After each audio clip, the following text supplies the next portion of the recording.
Hello Devon, thank you for the good luck. Hello Bombu, thank you for the good luck. Let's go.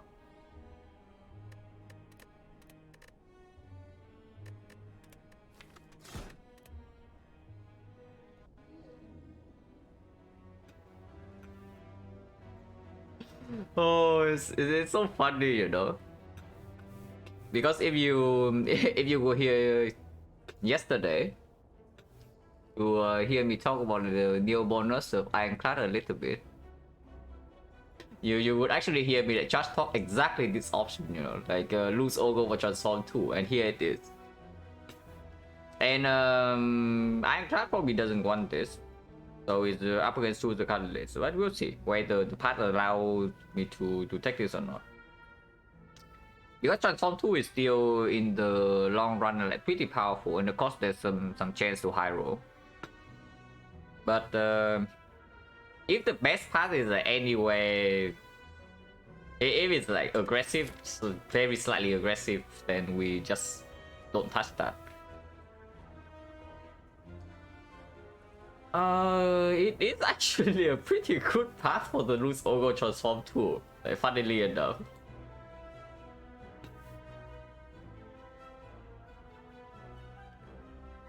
Okay, no, yeah.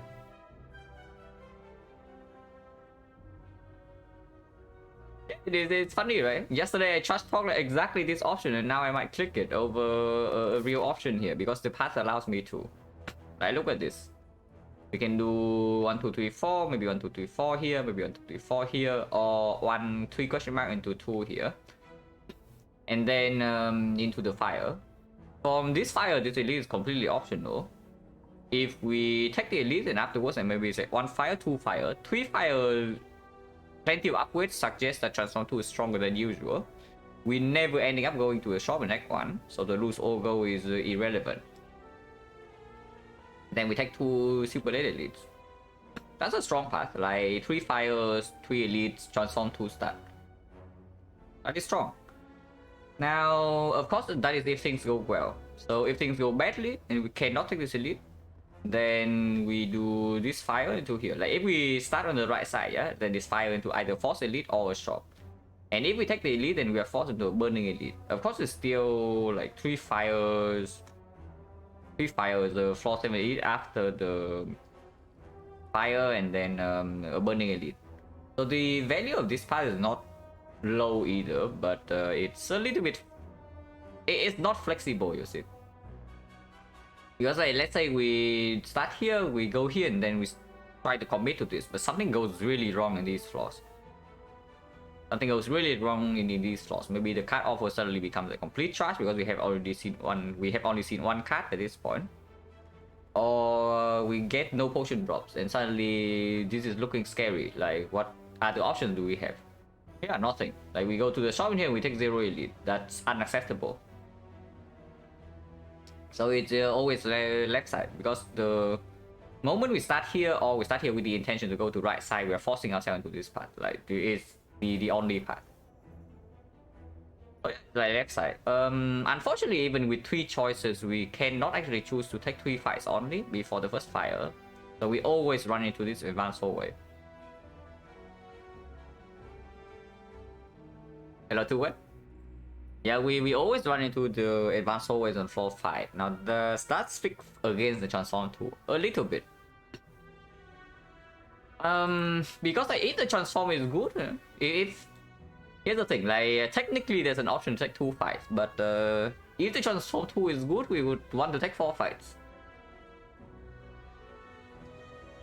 I want advanced hallway to transform 2 to fight low roll and get more picks, so I would probably prefer to brute force this fight with my HP if I can.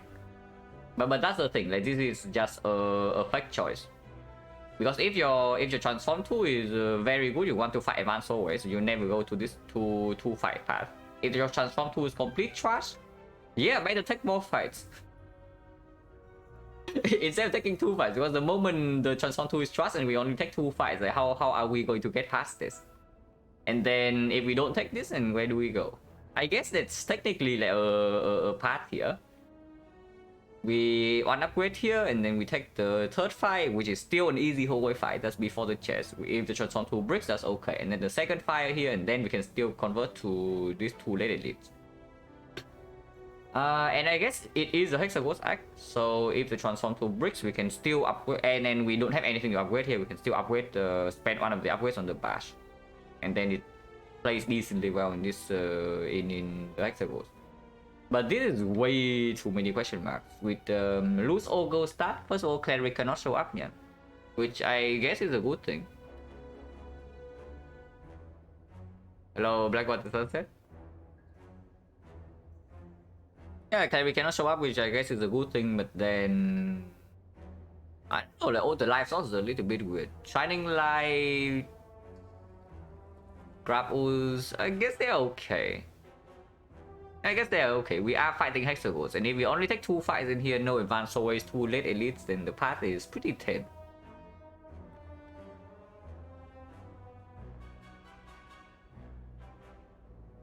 And also another thing is that the uncommon colorless, uncommon colorless doesn't play as well into the Hexagons fight. Like the dramatic entrance value, like definitely is much lower than usual. It's still good. I guess the chip value is higher, but something like Swift Strike value is lower. The finesse value is lower. The good instinct value is also lower. The Hexagons shuffles in a lot of burns, so you don't really want to draw your 0 cost that often. You just float energy. Enchants do Ironclad always would try, not at all. I think if you say anything with always regarding Transform 2 is like 1-1. But I'm wondering whether we get away with transforming 2 strike here, because if you remove 2 strike and you transform 2 strike, yeah, that's always the greedier option comparing to the alternative. Because if you do 1-1, you still open yourself up for something like a perfected strike in case that your early games are complete trash, and you can maybe salvage with adding like a couple of bad cards to your deck, like the Thunderclap, the perfected strike. I think I even have a list. I have done this thought before. Favoring 1 strike 1 defense, like even early block cards that you might want to pick up. So armaments, maybe shrug it off, maybe even flame barrier, and then like I don't know, Iron Wave probably doesn't care. Yeah, flex, like flex, perfected strike, thunderclap, armament, shrug, ghostly armor, flame barrier. All of those I want you to do 1-1 over 2 strikes. On the other hand, the thing that loves you doing 2 strike is with the good cards. Yeah, the anger or the pommel strike, maybe the carnage. So basically, if you get premium damage cards offer, then you want to do 2 strike. You want to your strike should be completely gone, because late game they are worthless, and then early game if you have good enough damage to replace them, you don't care. Another 50 Ironclad defect that bad? No, I talked about it already. It's I just do the second 50 like alongside with defect. So I finished 100 Ironclad, and I also finished the 100 on defect. I do 2 runs per stream. So far, I don't know though. So far, defect has not been sucking. Defect has been winning, and Ironclad has been losing. So maybe defect doesn't suck. Hello, Evoker.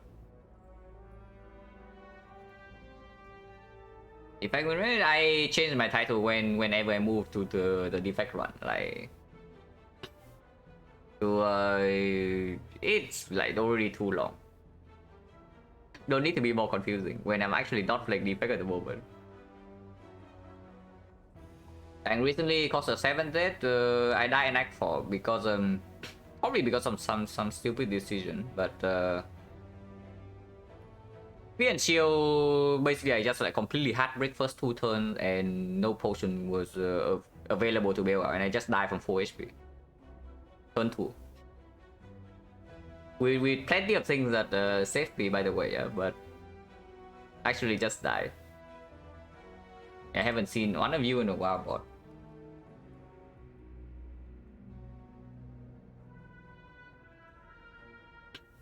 Operation Hell, I mean, that's not true though. We had like 57, so quite a bit higher than usual Operations SP. But it's true, it is Operations into like completely bricking first 2 turns.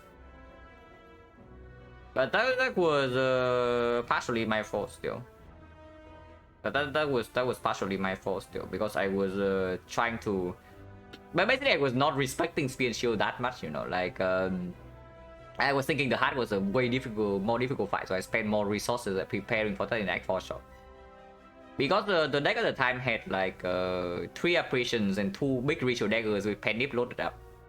So many draws were winning the Spear and Shield fight instantly. And the hard fight was more difficult. So I did not get the potion that could bail me out the Spear and Shield fight.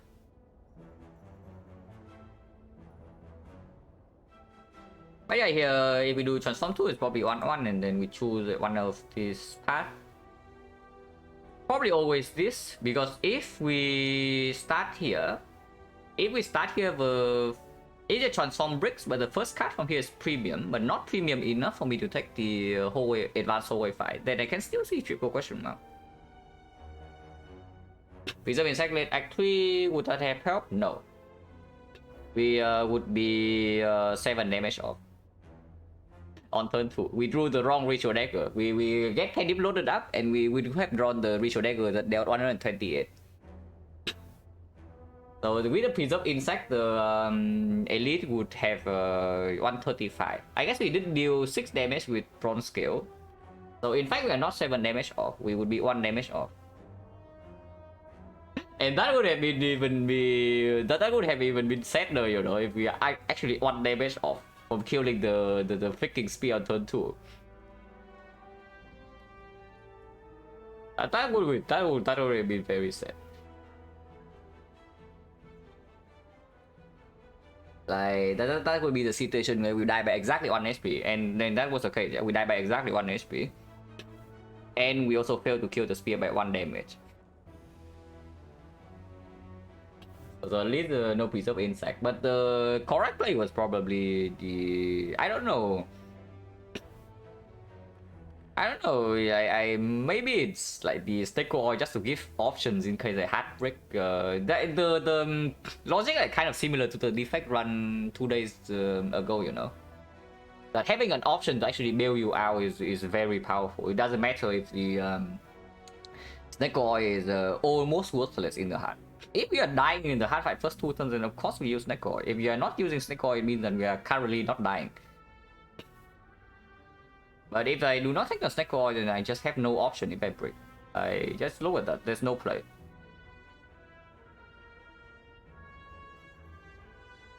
PM service, thank you very much for the rail. And yeah, very cool defect co-op yesterday. Like, very nice run. And Peter, thank you very much for the sum in the 13 months. Oh, by the way, Peter, I spent the entire time yesterday just talking this option, and I'm about to click it. So funny how that works out. I don't know how long I spent to just talk this option yesterday, but yeah, it's about to be clicked. Over uncommon card lists, because the path I think the path allows us to actually get away with it.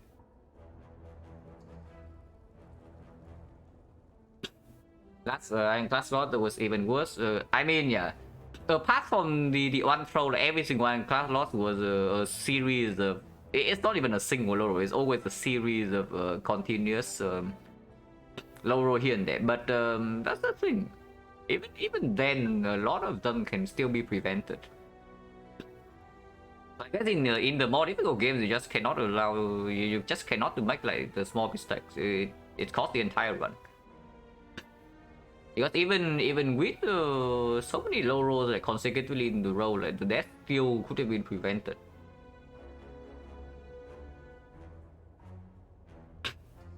I've seen that jump at you can just properly charge, yeah. Hello DJ, thank you for the good luck.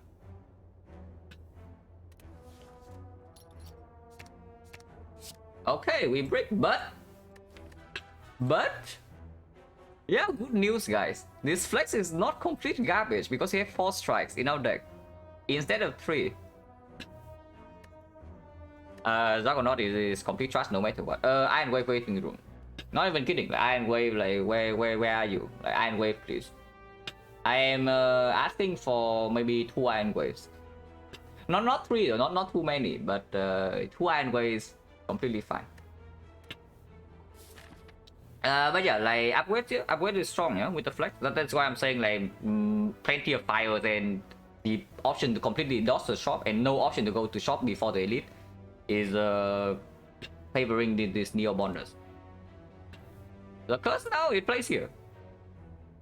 Like sure, it's probably a curse in whole wave fight, but into Lagavulin is definitely fine, and into this is definitely fine. Okay, into the norm we are like extremely unhappy to have the Juggernaut eat out deck, but it's fine, just 1 cut. If you think about it, like the amount of damage the Juggernaut actually deals in Hexagons is not that negligible, you know. It's like 2 energy for, I don't know, maybe even like 30. Probably 30. If you don't have Iron Wave or Metallicize or something similar like that, is 30. But I don't know, maybe we get a self-forming play somewhere and then Hexagons is dealing damage to himself every turn. But yeah, 2 energy, deal 30, gets out the deck after 1 play in the Hexagons fight is a positive card. So we know that we start here, yeah? So if we start here and we get a premium damage card and a potion, then I can definitely see taking 3 question marks. Otherwise we are running into advanced always and hopefully we don't get like completely owned here because the Juggernaut is not good in this fight. The flex is positive in the advanced hallway, but not by that much. So we start here. Also, I don't hate transforming into flex at all. Honestly, like transform 2 into flex is actually where the flex is most effective. 56. But here we probably play Juggernaut. It just deals more like base at 8 and we don't redraw it again. So good job flex. Like 0 energy, deal 2. But we can double block next turn. We can even double block this turn. So the flex is in the deck, so we do have to consider the chance of drawing, like let's say flex into 3 strikes. If I defense strike here, we are dealing 11 damage. This here I deal 8. So if I only play 1 strike next turn for 1 strike double defense, because we don't have lethal, then it's just positive to save the 1 HP right now. So the only way the bash is positive is that either I play 2 strikes next turn or we straight up have lethal.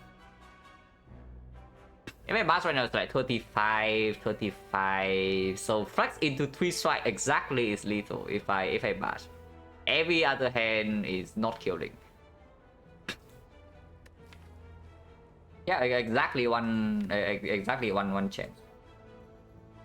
That 3 of these will be 2 strikes plus a flex. Yeah, not really, right?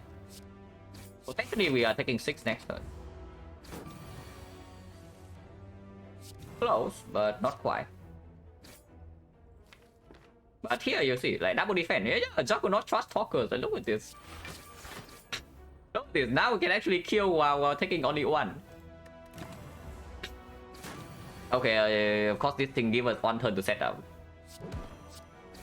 so Juggernaut could have been played. Long much king, thank you for the good luck. Okay, premium damage card, but no potion. So I guess that means we are running into advanced always then, instead of here. Oh yeah, hopefully for like one time I don't run into like something extremely nasty as the first advanced always. Recently the first advanced always in both Act 1 and Act 2 on every character has been pretty cringe. Like yeah, for 5 just run into like Exodium attacks every single run. That is not how it works, man. Like that fight is what like 1 out of 16 or what is it? I know that fight has a lower weight than the other one, but I actually have not looked into it, the exact probability.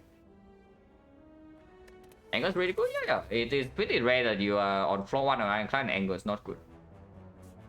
So now start we transform 2-1-1 into like Flex Juggernaut.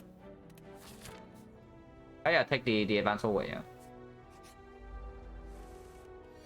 Oh, we draw them together again, and they play again. We do play Juggernaut in this fight, right? Yeah, we do. Flex doesn't do anything. Like 8%, yeah, 8%. But some combinations are very tame. Which is why I was thinking that the nasty ones are roughly around like 6%. Like even Exodium Tax, if you are high rolling, then you are facing like barely an advanced forward.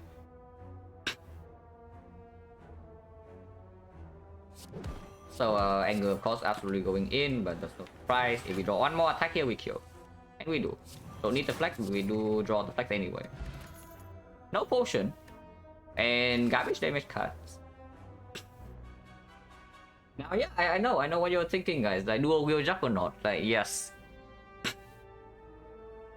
But yeah, Boomer Flex probably not, right? Boomer Flex probably not. The upgrade still goes on the Flex first, I would assume. Boomerang, okay, no, Boomerang is absolutely not okay, and then that is the unfortunate thing about Salt Boomerang. If it's actually okay, I would click it here, but it's not.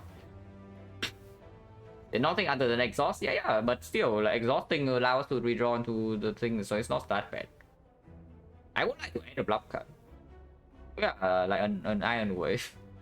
This is pretty bad in any advanced forward that is nasty.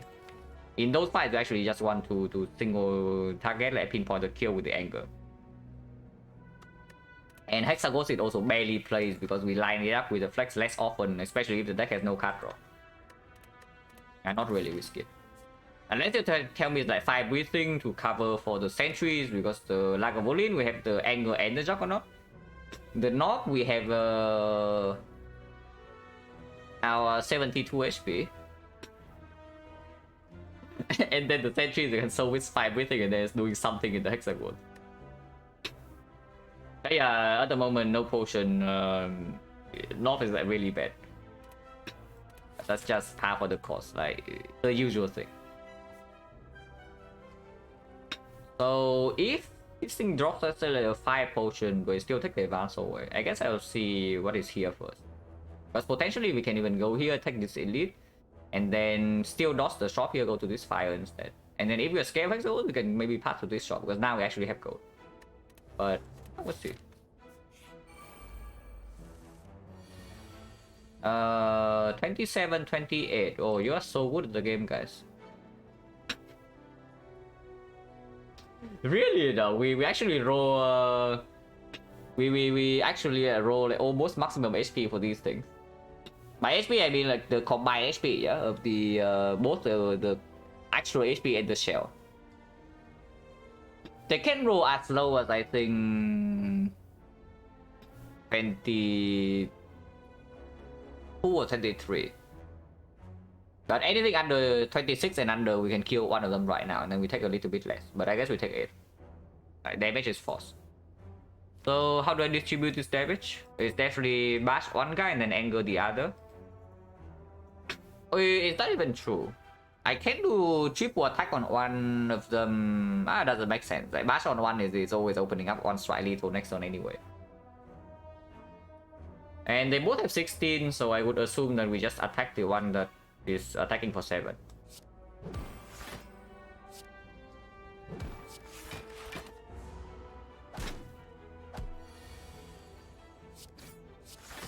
Good job, Juggernaut.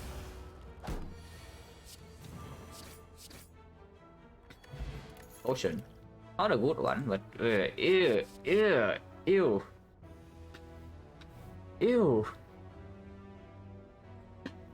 Yeah, just transform 2 strike, guys. You get good attacks. Simply transform 2 strikes, guys. You get good attacks. Like I hear that every time, and then you transform 2. You remove 2 strike also, guys. Like surely your Ironclad you never break on damage cards. Literally impossible. But what was this clip? We are running into the advanced hallway immediately. We are currently getting owned by the knob. We are having a flex and a rex, so that's a little bit of a combo. And yes, we are getting a little bit owned by sentries. Like this potion doesn't help against sentries like whatsoever. I mean a little bit, but barely anything. And yeah, the other two are completely unpickable. So if anything, it's just a cliff. And cliff is still supporting our reflex upgrade. Oh, I don't like this. Oh, I hate this.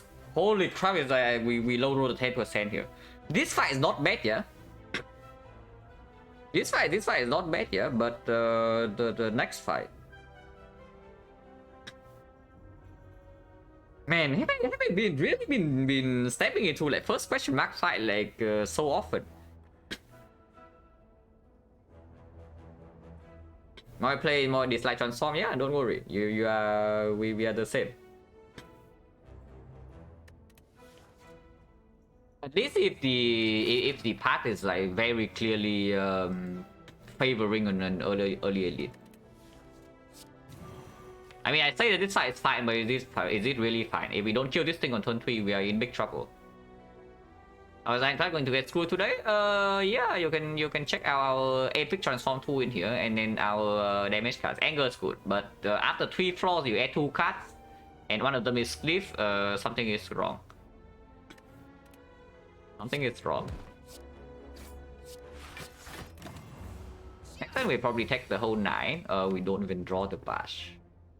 But it's okay. It's okay. This 20, and if we draw any attack here, we can kill. So we just take 9, then get out of here.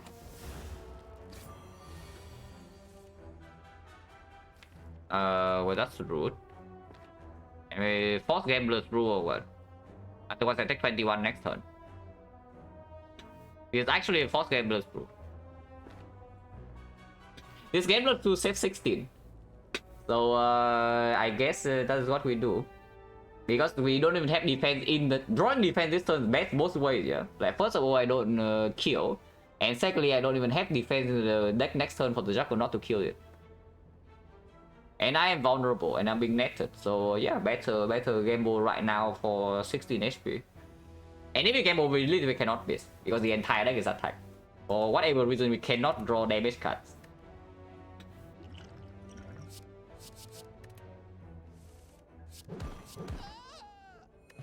Okay, Power Potion is slightly better. Ah. Oh, these are so freaking bad. I definitely do not add another garbage damage card to my deck. In this instance, I definitely do not add another garbage card.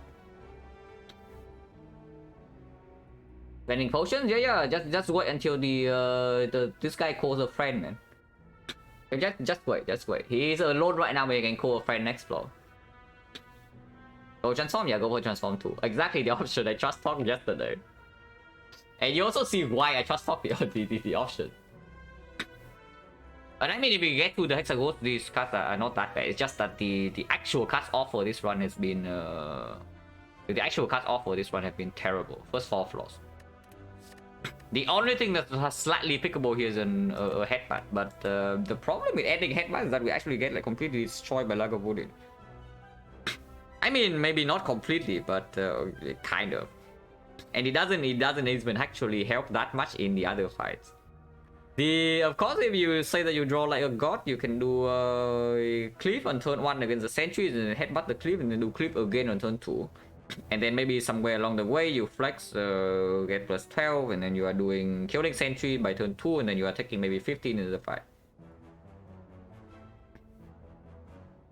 Horrible other option? No. It's the map. It's always the map. It's always the map. If the map allows me to get away with a greedier option, then I try to take a greedier option. But yeah, these opening floors are not the best. I can say that much. probably not good enough for me to go here over here. So we have to risk another advance hallway. I guess there's something to consider, like going 3 question mark and 50% is the fight, but it's only 50%. You definitely do not play for the 50% if the other thing is a 10%, bro. Like that makes 0 sense.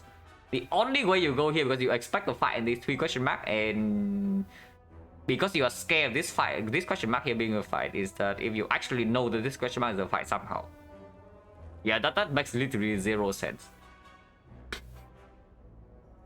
So yeah, we just accept that we low roll 10% over. I guess so.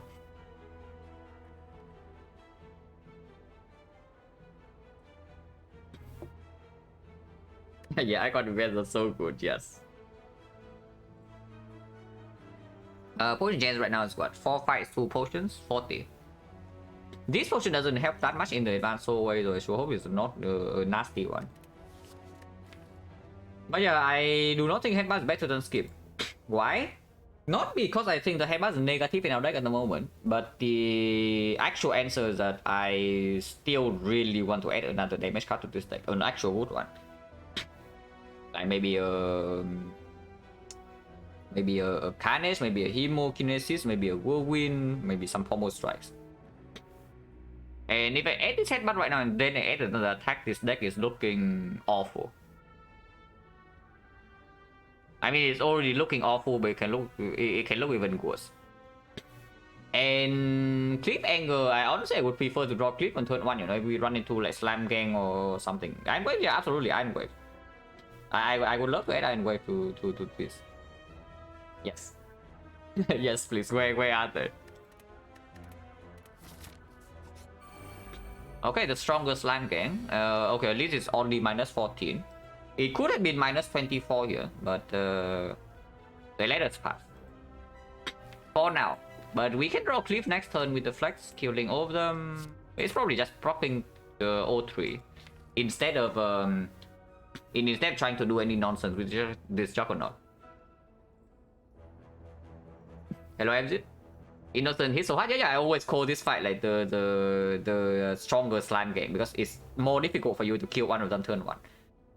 So if you draw all damage like this, you actually cannot reduce damage by killing them. You are just taking the whatever they are throwing at you. Jack, and I'm in there, yeah, you look at this, you can answer. But we transform 2 into Flex Juggernaut. But yeah, here there are 2 choices. We can either do Anger Strike prop 1 and then Juggernaut, or we can prop O3. I mean, of course, Anger goes here. Yeah, that is like extremely clear. Putting the strike here doesn't make any sense ever. And this rolls 16. This has lower health and deals higher damage, so of course we strike this. And now the question is whether we just play the Juggernaut or not. If I draw Cliff next turn but not the Flex, then we need a little bit more damage to kill this. So I would spend 2 energy. If I don't draw the Flex and I draw the Cliff, so I Cliff kill this, hit this to 2 if we draw this. Yeah, if we draw Cliff next turn, but then we need to draw both the other strikes. Or we draw Flex Cliff plus a strike, then can also kill this. Otherwise, maybe we take 1 next turn. If this guy attack again, but only if this guy attack again, so 75%, and we also need to not draw something like Flex Cliff plus double defense, and maybe defense also hit. Maybe defense can also deal damage. I would probably.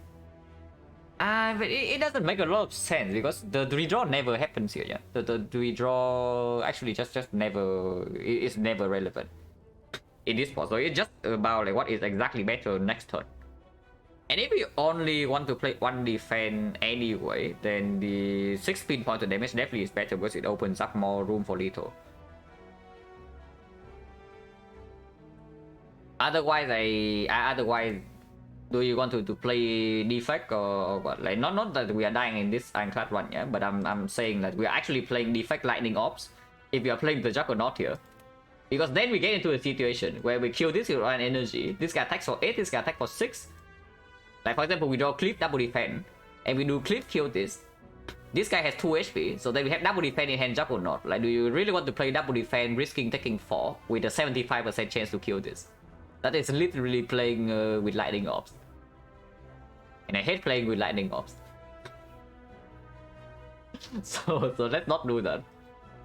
And the expected value there of damage taken in that is 1 out of 4 of 4, so that is still 1 damage, which is exactly the same as this. We play 1 single defense, we kill this, we are taking 1.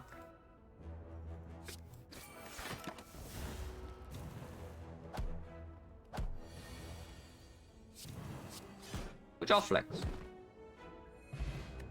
Tango no potion, so 50% potion chance now. Oh, the barricade. Oh, thank you very much. Exactly what we need right now. Combusto. Ew.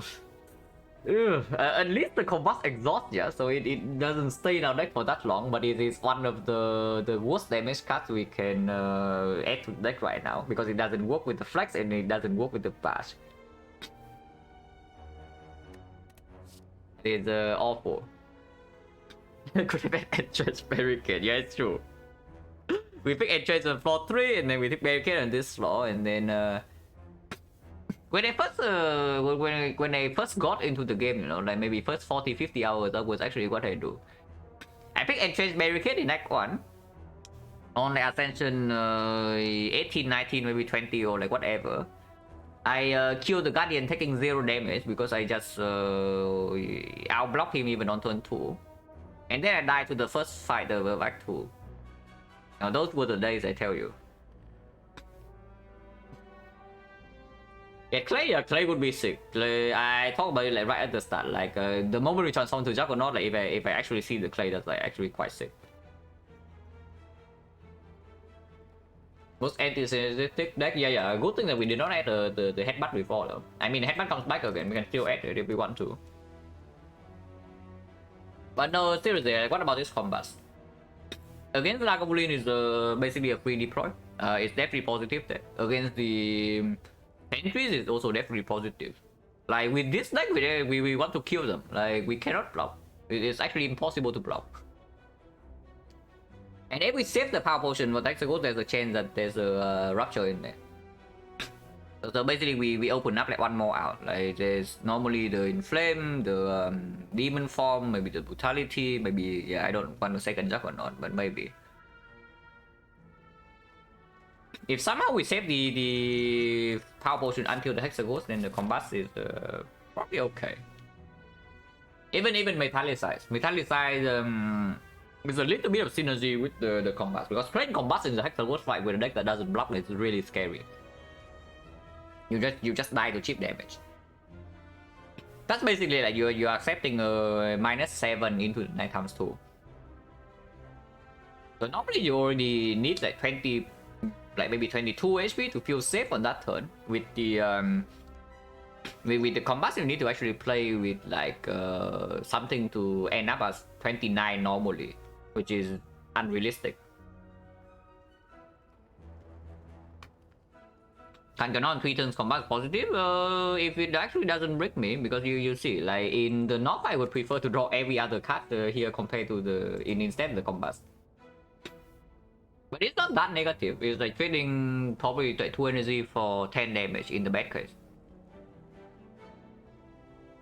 Oh, no, not 2 energy. 1 energy for 10 damage. So it's still not worse than a strike, like per se.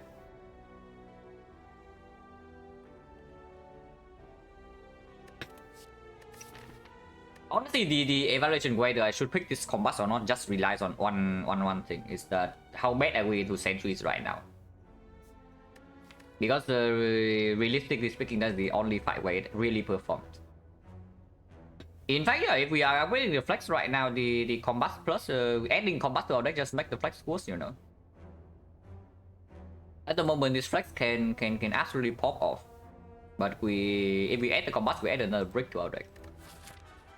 And how many upgrades can we do? Like 1, 2, 3. So it is possible. Upgrade flex, upgrade bash, upgrade cliff if nothing else happens. And then we actually have a pretty solid like, damage. We actually have really solid damage for Act 1. Even early Act 2 maybe. depending on what we get. Can't be that better than sentries, right? There's a clip in here, and if flex lines up with clip is even better. And then we also can use power potion there. We see the sentries. Power potion plays a decent amount of sentries fight. Potentially Feel No Pain, potentially Metallicize. Any strength power is kind of okay too. Yeah, it's just extremely strange, right? To pick up this compass. So we skip again or what? We go to 5 fights and we pick 2 cards. Really now? We're actually going to 5 fights and we pick 2 cards. But yeah, it just doesn't work, right? Because honestly, even in Lagavulin, I don't even know like whether it's that good, because it still burns your HP away, you know. You draw a third one, you are still waiting until you draw, and you cannot even set up your anger. Like let's say you draw combustion when you play it, and then turn 2 you draw your anger. You cannot play your anger for free because it works out. And then everything is yeah, everything is bad. But yeah, if we honestly if we pick anything, it's true. It probably is the headbutt if we pick anything. But I really don't want it. Like it probably make us slightly better into the sentries. It make us slightly better into the knock. And it doesn't actually make us that much worse in Lagavulin, because maybe it allows us to headbutt the flex back, and then we kill with the vulnerable. That's why no. For flex in Lagavulin, for cliff in sentries, and for any attack in the north fight. But okay, it's terrible in advanced always. But how many advanced always are we even taking from here? 1, 2. Because it's true, the headbutt is positive in the elite fights. And the next time we fight an advanced always after 2 relics and 3 upgrades. In the Hexagons fight, the headbutt is actually positive, yeah, even if your block density is low. In fact, if your block density is really low, the headbutt is even better than usual in the Hexagons. And we are not facing more advanced always immediately. So this headbutt is definitely better than the last one. This headbutt is definitely slightly better than the last one.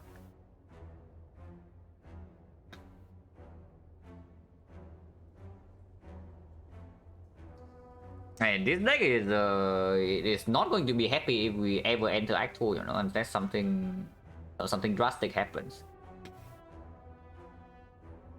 But yeah, maybe we play for Act 1, because right now at the moment we are not even good in Act 1 yet. But it's not going to be happy at all the moment we enter Act 2.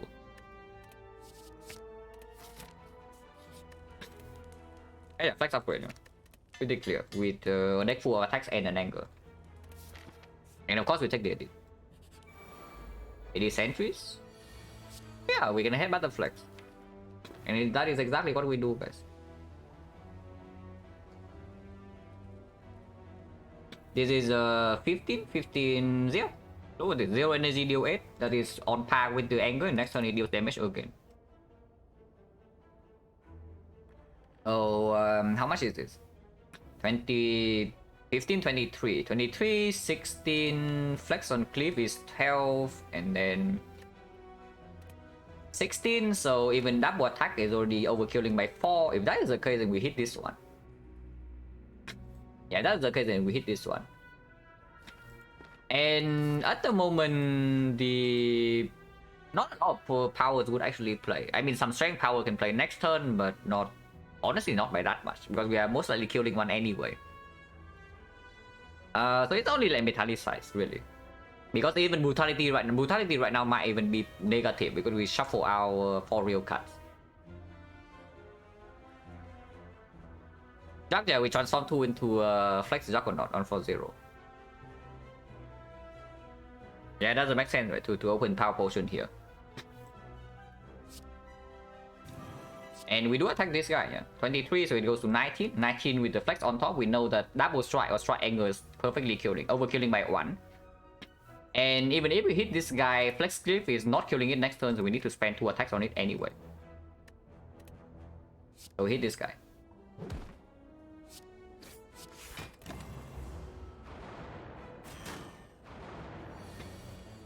Yeah, Flex Cliff. So we take 15 damage, and then next turn we are full blocking. If we are full blocking, then hitting here, then 17, and then we do 2 attacks, so we redraw any angle, any strike dice.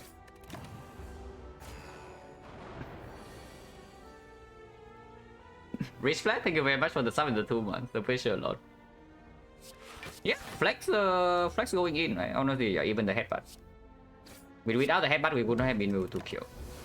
So hopefully we don't pay too much tax here. We can pay up to I don't know how many, but oh, that's nasty. So do we want to play with lightning off or do we not? We can bet on a 50-50 here. Or we can just save out 5 because the moment we redrawn to the cliff, this guy is already dead. And I mean, yeah, we can get tax up to 20 here. Hopefully not. We will get taxed by 10 here, most likely. It's very unlikely that we don't get taxed here, but yeah, by 10. So how much damage do we want to waste? Because yeah, if we don't kill this when it attacks again, we are in big trouble. But there are still 5 days in here. Drawing only 1 attack and not the cliff, and 4 days here is a little bit rude. But yeah, sure, we can still hit this. Our deck is enough for 27. I hope. But we would have needed to spend it last turn on this thing anyway. Oh yes, exactly the relic I want. Thank you very much. Yes, exactly the card I want as well. Oh, thank you very much. Perfect Strike, completely unpickable. Top boomerang the same, even with Flex Plus in our deck, and body slam spike for barricade and trench guys.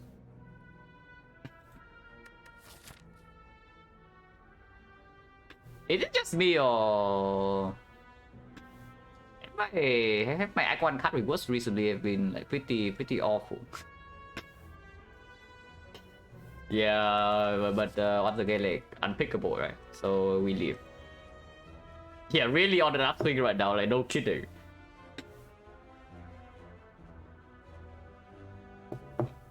We'll talk the Regal Pillow. What about resting here? I guess we will see about that. Our deck doesn't really add more cards on this one. Not add more cards, but I mean our deck doesn't add more cards before we enter this very dangerous portion. So I don't pick this.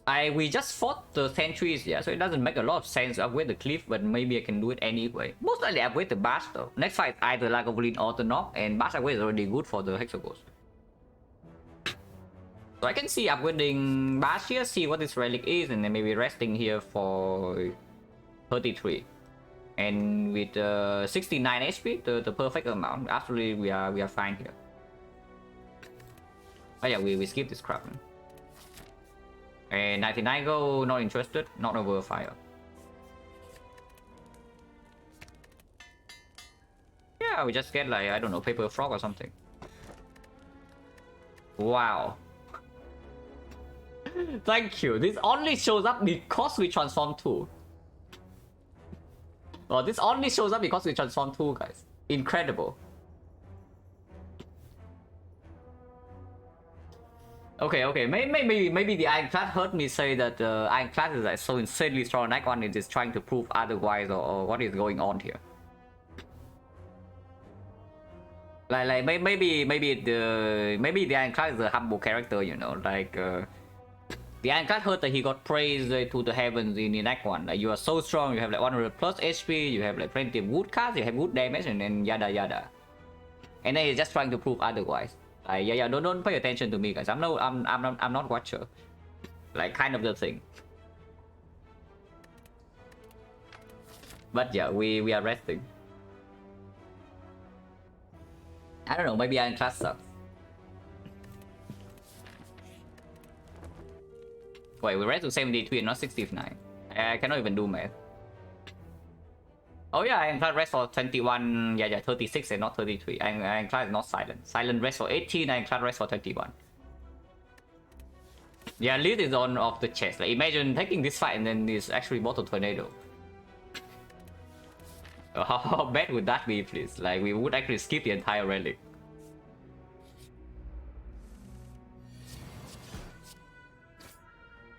I just take the 13, right? Because I need to kill this thing next turn. I mean, I don't need to if I draw 2 blocks. If I draw 1 block, I'm taking 3. So I still save 2 HP. But 18 is a killable range. 28 is a killable range sometimes. At worst, I lose the 8 next turn. I mean, it can attack for 13 again, though. Yeah, it can actually attack for 13 again. Then what do I do? I cry. Potentially taking 8. If I draw 2 defense, we're taking 3. Yeah, 2 defense plus 1 attack, and turn afterwards with anger bash plus we kill. Oh, we can defend.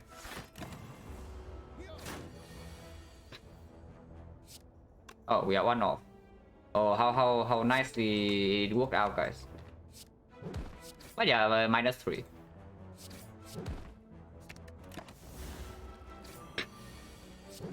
-3, I say -8, but -3 because if we did not defend on turn 1, they would kill on turn 2. Heavy plate. But there is a play barrier here, and I absolutely add this. Not because of Zach or not per se, but you can also see that how the horrendous like block amount that the deck has, and we cannot get through the Hexaghost fight with 0 block card. Our deck doesn't actually kill fast enough. Is the unfortunate part. Our deck only has damage card, but apparently it just doesn't kill fast enough. Flexing? Flex is going in, right? You also see like why I say this card is actually pretty underrated in Act 1. The number it gives you is not bad at all, you know.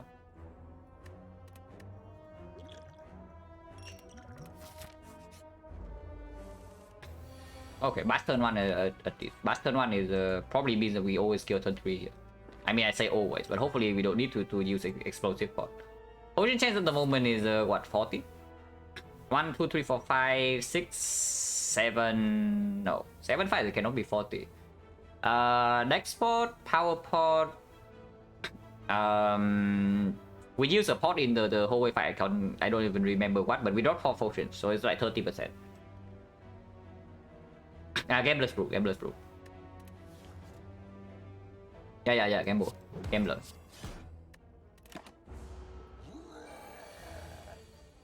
Oh, I say that we always kill in, but do we? But next time we have a ton of damage. Like this time we have nothing, but next time we have a ton of damage. So how much is this? And yeah, like Flex Trust Talkers like once again in complete shambles. Like look at this.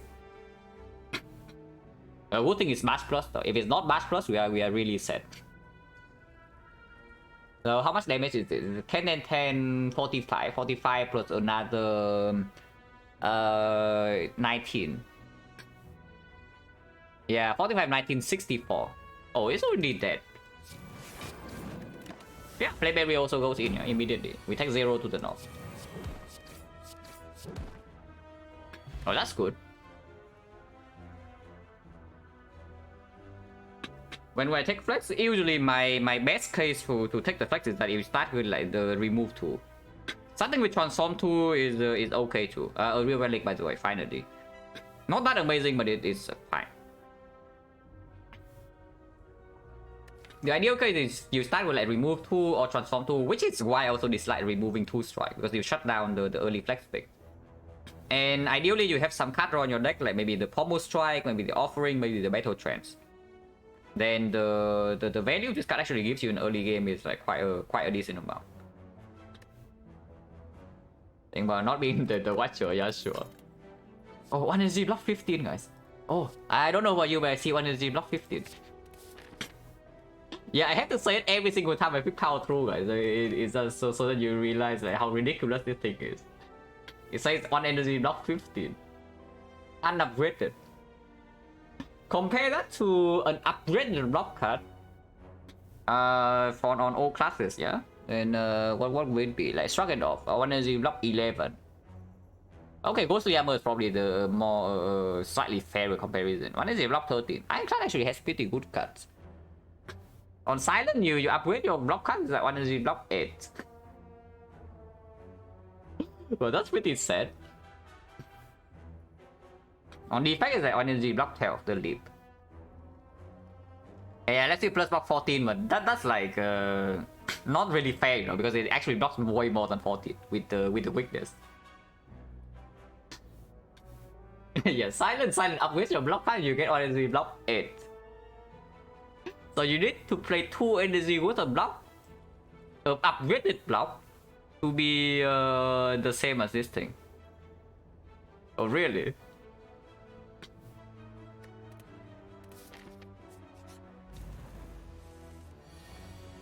Okay, no wizard, so we are fine here. It looks slightly annoying, but it's fine.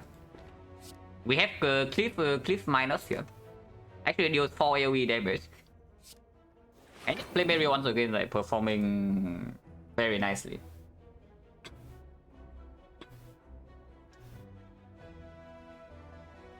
Talk to the hand block 20. I mean only 20. I mean, if you are only blocking 20 we talk to the hand, and maybe that kind of sucks. Of course we can use the explosive, but we are extremely healthy right now, so I don't think so. Because we are still fighting this guy, and this can be the yeah, opponent die. Okay, that's reasonable. Good thing that the heart has a damage cap, so talk to the hand can actually show its full potential. This can be Centuries rematch again, maybe this can play.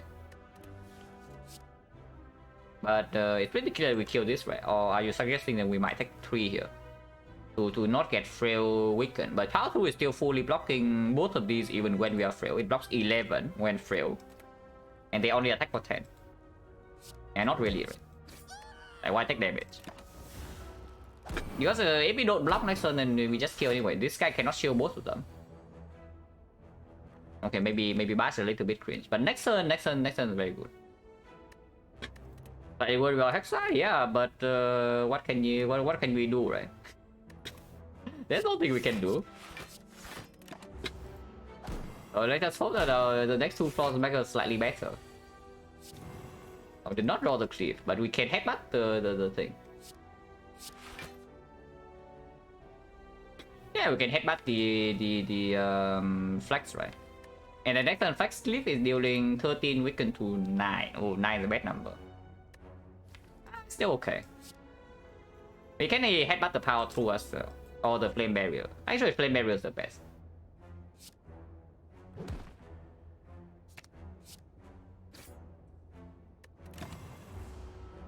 Actually, flame barrier is not the best. What I'm talking about is only block for 9. It's worse than power through, but power through is here. If we just do flame barrier clip, we take 1 and then get out of here, yeah. But that is taking 1. Yeah, why did I do that? For whatever reason, I was thinking this block actually block 10 when frail, you know, but it blocks 9. Yeah, why did I do that? Can never break, right? Right?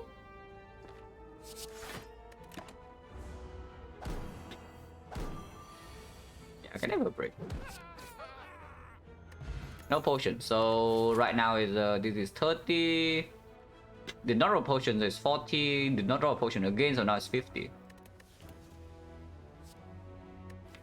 Oh, the Iron Wave. Do we still want it?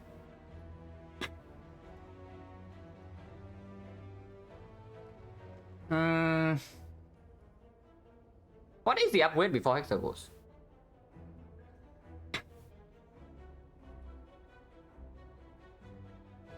What is the upgrade before Hexa goes? Like, if we have not added 2 pretty decent blockcaster on deck, then this Iron Wave is extremely clear. Now it's slightly less clear. It's probably still positive. But maybe no. I'm thinking maybe we upgrade our Anger, maybe we can even upgrade our Juggernaut. But upgrading Juggernaut is probably a big nonsense. How bad is it, the Juggernaut upgrade compared to Anger? Because in Hexagon's fight is actually pretty comparable between the two, yeah. And then in Act 2, like how much worse is Juggernaut upgrade? Every single time we get to actually play a Juggernaut, it performs better than Anger upgrade. Juggernaut is full heal and max HP. Oh, interesting. Actually true. Yeah, we are fighting either Lagavulin or Sentries, so the Iron Wave is definitely positive in that fight. Probably okay. Oh, we pick Heavy Blade. 1 energy deal 17. 2 energy deal 17 works without Flex Plus. Holy moly. Yeah, no.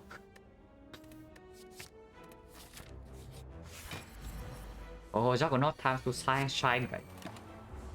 It's finally time for the Juggernaut. And we also drew Anger the perfect time, yeah? So of course we bash this thing and open.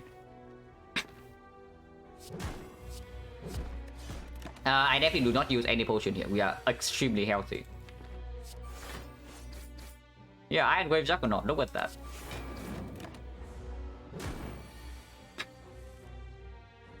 We are actually basically taking no damage in this fight. That's crazy. I can full block here, or I can just do power 2 into headbutt. If I full block, we are still dealing 10, 14, so it's taking, it's going to 35. 35 with unstrength with the remaining in the deck and even defense are dealing damage, we absolutely full block. Yeah, imagine resting. No, really, imagine resting, guys. Like, ever. Why would we ever rest? We just do 2 elites, 0 damage taken. Or this thing helps a lot in the hexagons. Like, we are being like mega... Yeah, mega critted. Okay, that one was... That was not too good. But we are getting hit by a big crit on turn 2 here. And here's a horn crit. Fully blocking. Wait, maybe that is our upgrade. Oh, that's a good damage guy. I know the Iron Wave is right next to it, but I mean, yeah, not really, right? Blessing the Forge, Explosive Potion. How is Blessing the Forge? Not too bad. Potion chance is 40%. We are probably using Power Potion in the hexagons, depending on the draw. But most likely, yes, because it doesn't actually play that well for early act 2 anyway. And Potion chance again is still 40. So it's explosive better than Blessing the Forge. In the hexagons fight is already better, yeah, in case we actually draw insanely badly for whatever reason and we fail to kill by Inferno. I don't even know like what kind of draw that is. But if we are failing to kill by the Inferno, then the Blessing the Forge gives both more reach and potentially a chance to actually block. Because we have Conflict and full HP in here, we actually can maybe even block 36. And in Act 2, Double Tips not really an argument for the explosive pot. It's only the birds if we're talking about easy hallway fights. And the birds, we have Flame Barrier. Would have bought for not on glitch, yeah, sure. Plus 5 damage, incredible.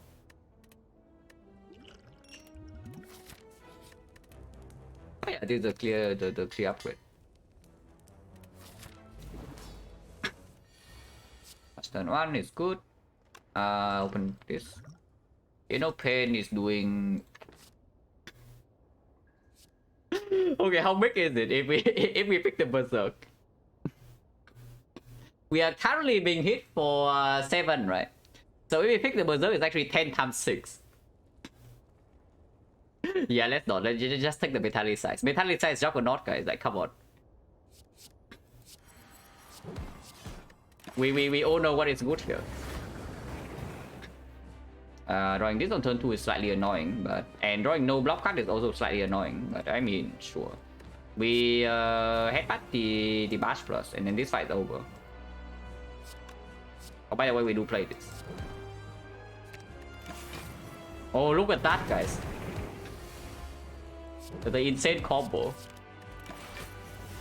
5 damage every turn. Holy moly, insane. But yeah, we should be completely fine here. It's vulnerable forever. We are full blocking. Blood for blood is 0 already, and we have headbutt for blood. And Iron Wave deals double damage. That's actually quite a lot of damage coming from the thing. Next time we get completely owned, by the way, yeah. But it did die soon. Do I deal 5 damage? This is crazy, right? We don't kill next turn. I deal another 10, it goes to 51, 51. Next turn we have this 7, 7, so it's actually 16, 16, 14, 21, so 37. 37 plus another 542. It has 19 left. So we need metallic size 25. Yeah, I'm saying metallic size usually around like maybe 30 damage in this fight. But yeah, no way playing this power 2 here is good.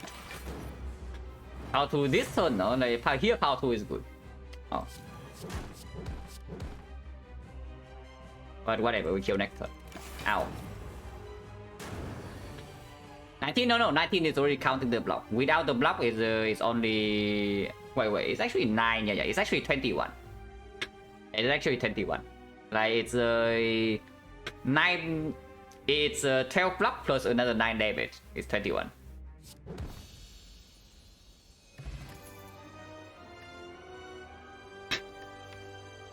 Double tap flex, double tap headbutt, double tap buffalo butt, double tap with our bad deck energy.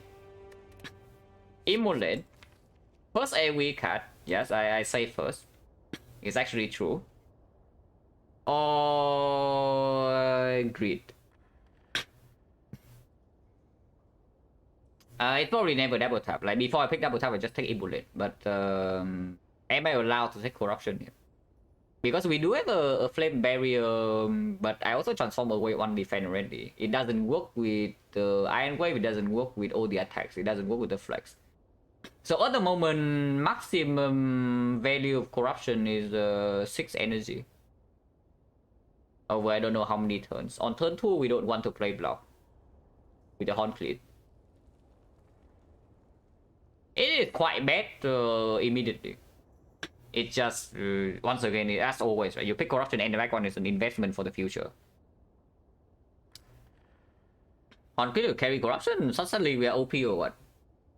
I mean, it's true, we do have 2 relics that kind of play, and Regal Pillow can maybe say a little bit that we can carry some stuff around. But I kind of want to fight elites, you know? How do we fight elites with this? Horncleave covers turn 2 of... okay. Book stabbing, Blood for Blood, and Batch Plus, and the headbutt can probably deal with that. Turn 2 also the Horncleave covers. The enter Xer, yeah, like taking 0 damage in 2 elite fights. Like, the damage taken in this act is like, all over the place, man. But I guess these falls are later, so you kind of expect that. But we did not take 0 in advanced always. Almost 0 though. Flame barrier, yeah. After flame barrier power 2, suddenly our deck is like kind of good. I mean, it's expected. Suddenly we have some... This is a premium block card, and this is a premium block card for Act 1. For Act 1, usually 12 block for 2 energy is enough to like, cover a lot of things. And it's also dealing a little bit of damage back. Damage back. And we also like drew incredibly well in the 2 elite fights. So just taking 0 in total is... yeah, imagine resting ever. At the time when we rested, our deck was looking, our deck was like until here, so that was a tiny bit different. And we combo 50 OP. Yeah, and another thing is that Immolate is not... Immolate doesn't go that well with Flex, yeah? In boss fights also like completely worthless. Not completely, but almost worthless, because in the longer fights we already have Blood for Blood to scale. We already have Blood for Blood, we already have Anger with Bash Plus, that is our damage in boss fights.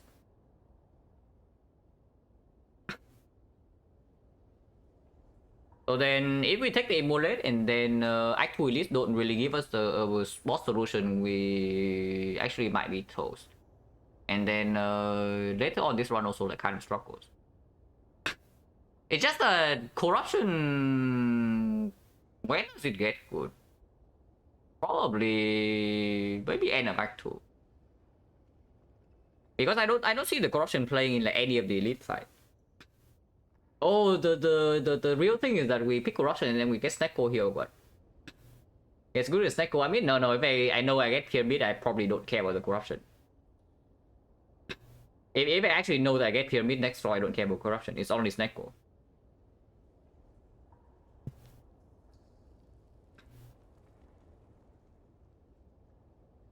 Oh yeah, Snecko is still 15%. And against Gremlin Elite, the Ebola is not that needed. It's only for slavers. It is pretty good against slavers, to be fair.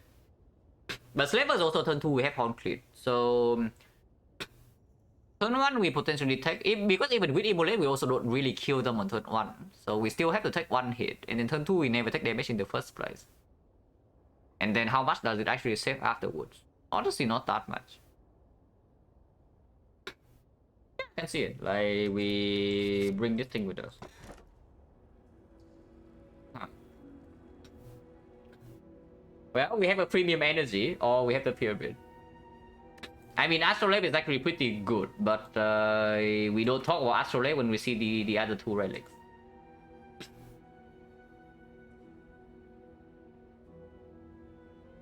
Yeah, it has to be pyramid, right? Like pyramid flex, pyramid blood for blood. We can keep this until it's 0. Pyramid juggernaut, holy crap. But it honestly it's true, pyramid juggernaut, because after we play corruption, there's 1 free turn where we can deploy juggernaut and then we play all the block cards. I mean, it says pyramid, how bad can it be? But I think waiting once again. I mean, even before we see the boss relic, the moment this card enters our deck, like any cell card is already waiting room. The moment the buff enters my deck, I already want to burn that thing. I don't even care what boss relic I get. So yeah, Bloodthing waiting room as usual. How strong are we? Are we OP enough? Because I see 3 elite paths, including like extremely early burning elite here. If you want to take burning elite, it has to be through this shop. Otherwise, we take here, maybe some question marks. No advance always, and then go to the shop here with 280. Maybe we see cleric, maybe we see vagrant, so it's less. And then upgrade number 1, take the elite. Upgrade number 2, if we are not healthy because of Necronomicon or whatever, we can rest with Rigo Pillow. And then take the elite, go here, and then 2 late elite still. That's a strong path. So I think no matter what we end up at this node, if one of the question marks is shop and we are confident enough, we can try to take this. Left portion is completely terrible, and right portion is 1 less elite with less option. So yeah, no thanks. It's not unless elite. We can convert to the path here, but then why? It's just 1 less fire. 1 less fire, more advanced always, no shop. So yeah, we start here and go probably triple question mark. But we'll see what happens by this node, because maybe there's a reason for me to take fights. Like, yeah, Ritual Dagger. Oh, Chosen with the Pyramid, really? Oh, not the Chosen. Do I want Strike in my hand next turn? Because Strike is actually not that bad, you know. Like, before we actually take damage, this card doesn't actually perform, yeah? And then we have no damage in our hand next turn, and there's a Horncleat, so we always want to attack. So yeah, how bad is just headbutting a strike on top? Maybe not that bad. I don't want to float energy. We can wait with the headbutt for the flex or whatever, but yeah, no. Yeah, right here, the strike, like completely placed, plus 10 damage. We can wait with the flex, but this is 31. We don't quite kill with this blood for blood and we are vulnerable. But if we draw to corruption, we can play all the block cards. If we draw to flex, maybe we have lethal. No reason to actually play the anger. Actually, 0 reason to play anger right now. So let's not play the anger, because we might be able to flex lethal next turn.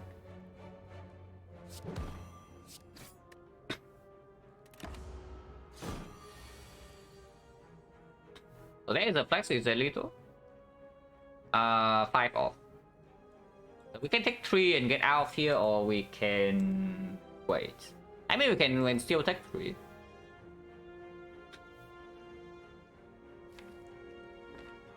Power through defense strike, no flex is a line, and then we draw any attack next turn, we are fine. If not, we draw some block. But if we don't kill by next turn, then vulnerable runs out. But then afterwards we have corruption, maybe juggernaut.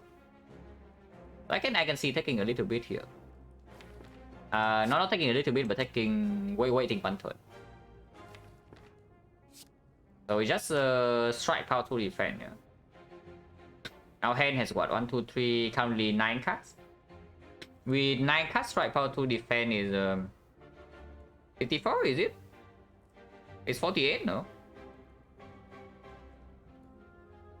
Well, it's Black for Blood lethal. Black for Blood is 23, 33, 27. 27 is 30. Ah, it's 40. Yeah, it's 40. Yeah, it's true. Ah, so I can kill this turn. But it also means that I have guaranteed lethal next turn no matter what. Yeah, okay, so whatever I do here, as long as I play my card, I take 0 damage. Good to know. But yeah, I guess we just kill them. But it doesn't matter. Like, kill this turn, kill next turn, and the flex place. Cry plus. Body Slam is very slightly better now that we have Pyramid and the Concrete and the Corruption and the Pyramid. Okay, it's much better, but it is still Body Slam plus. Body Slam minus and not Body Slam plus, and here's a Go Cry. Otherwise, key Bottle Tornado. Yeah, Artifact Pod, yeah. It's 4 strength. It's good. Low health. Oh yeah, Go Cry plus, right? We already have damage in long fights with the Blood for Blood. We don't care about the Body Slam. If Body Slam is not drawn by turn 2, is also a very inefficient card. Look like good Pyramid, yeah, this card is just fine. The evaluation regarding Pyramid doesn't change that much for this card. And I mean, we don't have it right now, but you have both Feed Fire and Feed, then this card is very good with Pyramid.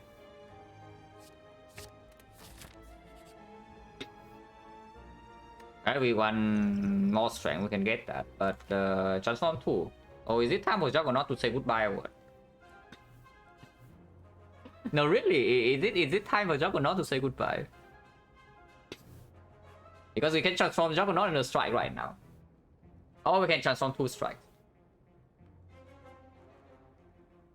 Don't know, yeah, I don't know either, because there is a corruption in their deck now, so the Juggernaut is not that bad, and we can transform 2 more blocks. And of course we pick Fear No Pain now, yeah? And Fear No Pain Corruption Juggernaut actually deals a ton of damage.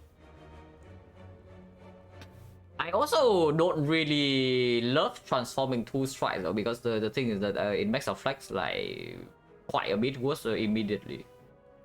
But of course transform can land on attacks. About the bites with the Regal Pillow and the Corruption, maybe I'm not that into the bites. Yeah, maybe I'm not that into the bites. So transforming 2 strikes is probably okay. Probably okay. Oh, we can pick Jax. Wait, Jax Blood for Blood. Jax Blood for Blood. No, that is not bloodletting, but it's something. Probably still terrible. Yeah, probably still terrible. I don't think we need the Blood for Blood alone is already scaling damage in boss fights, you know. So what is Jax? Jax is a pretty bad card in hallway fights. And then maybe it offers you a boss solution. Yeah, that card is already doing that. This relic is already doing that. So why do we want the Jax? Oh, the Concrete can be super cringe here. Oh, the Concrete can actually be so cringe. I can see it already, guys. The Collector fight. Turn 1 she doesn't attack. Turn 2 she has 2 minions dealing 7 each. And you know what? 7 plus 7 it happens to be exactly 14. So the Concrete covers all that. So if she buffs on turn 2 and then she owns on turn 3, then to discount the buff for what we have to take like 50 damage or what? Oh, that would not be very nice, I can tell you that much. I mean, of course, Collectors are still extremely far away, so we don't need to talk about that yet, but it's just something that crossed my mind when I'm thinking about like, the boss fight and the Blood for Blood. That the Concrete can actually... The Concrete can actually completely screw us over here. So hopefully it doesn't. Hello, ma? But yeah, probably still do transform 2 strike, right? Like doesn't make sense to do anything else yet, especially with a big shot coming up on this floor. If we are right before Collector with a deck like this, then sure, and can see the Jax. But yeah, it is transform 2 strike. We can keep the Juggernaut. Those are better than strike. Yeah, good thing we don't have an Ebolate here. At least I say that. Okay, I should not say that before we fight elites. Because maybe we even bottom deck both of these. But Flex will win. The speed run combo. Also give us something to upgrade. I don't mind upgrading corruption that much in this spot, but sure, if we have the whirlwind, can upgrade that. And burning fire is good to control the power through in some fights that we might not want to play corruption. And because when we play corruption, it's just positive. And yeah, two more question marks. Yeah, with potion drop already. And so no, not a lot of reason to take the whole way fight. The potion drops are just going to waste.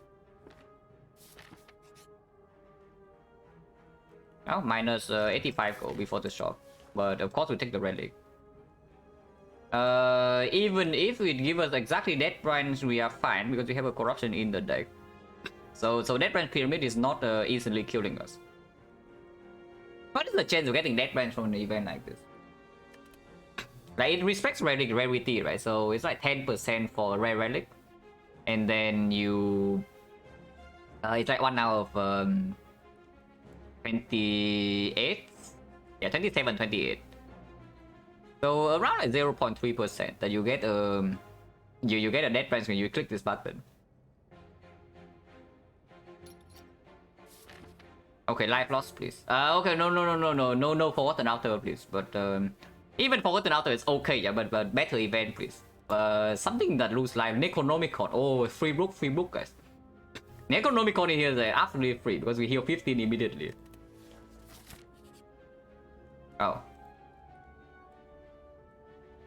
Oh yeah, here's the Ebolate. We got one. We are fighting Collector, but we transform to Whirlwind. I don't think so, right? But definitely don't want. So we are only looking for uncommon card, and hopefully it's like maybe if you no pain, then we can pick. Uppercut. It's okay. It's not Shockwave. It is certainly not Shockwave, but it is something that we can upgrade. We do go to 2 fires. First, weakness source. Not an amazing weakness source because we are on 3 energy pyramid, but it's still fine. But yeah, it's only 1 out of 5 here. I don't want it that much, but we can just click. Okay, so no uppercut. Antidote. Yeah, good question mark. But sure, we still go to shop, right? Unless you tell me we want to run into Burning Elite now. The boot. But here's a few open. Completely garbage relics. And here's a few open with a card remove. Fear open corruption Juggernaut. Is that too much setup? I don't know. Maybe it is. What about the trip? That I will talk about. What about the trip? We are on 3 energy. This is our only vulnerable source. We have the pyramid, so the vulnerable does not go to waste. And removing strike once again makes the flex slightly worse. Yeah. At some point, we do need to draw attacks. It's pretty good, right? It's not Shockwave once again. It is not Shockwave, but it's not bad. Because I don't even know how much I actually want to remove this strike like at this exact moment. Like how impactful that is. And this card will I know it will play in at the very least the collector fight. But even against both stabbing it can be pretty massive.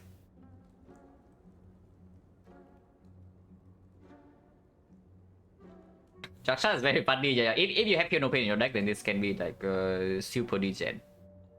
You see a Blade Dance and then suddenly how much damage is that? Holy crap, that's a lot.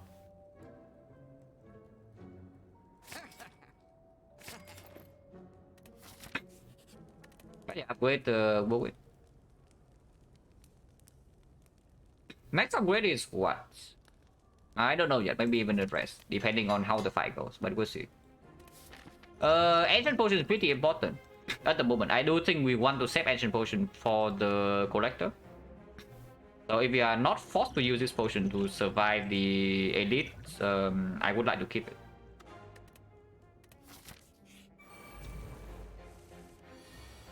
It doesn't attack my next turn, we have Conflict, so it's not that bad. Oh, the combos here again, guys. Like Juggernaut into Horn Clip. Completely insane. We can headbutt the flex. I kind of want to headbutt the whirlwind, but we also have cliff to clean up another gremlin camp. Even if she attacks next turn for 33, it doesn't matter, yeah. It's just afterwards 33 is a little bit difficult to block.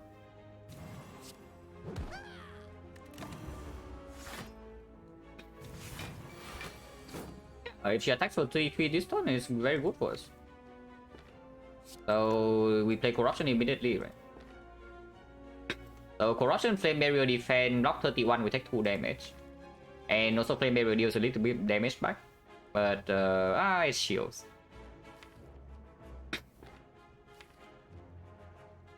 Right, yeah. And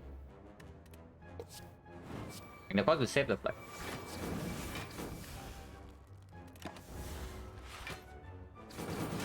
Okay, Flame Barrier dealing 1. Good job, Flame Barrier. We do want to kill the shield gremlin here, I think. I kind of also want to bash the leader if possible, but not very easy here. I don't want to exhaust the defense in case she attacks again next turn, and we can maybe full block with Fear No Pain. And after Fear No Pain is down, this is also like double 2 instances of damage. I can see Iron Way strike here, and then we wait and see what happens next turn. Maybe we only need Iron Way plus a single strike. I want to save the trip still. Do I? Maybe I do.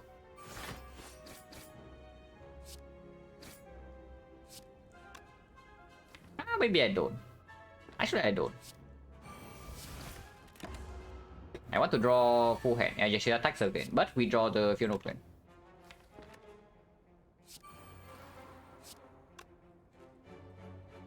So exhaust the... honestly, exhaust Blood for Blood probably. Maybe the Cleave. We will win for 2 energy this turn, and then... maybe Blood for Blood. How much do we block this turn? Fear No Pain is in play, so 1, 2, 3, 4. That's already 12. 17. We always run to this. Yeah, we have full block this turn. Yeah, we always have full block this turn. Can even go cry first, because if we are drawn to power 2 right now, we can just exhaust the wound instead and keep all of this. Wait, I should have done this first, so to not waste damage.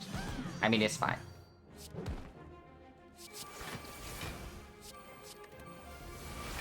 I mean, yeah, it's fine. Like this fight is like completely over from here.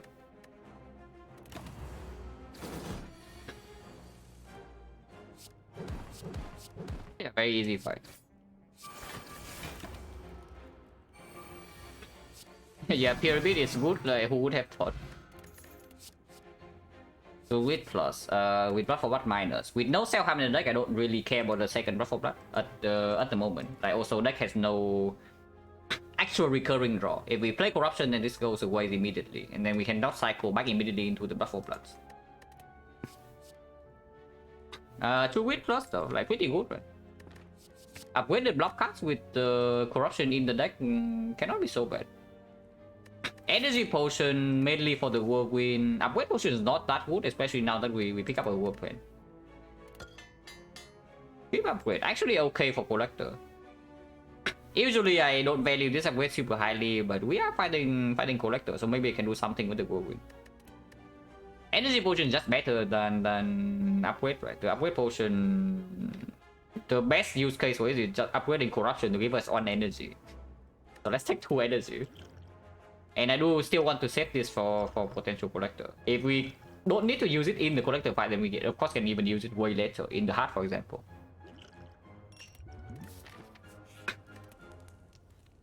Oh, what is the upgrade? Maybe I do manually upgrade my Corruption left right now. Because the other upgrades are not very good. And this upgrade will play. Like, this is the deck that really just want to play Corruption on side. Yeah, there's nothing else. Like, otherwise I recall. When is it time to upgrade Juggernaut? When you have It is not a bad damage upgrade. It's a lot of damage, but that's the thing, right? Ultimately, it's only damage, and it doesn't actually deal that much damage in early game, yeah. So it's late game damage. So I would say that you upgrade this card when it's actually your real late game damage engine. Like if your damage completely sucks in boss fights, then this is doing quite a decent amount. But it's just awkward. It's an expensive damage card that doesn't play early game. So it is pretty weird to find a good time to upgrade this. Right now it's actually pretty decent. Right now it's actually pretty decent. I do think the corruption is better. If you have nothing better to upgrade before the collector, then I can even upgrade XecnaR before Fuel Pain. It deals a lot. But here corruption happens first. We are over healing, but I mean, poor.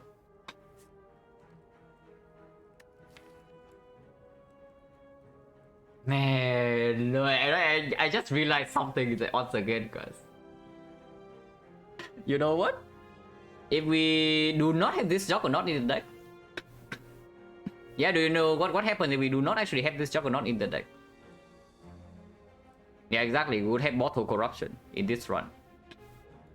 Because the Mortal does not show up until we have added the power to our deck. So that is, it waits until the Corruption is in here and then it shows up. Instead, we have a blue key. So, yeah. Hopefully that doesn't matter. Is that how that works? I think so. Or are you telling me it's actually like the... I don't think it works like the... curse remove event, right? That once it passes the bottle tornado, it doesn't come back. It really didn't come back. I don't know. Like it just doesn't show up, and maybe the queue doesn't change. Maybe it can also just skip. Maybe it's true. I actually don't know exactly how it works. Whether it's the same as the curse shrine or not. yeah, I side master, absolutely. And of course we take 2 elites. Still easy whole way fight. Ow. Stronger than when we did the apparently. Yeah, minus 18 for us. Good for us, guys. Minus 18. We cannot even down one of them because we did not draw enough attacks. But next turn, back for 0. Ow. Yeah, bursts are way too strong, man. Like Gremlin Leader, yeah. Gremlin Leader I sleep, but bursts better be awake. Ow.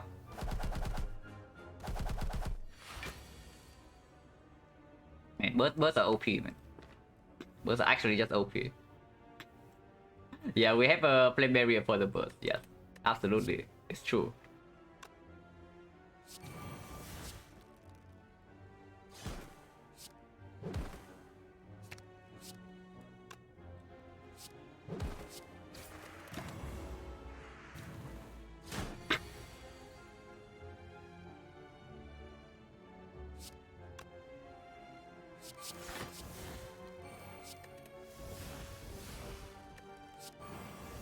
We bottom deck both Whirlwind and the Flame Barrier, yeah. Healing Relics get value? Unfortunately, no. The value is after we take the elite. So if we die in this fight, it doesn't actually play at all. And we actually got minus 12 in this fight, which is slightly unfortunate. At least it's not minus 21 from Avocado. Or minus 22 from the Thieves. He made it not playing Juggernaut. Okay, sure, I can do it.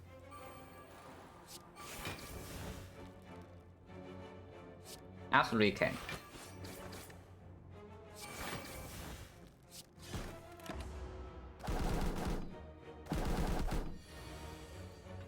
Hello, Duran. To relic icon 4. Yeah, but 2 real relic. I mean, this already healed for 15, but now it probably doesn't play. But early part of Act 1 of this run is quite alright. We transformed 2 into Flex Juggernaut and then did not see super good cards. First 5 fights. But then after picking up these cards, suddenly we are taking 0 damage to it. So runs like kind of back on track.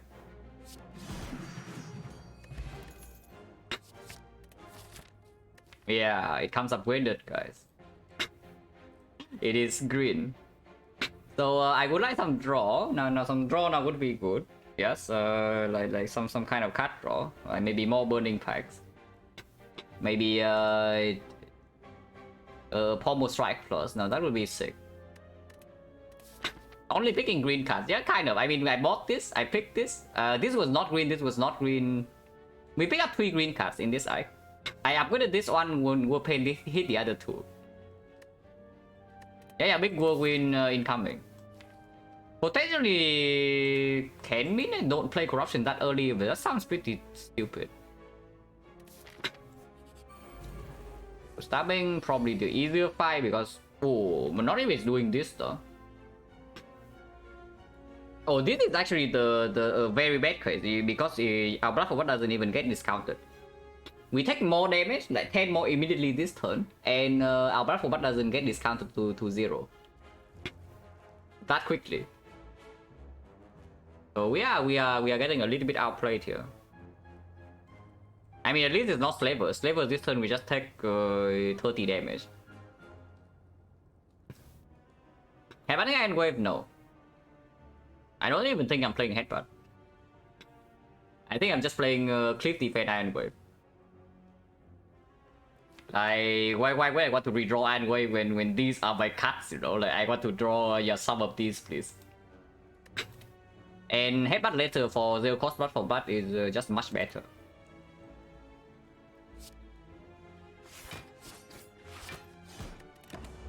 Play Strike over the thing. Yeah, again, Blood for Blood is like 2 costs right now instead of 3 because what happened last turn. You can Headbutt Flame Barrier, but no Corruption yet, no Bloodletting, no Burning Pack.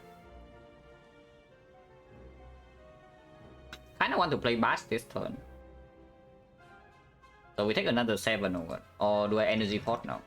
Potion chance is 1, 2, 3 fights, and we got 1 potion. So it's 50. Hello Roshi, thank you for the good luck. Yeah, potion right now, what do I play? It's just Bash, Strike, Flame Barrier. So I get Bash 1 turn earlier. But there is Trip in the deck still. Maybe potion later. Yeah, Flame Barrier Headbutt and then maybe potioning next turn is slightly stronger. I would assume.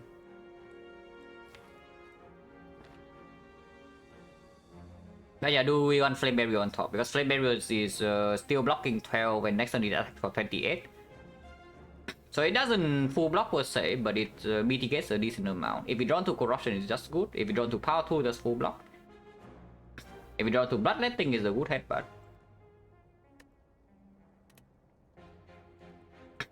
Why not Bash try to draw deep? Oh, because I take 7. But it is also possible to just do Flame Barrier Strike. And also next turn he attacks for 28. Like, we need to block 28 somehow, you know. Like, it's not like suddenly we just kill him. Why not headbutt the Flame Barrier when it's already blocking a decent amount? We have the Energy Potion to make sure that we can play other important cards next turn if we draw onto them. And it also deals back 16 damage next turn. Yeah, that doesn't make a lot of sense not to do it, right? Yeah, let's just Flame Barrier into to headbutt the barrier.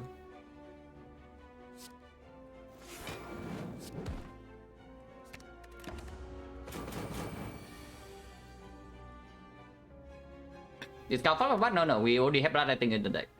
And you see right here, this turn we full block again because we have exactly this. But maybe we draw into the other stuff. Hello, Byron. This definitely gets played, right?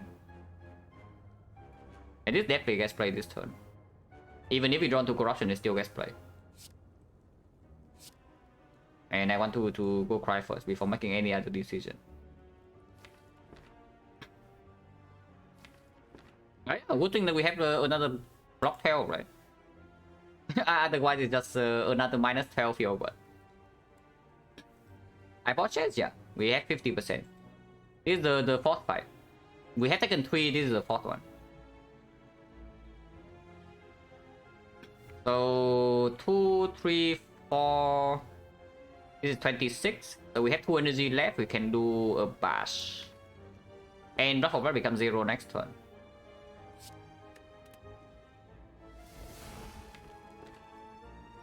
And yeah, I would like to do that. I would like to do that. I don't know how much damage do we have. With potion we have lethal, yeah, I'm pretty sure.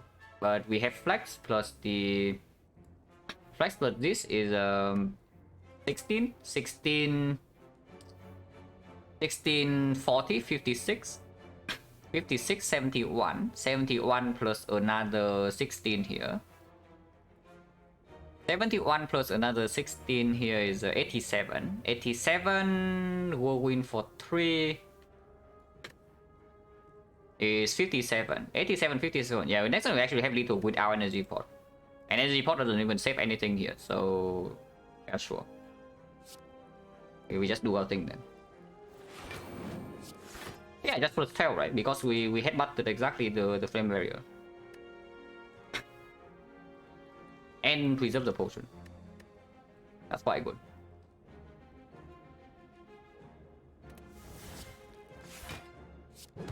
And we exactly lose 2, so this becomes 0 cost. Actually, bottom deck was corruption and field open.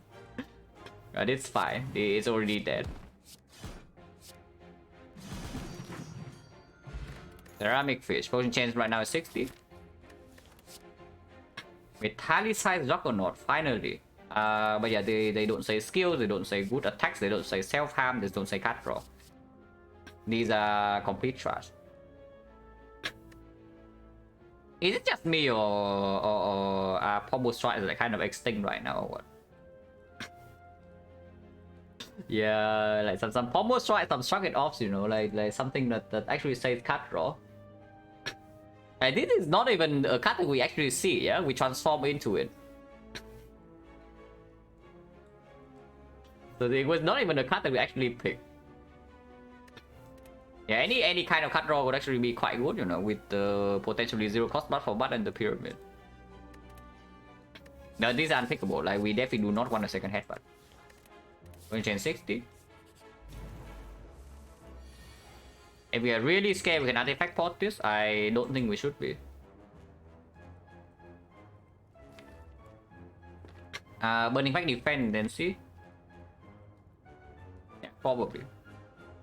We have no pain in this fight as well, so chosen not an issue after we kill the cultist. So we just bash the cultist then, if that's the case.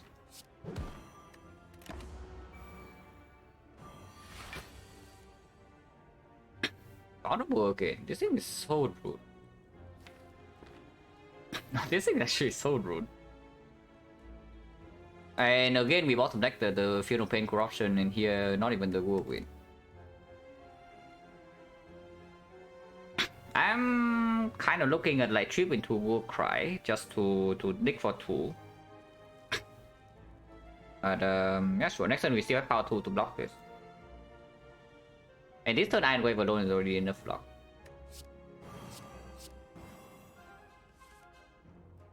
Yeah, Juggernaut, exactly what I need here. Doesn't matter what I put on top. I'm never playing defense this turn, or maybe that. Probably need to play Bloodletting this turn, right, to make hand space. Ideal time to use the Bloodletting is with the Whirlwind in hand, but we also need to freaking draw some cards. Next time we don't need that much to block. If this thing is already dead, these things are blocking 24 and maximum attacks for is only 31. So then we can also play defense block 29. But there is though, and no Feel No Pain yet.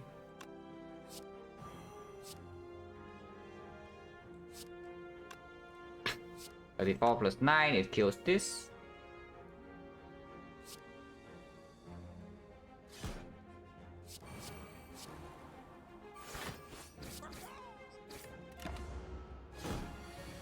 Okay, doesn't need attack for big, so we can put the yeah, bottom decking Funeral Pain in this fight is not that fun, but Factor Run consider, but yeah, no, like with this in the dragon we are playing with Pyramid here. We are not playing the kind of deck that dies to chosen cultists like yesterday's defect run. We are playing Ironclad with a Pyramid and a Funeral Pain. There is no way we potion Jin here because the ancient potion is very strong. Like, do you actually want to toss away like 4 strength in the collector of 5 for the chosen? Like, no way, right? Effects, yeah, absolutely. Like the flex is very powerful with the ancient potion pyramid. Honestly, if I can, I would just take this potion all the way until Act 4. One of the better ones for sure. What do I burning pack? What do I headbutt pack? Is it power through? It probably is power through.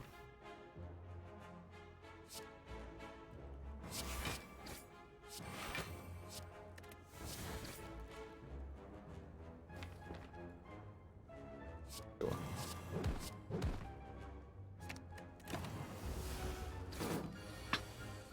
Yeah, we don't actually draw into Funeral Pain or Lethal soon. We do have some small problems here.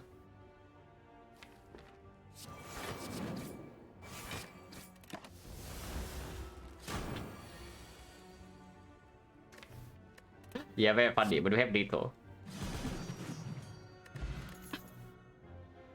No potion by the way, so potion change around 70. Very willing to use energy pot here if we need to.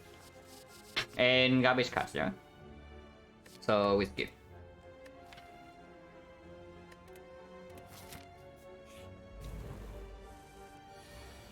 Oh, cliff plus. We can double cliff here. That does not kill.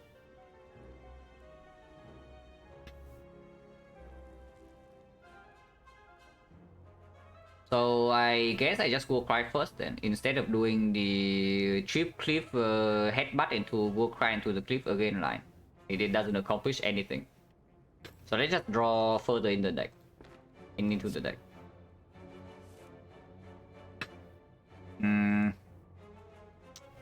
Yeah, not amazing.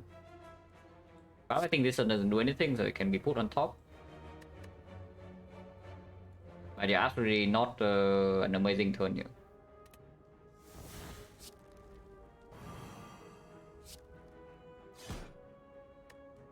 Do I go to headbutt the cliff? Probably, right? Because next turn I still have the horn cliff, so I don't need to block these things that much. And this thing still needs to die. And I know that next turn I'm drawing, but letting potentially no more damage.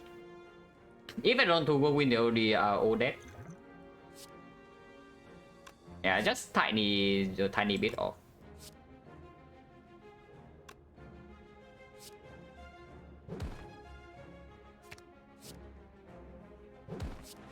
Ow. I wouldn't we have Eternal Feather. Oh, we actually drawn to Whirlwind, so they're all dead or what?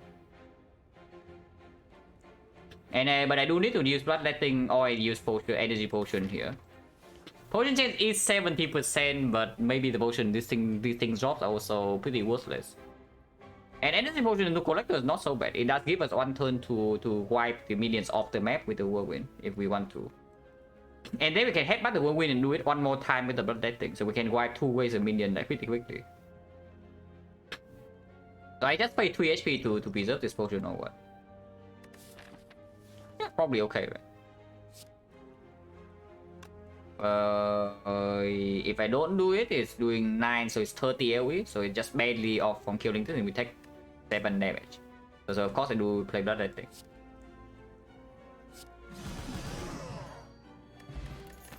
Oh, Peace Fire, exactly what I need.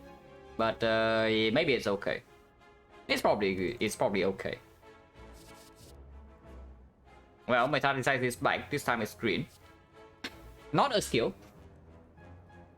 Notably not a skill, but we do have a Juggernaut first of all, and this thing blocks too frail.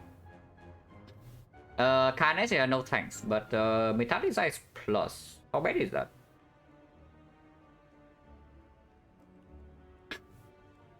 Because at the moment we actually don't have infinite block, you know. Like even in the collector fight, I don't know whether if our damage is slow, yeah, I don't know whether our block is actually enough if we slam the corruption immediately. And we do play corruption on site. I'm gonna coming up next year, yeah, sure. Also 9 gold, like metallic size plus with 9 gold, and we already have burning pack and true wit against the awakened one. So adding more powers to the deck doesn't really hurt as much. It's good in boss fights. Not that bad.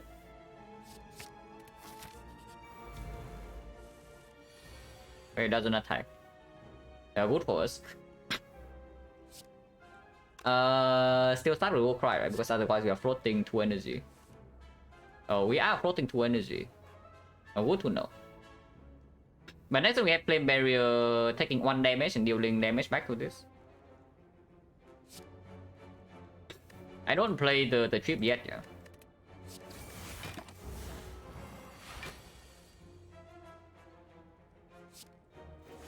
Next turn to fail, we still have power through maybe, but maybe I just want to spend the turn to do burning pack on a defense now. And even burning pack on a chip, but probably not.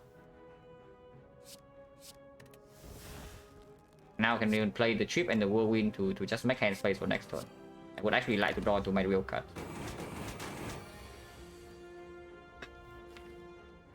Yeah, like this one or this one. Can energy pot here if we are annoyed enough. But it's not even that much damage, it's only 3. Once again, it's 3 damage. Yeah, once again, it's only 3 damage. You know, pain in the deck, don't in the last fight, yeah. But we don't play it here though, like it doesn't actually do much. So, power through with the wound, iron wave. Is the line here. And let's do that. And I don't really want to wound clock in my hands, so I play power through first. And yeah, this block for 4, this block for 3, this also block for 3. Maybe Feel No Pain right now is okay. If it blocks exactly the same amount here, because we also deal damage with the anger anyway. I guess I do play Feel No Pain. Actually, it's 4, not 3. Oh yeah, potion change is oh yeah, it did not even draw a potion. The potion change right now is like 80%.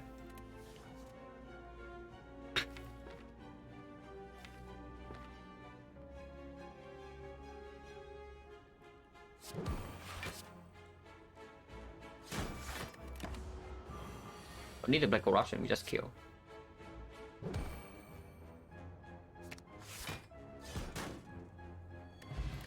Stop potion, oh, dual wheel.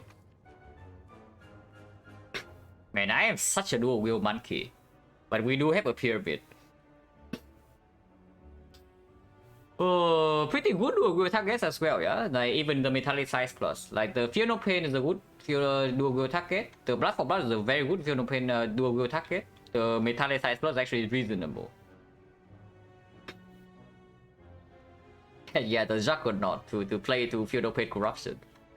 Good with the mummified hand that we are going to get. Yes, exactly. Is it too much setup already? But we do get to top away some strikes. Happening in 5, of course we are topping strike. Like it is not even close. We saw Fusion Hammer already, so and right now we don't really have the only way we have enough energy to use the dual wheel upgrade is if we also have bloodletting in hand. I mean, sure, we have energy potion for 1 fight, but it doesn't play super well like that early. Minus, what's wrong with that? It is still paying. Is like paying a third of the nightmare's energy to get a third of this of the effect, but 1 turn faster. It's still good. Okay, the argument for the dual wheel plus though is a very interesting one. Not very interesting, but it is like a pipe dream. We do have the pipe though, so maybe it's not too far of a dream. Is that to say that we get feed after this act? And then the dual wield upgrade immediately converts into let's say like maybe 12 max HP before we actually get to upgrade it on our own in Act 3. But I mean, if we get fit after this act, we're already happy, right? So let's not care about that. Let's assume that we don't get fit. If we get fit, we don't even need the dual wheel, you know, like just normal fit with pyramid, go to the heart with 120 or something, that's already more than enough. Block potion, energy potion. Energy is probably still stronger. This potion is for damage. For the heart letter, maybe we can block the vulnerable because we do not have a disarm and we do not have any weak sauce yet. So blocking vulnerable is potentially pretty important. Oh yeah, dual wheel also is 9 gold. Like cannot say no to that. If the card choice is close, 9 gold makes a difference, guys. And that is not true, but I want to say it. How much do we heal to? 25 cards, so 15. So we heal to 51. 51 with pyramid, corruption, feel no pain should be enough, right? For the collector. I mean, I sure hope so.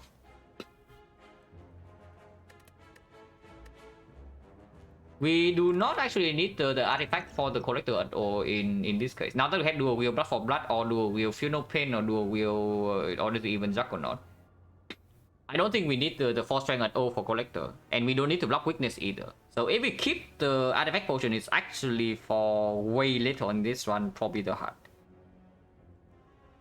So if we have any chance of dying at all to the collector, we should pick the block potion up. Is that true? Maybe that's not true. Maybe 4 strength is still, or blocking the weak is helping killing the minions, and then blocking the collector alone through fail is basically killing the minions blocks more than 12. Yeah, killing minions has to block more than 12, right, when we are vulnerable. So if we see that the draw is really bad, we can open artifact port. Yeah, sure. So we skip, yeah. And top strike.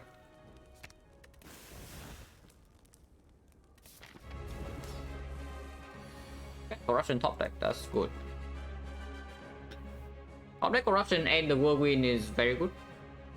But yeah, next turn hopefully scroll. I mean, there's no hope. Like Honfleet absolutely screw us over. It's just that whether she attacks or not. If she doesn't attack on turn 2, then Honfleet absolutely screws us over because I would definitely take 14 to my face to make blood for blood 0 cost. But we'll see. Start with Warcry. Oh. Well, I guess we play Juggernaut then. And leave the corruption for next turn. Can even Juggernaut defend for 5 damage, but I don't think so. Wick flex save rifle, we actually wait until we see the draw order. But blocking Wick is honestly not even bad, worse than 4 strength, you know? So I think we wait until turn 4. Blocking Wick is not actually not worse compared to 4 strength at all. Yeah, put corruption on top. If she doesn't attack next turn, we also don't need to play corruption yet. I mean, it doesn't matter what we put on top, we just play Juggernaut and end turn. Yeah, don't need this damage. I want this in my hand because I know corruption is coming.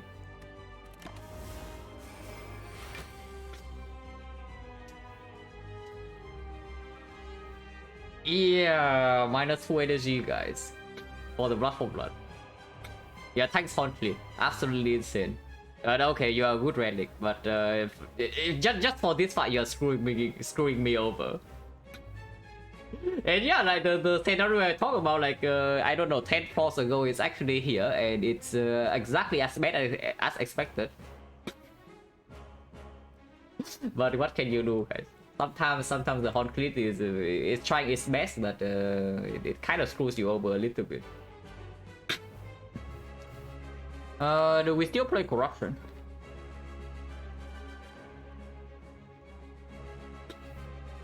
Yeah, but I think, yeah, not even play corruption. That is exactly why I'm asking, like, do we actually play corruption or not? Because playing corruption also means I don't really play defend this turn, and I also don't want to play the whirlwind now. It's a little bit weird. What if it's energy potion? Potion chance this fight is still 70%. Potion chance right now is still 70%. Maybe energy potion slightly better for the feel no pain later. If we are energy pot, the whirlwind kill all of these right now, we never get a buff or one discounted. But we have Juggernaut in play already, and we can even do a wheel feel no pain, so that is plenty of block.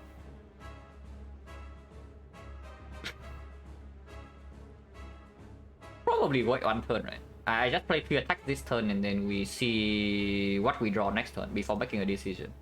Because playing 3 cards also give me exactly a nice 5 draw.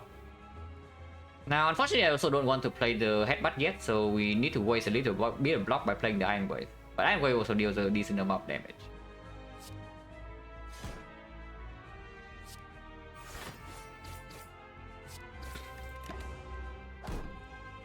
Could have been 1 energy now, but no. Flex I want to redraw. Flex is a very good redraw. So even if we play corruption this turn, we should do flex first. And I don't even know, because I have a feeling that I don't even want to play corruption yet. I'm gonna play corruption now. Kind of a bit weird, right? Because our damage is actually slow. If our damage is slow, then we need to, and block for blood is not 0 cost. We actually need to block probably like 2 to 3 turns worth of vulnerable. Then shuffling back the power 2 or the burning pack is like very strong. 13. Willing to do energy pot this turn. Yeah, definitely willing to do energy pot this turn. And I don't want the wound to block my hand, so again, I open with the power 2. If I play power 2, I should open with power 2. And I do.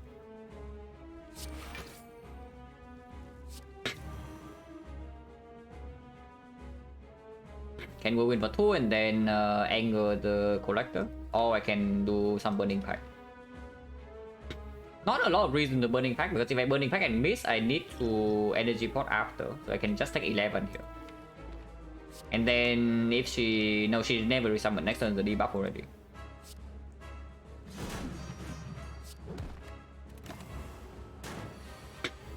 Okay, Feel No Pain is here. So... What? Feel No Pain Bash then? If she resummons, then we still don't need to play Corruption yet. What is the dual wheel? Because yeah, once again, like corruption, if we can wait on the corruption is better, because I do want to play Bloodletting twice to make this 0 cost.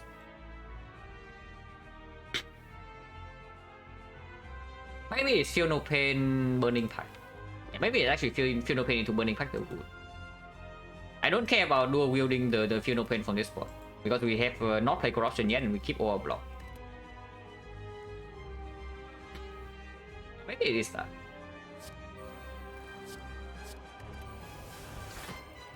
Okay, that's good. Bloodletting, and now we can actually headbutt the Bloodletting, yeah. Bash into headbutt the Bloodletting and do a wheel to blood for blood. And then next turn we pop off. Okay, that's good.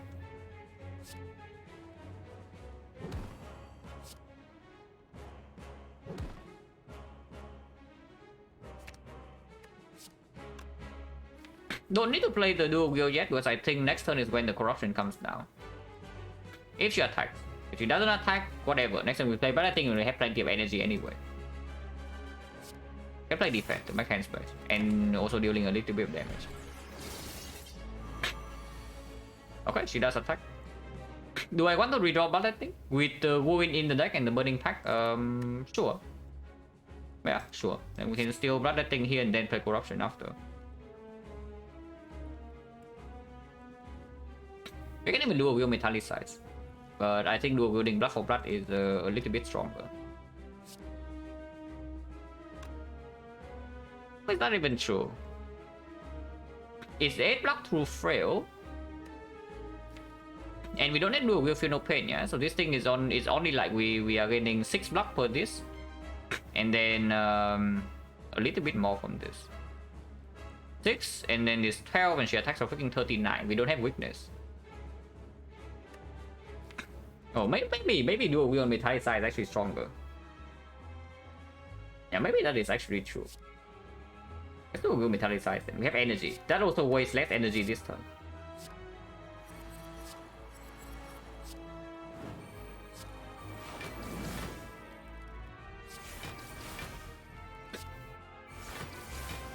Yeah, attack a little bit, yeah. I can true grit away the trip, but these are way stronger next turn if she attacks again. Like this, we are guaranteed that we never die next turn. Yeah, even if she attacks and we draw into no block, we are still completely fine. But here I can exhaust the trip. Otherwise, I do want the burning pack on something. Maybe don't care about the headbutt. Next turn she never attacks, so she should die before she's doing anything again. Now we do it with the block.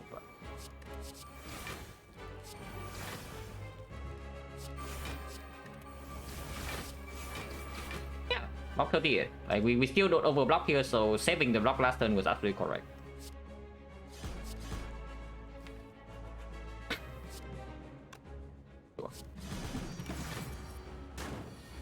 Juggernaut, yeah, Juggernaut going in, absolutely. And she dies to Juggernaut.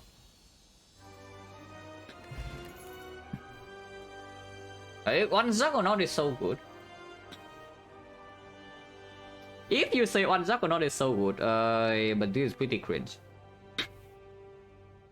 Like all of this, we definitely do not want Demon Form. We definitely do not want a second Juggernaut. If we actually want this card to deal damage, we can even upgrade it. But upgrade definitely goes on dual wield now. If we ever not though. Second corruption, how is it?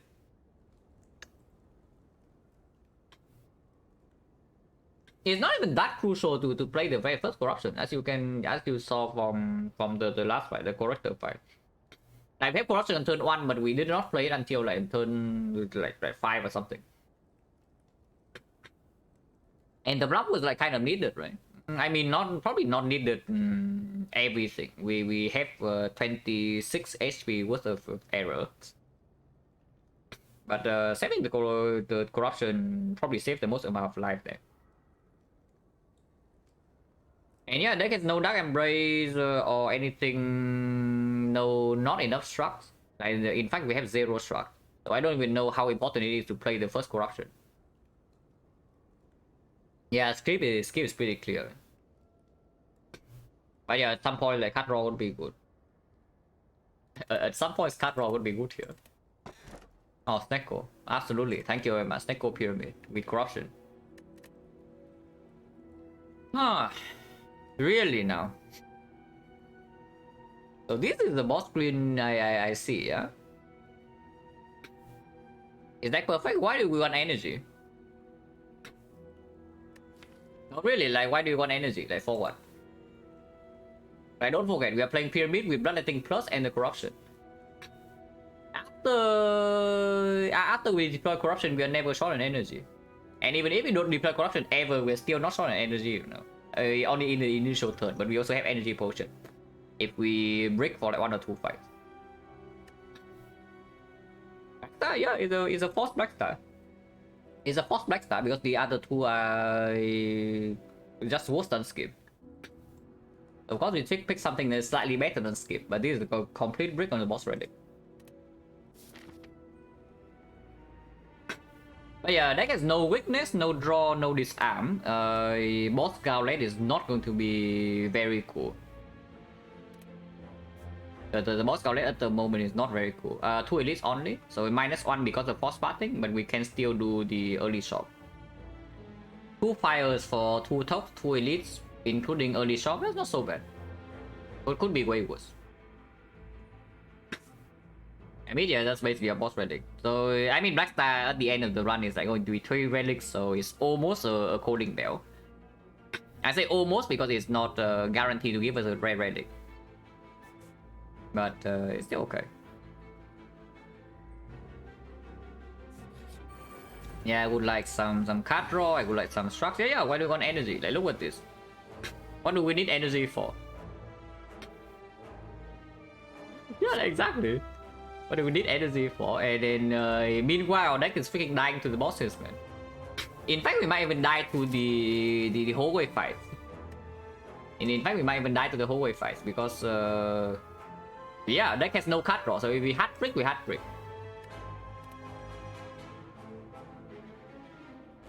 Block 15. Go next and Hornfleet can cover. Don't need to play the corruption yet, so I just do double defend and wave then.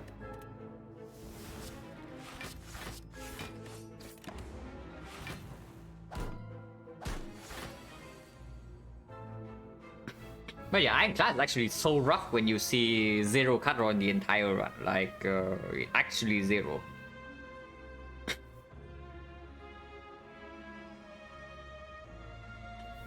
How much damage is this? Okay, energy could be good here because we are dealing 54, so we are barely off from killing this, but we can kill this. Unfortunately, this guy is the one that attacks for Dapo. So Burning Pack first or Corruption into Burning Pack?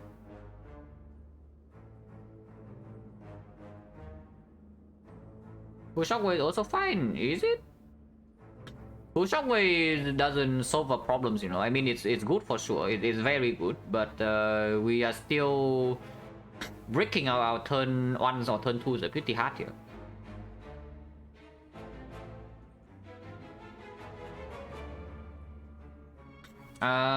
Do play Corruption, right? That Embrace would be very strong, but of course we have Corruption, Feel No Pain, so of course that Embrace is good.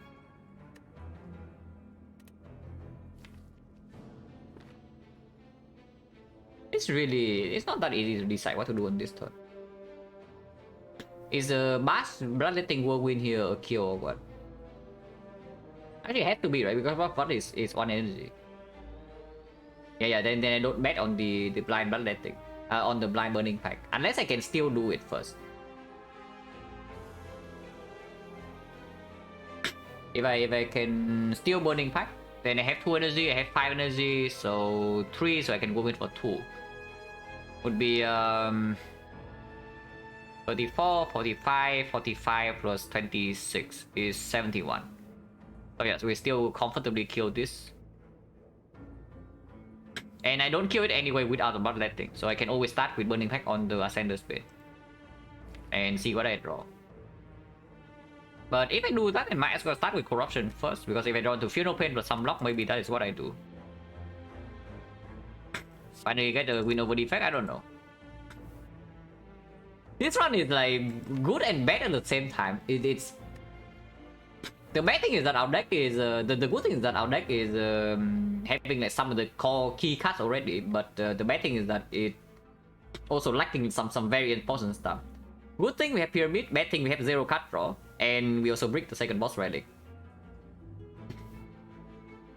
Sustain is very appreciated here when we can actually break pretty often. Honestly, this deck is like just a few cards away from being like completely busted broken, but for now it's dying. Which is why again busted crown is completely worse than skip. And it doesn't play and it also like kills you very, very often. Do you not think? No, relics are good. Like this is very good. Yeah. This is completely fine. This is fine. This is good, and this is fine too. The Warpaint was also not bad though. These are decent relics. This relic bar is not so bad. Yeah, Corruption and then Burning Pack away the Ascender Spade is probably what I see here.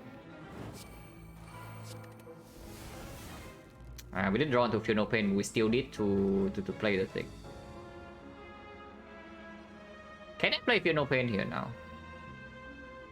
Go to 0 and go to 3, so bash into Blood for Blood is but I have flex now, so it's actually 15 plus another 40.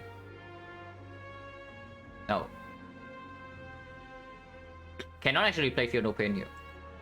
And I mean, we don't need to.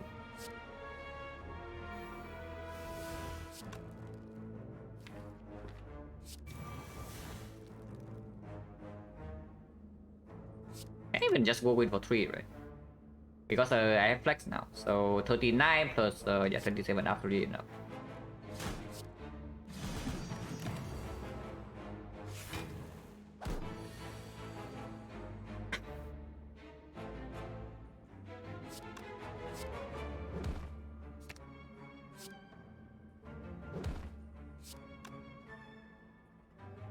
Do we feel no pain? Don't know why we do that. We don't need to.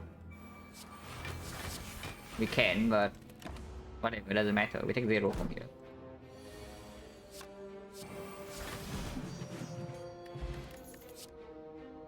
Definitely don't want another one, especially unupgraded. Flex spot, a little bit of a combo with this, and we can do flex spot on the flex turn and then gain nice strength. What does strength even do? I mean, I don't know. Maybe kill time eater if we never actually find weakness, some disarm or like whatever. Then maybe nice strength can kill time eater for us. But yeah, energy pulse not that bad with the pyramid. Because it does allow us to dig further with the burning pack sometimes. Probably don't care about the flex spot, right? And yeah, if we never find weakness, this potion is even more important when we enter the hard fight. You take it, heal 50, full value. On sale. Yeah, it is on sale, guys. And here's also medkit to go with it. We have power through. What's my win rate of pyramid? On Ironclad so far is, I think it's 100. So let's try to not change that. With Silent is around 95. But sample size is like way bigger. But yeah, this medkit cannot be so bad, right? Because the medkit also allow me to do to not play corruption. I can just play Feel No Pain, Dark Embrace, and then yeah, just block with power through. Exhaust the deck down with True Wit Burning Pack, and then I just do power through full block every turn. It's good. Like we have pyramid. We will still 75, and our deck has no base cards. That's pretty funny. Yeah, I can draw 2 now. Speaking of draw 2, here's some card draw. If we would like that, but probably not yet, right? Or what?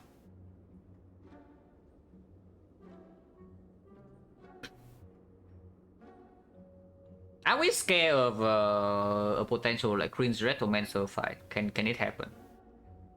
Because Nemesis, now that we have medkit and the Horn Cleat, it cannot actually hurt us that much.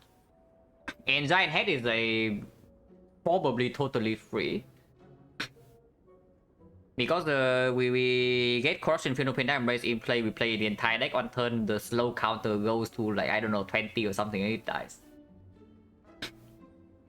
Yeah, probably don't need to be that scared yet, because we have both Cliff and the Whirlwind in our deck has like no base cards.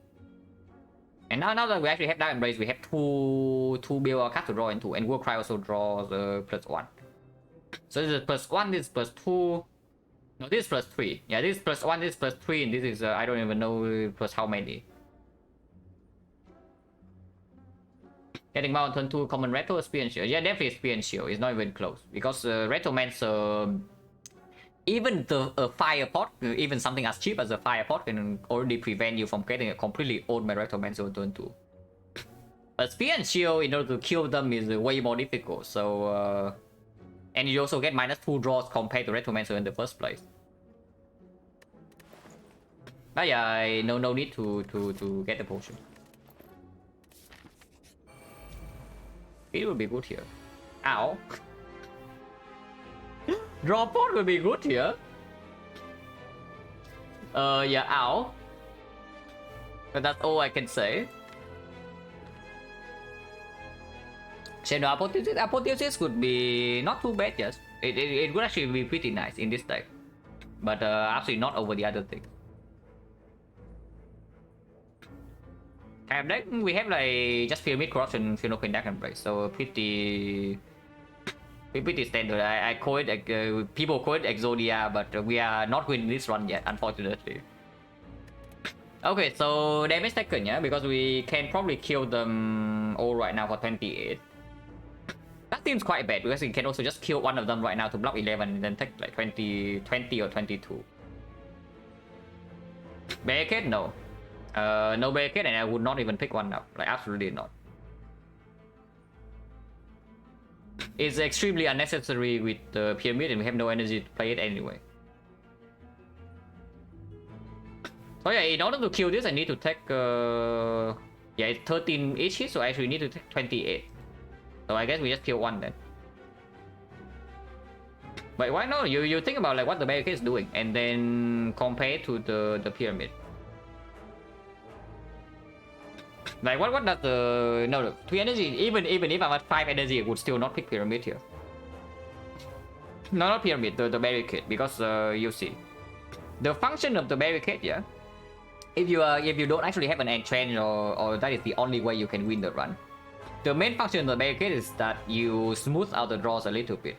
So any turn where you overblock, the barricade retains that block for you for a different turn, so you don't waste your energy. But yeah, we already have that. Like, that is exactly what the Pyramid is doing. So barricade is functionally doing the same. But instead we have to pay energy for that. Exhausted skill right now? Yeah, that's the thing. If you don't have the Pyramid, that is true. That is very reasonable. But do you think we massively overblock if you have this? Like, not really, right? Because we can control what cards we play. Yeah, thank you very much for the give the stuff to Abjit, like whoever you are. Appreciate a lot. But yeah, we don't take 28, yeah. So 15 plus 16, 31. Are you kidding me? It's 31. Oh. Thank you once again. I mean, I don't know whether it's the same person or not, but I assume it is. So thank you very much for the gifted sub to Abia as well. Wait, I mean, if we cannot even kill with just Bash Anger, then the only way is to kill this thing here and save 1 HP or what? Because if we Bash Anger Whirlwind here, yeah, we are taking 7 from this and we take 20 with 27. If we kill all of them, we take 28. So I mean...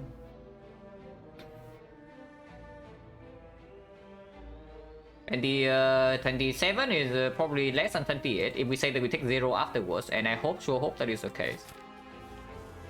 So we do the line that takes 27 then.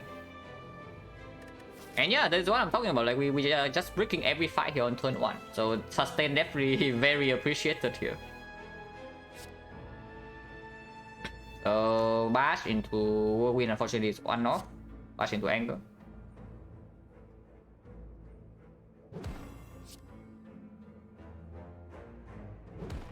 Then wrong play. Actually should have Anger here. I mean, probably doesn't matter, but yeah, that was wrong. For whatever reason, I was thinking this doesn't kill, but it was before the flex. We are also never playing Whirlwind here after. We might play Cliff. Next turn, in fact. So Whirlwind gets played first. Now we can play Whirlwind for 2 next turn, because the Horn Cliff box and this thing is only 7 spike. Ow.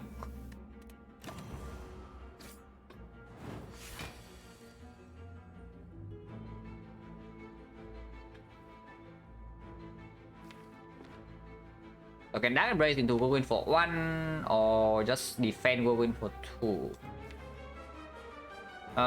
This guy explodes next turn, by the way, yeah? So better...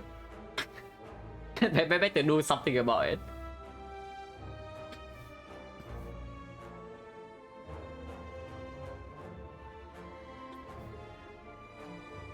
Maybe dual wield the Dark Embrace and then Whirlwind for 2 instead. Does it ever make sense? I want to draw, right? I want to draw. If we draw into corruption next turn, we can also just block this 30. I want to draw. It doesn't kill, so we don't even attack because now it reflects back. If that's the case, then we just keep all of these then.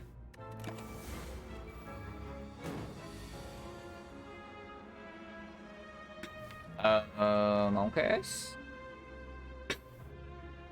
Okay, this is why we save the energy pot, guys. Like, finally the energy pot can come to play. Power 2 does block, that does draw 2 though. So we block a lot here, but this can also attack.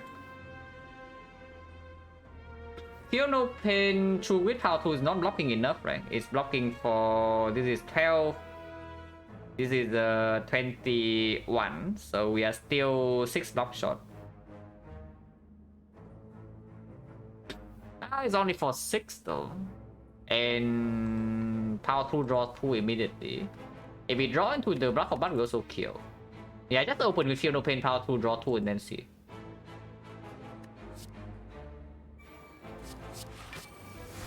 Oh, okay. Everything's good then. Nothing is wrong, guys. Yeah, nothing goes wrong here. Yeah, easy fight. We always do. And perfectly attack. And this is just good for after.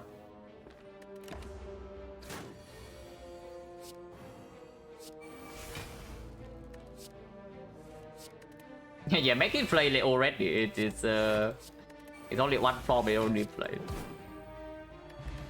It's still chaos. That is quite good, I would assume. Uppercut plus. Not shockwave. But it says 2 weak.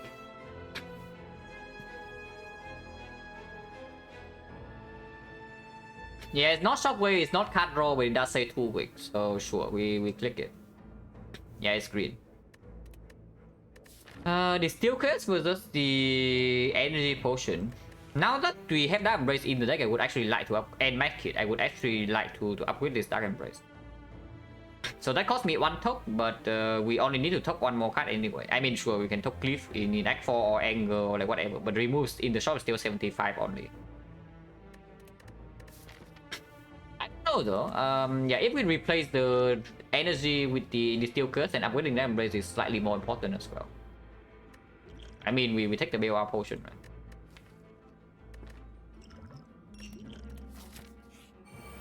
Spikers again. And again, we take some damage.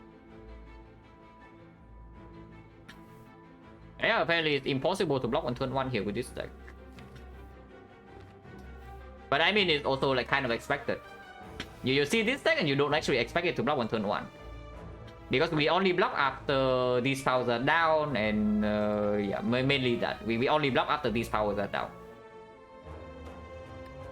Good thing though is that the heart has an attack on turn 1, and then Spear and Shield also maybe give us some breathing room, and if we top deck that Embrace, then we can also draw with the burn. But here I see that Embrace, Iron Wave. Iron Wave on what? How we ignore this? This thing is just positive. It gives us the day cycle themselves, and if we draw into the Feel No Pain, it also block 3. So Iron Wave the baseball. The steel curse is very bad in this fight, yeah, so we don't do that.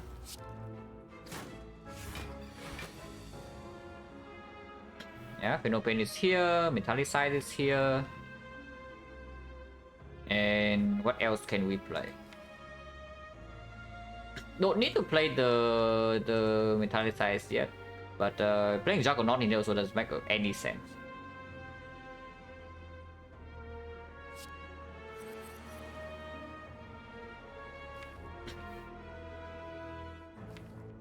Yeah, because next turn I might need to play Burning Pack before seeing Corruption, and then if I don't play Feel No Pain right now, I cannot have Corruption Feel No Pain in play next turn, and then that makes like 0 sense.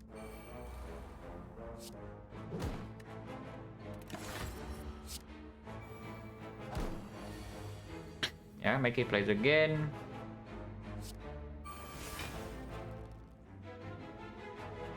Do I really have to play this 3 HP? Maybe not yet. Maybe not yet. Yeah, definitely not yet.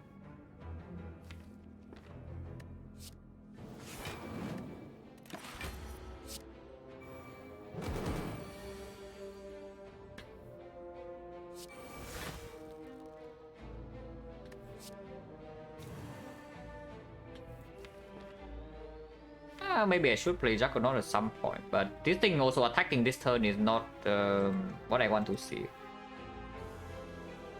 Probably not. Maybe even Burning Pack away the Juggernaut.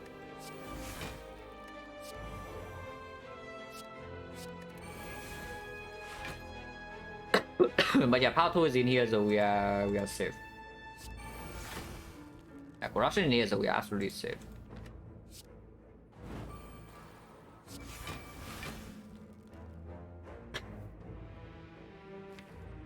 Really don't want to play this 3 HP, but without the Juggernaut, at some point we also run out of block. How do we deal damage to Spiker? This guy shuffle in some block. That probably is okay. With Power 2 also full blocks like a lot for some turns. And we can play balloting at any point in time. We don't need to do it yet.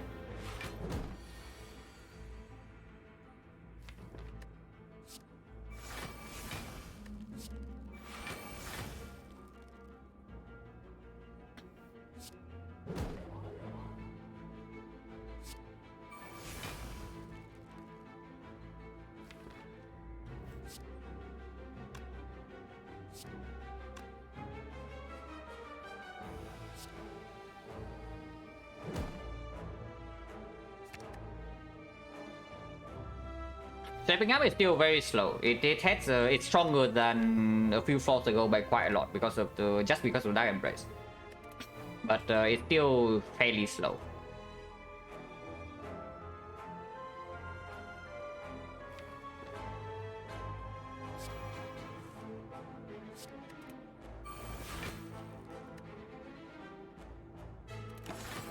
Yeah, this thing is pretty crucial. Yeah, it's actually shuffling in 3 block for us, so it has to be alive. And if I just play the blood, I think this fight is like over instantly. But 3 HP is like 3 HP, you know. The 3 HP is like pretty important, I would say. Blocking for 13 only, so that's not very good.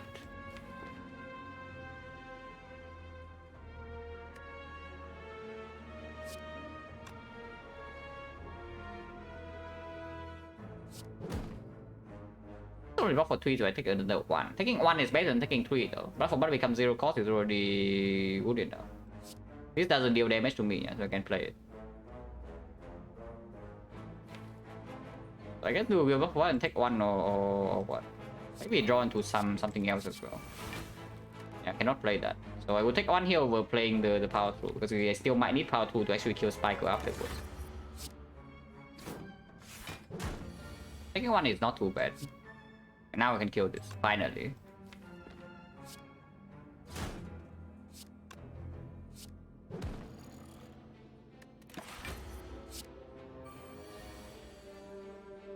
So now we just want to kill Spiker and then this thing will die.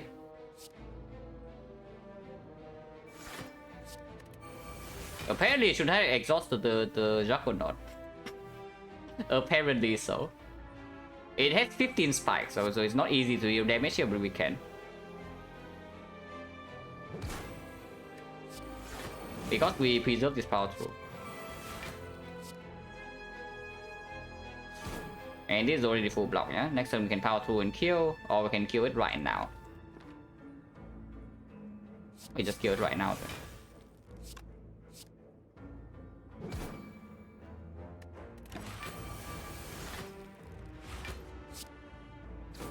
So the Juggernaut would save me 1 HP. Nobody has ever died by 1 HP before. Yeah, dying by 1 HP, like who would ever do that, guys? Green. Okay. Now the deck is like in a little bit of a better shape. Especially against Time Eater. Like this card helps a ton against the garbage Time Eater. absolutely super strong.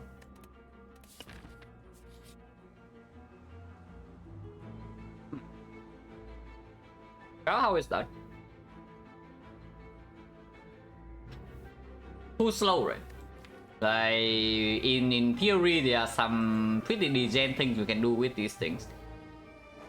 But again, our turn 1, turn 2 are already bad enough. And after we get Corruption, Fuel, and Embrace in play, we don't really care. So yeah, why would I care about like, having a 0 cost or something? In theory, 0 cost Burning Pack, 0 cost True Grit, or like whatever with the Dark Embrace can be infinite. In practice, yeah, even 0 cost Power Through on its own is infinite. Yeah, we just power through and then we play two wounds and it draws 2, and then draws back into the power 2. We can do that again. Infinite block into Juggernaut damage. But yeah, Pipe Dream, right?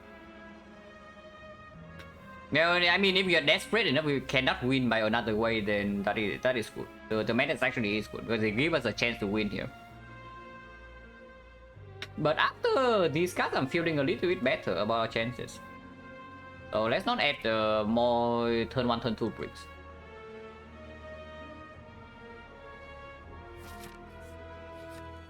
68, one shot. Yeah, oh, the 1 HP that the Juggernaut costed us prevented the 69.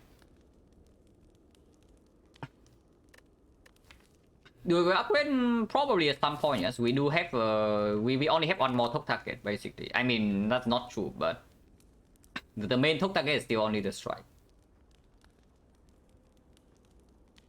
Not right now though. I think the Diamond Base upgrade is definitely more important than the dual wheel upgrade. So the question is whether the dual wheel upgrade is better than taking the last strike or not. I think before Time Meter I would like the dual wheel upgrade. Mainly because our damage in that fight has to be dual wheel blood for blood.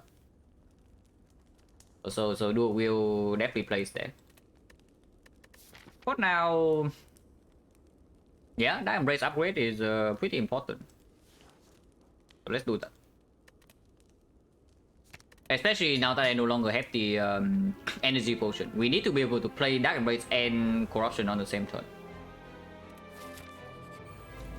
Nemesis. Once again, we get owned on turn 1, but that's like expected at this point. Juggernaut is surprisingly a decent amount of damage here, but I mean, we probably don't need it, right?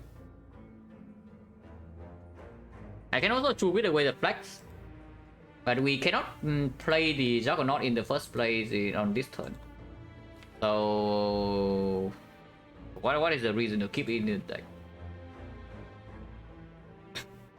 I mean, I can also choose away the Blast, but might be a pretty bad idea if we are slamming Corruption on side, which we are. Your deck will be destined. Yeah, if he actually do that. He can also not attack this turn and then do that, you know, but in strike he's hitting us for 21. So if he shuffles in like 10 burns or something, would be great.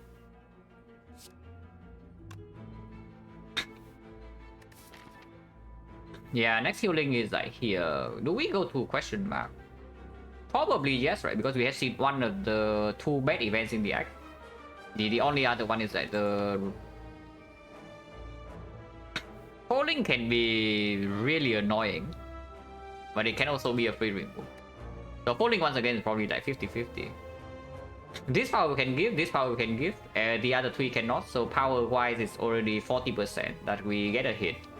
Attack wise 1, 2, 3 can go. Even Iron Wave can go, so 4. We just don't want to give uppercut, we don't want to keep blood for blood. Not him. Uppercut and the trip maybe can give away bash. And then skills, a lot of them we don't want to get rid of, but flex can go, defense can go.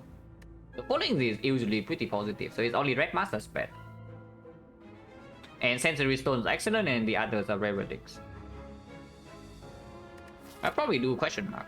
But if question mark ends up not being a fight, then Eternal Feathers healing how much? 20, 28, so 25, 15. 15, 21. Can lose a little bit here. And I'm thinking about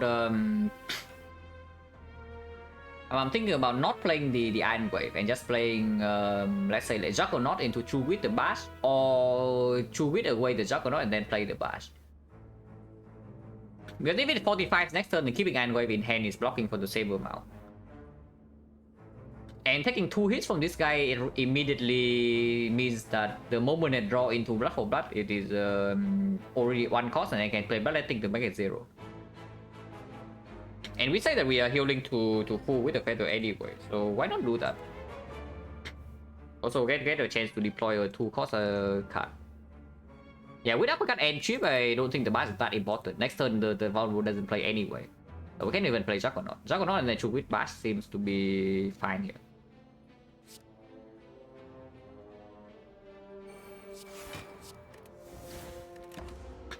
Yeah, damage doesn't actually do anything. Oh, good. He actually is stupid. Could have hit us for 45. Maybe he tries to hit us for 45 next turn, but pretty dumb of him to give us a free turn here. Burning Pact first, yeah. Burning Pact the flex.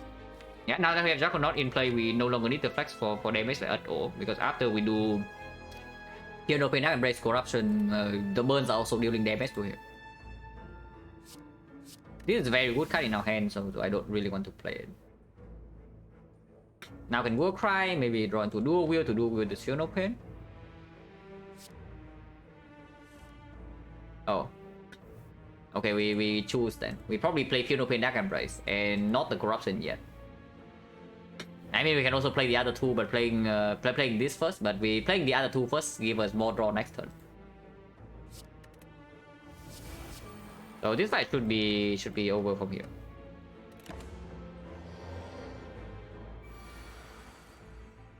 Yeah, doesn't even do the big attack.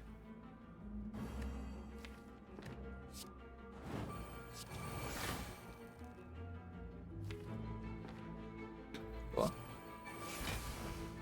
With none. I mean, that's probably not a very good play, but sure, why not?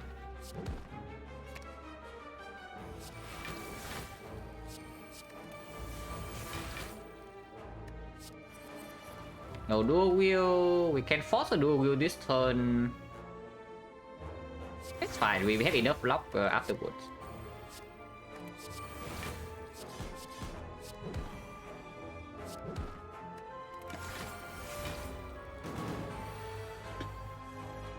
This guy is actually very stupid, apparently. But he's just dead next turn, yeah. We don't even need to play them when we can.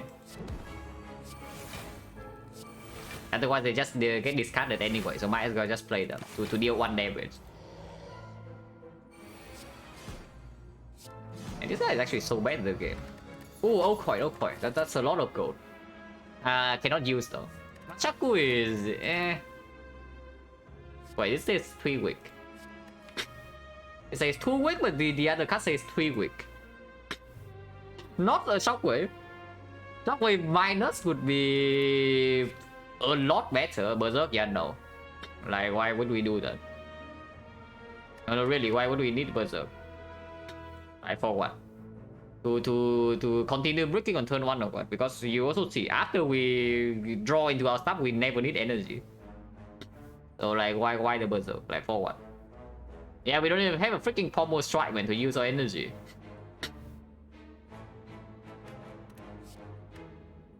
Yeah, Shockwave minus will be better than Clothesline plus, but I mean, we already knew that. Do I still pick this? Because picking this up does mean that I draw into weakness faster. That's about it. Maybe this allows me to weaken Donudeka, but that fight is whatever anyway. Weaken Awaken 1 is not so bad, but picking the Clothesline actually hurts me energy-wise, yeah. Also 2 costs, yeah, not when the 2 costs is also blocking for how much is weakness worth in the heart. If we're not vulnerable, if we don't draw the disarm, then it's worth 27. If we are drawing the disarm, then it's only worth 12.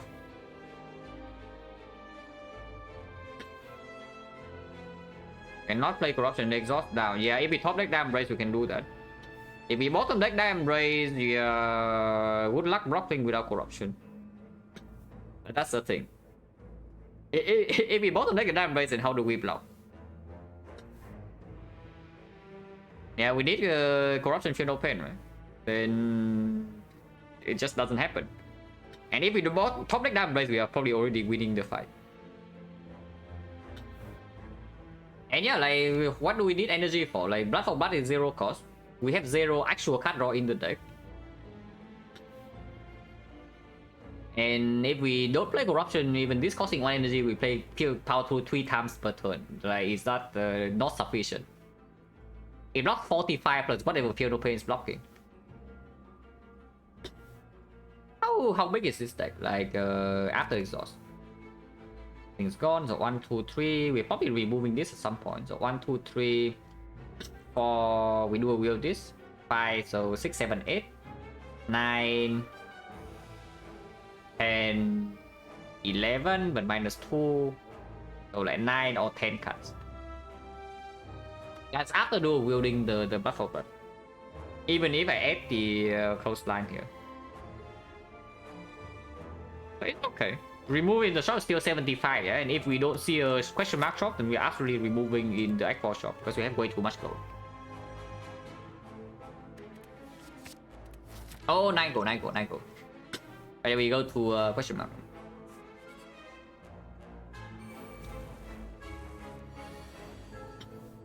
Yeah, I look at this. We top deck damn raise, do we need energy? We top deck damn raise corruption, and do we need energy? Yeah, these idiots also shuffle in burns. It's true. This guy is smart though. This guy is dumb, but this guy is smart. Man, power through is so good. I kind of want to not exhaust it, but not playing corruption this turn is that so bad? It's not that bad, right? Because we have the Horn Clip next turn already and can headbutt the power through.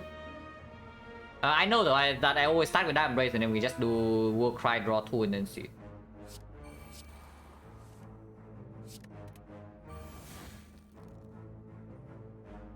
If I don't play corruption, we are taking a little bit of damage. Is that bad?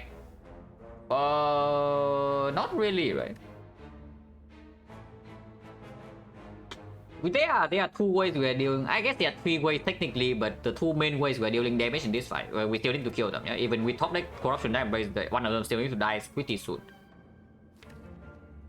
First way is to decost blood for blood and then do a wheel it. Second way is to have a big turn with bloodletting whirlwind and both of them being vulnerable. The third way technically is like Xecna with Feel No Pain.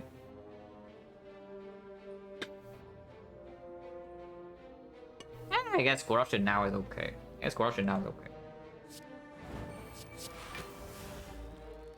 But in here means I probably gonna take a little bit though. This guy has higher HP, so we kill this thing first, so we disarm this. And I can play one more block. Okay, this is good. We take 4 damage, just a little bit to discount this, and then we continue. There's no reason to draw now with the wound, right? I mean, maybe if we draw until the anger is good, but if we draw the Feel No Pain, we are losing a little bit of block. Free block with this.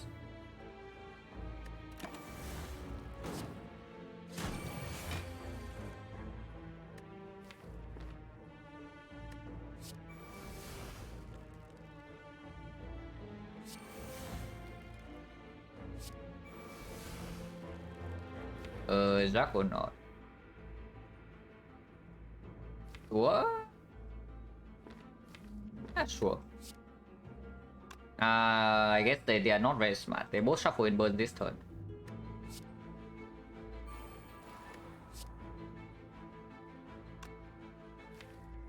Exhaust bash. Yeah, because of this.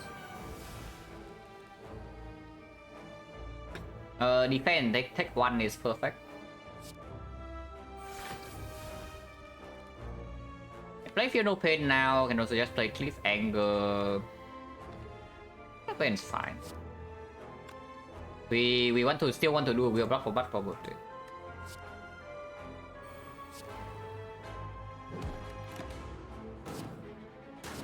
Yeah, now this fight is completely under control, so he'll play that.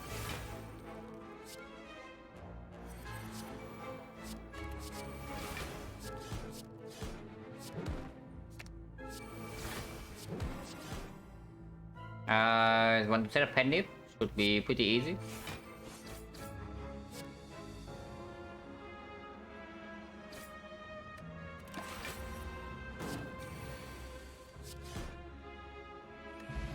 Magic flower, appreciated but not that good. Cannot be bad. There's no way you can tell me this is bad. Yeah, I know there's a combo strike right next to it, but yeah, cannot be bad, right? Yeah, no chance you can tell me it's bad. So maybe that is an upgrade then. We upgrade the second Dark Embrace, or is that not necessary? We have only one upgrade before Time Eater. Maybe they still do a wheel. Yeah, maybe they still do a wheel. And then we upgrade the Dark Embrace in Nightfall and remove one card, or do we just talk? Second Dark Embrace upgrade is not as important, but still pretty important.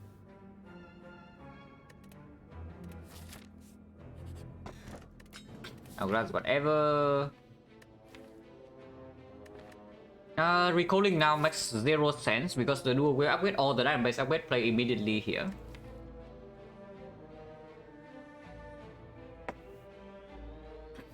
With our yeah, with our like zoom to get the disarm back, and the block in our deck actually does run out pretty quickly. Yeah, we don't have like 4-5 structs. Yeah, where are structs? We don't have 4-5 structs. We only have 1 power through, and I don't have second win either. I mean, now I don't think that we would pick second win because the mech kit already, but I mean, that's pretty scary, right? Even after setting up, like if we don't kill it quickly, can get out of hand. So it's probably dual wheel. It is probably dual wheel. And yeah, now that we have the Nunchaku as well, maybe it can cover for the fun node energy needed to get the Dark Embrace in play together with corruption sometimes. Because Whirlwind for 0 energy can give Nunchaku energy, Anger can also give the energy. If we draw Bloodletting, then it's irrelevant too. So I can see just upgrading Blood for Blood here. Not a Blood for Blood, but the dual wheel.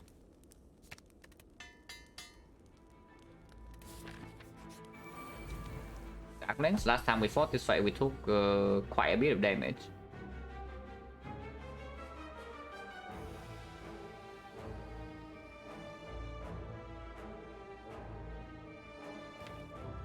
They both are guaranteed to attack next turn. Just Bash defend Metallicize, yeah? Yeah, see you, Diva.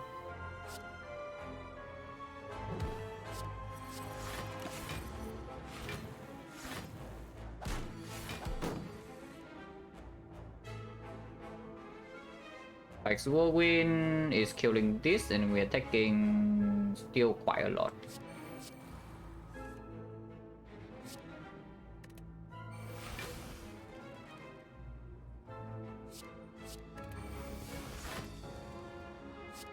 Yeah, like this is much better. 41, right? So it's actually perfect block. This is perfect block.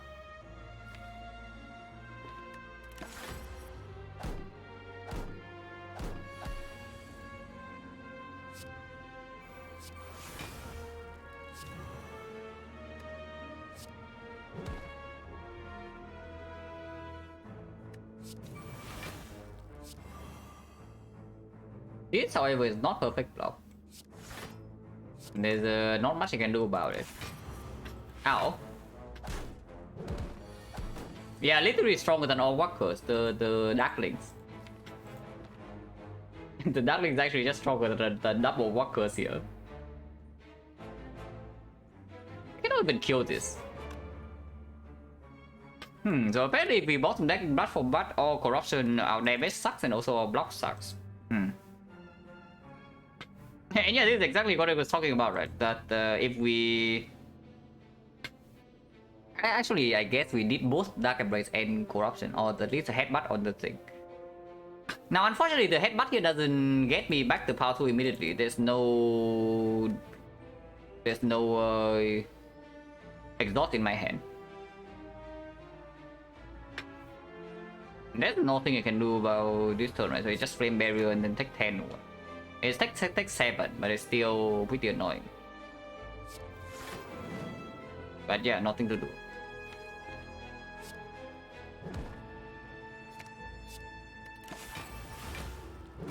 Ow.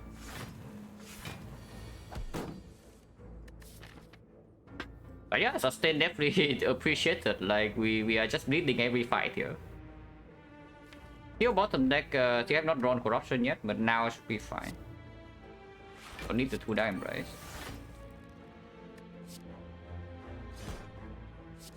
Dual wielded that. But also doesn't matter now. After drawing everything in our deck, like we most just win the fight.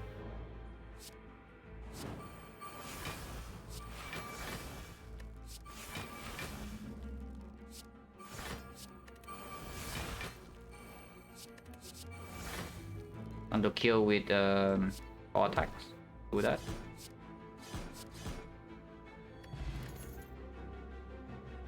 Almost Strike minus. Almost Strike plus could be super sick. Almost Strike minus just draw neutral, consuming energy, doesn't actually do anything.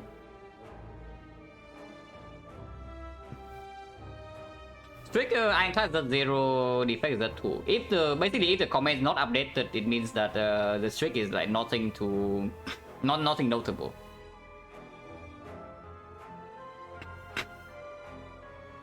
Maybe I should add that to the comment. Like if the streak is not updated, it means the number is small.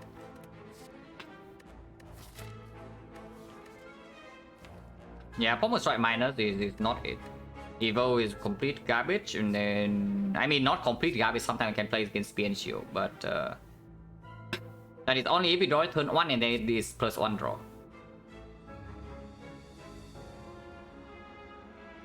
The effect streak and run count is streak is 2 and run is 61.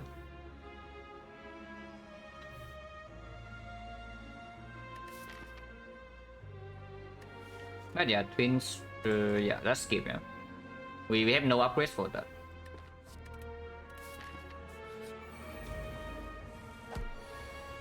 Very spooky fight here.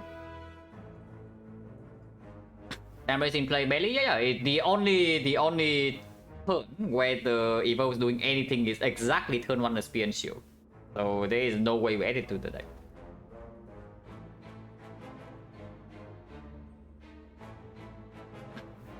But yeah, pretty spooky fight here. It's actually quite scary. Okay, no longer scary. Yeah, we were scared for like half a second, but now we are fine. Even if she attacks next turn, we are maximum taking 20 something and then Feather heals again. Defect 2 and Clad, yeah, that's correct.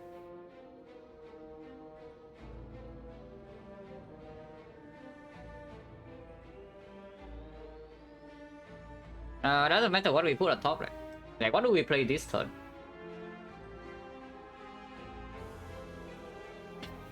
I mean, if I don't play Whirlwind this turn, we are actually taking 6 damage. And the next turn take a little bit more because she attacks and then we draw... That is weird, it's weird. Maybe I do Bloodletting this turn and just kill... I can kill both of the daggers this turn if I play Bloodletting. And I can still kill the new waves of dagger if she attacks with the thing. With the Whirlwind. If she doesn't attack, then also can not do anything, and then turn 3 we are fine. Because we draw into our wood stuff. But yeah, playing Bloodletting right now just seems like really weird to me. Don't need rather thing. No, I want to save whirlwind for next turn, but maybe that's just stupid. Like, why not just do? Yeah, why not just kill use the battle thing line next turn then, and this turn I just play the whirlwind. Yeah, it just doesn't make sense to not do that. I should just play whirlwind this turn.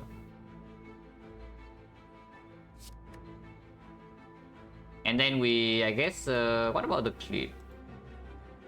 We do need the cleave for next turn, right? So we are floating one energy, floating Nunchaku energy or what? Probably. Yeah, probably. Or we can also just attack and take 9, but then buff was no longer in hand, so it doesn't make sense. Let's play the whirlwind. Then don't do anything else. Actually attacks. Fine. Oh, 3+ going in. Black's also going in. So we actually can block this easily.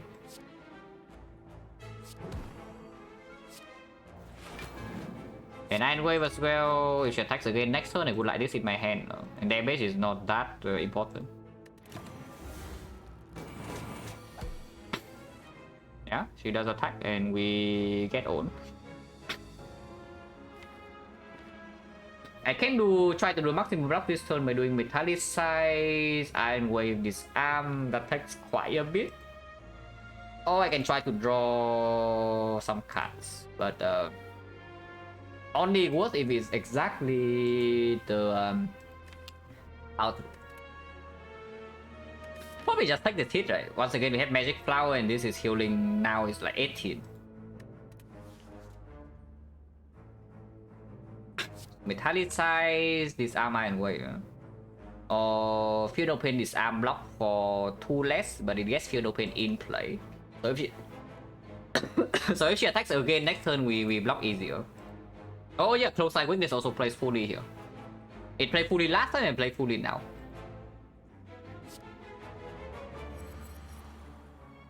It's probably okay.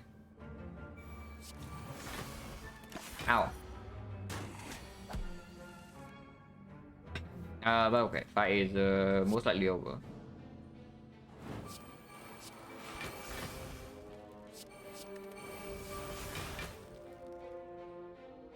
Exactly 18, that's enough.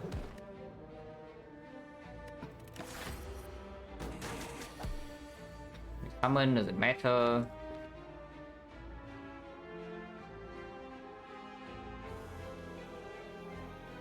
I don't care about Juggernaut, right? Next time we just kill.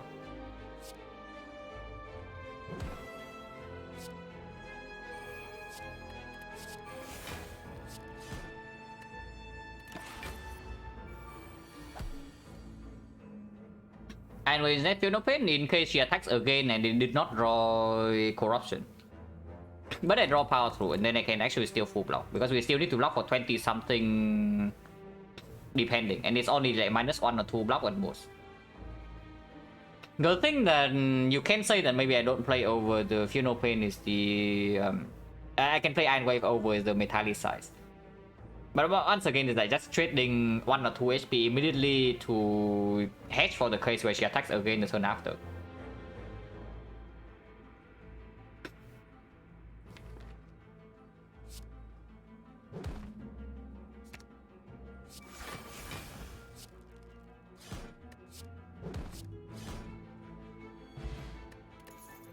Auto Lightning. I mean, not the bottle tornado that we missed in next one, but still okay, right? Yeah, Omamori, just in time. Thank you very much, Blackstar. The shock is fine though. Bottle power through? Why? No, why would you do that? I'm seeing that either bottle burning pack, bottle bloodletting, or bottle disarm. You know, like why would we bottle the power through? Probably not bloodletting. You don't get on turn 1. Yeah. What about the actually important fights then, like the time eater? Like, do you want power 2 on turn 1, or do you want disarm turn 1? So hard. Do you want disarm turn 1, or do you want power 2 turn 1? Because I have a feeling that in the hard fight, the disarm blocks only a decent amount. You know. Actually, that's not true. If we block vulnerable, disarm doesn't even block. Yeah, if we block vulnerable and we have weakened multi is 1 pound 15. So that is not even true. It's just for the time meter, and maybe this arm is okay. But yeah, like why not bottom burning pact and draw 3? Yeah, I don't know about you, but I think draw 3 in the opening hand is pretty good. Because you see, yeah, if you say that we have power 2 opening hand to not get owned on turn 1, yeah, okay, sure, that happened. Turn 2 we have complete covers a bit, but then what? No, but then what? Like, at some point we need to draw into our powers. I like Bottle Burning Pact, especially with this potion still intact.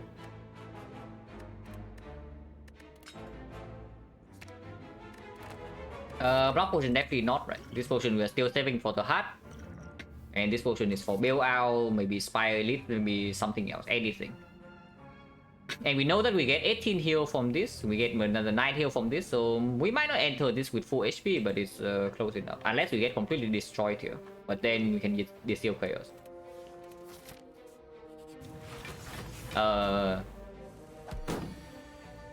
Okay, I was scared for a second.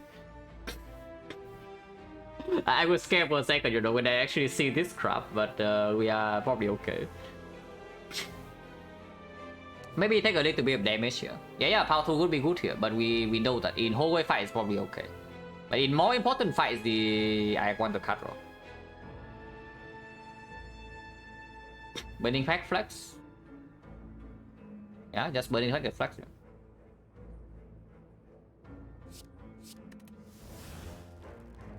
Ow. But that's fine, minus 19. Oh, it's not fine, but it's what we have.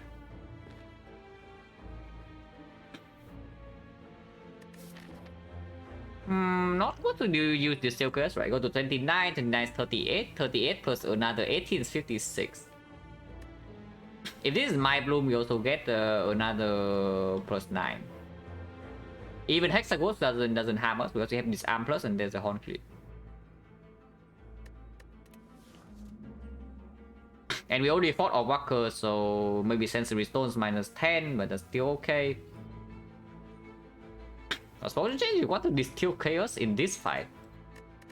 What about this? Like, what about the Awakened One Donor Decker? Fighting Hold? No, we already passed the Madness. Madness was the first question mark in the act. This Madness is our Walkers. Because like, this potion doesn't even save 19, you know, there are so many bricks in here. Like, brick. Not even a hit. All the attacks are bricks. Omamri is just complete garbage. It's an empty relic. Let's just take this damage. Like, it's not that bad. Don't waste Nunchaku yet, right? Because if I can not play the Bloodletting, I could really like to this fight. yeah, we might fight right in bus here, it's true. We are going to go to question mark, by the way. Sensory Stone. We are still above Boy Head HP, so we don't really get off for the full heal. Oh yeah, Sensory Stone is still in there. The and the Mind Bloom still in there. Red Mask also in there. Red Mask complete trash, but I also don't care about taking fights if we are actually taking like this much damage in normal hallways. Yeah, they are upset. But we have Corruption Field of Embrace in play with potential burst energy if we need to, so I hope we are fine. We are currently not fine. I guess we do have to play this, you know, to headbutt something. Or we do with anger and get 1 energy. Maybe that's okay. Let's do with the anger.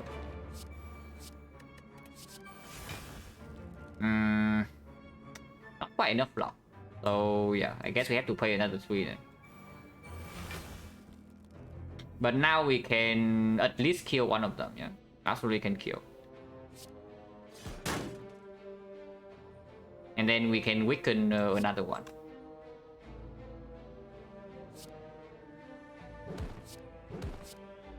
I'm pretty angry here.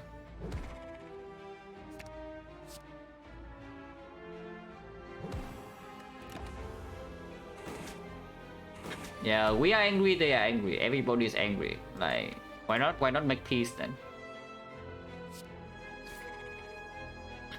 Want to kill with more attacks? Do that.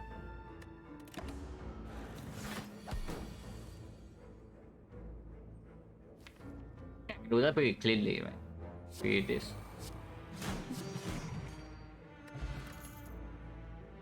Oh, Bloodletting, Havoc, Warcry. Pretty... how would I say this? Skeptical of the second Bloodletting.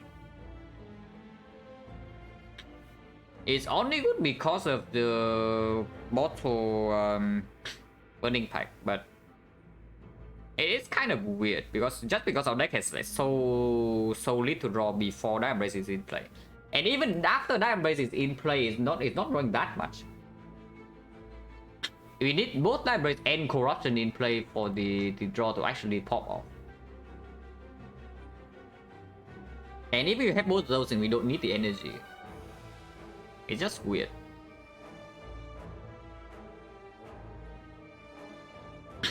But it does speed up the setup by a decent amount.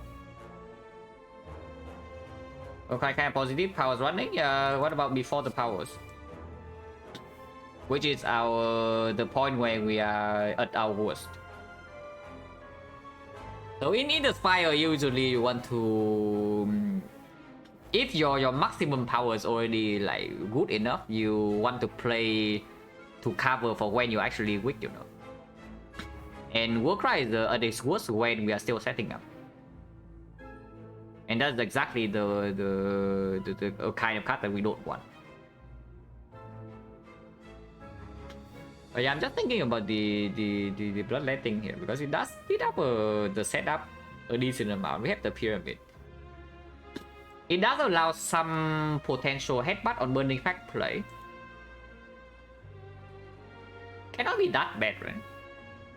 Otherwise, we can never do headbutt on Burning Pack because we are just lacking energy. I mean, we can, but we are just lacking energy to do 2 Burning Pack Bloodletting turns in a row. Second Bloodletting discounts the Blood for Blood, but for some reason I have a feeling that we are not going to have problems like discounting this. It's probably still positive enough. Yeah, question mark, yeah. We can see more ahead now. That's pretty annoying because we lost another 3 with the Bloodletting. But okay, it's my blue. Oh. I mean, no way, right? We heal 18 from this already, so we are at 53. We heal another 9 with the Magic Flower, so we are 62. 62, let's say we even play 2 Bloodlettings in the fight. Then we go to 56. So we trade a Rare Relic for a 15 heal. Yeah, no shot. We take the Rare Relic.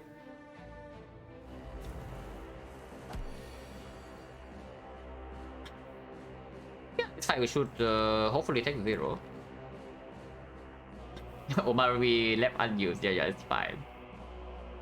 Do I do a Will the Dark Embrace or what do I do here?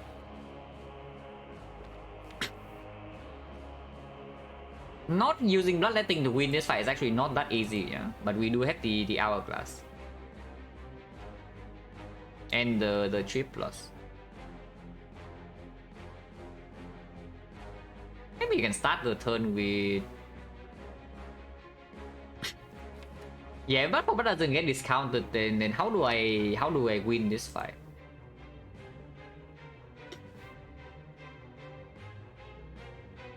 Pretty difficult to actually take 0. I mean, we can do some flex. I can get away with only taking 3.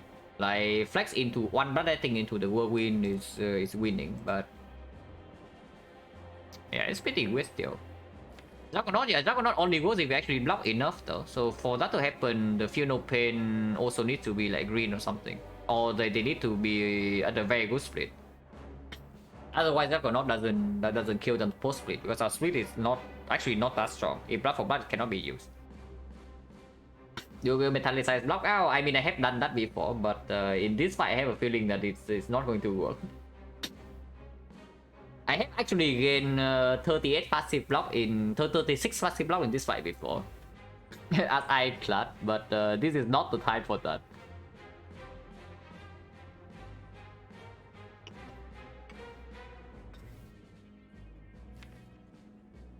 Maybe a dual wheel creep.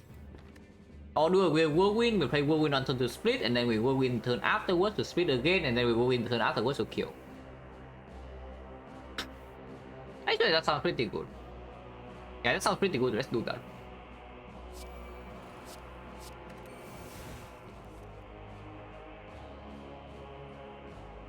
So what do I do here? This time draw one. I kind of want to save the trip.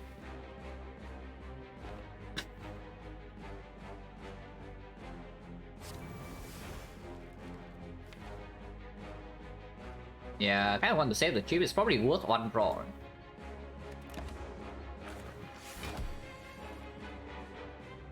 Yeah, we can win the fight now if we would like to do so. Can do a wheel, feel no pain, and then play 3 feel no pain and try to block and then actually kill with Juggernaut. Because then if we do wheel the feel no pain, the slimes block for 9, yeah? So they are real block cards. If we just play HP for the bloodletting, we win immediately. And then also to see like, if we top deck a diamond race, then I think the second bloodletting is positive.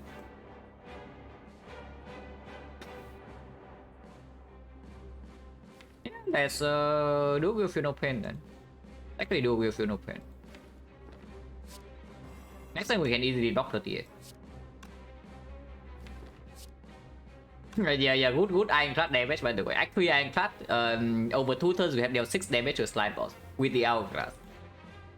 So very high damage deck here.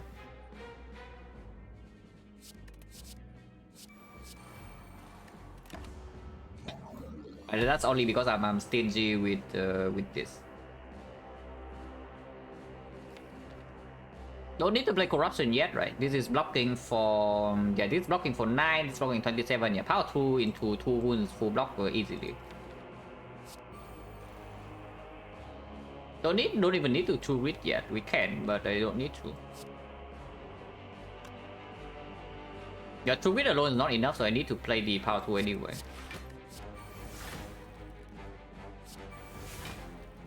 Oh, Juggernaut is here. Juggernaut is good for next turn.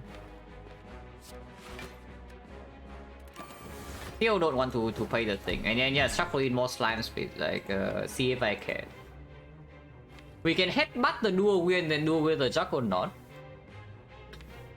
But no longer having a power 2 in hand means that blocking the next 38 without playing this brother thing is not that easy. So maybe not. Let's play this Juggernaut, right? Nunchuck would say that was not that important what time it's yeah, probably headbutt power through. I probably do headbutt the power through.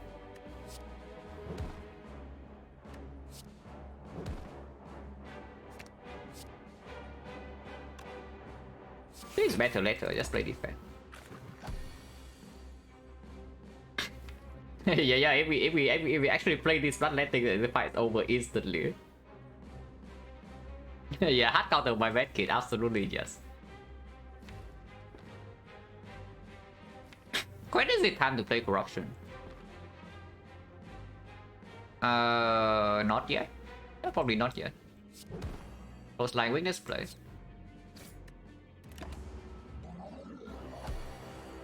This is one of the longest actually slime boss fights I have actually played. So interesting. Is it now okay? Maybe now it's okay. Because Juggernaut splitting him anyway, right? Yeah, we need to play 3 blockers and then yeah, he gets split. So now it's probably okay to play corruption. But for why it's bad, yeah, because we don't want to play this HP. If that is so, then just to rid away the blood setting minus.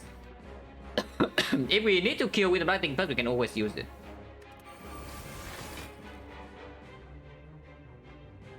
Alchemize, I don't think I have Alchemize in Slime Boss though. I have Alchemize in Guardian before, but this fight is not that easy to stall for Silent.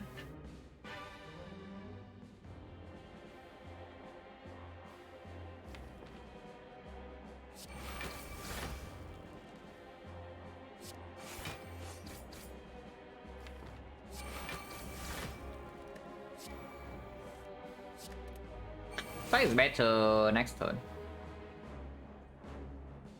Actually, I want to advance Nunchaku for free because we do kill this pretty fast from here. 36, so you are so good, guys. You think you are outplaying me, but in reality you are not. So sucks to be you.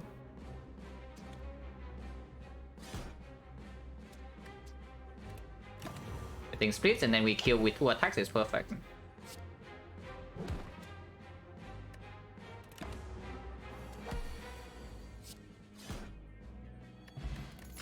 Ah yes, rare relic. An amazing rare relic, only the best for us, guys.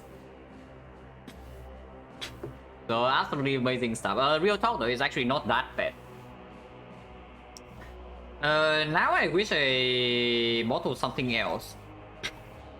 But on turn 1, if we draw 2 bloodletting, maybe can play. Like we burning back into some stuff and then bloodletting plus, and then maybe something can happen. What about the ghostly armor? It's green. Body slam is extremely unnecessary. Like I don't really say win more very often, but this is literally a win more card. It is only useful when we actually already win the fight. Red plus, probably not, but this is better than red plus.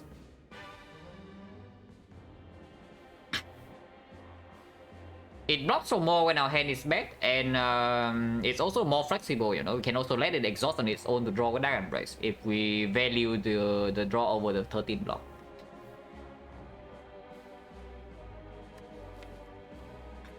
It's not that bad, the Ghostly Armor Plus. I like it.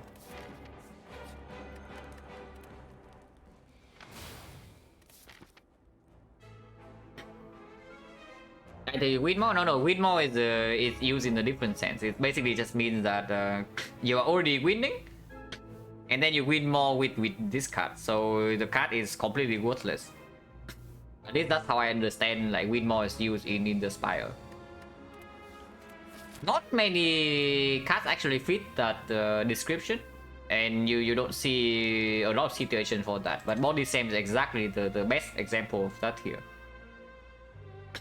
Like when Body Slam is useful, it means that we already have Corruption, Funeral, and Dark Base in play, and then yeah, why do we care? Yeah, we don't care. And before the powers are in play, the Body Slam is complete trash.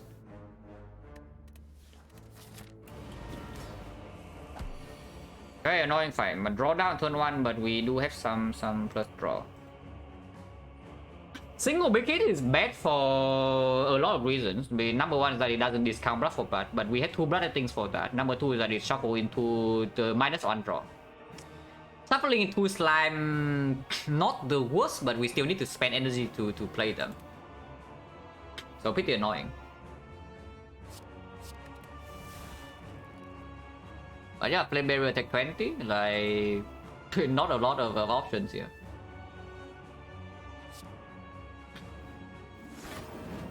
Hopefully 62 is enough to get through the boss gauntlet. The Donut Deca is probably much easier than the Awakened one, but it's not like Awakened one is super difficult because we do have a Disarm plus. This fight is definitely the most difficult out of the 3, so hopefully we don't get hurt too much here. I don't no reason to backhand play it yet. Yeah, we can still always play these next turn. Yeah, can go win now to play a defend, but is that even good? It's probably okay. Next time we have Horn Fleet. Probably okay, we have Horn Fleet. And we'll win in this fight is not it's not really one anyway, and we don't actually want to play Anger.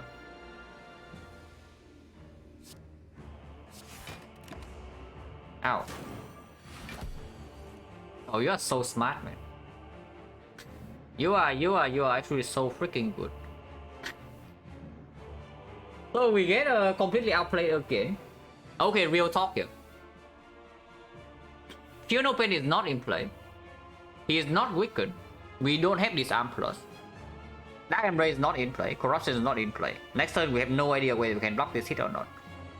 So the question exactly is Ancient Potion what we want to do here?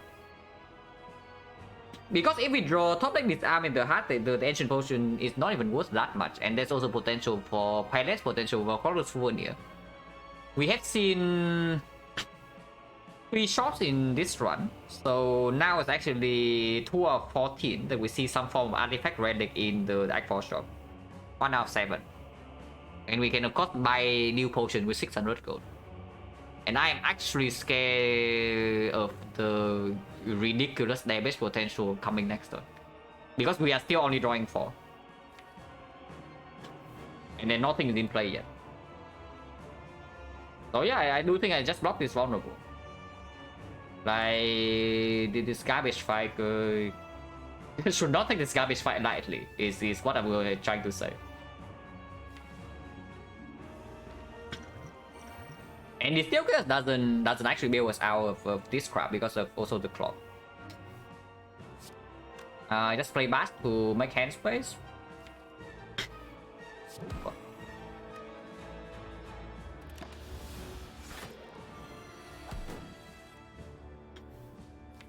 Yeah, like even now we are still taking damage, but there's a weakness here at least. So Bloodletting Uppercut. Can play 7 here. I don't actually want to play 7 that much, but next turn we also need to be able to pop off if we draw into the good stuff. And yeah, speaking of Mortal Disarm, guys, Mortal Disarm will be pretty okay here, you know.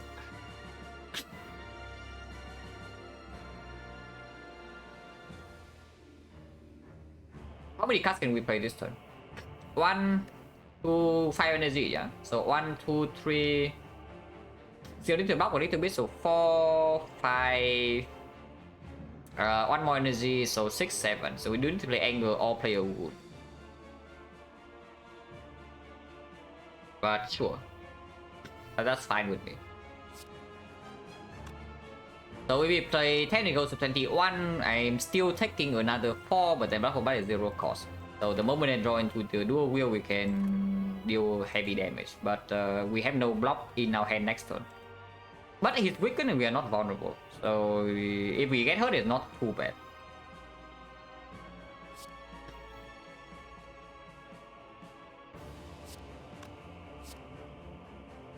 So we'll play Juggernaut, right? Yeah, 2, 4... We can play Juggernaut actually.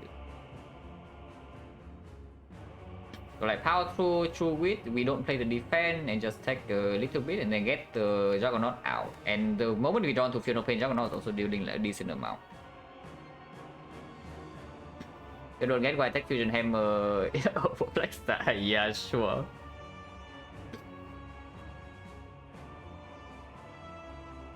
Yeah, if we are just coming in like Fusion Hammer was not actually out for Black Star. Like Fusion Hammer was Act 1. But yeah, Peter knows that. Okay, how many cards? 1, 2, 3, 4, 5, and then we can play 1 wound. True with Anger, right? I do not want to play Anger at all in this fight. Wait, 5 energy, 5 energy. Like, why do I think I have 6 energy? Holy crap, would it be bad? Oh, that would actually have been awful. Okay, I guess you play defend. So trip. Out through, don't play Juggernaut. Play uppercut. Play True Wit on Anger. Play a defend. And then play a wound.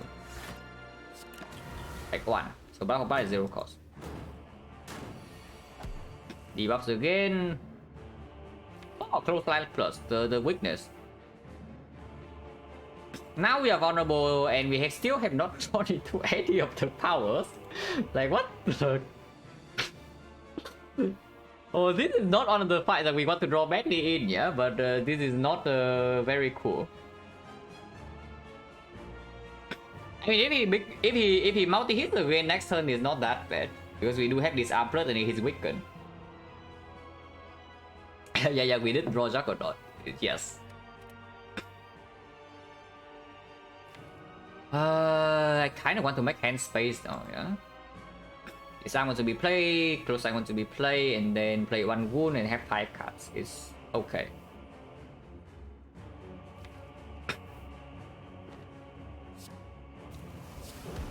Oh yeah, good thing we have weakness. Don't care about the flex.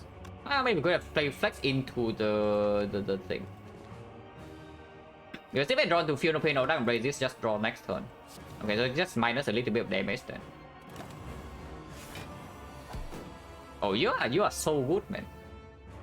You're actually incredible in this game. Like, has everybody told you that you are very good? Because you are. Yeah, good to be you, Time Eater. I wish I can be as good as you someday. But yeah, debuff into big hit is quite bad. So we can headbutt the bloodletting. Yeah. Also, why we added the second bloodletting in the deck so that we can actually play all of this in one turn. So let's do that. We Dark Embrace, Feel No Pain, headbutt the bloodletting, play the wound drawn to bloodletting, play corruption, and then play 12 cards. That is what we are doing this turn.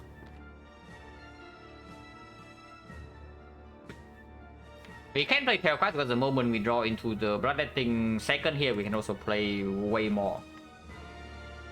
So let's do that.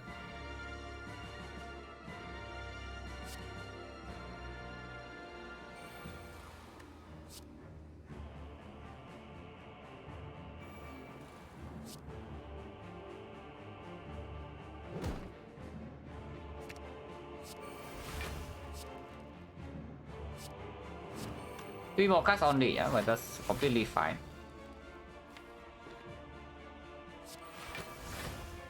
Not drawing Ghostly Armor here is a shame. Unlock single field, yeah, we have no choice. We actually have no choice here. So yeah, because it's the beginning and not the multi, we are taking another like 16 or something here.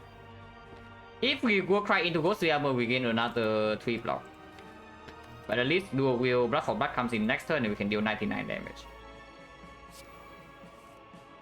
I did not draw the Ghostly Armor. We can still draw. No, we cannot. We draw into the. So minus 16. Debuff again. Yeah, this time you're not that smart, my friend. This time you're not that smart.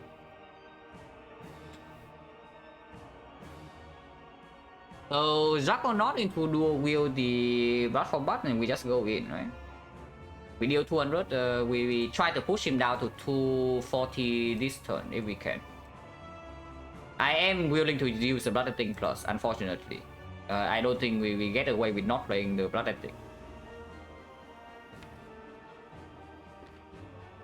So he's going to split with like 4 strength, but we have all powers in play. 3 Blood for Bloods. And there is a Burning Pact, there's a True Grid. And we can headbutt back some Blood for Blood. There is weakness. Could be worse, could be way better. Yeah, unfortunately, the Dark Embrace means that the moment we play the Dual Wheel, we just... No, it's not. We play 1 card first. And then we Dual Wheel the 2 Blood for Blood. We don't even shuffle out these... what am I talking about? We shuffle already. Okay, never mind me, guys. For whatever reason, I was thinking that we shuffle next turn, but we already shuffle. So draw is just good then. But we cannot draw unless we don't play the Juggernaut. That's quite a lot of damage.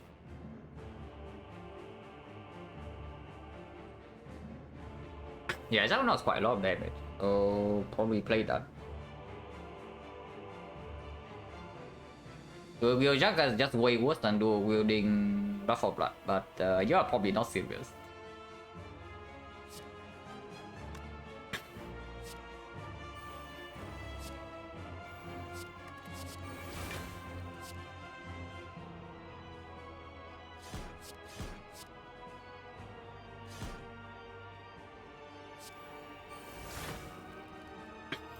Yeah, I can burning pack away the strike. That's quite decent.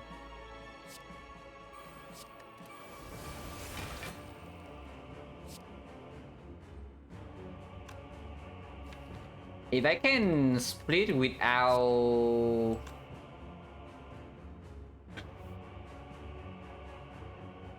headbutting a block for what right now, it would be good. I would like to save the headbutt for afterward. Maybe next turn we play another tail card, just draw into a 3 block for blood again.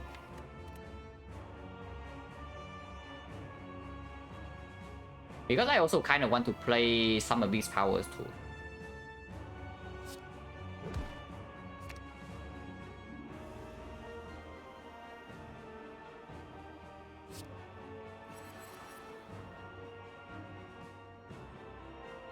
Because the armor goes away no matter what.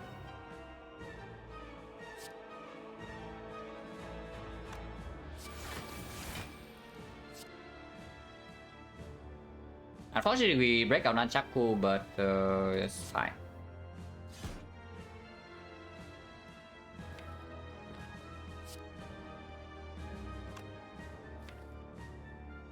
Yeah, it's fine.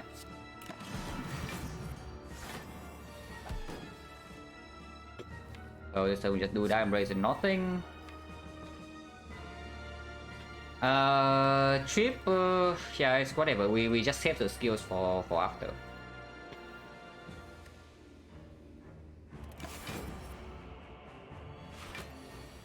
Oh, we debuff again, so actually give us a free damage turn, but next turn can be a little bit scary.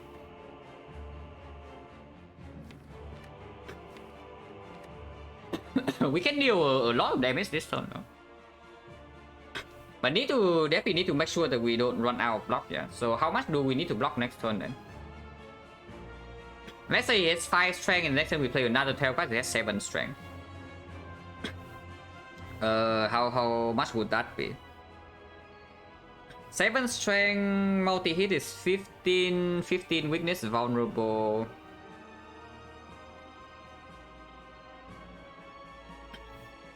Oh, by the way, good thing that Ancient Potion is used. I guess Ancient Potion being used in the second attack would have been better. But if we do not use Ancient Potion in this fight, we're entering next fight with like single digit HP. If we even get out here, I'm not even sure that we are winning this fight yet. But looking okay. So 15 weakness vulnerable, 16 is actually 48. We need to block 48 to fail with the Feel No Pain. So power 2 is 14, 20, flame barrier is like 9. 9 is 12, 12 is actually 5. No, 9 is 12. 12, 20, 32, 36. Yeah, we have enough. So we can actually let him do his thing and next turn we still have full block no matter what. But the turn afterwards, if we don't kill, we run out of block. So I think we still try to accelerate damage here instead of just playing passive. Unfortunately, it probably means I do need to play the second bloodletting, so it's another -3.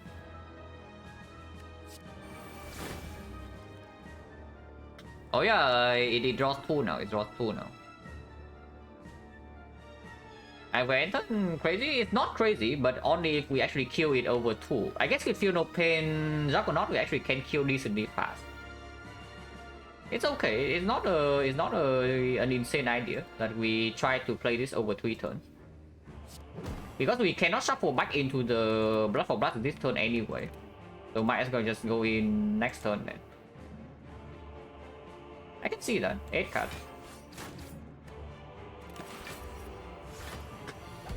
And yeah, it is the multi-hit.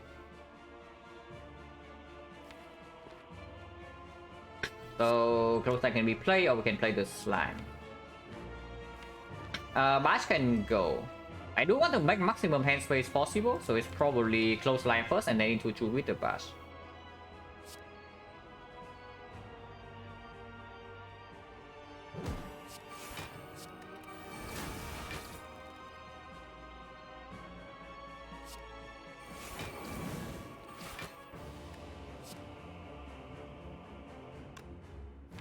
Black is better, much better next turn. How big is this? It's going to 5, It's going to 5, so it's actually 12. No, it's 13. 13 is 14, so 46. We don't need that much more block, actually. Yeah, for 14 is 30, for 42. 42... Yeah, 42 we already have enough. 42 we already have enough.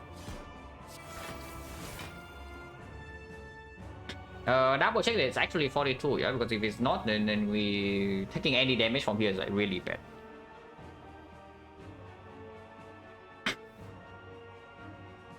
Yeah, plus 5 is 13, 13, 14, yeah, it's 42. Also the metallic size plus actually performing like quite well here.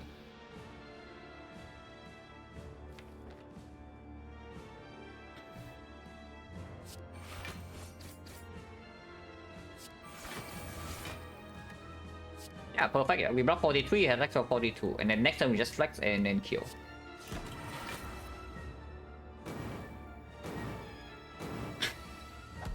This hit can always be full block with power 2, like very easily. I want to headbutt first and then I flex.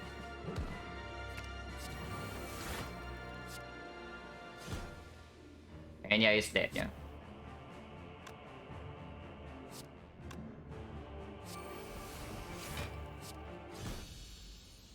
Oh, what a garbage fight, guys.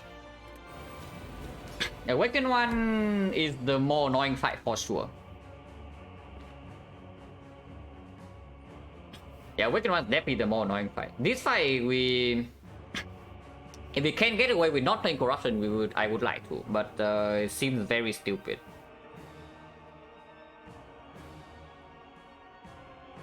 For lots of power, yeah, and we are probably playing them all. Like not even kidding. We are probably playing all of them. And still do will blood for blood into killing after. I just hope that we don't run out of block before we can kill. Actually playing powers? Yeah, actually playing powers, and our block is not that good. The Joker is not amazing in this fight because we can randomly play some bad powers, but honestly even Juggernaut is not that terrible. Can play slow, depends on what we draw. If we get away, the ideal version in this fight is that I play Disarm plus, I play Funeral Queen Dark Embrace, and I exhaust everything else. That's the ideal version, but not very easy. Because first of all, we still need to kill these things, and at the same time, we only have 30 HP, so we also need to cover for the Awakened one attacking us while we are drawing throughout deck. But first thing first, Burning Fight and Metallicize are extremely clear here, so we do that.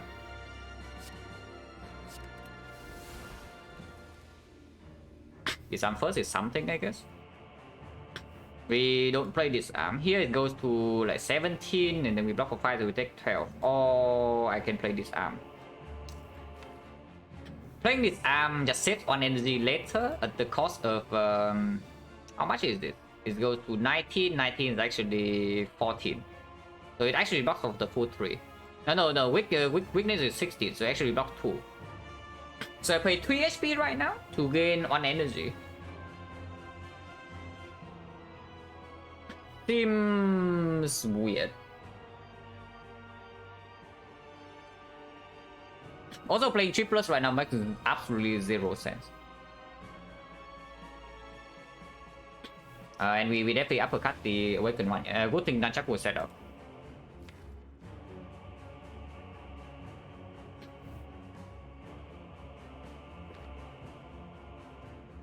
When we decide to use this potion, if we need to, is extremely crucial.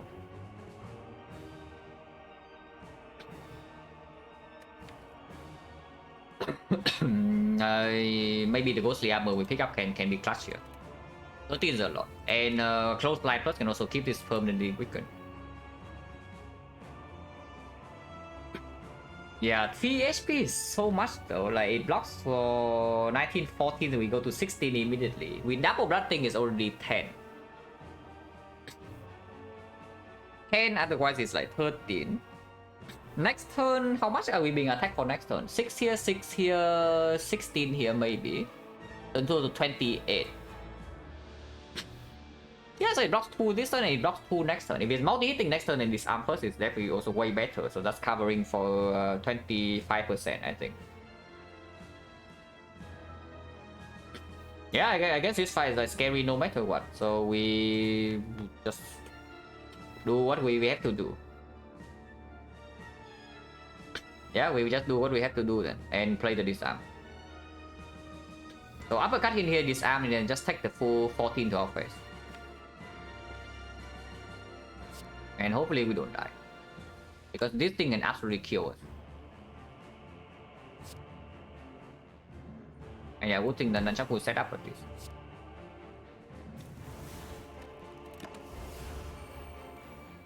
Ow.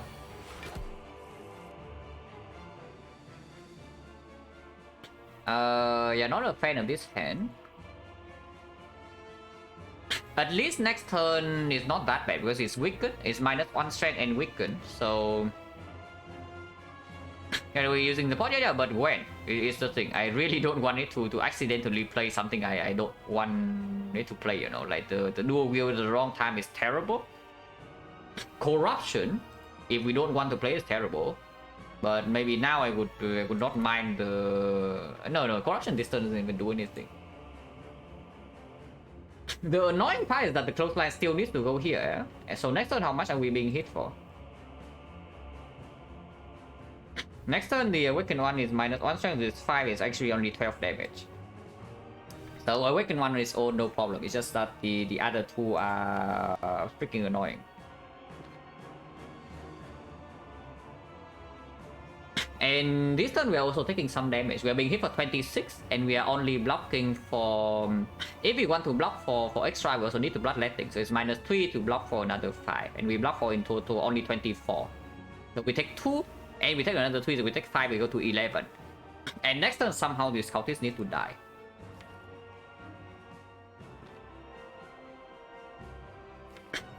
The Steel Chaos now is their problem. We can also wait until next turn because there's a power through the ghostly armor and maybe there's a bloodletting into whirlwind into power through full block. And then we can even save the potion. If that's the case, this turn we are still immediately taking 5, go to 11 now. But with the second bloodletting in hand, even if we draw whirlwind and we don't do Steel Chaos, it's still okay.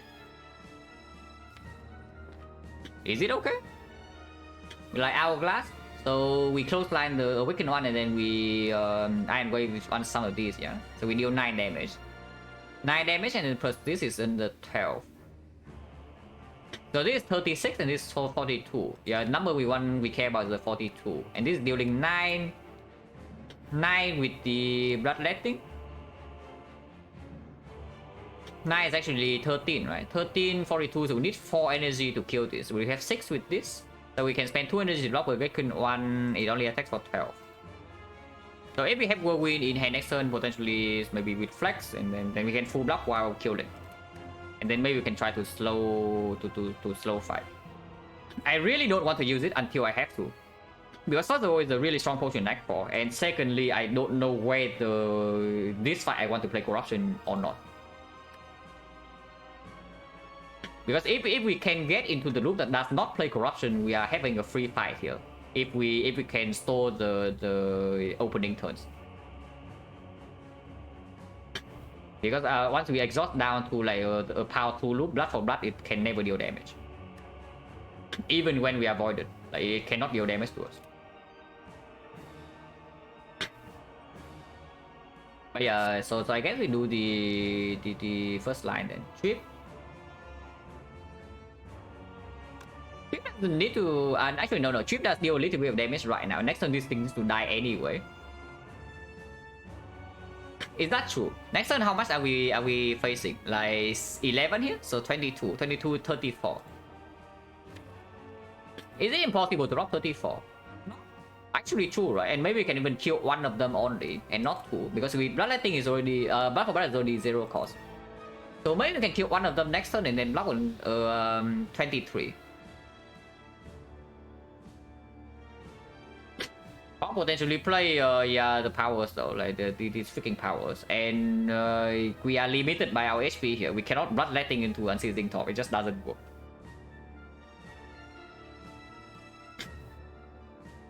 But yeah, does it make sense to play trip yet? Not playing trip right now cost me 3 HP on a cultist.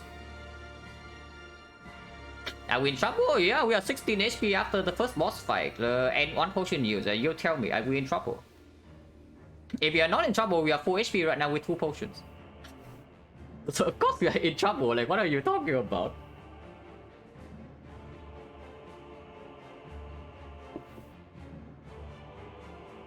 Is the 3 damage ever relevant from the trip?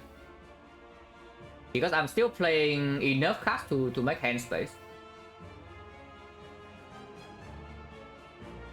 And if I draw into corruption and I'm forced to play it all in the steel case into corruption, then the trip is blocking 3. After the Fear No Pain. So 42 40 39. 39 is still a good number because 39 means exactly 3 energy whirlwind with vulnerable is killing. So I don't think I played the trip yet. Yeah, I don't think trip happens yet. So we just do the line then. Close line on the awakened one. Close line awakened one, bloodletting, iron wave, here and defend.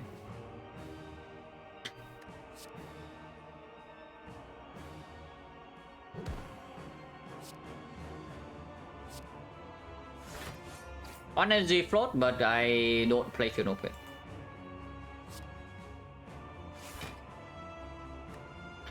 Ow.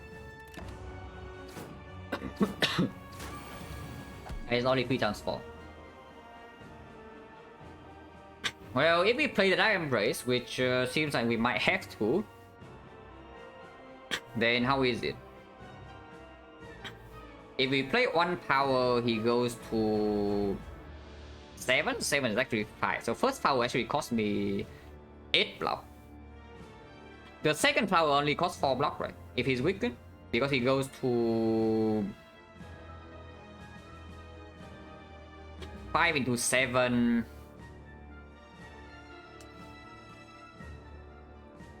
He goes into like 5 into 7 into what?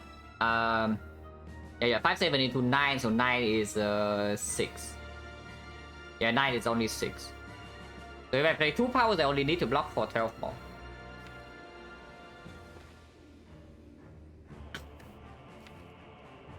There is a potential for Warcry or even Headbutt. Like we can Headbutt the Bloodletting into the Steel Chaos, for example. Or we can Warcry first to know whether the Steel Chaos can hit. Like we Warcry first into the Headbutt, and then we know 2 out of 3 cards that the Steel Chaos hit.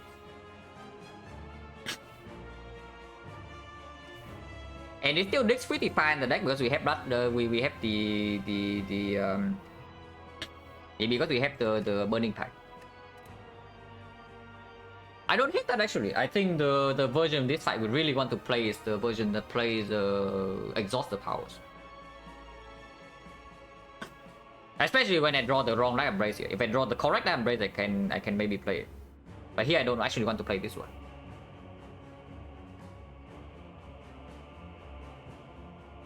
Whirlwind for 3 is already good enough, yeah. If I distill curse into it. So maybe it's like flex first. Warcry first. And then flex strip. Because I might draw into corruption, and corruption might actually still happen this turn, so I don't really want to play the skills before I have to. So I can Warcry first. Yeah, can Warcry first.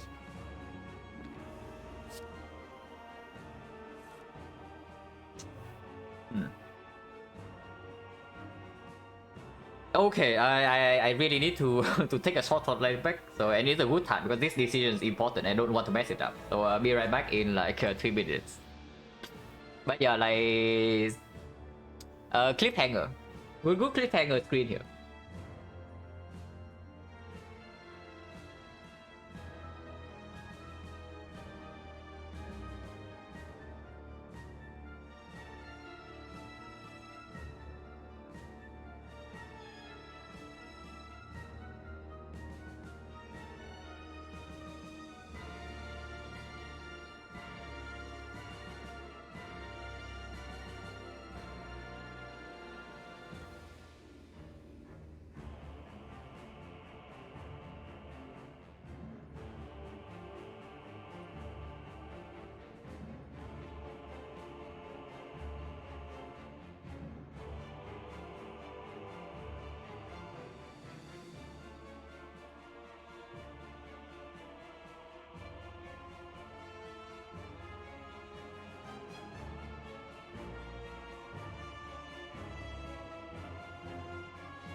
Okay, so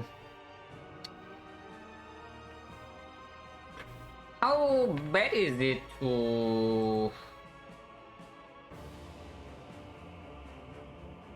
Can we get away with only playing field open? That's probably pretty stupid, right? Okay, I mean, of course, we still need to kill one of them. Ideally, both cultists, but if I play only field open and not Dark Embrace this turn, then we are facing 5 times 4 here, 20. 20, 11 or 31? 31, I do play this. Take 3. So go to 8, we need to lock for at least 24, but ideally more than that. Our 2 on its own is blocking 15 plus another 2, so it's only 21. If we play Field of Pain, the still curse with the Burning Pact also blocks for another 3, so that's 24. Which means that as long as we can kill one cultist, we can never die this turn if I just put, if I just play Power 2 into Headbutt the Burning Pact and we still curse it. And honestly, quite a big fan of that, because I really want to Burning Pact away some of these garbage powers, like the Juggernaut in particular. And putting the Power 2 on top just saved me 1/1 energy. It cannot be so bad. And after playing Power 2, we can still draw... But yeah, I need to make like a lot of hand space for that. Because putting this thing on top, right now hand is like 1, 2, 3, 4, 5, 6, 7, 8, 5, yeah, 9 cards. Putting Power 2 on top, hand is 9 cards. Play Flex, hand has 8. Play Chip, hand has 7. Play Headbutt, hand has 6. But Power 2 generates 2 and then the Burning Pact draws 3. I guess, yeah, we do play Field of Pain, so we have 5. Yeah, hand has 5 and then we Distill Chaos. And we draw exactly... We draw 3 cards and we generate 2 wounds. Oh yeah, Burning Pact also exhausts 1 card, so of course it's plus 1 hand space. Even if the Distill Curse hits exactly the Dark Embrace, we are still completely fine with that. It's just the worst hit is the Dual Wheel, but Dual Wheel comes last. Dual come last, so it doesn't heartbreak us this turn. It's just that I don't really want to put more powers or attacks in my deck at this point. Anger is pretty bad if it gets hit, but it's fine. Honestly, if it hits Dark Embrace first, I don't even buy. Everything else is good. Like Whirlwind instantly kill, and then the thing just block. So yeah, put the Power 2 on top. Yeah, I don't want to play Corruption yet. We just simply don't have enough if I slam the Corruption right here, because maximum even with Dual Wheel Blood for Blood, we are dealing maybe 150 damage per turn. So we need to sustain through like 3 or 4 turns of this bird being maximum strength. Yeah, we just don't have that. So Power 2 on top, yeah? And then Trip.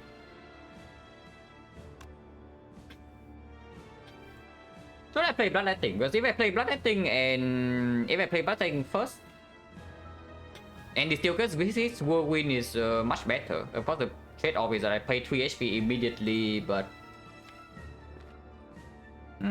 Chip does happen. Flex happens. I mean, it's already 21 plus 19. This kills already. Like, just headbutt per skip, so we don't even need to Whirlwind this turn. Okay, so no Bloodletting yet, because Bloodletting later, if we play this Dark Embrace, is also like pretty strong. So play Fear No Pain, play Headbutt on this. Play Headbutt on this. Now, if we hit the Dual Wheel from with the Distill Curse, we are forced to duplicate the Cliff. Yeah, could have been worse things can happen. But at least duping the Cliff kills both of these immediately. Because they can run the thing plus into Cliff. I do hit this. Into the Burning Pact, yeah. And but Cliff, no. We need to exhaust now. Like, we do not waste a chance to play a Bloodletting again in this cycle. If we do not play corruption, we better exhaust down quickly, because at some point we cannot sustain this weakness unless we exhaust down fast enough. And if it's not weakened, we cannot block. So Fear No Pain into this still chaos, yeah?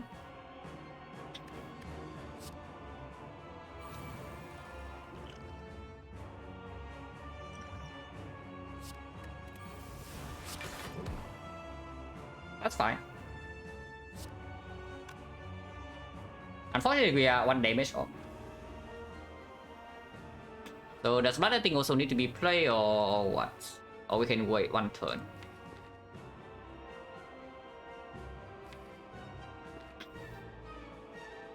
Yeah, that's 1 damage off. But we did not hit this thing anyway, so chip last turn will also not make a difference. If we don't Bloodletting, maximum we block is another... Yeah, no, then this guy doesn't even die. So Bloodletting does need to happen here. Quite a shame, but it's okay. I might play the Dark Embrace. I probably will, because it only gives this thing 4 damage when it's weakened. So I would just play the defense instead and save the wounds, even if they block for like 2 less. Because next turn is not very dangerous with this, with the draws coming up.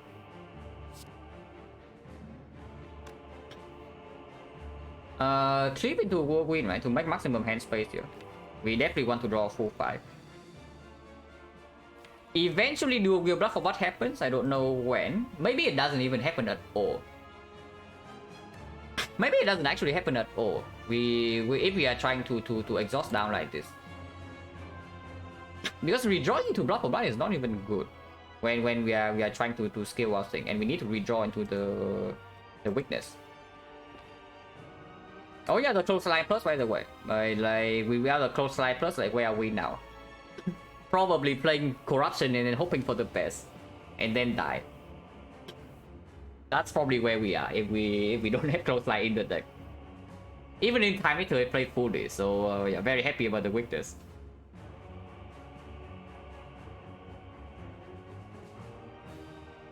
Would be playing defect. Yeah. Spire would have a 3 winning streak.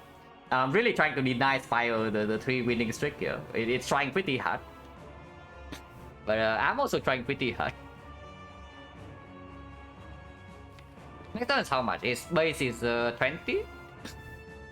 So 21 weakness. But we do play that base actually 23, yeah? 23 with weakness is how much? 17. 17 is block for 6, we need block for 11. Ghostly Armor can come in. True Wit alone is full block. But I do not want to exhaust Ghostly Armor. So if I draw into Ghostly Armor, I probably play it. Ghostly Armor is a very good draw in this fight, if we are trying to play slow.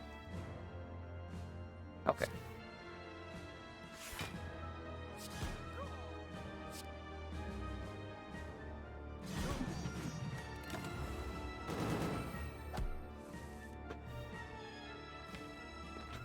Not drawing to Dark Embrace is fine too.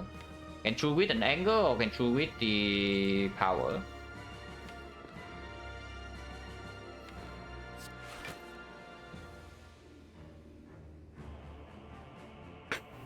Anger and Seizing Talk will not happen here, yeah? We exhaust way too slow for that, and there's also Bloodletting blocking our way. Technically speaking, we can play 2 more Bloodlettings. But we also don't really have strength, so multiplying anger is just bad.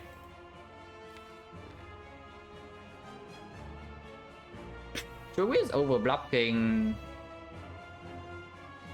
Don't actually want that too much, but I do want to play the True Wit before the deck shuffles. I definitely want to shuffle in the True Wit. So I guess True Wit does happen, and it's on anger, right? It's on anger.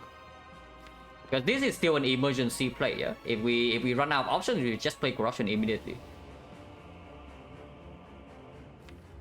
Maybe it's on the Dark Embrace here, but I don't know why we would keep the anger in our hand.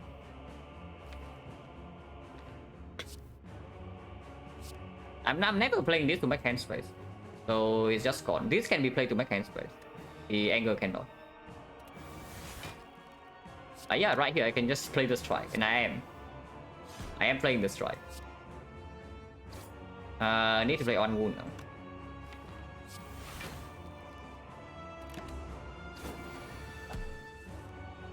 It's very important that we redraw back into our weakness like soon. So this time race is played, absolutely yes. It gives this thing a little bit of strength, don't care.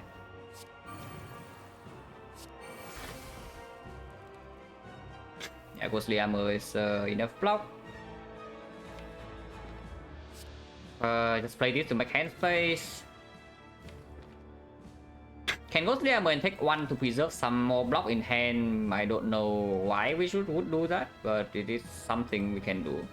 Maybe because next turn weakness is full energy, but we do have Nunchaku, so almost up. Keeping a defense in hand also makes the emergency corruption slightly stronger. So I can see just doing Cliff Ghostly Armor here. Unfortunately, we cannot make enough hand space to draw a full hand, but we still draw 4. And Nunchaku, definitely, I don't want to waste Nunchaku this turn. Wait, do I not? Because next turn is like 6 times 4, yeah? So if Nunchaku is not set up, and I don't draw into Bloodletting, 6 times 4 after weakness. Before weakness is plus 3 strength, so it's doing 9, so it's 36. 36 power 2 is blocking 21, 21, 33. Technically speaking, we can block with Flame Barrier power through, but that's leaving on like 2 HP. That's pretty awful.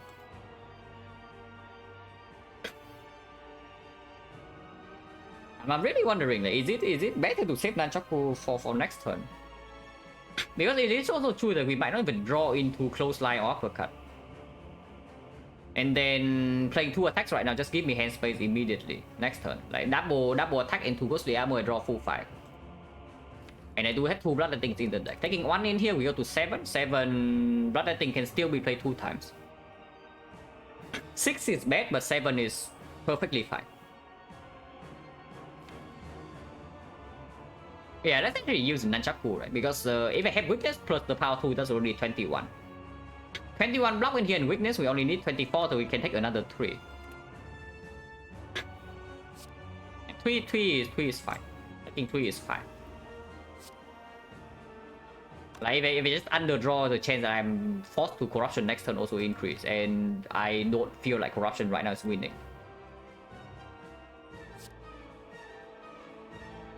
So deals a little bit of damage.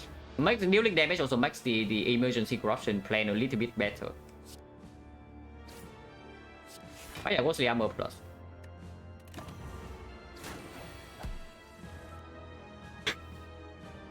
Okay, this hand looks like we are fine there. We are fine, and yeah, we don't draw into the we don't draw into the weakness, but we don't need it at least this turn because we have more than enough block, and then we get to play all our exhaust. To rid away the second Dark Embrace, we are definitely not playing that. And honestly, exhaust can go on corruption soon, but maybe we still exhaust some attack or defense first. But this True Grit definitely goes onto the Dark Embrace. This is already 12 block, and this is another 21, so that's 33. We can block 38 this turn without ever playing Bloodletting. I do think I want to play Bloodletting though. Like, making things faster from here is very crucial. And surviving this turns means that afterwards we probably have like not a lot of problems.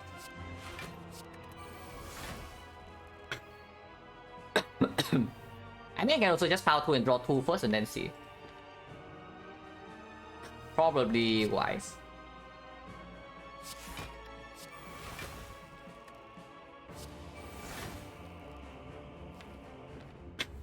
Yeah, it's just good to play this Bloodletting, right? Let's do that. Go to 4. We can play the second one as well, and I will. Trip just to get out of the hand, and then Burning Pack away. Are we confident enough that we can Burning Pack away the corruption now? With surviving that turn, I would hope so. With surviving this turn, I would hope so. That we are good enough to Burning Pack away the corruption.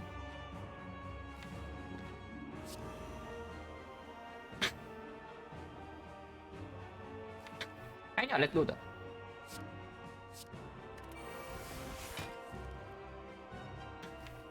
Can I have more weakness?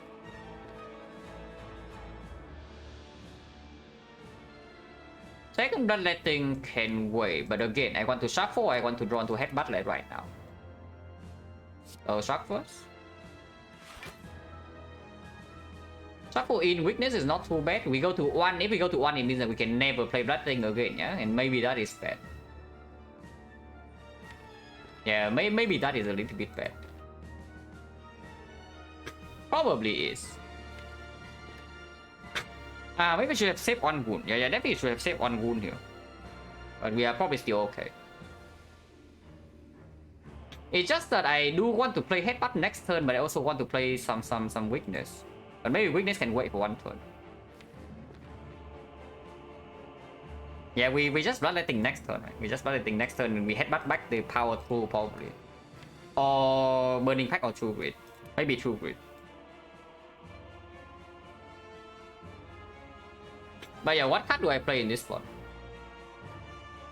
But what is the card I play in this spot? Like, Iron Wave seems like the obvious choice, but is it really...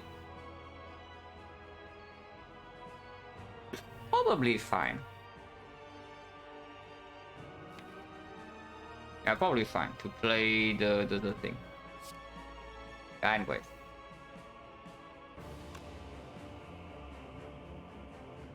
Okay, HP, no, we still have 3 more to spend. Like, you see right here. Bloodletting can still be played. Now, of course, if after we play this bloodletting, then it just becomes a true wit target or burning pack target, because of course afterwards it cannot play anymore. I'm just thinking whether we should make hand space here or not, because next turn I might not even draw. If I don't play this bloodletting right here, I might not even draw into the headbutt. And then 2 turns from now, what would happen? Because next turn, how do we block next turn? Yeah, realistically, how do we block next turn? Because it's dealing +3, so it's 23, yeah? Even weakness is 17. So 17, I actually need 3 energy to block. So I cannot actually sneak in a headbutt. Which actually tells me then I have to keep the bloodletting in hand then. 1 out of 3, but the moment we have headbutt in hand, we are fine. We are guaranteed to block for +1 turn. And then we exhaust like 2 cards per time. Per next cycle.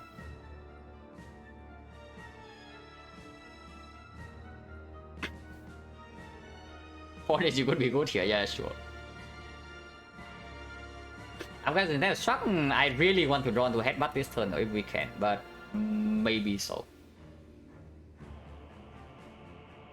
Yeah, it's a weird spot, right? Because it's still 17 and 17. We need 3 energy to block without our premium block cards. Holding the mat, not sure spare energy to exhaust down. No, but both our... You need to remember that both our exhaust cards are also our best block cards. This blocks for 12 and draw 1, and this blocks for 21 and draw 2. Is the... Okay, Burning Pack is not that good, but Burning Pack plus Power 2 is already full blocking 1 turn. The single hit, we don't need weakness. The multi-hit and Power 2 plus the True Wit is also full blocking without weakness. With weakness, Power 2 is full blocking no matter which turn it is.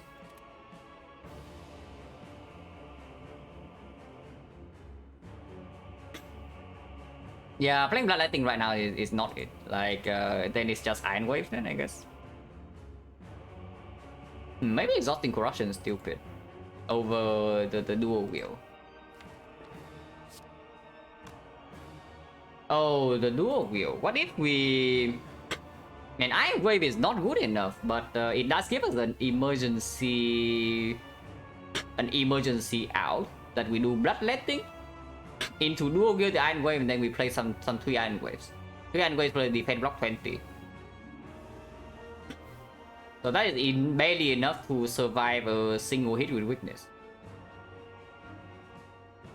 But that is just losing after, right? So probably nonsense. We do Iron Wave.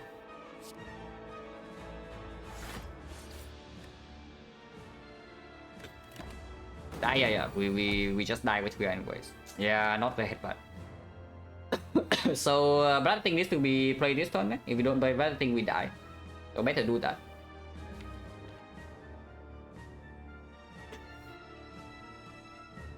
Wait, do we survive next turn with this? We need to redraw into some good block, right? Otherwise we just die. Because there's no block in here. And these are bricks now. So yeah, absolutely. We play close line. It's just that next turn, what do we do next turn here? I just dead or what? Because we brick or we bottom deck to the headbutt. Yeah, that thing is forced here, so we actually play that. And then close line is definitely better than uppercut, so we do that as well. And these were exactly perfect block. So defend flame barrier. And then we actually want to draw the full 5 next turn. Which means that we play Whirlwind then. Oh, I play defend into Whirlwind to make hand space that I have one less defend in my hand. Does the defend ever matter? Because True Wit blocks for 12. Okay, True Wit blocks exactly 12, yeah? And it attacks 17, so 12 plus the defense is exactly enough block. But then we never need 2 defense. I don't want to redraw defense, no? And next time we know that this is 0 cost, so we can get out of our hand. Spend 3 energy. If I draw into Flame Barrier, then we are also clogged. Oh, it's so tough. Yeah, exhausting corruption is actually stupid. Like actually very stupid. But if I did not exhaust corruption, then what do I exhaust on that turn? There's only a defense. There's only a defense. Because if we exhaust dual wheel and we have to play corruption, we are always losing this fight. Exhausted Iron Wave? Yeah, I could have exhausted Iron Wave maybe, but like here for example, maybe we need something to block next turn. That was bad. Now we have like 2 bricks in the deck, so we actually need to draw into some exhaust or some full block next turn, or we die. Keeping no defense then opens up a struck double defense draw though, so probably just play the Whirlwind then, and hope for a good redraw.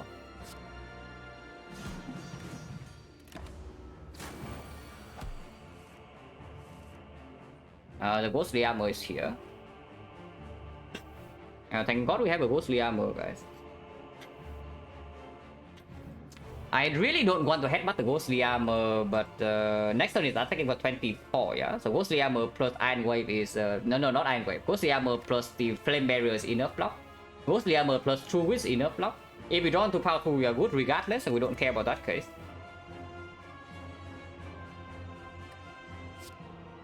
But this needs to be... Of course, it's forced. But yeah, it's 24 next turn. Ghostly Armor has to be good on top, right? I really want to get back some exhaust, but we are in pretty dire state here. And maybe we can even push for a kill at some point.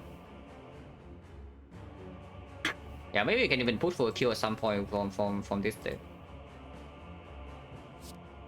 Flex definitely wants to... We need to draw full 5. Right now we cannot afford to not draw full 5. Struck plus Ghostly plus defense is also full block, is 26. Oh yeah, like Ghostly Armor on top is just good.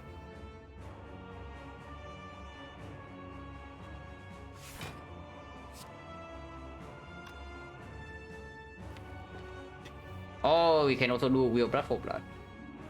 But without Vulnerable in here, I don't think that line ever leads anywhere. So we just play Blood for Blood right now and make hand space. Get back the Ghostly.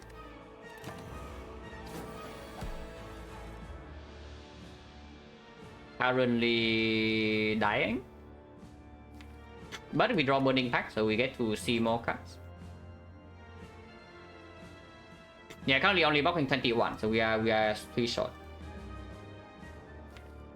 So we need to see the maximum amount of cards then. can only make 3 hand space though. So trip into Ghostly Armor into Burning Pack and then we see 3 cards. If we don't see True Wit, Shrug or Power Through, we die.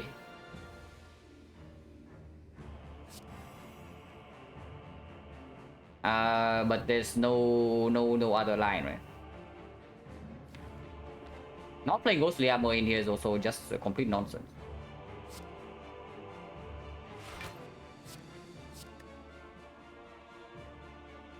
It's still the strike, right?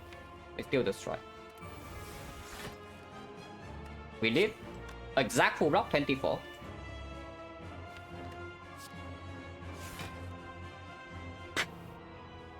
Next turn we die. We have no play next turn. Next turn weakness runs out and we are drawing 0 cards.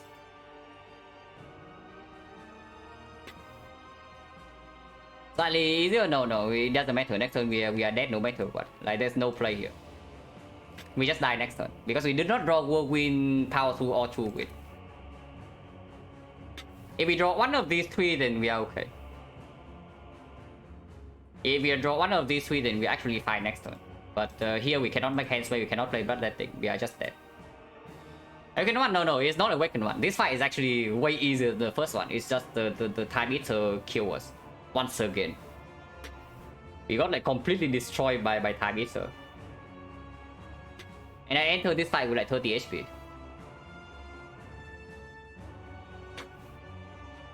But yeah, like the Spire is having a winning streak.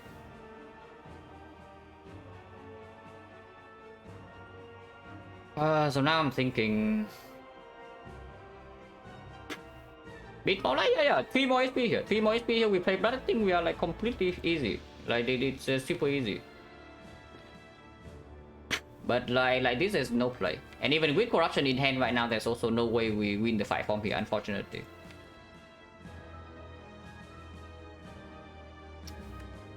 But yeah, like bottom decking the headbutt on that turn was really bad. Because I don't believe in playing uppercut and not and keeping the struck, you know. If we do not get to exhaust down, like this will happen eventually. So we do need to aggressively find more exhaust, and whenever I get headbutt in hand, we do have on safe turn was True Wit draws 1 and block for 12. So I do not believe in playing like uppercut over the struck. It's just that we happen to bottom deck the our best 2 cards in this deck cycle, and we also bottom deck the headbutt before. Once we stop Davis here, or yeah, you want to hindsight like the HP or what? -1 rare relic. No. Yeah, not really. Here for my bloom we are already done for. Just saying, because we don't have Ghostly Armor plus. Yeah, Pyramid actually dies. That's very sad. Pyramid Exodia, in fact, and then it dies. What went wrong this run? I mean, we are extremely close here, and we are like super rich. So once we get to Act 4, I'm pretty sure it's fine. Playing Dark Embrace plus no chance, 0 chance. If you don't play at least on Dark Embrace here, you are never winning this fight. It's impossible. Like what do you want to do if you don't play a Dark Embrace? Because you also don't have infinite HP to play Bloodletting to make hand space, you know. Then you don't, your exhaust also doesn't draw. The energy, yeah, is just completely bricking. But Buster Crown was very stupid. Like Buster Crown probably also dies. The other one is Snecko. So Snecko Pyramid, we are basically forced into a Black Star. Yeah, not too unhappy about the close line. It's just that I'm thinking whether I could have played the fight slightly better.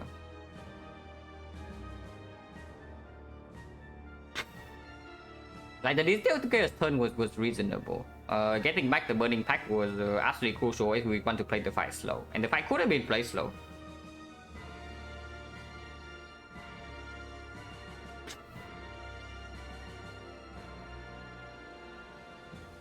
about no dual wheel was needed in time eater. So just getting bad time eater pattern kill this or what? Worth replaying the fight for info. I mean, if I want to win this fight, I can just kill this thing right now with the console. I do want to see the shop on Act 4 though. But I'm pretty sure once we get to Act 4, we just win.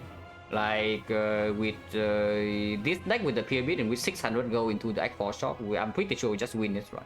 After we get out of this crap. But yeah, once again, this definitely losing the 50-50, so... Like, again, yeah, a string of bad luck happened, but I'm not sure, like... The thing is that, sure, even with like maybe 80% plus win rate, you do lose 3 runs in a row sometimes, but...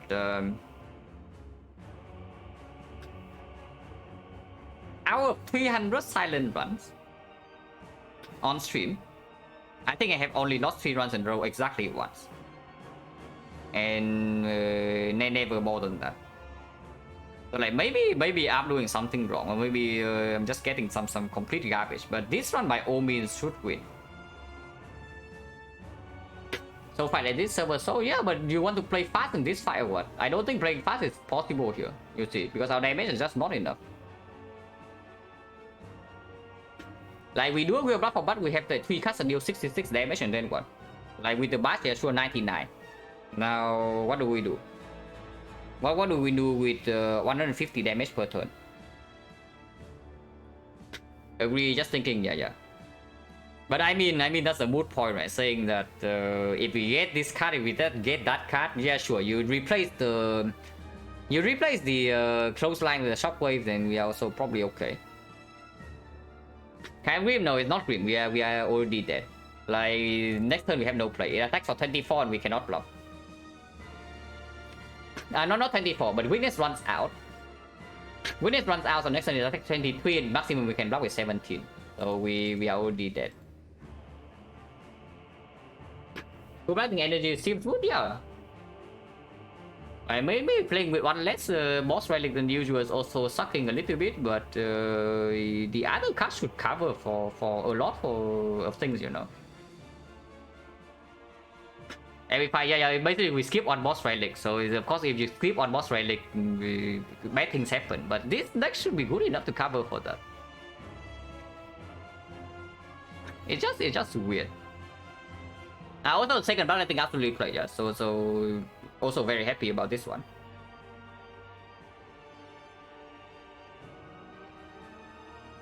What's the second Dark Embrace a mistake?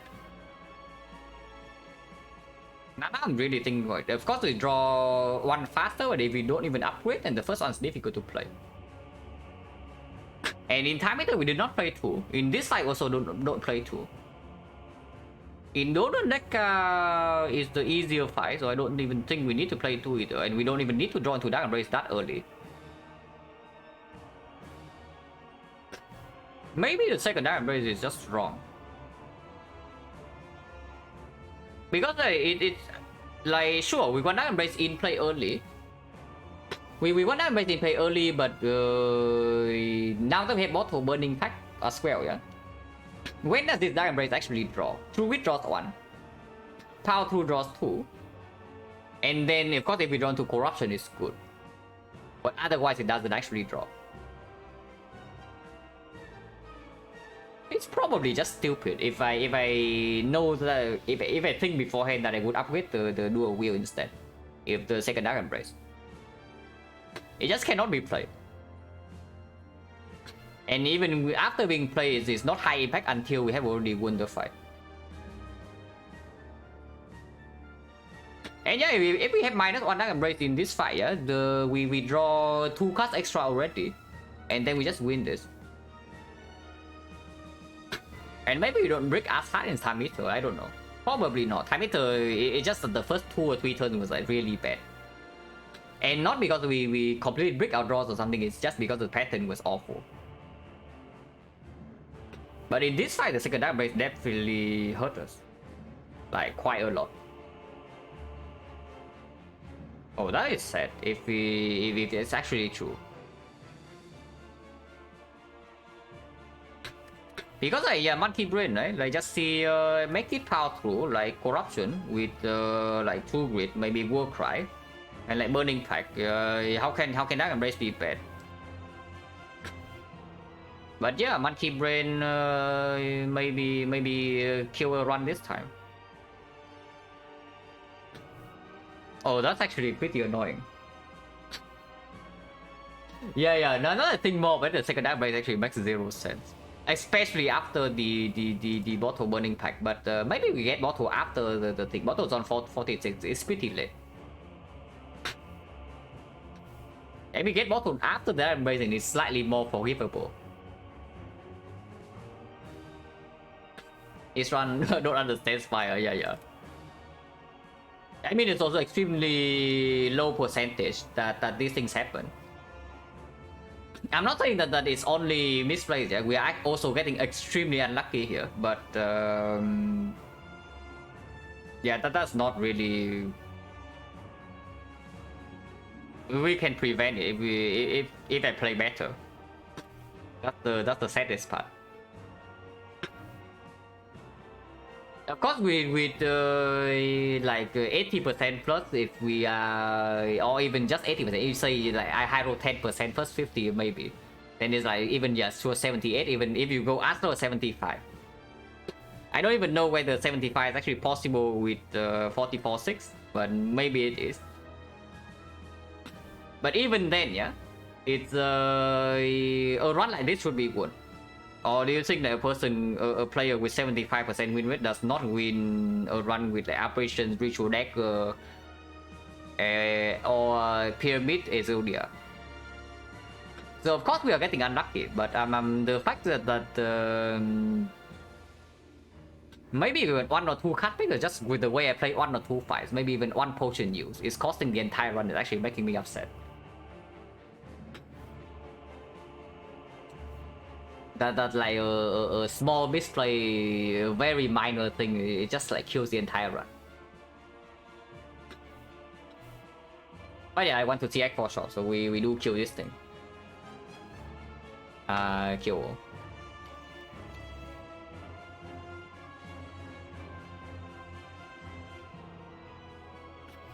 High budget? No. The problem is that if you want to play slow, like, do you realize how much slower you are without one Dark Embrace in play? Still bug? No. Bug is fixed long ago. Here's the thing, yeah. Not playing the Dark Embrace. The Dark Embrace only gives this thing 4 damage in the multi-hit turns if it's if it's weakened. And you need to realize how much speed the Dark Embrace actually gives us compared to no Dark Embrace when we want to play slow and exhaust down. Only power through draws 2. True Wit also draws. If we don't draw with the True Wit or the power through, then how long does it take for us to actually cycle the deck? Or we cannot even do headbutt into exhaust immediately. How long does it take for us to trim the deck down until we actually save? Let's not block next turn, yeah. Next turn, our hand has 10 cards. We cannot play anything. So next turn we have maximum 17 block and this thing attacks for 23. So we are done for.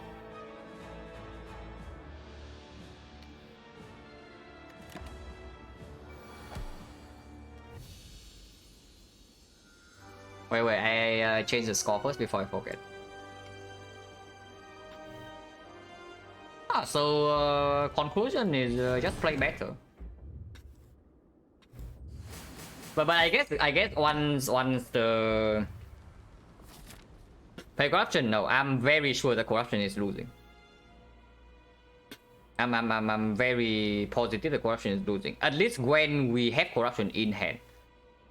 If we want to win with the corruption in play, it needs to be.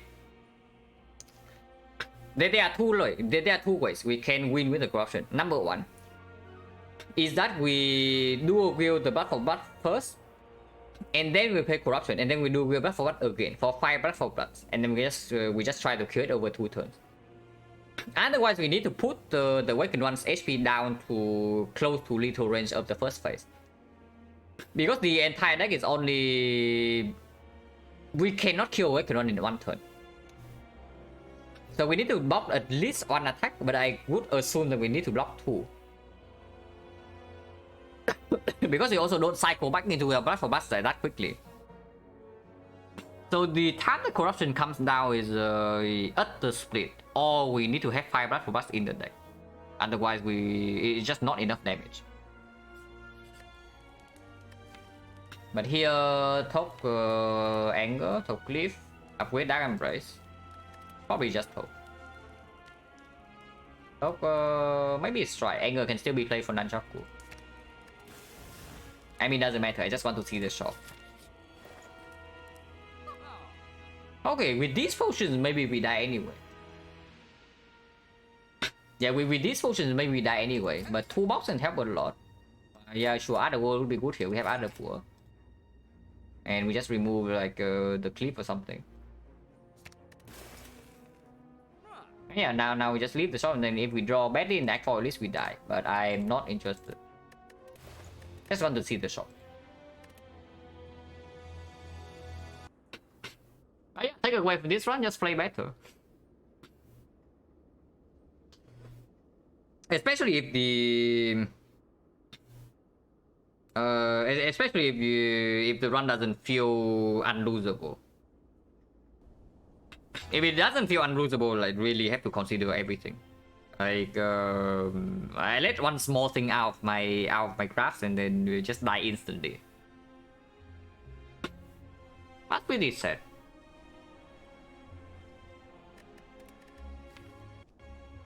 Because yeah, the thing with I guess we still don't have potions. So we have on Dark Embrace, on Potion, on Fear No Pain. No potions, we have Unceasing Top. And Medkit. Yeah, Medkit and Seizing Top maybe can cover for turn 2 Spear and Shield if we draw into Bloodletting early. And we also have draw 3 on turn 1 and the Horn Clip. Blueberry, thank you very much for the Prime Sub in the 3 months. Appreciate a lot.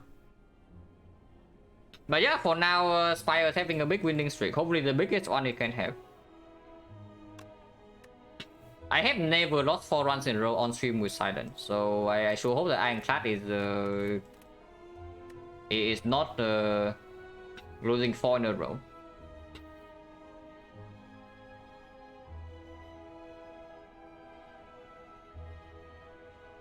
But yeah, you also see why I stay away from some garbage attacks like Chief like a Plague.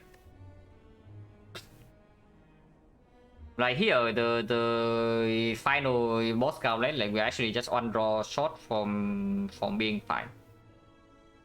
So adding one unnecessary card just kind of screw the run over. Check 0, no, I class trick is actually 3, but it is 3 in the bad direction. Yeah, probably don't need to say that.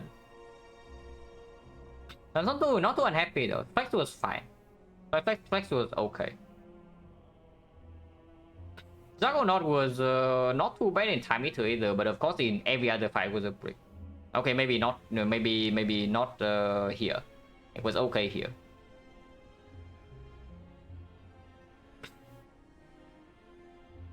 But yeah, just added 1 card too many apparently. Like minus 1 card from any point in time, like something unnecessary. Then we are alive here, and then we get to buy 3 relics and 2 box, and also just win the run. Or we can still die in Act 4. These are definitely correct. This is definitely correct. First time base actually absolutely. These are absolutely good. Flame Barrier plays super well early game, and it's not even like it's bad in late game either. Piano Pain, of course, good. Ghostly Armor, we pick it up like here and absolutely perform. Yeah, where is the second Dark Embrace? It's here. Okay, that was before the bottle burning pack, so it's a little bit more forgivable. A little bit. Yeah, uppercut was good, clothesline was good. Both of these, we need both of these to sustain weakness. Anger, of course, Icon card, power 2 amazing. Headbutt was good. Iron Wave was okay. Not amazing late game, but it doesn't fall off like ass hard. It was fine. Swap was good, true wit was good, go quiet was good, defend whatever, chip plus. Played well. Of course, when we get to this point, then maybe it's slight a small break, but they play for quite a while. So yeah, honestly, it's just about the cannot even say the clip is that bad, you know, because we picked clip when the deck was like garbage and it actually played here. It played here, it played in the in the North Fire a little bit, it played in the Gremlin gang, but maybe we don't need this much HP. It was okay in Act 2, the clip.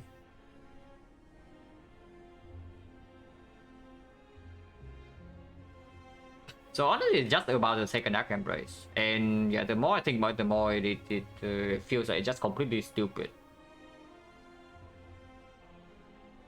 That's pretty sad. But it's fine. It's time to move on to the winning character, guys. Like, friendship with Ironclad is over. Now we play the good character.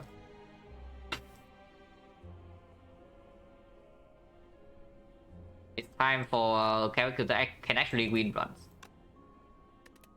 Effect is on, yeah, a 2-3.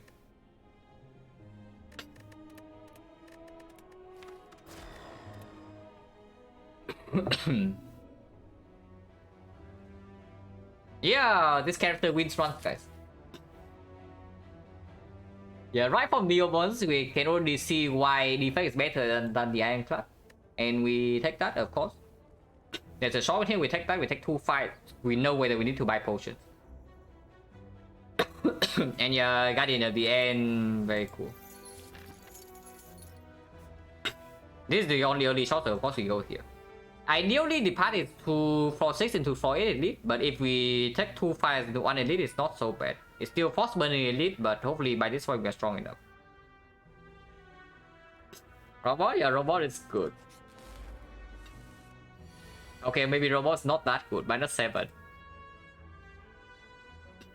Yeah, have been missing the force -7 to jaw worm for a while now. But good to see that nothing has changed with the defect. See, jaw worm, we take 7. Oh, hopefully we don't take more than 7.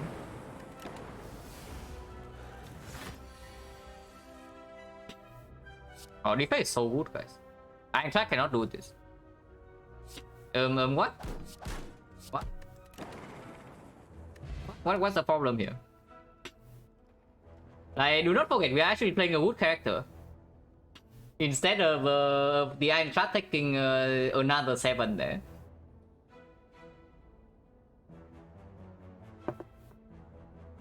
Yeah, for what we are playing the defect, right? The good character here. Could have lost more HP, but what about regret? Yeah, remove regret in 2 floors. +1 relic, so it's actually relic for 5 max HP, 5 current HP, and a card remove. I mean, we are most likely removing in the shop anyway, but it's a base card. Not that bad, but also gives more information whether I can do this or not. If not this, if we cannot do 4-6 into 4-8 elite, yeah, then this part is relatively safe anyway, with 3 fires and only 2 elites. I can see taking the regret here. Don't think we won't regret this decision. Oh, that's good. This is actually a card that makes us not completely die to when we need the sometimes.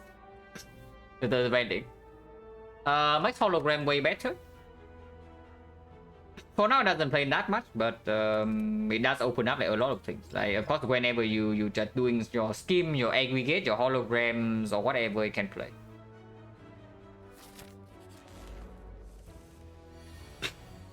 Yeah, I play it already.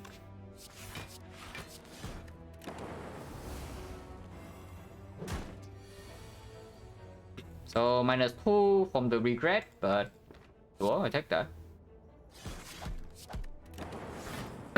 Only -2, no problem. In this turn it dies. These don't say skills. If we are heading towards this path, I can see the beam cell.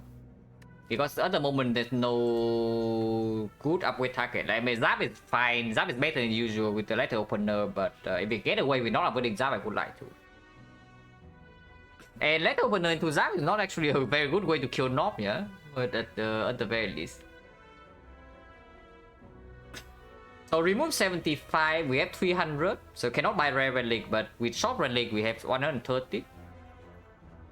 Maybe 140. 140, buy a card, maybe go to like 80, can still buy a potion. Streamline, I mean, I would take Beam Cell over Streamline, like, absolutely. Beam Cell is a better card and a better upgrade anyway. It's not so bad. I guess if we run into the Living War here, we just take the transform.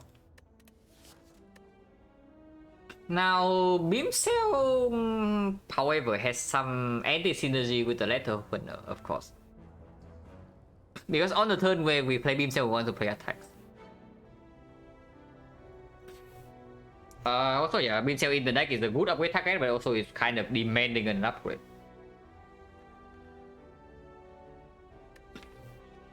It plays in the Guardian, not that relevant. But the card win, no, we die to a wicked one. So Clad is currently on a 3-game losing streak. Hopefully that is not becoming 4.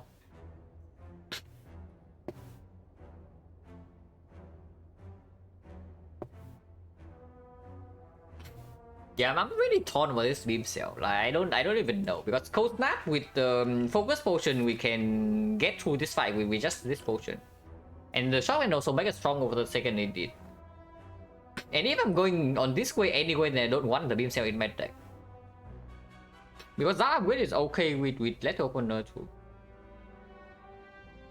and is keeping this fire more flexible. Probably, honestly, I'm pretty down to skip. Yeah, I'm pretty down to skip, just because this potion can already cover for the potential knock fight.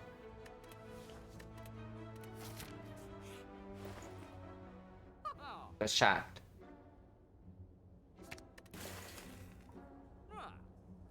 So there's a Vajra, there's a Dooming Gloom, there's a charge battery, which is quite good with the letter opener. There's a panic button, there's a reboot. Reboot is also decent with letter opener as well. Vajra would be good with the Beam Cell we didn't take.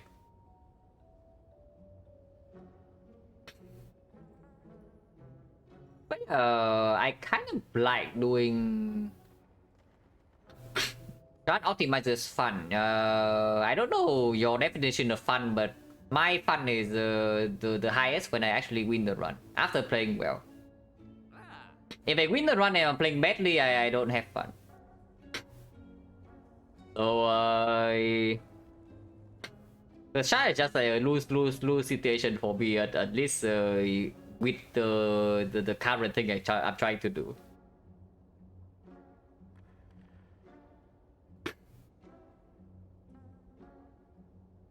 But yeah, I'm really looking at the charge battery, Doom panic button. It's one line, we buy 3 cards. Or the other line is doing just Vajra, Doom and Gloom. We can, no, we cannot. We're 2 gold short. And a weird hammer with on defect. I don't know. I don't really love hand win on defect at all. I don't believe in it. So yeah, we are a little bit short, right? It's 140. Yeah, Doom Gloom charge battery is 140, and then the Vajra is 2 gold too expensive. Ironclad, no, Ironclad died to a wicked one.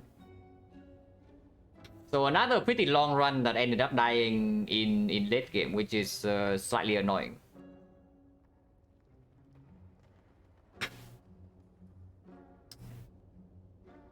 Yeah, Doom and Gloom is very good. Doom and Gloom is very good. Vajra is not that good.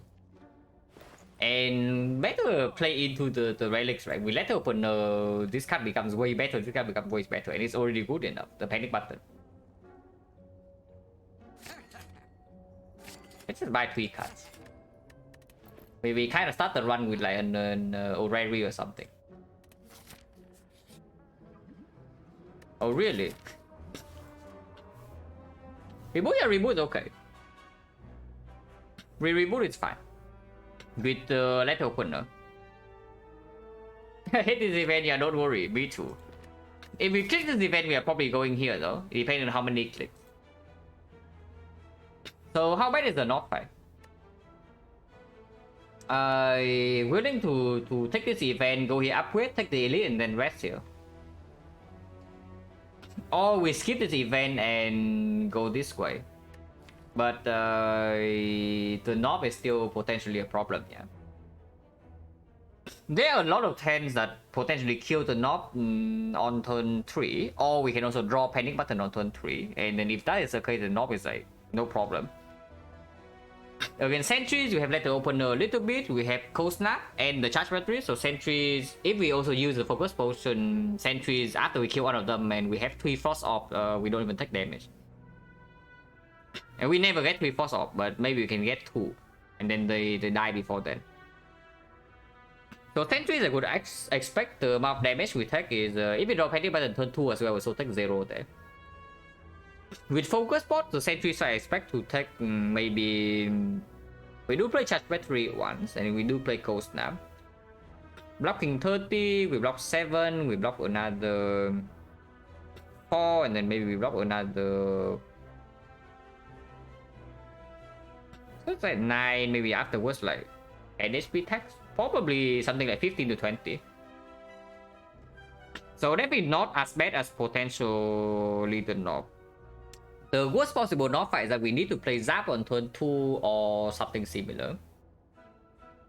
So if we play Zap on turn 2 and we still take 2 hits, or even Zap into a dual cast and then take 2 hits, is 14 plus another 33, right? So it's 47. Oh, that's pretty bad. 47 is pretty bad. Realistically speaking though, it's like 1 skill at most. So because we also have focus potion, and frost off can also cover for 8 block or something, and we only need to miss panic button for it to happen. So realistically speaking, it's probably more like 11 into 28, so 39. 39 when we have cold snap. So, and if we run to non, we draw battery, we actually are opening focus potion, yeah, so we can block another 8. So it's like 31. Probably accounting for potential low roll, can count it as like maybe 35 in case we need to play dual cast on turn 3 to have enough damage on turn 4. So minus 35 against the knob. Lagavulin definitely is easier than the knob with this deck. Especially if we also open focus potion. With that in mind, clicking 3 times is possible. 4 times is when it gets fishy. If we want to click 4 times, we probably rest before the elite. But we'll see. Oh. Okay, our situation is unchanged, guys. We lost 1 HP. Minus 1, but our rest is stronger. So what does this say? Like, does this allow me to go left, or do I still go right side here? Because the value of the the value of the right path is not even that low, you know. If we can upgrade twice. If we take this fight and then we have to rest here, then suddenly we're trading 2 upgrades. Because maybe the upgrade in here also allow us to not rest. So we're trading 2 upgrades for 1 elite. And there's also another elite in here, so if we are getting down to dangerously low HP, we need to do 2 elite fights with relatively low damage. And also +1 advance hallway. Actually, I'm pretty sold to go right, because absolutely we are 54, we are upgrading. So if this fight goes nicely, yeah. If this elite fight goes nicely, we can upgrade again. If this fight goes badly, we actually have a weaker rest now with the pair. So I'm pretty down to do that, like to run into the fire upgrade first and then run to elite. Honestly, the best upgrade right now is the Zap. I don't really love the Zap, but it is the best upgrade in the current situation with the letter opener with high energy cost. And Doom and Gloom plus 4 AoE is we proc on letter opener is already more than 4 AoE in the Sentry's fight. In the North fight, it doesn't matter as much. And in the Lagavulin, the Zap also is dealing more. We don't even play the Doom and Gloom the second time anyway. Can we get away with upgrading dual cast instead of Zap? Tiny bit more annoying to activate the letter opener with dual cast, because sometimes we don't really want to evoke the orb in front.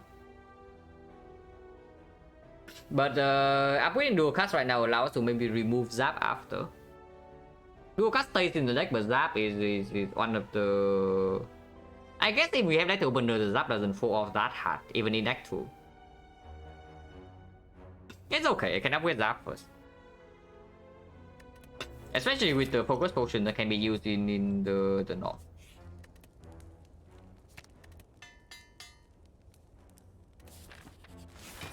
It's like a boolean.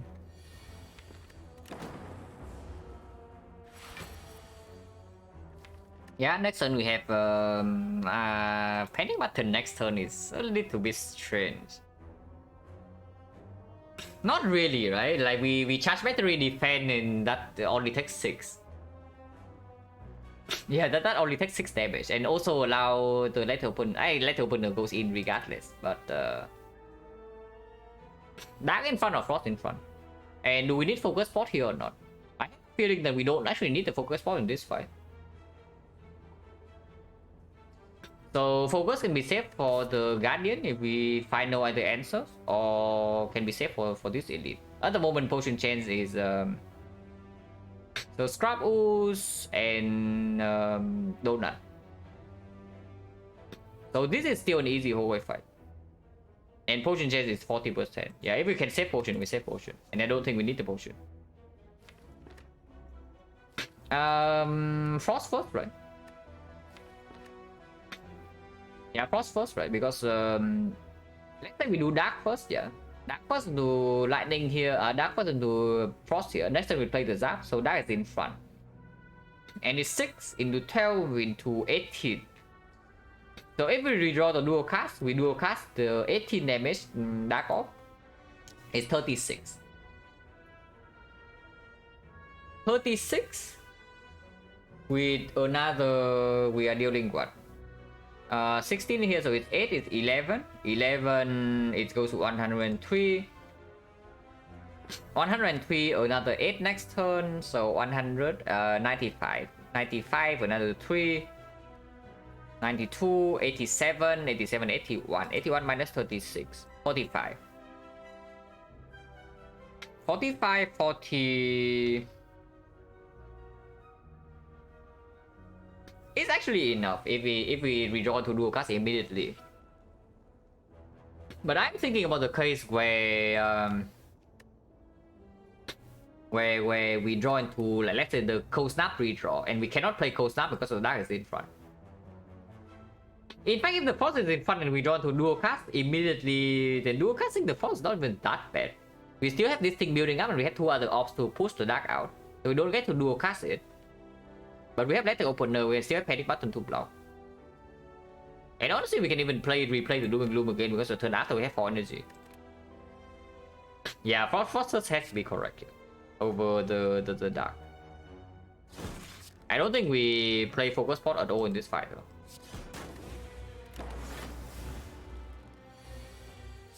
Lava Quake creates 6 damage here.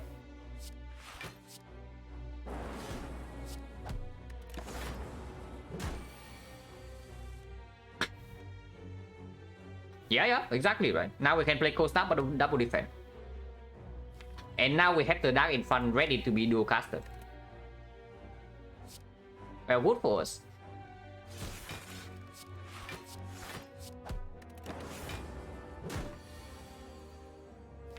And yeah, now I just wait, right? Because next time dual cast is guaranteed lethal, so I don't even need to play this stuff.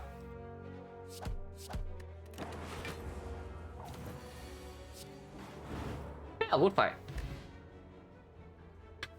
How much did we take? We take 6 into 3, right? Minus 9 damage. Yeah, 9 HP. Yeah, potion bell as well. So preserving potion is good. But potion right now is at 50%. Consume. Yeah, sure. The consume. Darkness into upgrading darkness is a thought. Painting button first attack. Yeah, I mean you answer your own question. Like you read the sentence again, you have the answer immediately. Why didn't I play painting button on the first attack? Yeah, exactly. It's the first attack. Like, why would you play painting button?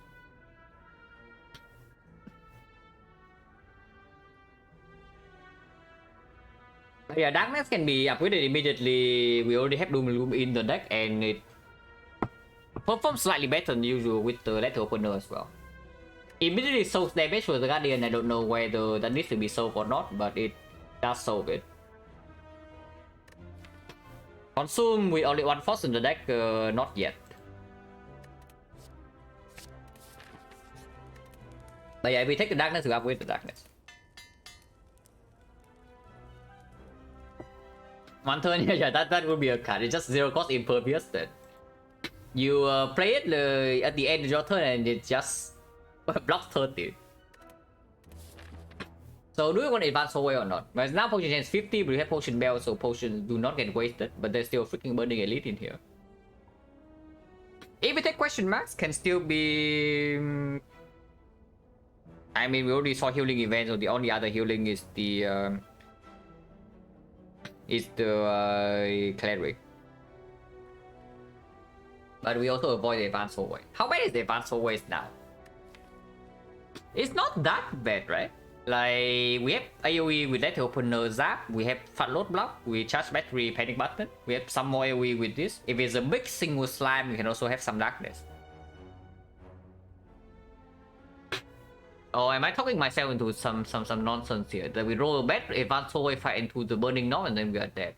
Because yeah, if the knob is burning, it can have max HP, and then we better have enough HP to tank one hit. Yeah, we better have enough HP to face tank one make hit from the burning knob.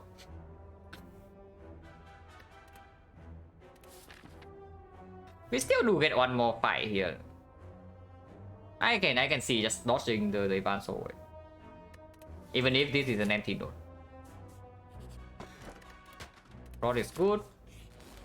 Oh, never mind, guys. Advance always are coming. Like it or not, advance always is here.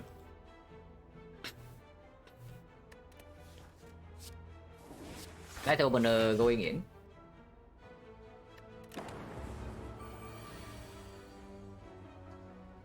Ooh, that's bad. Oh, that's really bad.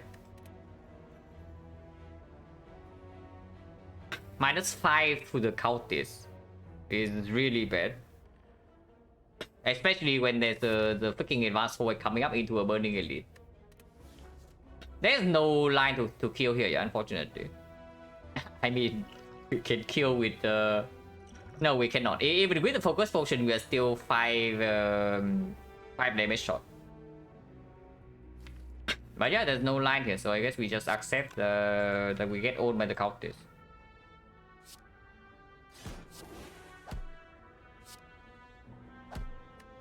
Ow.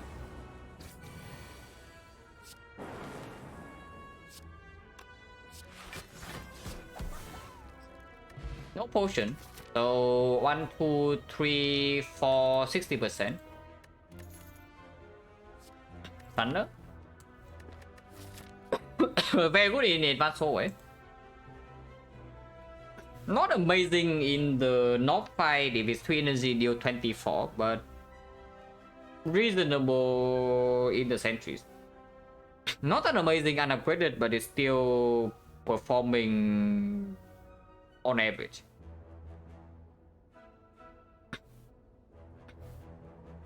Cannot be that bad, right? To pick up a Thunder in next one.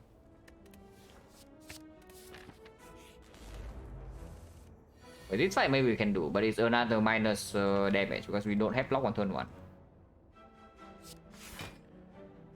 Darkness Strike is better than Doom and Gloom, so just do that. Ow.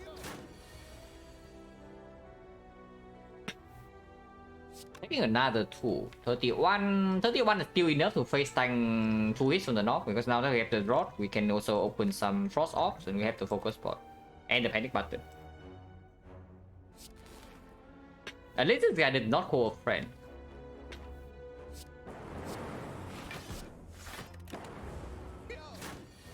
Let's say calling a friend would be very sad for us. Liquid bronze, they're useless. Okay, maybe not useless, but it doesn't. It's not a good one. So poison gens 50. Yeah, garbage. Beam cell minus is very much not interested. We already have upgrade on Thunder potentially, and or even rest. Plasma too early, and stack yeah, also too early. But it is not enough.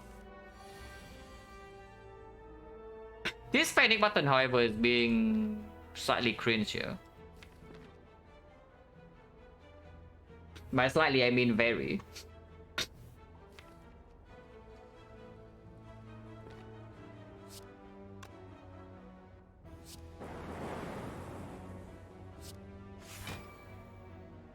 So definitely strike this, and next turn we have the and 4 energy, so maybe we can even do strike to Thunder, 30 damage. Do I play panic button to deal 5 damage? That seems very stupid, right? Because if I draw into triple block, I already can play triple block next turn. If I draw to Thunder plus 1 attack, I just kill this and then I can still block. And this 5 damage will not matter unless I draw exactly into Thunder. It goes to 23. I mean, sometimes it matters. We can play 4 attacks, but then we can just do some block instead. Taunt Potion basically negates this regen kind of, but once we get down to... Once we kill one of them in the redraw Thunder is just good enough. And that opener can also come in. And there's also big Dark Orb. So not really, right? Not the liquid bronze. And of course, focus pot right now is doing nothing. If I use focus pot, I should have used it before. I don't think I want to use focus in this fight.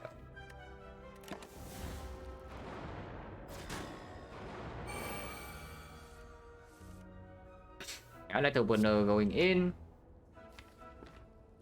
But we are taking another 9 here. Dark first? Yeah, dark first, right? Because it allowed to do darkness into cold snap, evoking the dark immediately, potentially killing a low HP.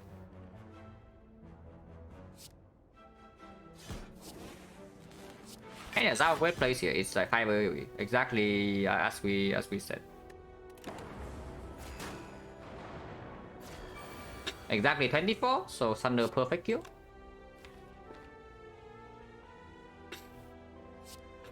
And no reason not to kill it, because next turn this guy also kind of is dying.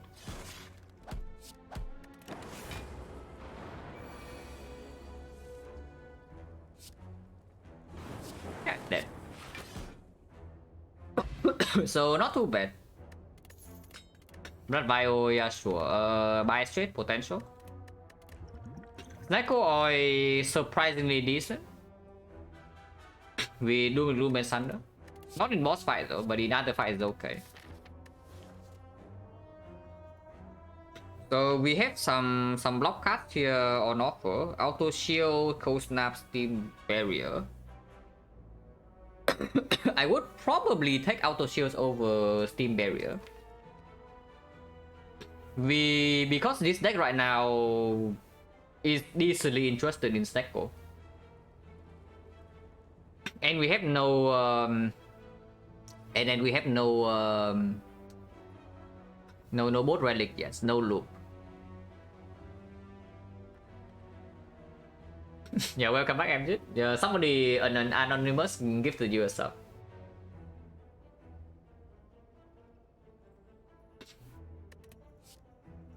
Yeah, I'm pretty interested in this auto shield. It's just that Steam Barrier procs let open pretty often, but in the Guardian fight, the auto shield is the better card.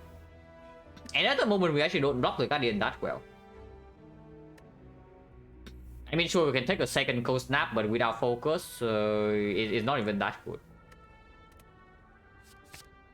Don't hate it too much. 22 HP Snake Oil. We upgrade Thunder, right? Before resting, if we even need to rest.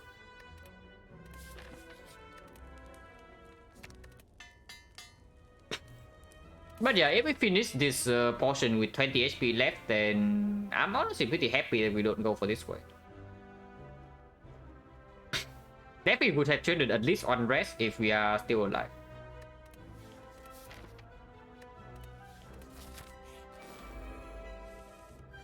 Single tip. This fight we can play panic button.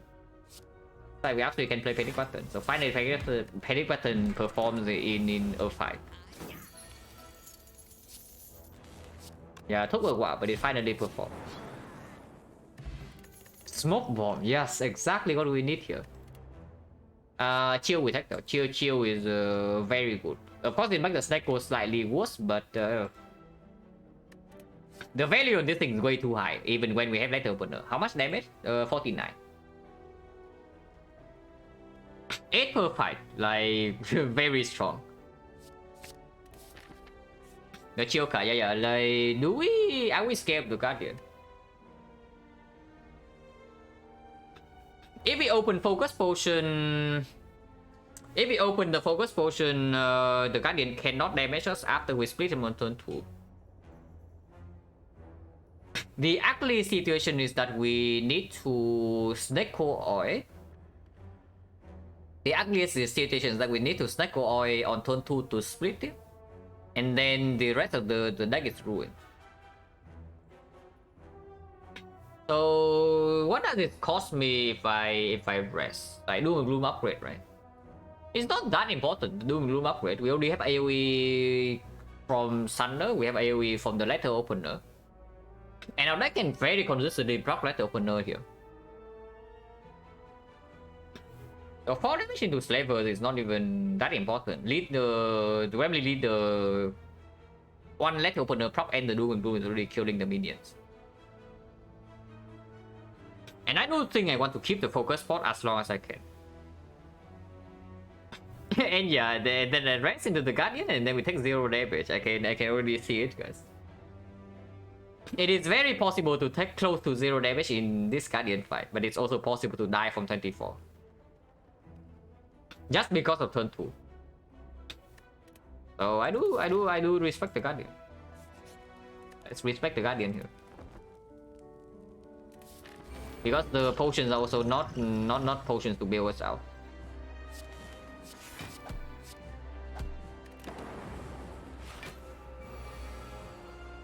Yeah. Anybody else respecting the Guardian right now?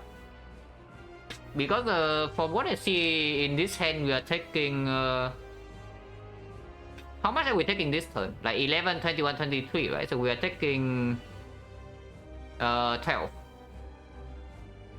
So if we did not rest, we are at currently... What SP would we be at? I guess if we did not rest, we would also panic focus potion this turn instead of Snake Boy. Then we only take 10 damage and we go to... It's probably playable. So basically I trade an upgrade for the focus pot. Yeah, it would have been at 14 right now without the focus pot if we upgraded instead of resting. So yeah, I basically traded an upgrade for the focus pot. Whether that's worth it or not, we'll see. But this potion is pretty strong.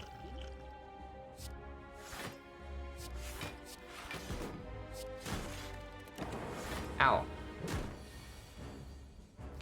Yeah, I'm not drawn into the thing. Next time we have 0 block, so I don't actually want to split him right now.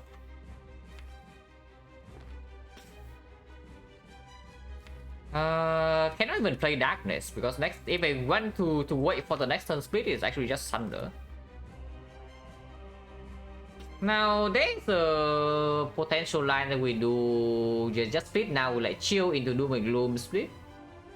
And then Dark Orb is in front, yeah? So next turn we do the Darkness, get on Dark Orb in play, and then we block for total 7. So 7 we take at most 2.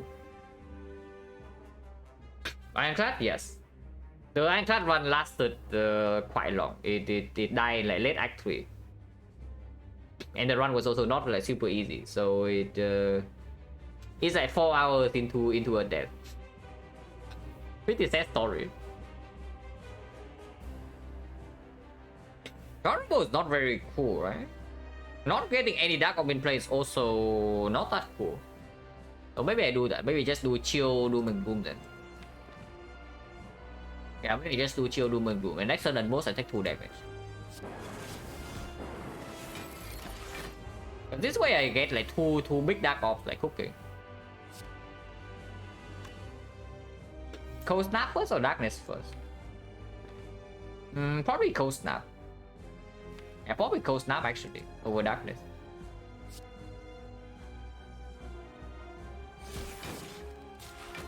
And we take 1. Auto shield going in again. Next turn we get a little bit on, but maybe panic button can be drawn.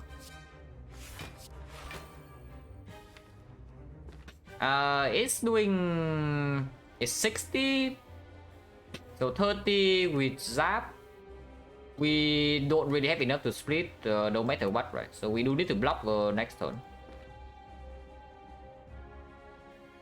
So is there any reason to just play this dual cast now then? Just to get like maybe 18 damage extra, because if I draw Zap next turn, I just play Zap. Probably fine.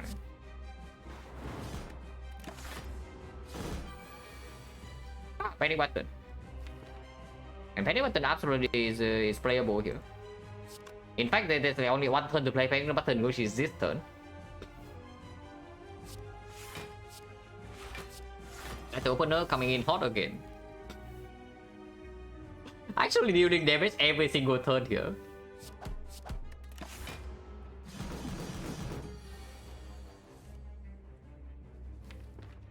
Dark in front of lightning or the other way around? Probably yes.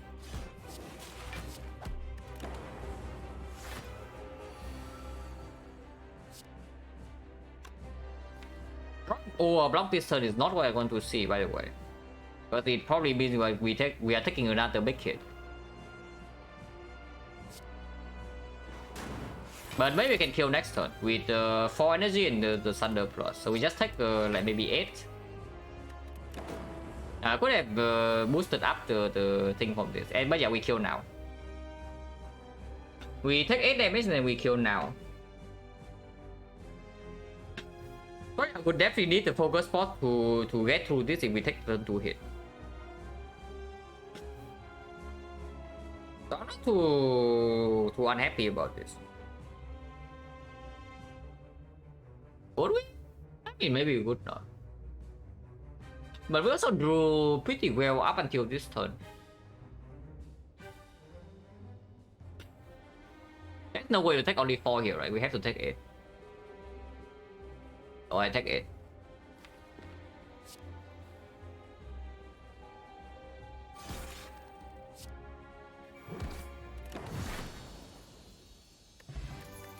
Oh, here's another focus potion, guys.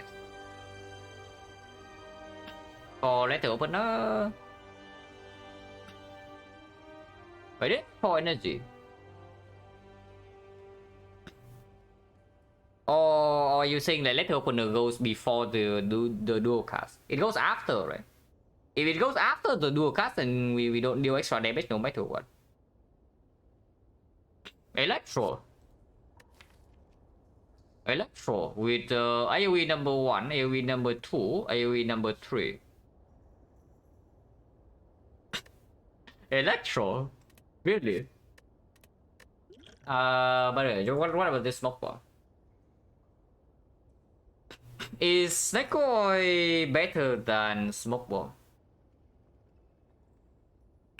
What would we need to smoke bomb away from in Act 2? Like Slaver's our deck is AoE out of its mind right now, so probably we are decent unless we draw like complete trash. But then XecnaR can also be just better. We have freaking Thunder.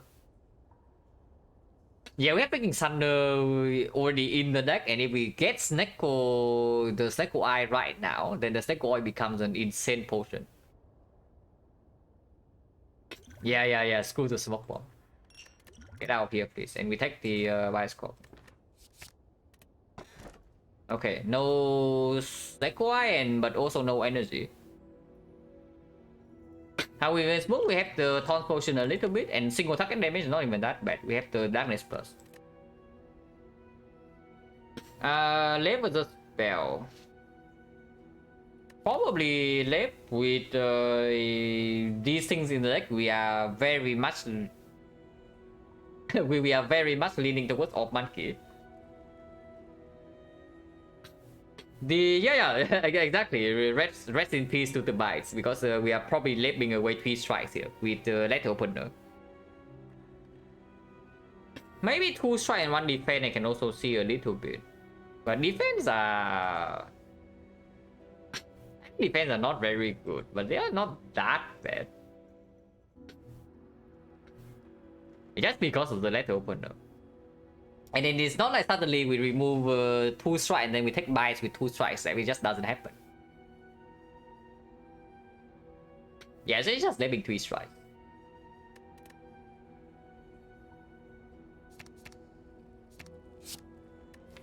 I guess we have a Blizzard now. This is good. This is fine.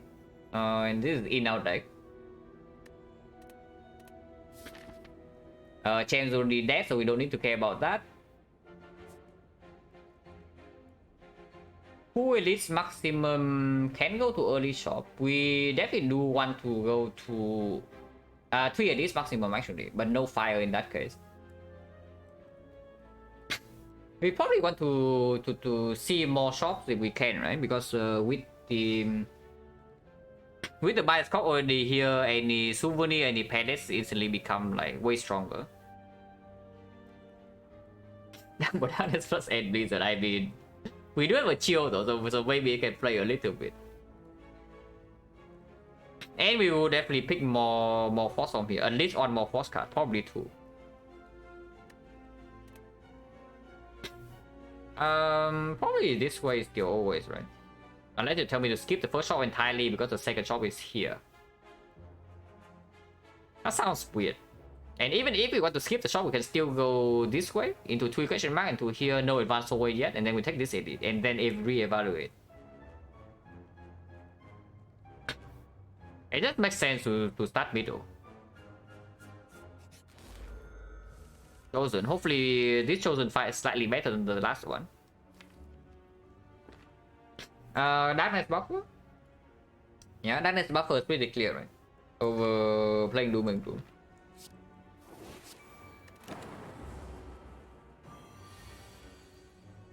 As an attack.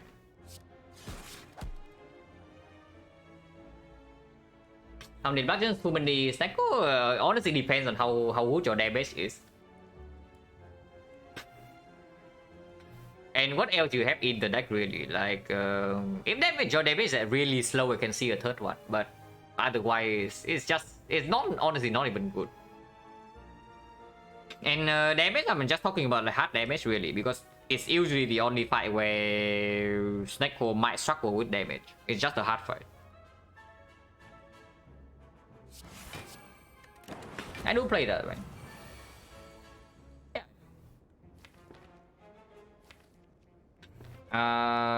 Just buffer these 2 hits. Darkness Thunder.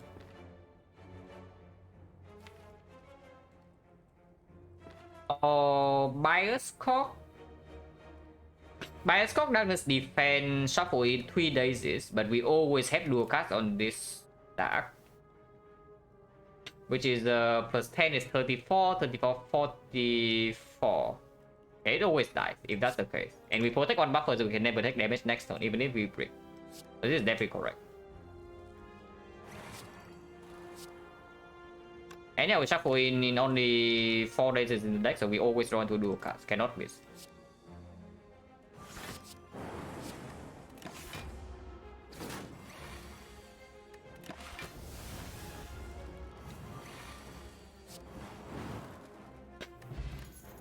Capacity. The Orb Monkey Potion Bells are in full force here. We have 2 focus potions and now a freaking off slot. We probably don't take this. But this at least covers a little bit for both stabbing. These are late game potion, and this potion is a bailout potion. Is a defect if we would like that. It probably is still good. Force field plus at the moment doesn't play. Capacity? No, capacity is actually griefing yourself in Act 2. Like, this potion is just... the capacity potion is actually negative in the short term. You saw it in the Chosen fight. We mainly can evoke our Dark Orb at this moment already with only 3 slots. And you want to... if it's 5 slots, then what do we do with that? It just doesn't happen. yeah, the anti-dark potion, absolutely. But defect we can probably still take. Only if we have upgrade for it though. Potentially 2 upgrades if we go for here, but it means that we are double shopping or what? Probably still good enough. Can't be that bad with a deck full of orbs like the defect.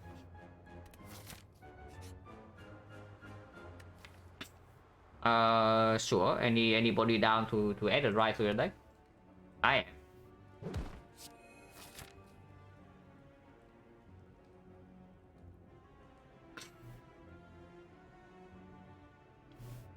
yeah, almost full silent already. Only the strawberry left. I hope that we don't see the strawberry though. But if it's seen, we have the full silent.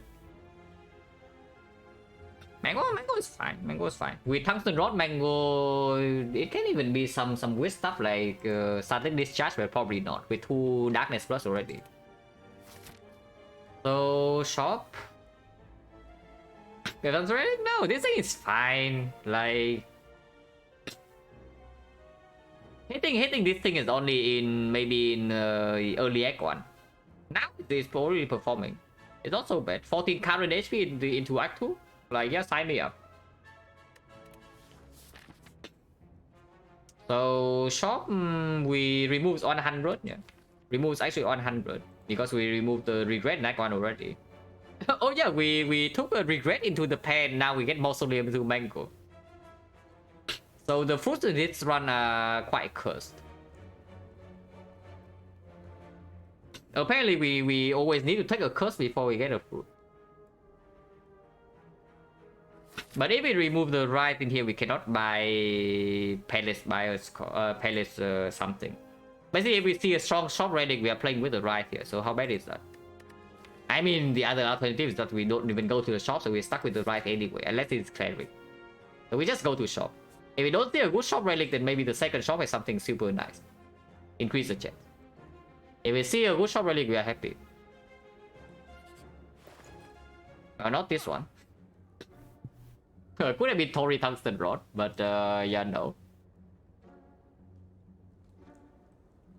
Another focus potion. Algorithm spoon in the same shop. I am very not interested. As full armor, yeah, I also see it. Got to be anything you want to pay go for a card that makes you weaker in Act 2. But I can see it because I do feel like we are strong enough at the moment that we are allowed to carry this thing around. It actually makes us weaker in this fight and in this fight and in this fight. And probably also in this fight. Maybe here it is like on par. As I soloable, Akuchi becomes 30 block. Yeah, sure. To be fair, the spoon is not that bad. Spoon is actually quite good. Spoon chill is actually good. Or chill blizzard. Yeah, spoon the chill if it did damage with blizzard. Spoon panic button is completely fine, and spoon algorithm is actually very strong. It's just that we would be stuck with the right then. Like, how bad is that? If we are stuck with the right, we are buying spoon here. It means that we are probably not going to do 2 elites. We are farming 1 elite. On upward still is okay, but then this shop is dead. And we do want to go to this shop still because there's a second elite in here. If we just take a remove right now, the second shop, if it has a strong shop rally, can still buy that. Like yeah, the artifact for this bioscope, for example, maybe runic capacitor. So there are already 3 strong shop relics. 4 to 9, if you count that, it's like 4. So it's like 4 out of 15, right? It's pretty likely that the next shop is a very strong shop relic. I have to remove the ride and then get the hell out here. Probably. If I buy algorithm 1 block, so it's 3 block. And it's still 3 block in the elite, which is awful, but at worst it can still activate letter opener sometimes, I guess. Probably pretty bad.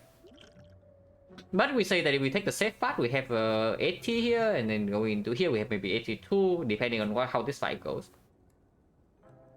So advance away number 1, if we are dying we can rest. After this fight, the algorithm is on par with the defense, so it's not that awful, and then from here it becomes positive. It's okay. Having an algorithm in the deck later on for this type of deck is very... It is very appreciated, and we do want to pick up a hologram too. If we do want to pick hologram, we absolutely want to add card draw, but if we don't have card draw, then having algorithm in the deck is also very good. Any button covers for 1 turn, the algorithm can cover for a different turn.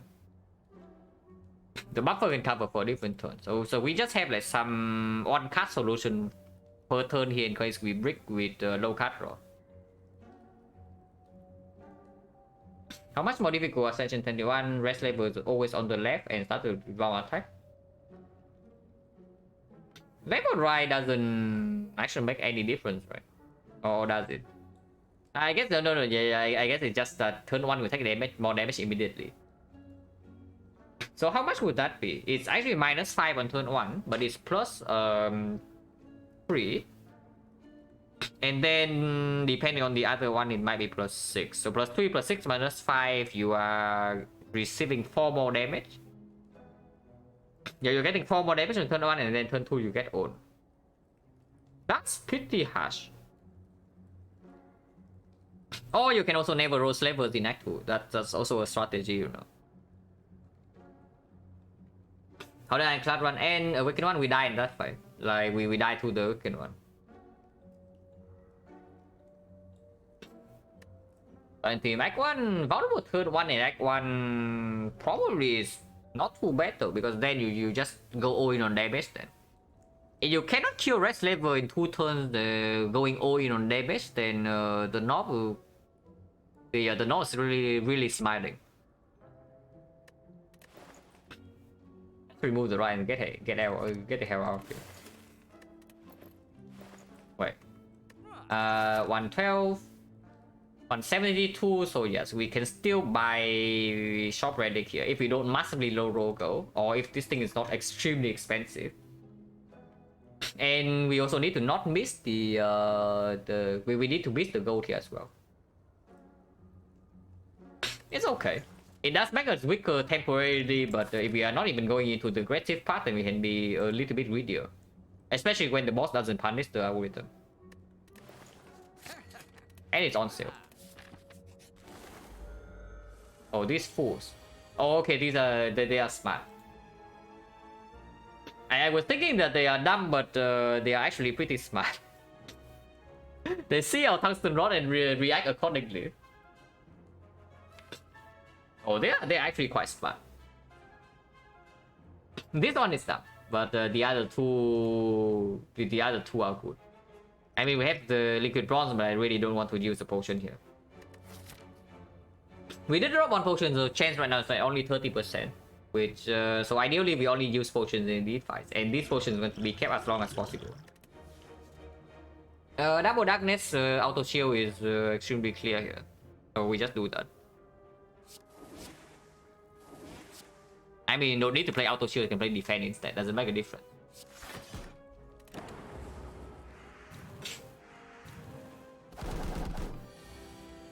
Okay, we draw into chill, so we are fine.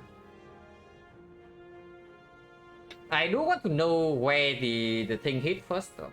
So probably play Cold Snap before the chill. I mean, I really don't want the lightning to hit this thing, you know, because then the darkness kills that, and then I'm a little bit sad. I guess they cannot influence it in any way, right? No matter where it goes, snap, the lightning...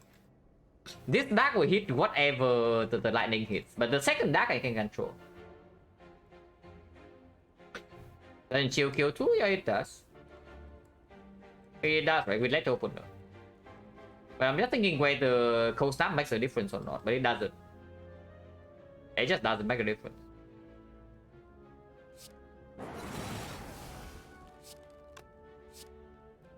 And letter opener already killed, so we can cold snap this thing.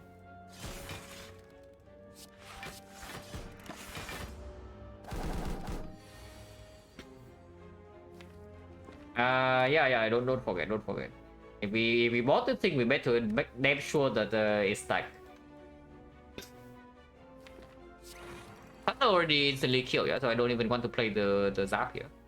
I can play this though. I can play that. In case we draw Thunder this turn, but not algorithm. Okay, everything's good. Next time we can do algorithm Thunder. Oh, we paid to go for this guys, but here's a hologram. We actually take hologram over the algorithm. Now everything zero elite in this act, then maybe you can convince me to take the second algorithm here. But in this spot, yeah, no chance. Wait, buy it? No, I bought a hologram. I bought hologram for 39 gold. And then 2 block on the algorithm. And yeah, we are still running this way, right? I mean, we have tungsten rod, and we can use Necronomicon, so of course we click this.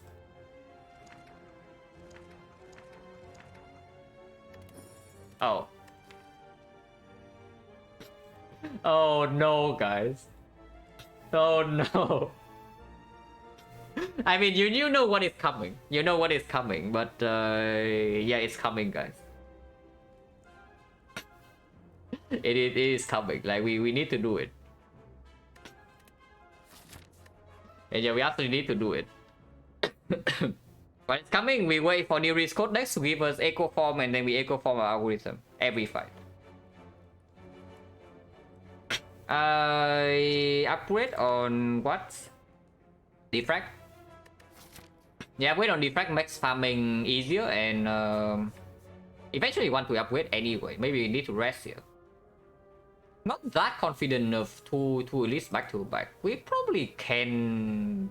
Basically, if we draw well, we can do elites back to back, no problem. But slavers might still take away 20 plus from us. Champ, yeah, champ is super dead.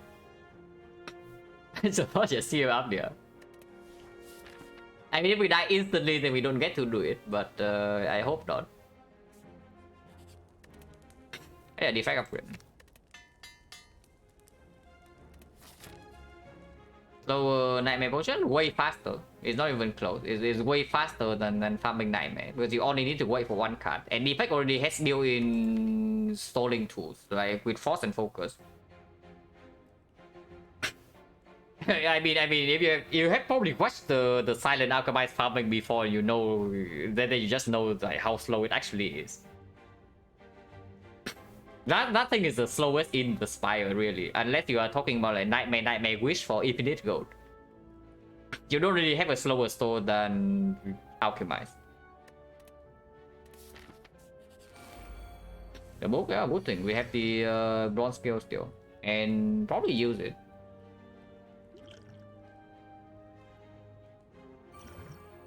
Buffer on turn 1, not the best, but also not the worst, because it also top deck the darkness. Would probably like the Dark Orb to be in the back, right? So it's like what? Kill, zap, darkness, charge battery, and don't play the buffer. Or we just play the buffer and not charge battery. That opener still goes off, and we block for like 4 ball. But we lose 1 energy next turn. 1 energy next turn has to be better than 4 block. And buffer in the discard can also allow us to hologram it back on turn 3. Nightmare Wish in the real run, no. And if it happens, I also don't do it. The moment I get to do it, if I also, because it's also pretty worthless without, it is not worthless, but it's like annoying without the choreos. You don't even guarantee to win the run. Yeah, you are not even guaranteed to win if you do that. And then, yeah, when do you stop? Probably like 2000 gold. And it's just better because of hologram as well. We don't need a potion here, right? I don't know this, I don't think so. After using Taunts and Darkness on turn 1 with potential bias cost and defect plus coming up and panic button full block 1 turn. Yeah, I don't think we need to focus bot. 75% cheese magnet for 45 minutes to slime boss, yeah. I also had an Ironclad run that starts with magnetism on floor 0. And I farm 75 gold by after floor 2. And then I abandoned the run. And after that, you can also probably tell that yeah, I don't pick random colorless. I don't pick the red colorless on Ironclad anymore. I have not clicked red colorless on Ironclad a single time. I think on stream. Partially because of that.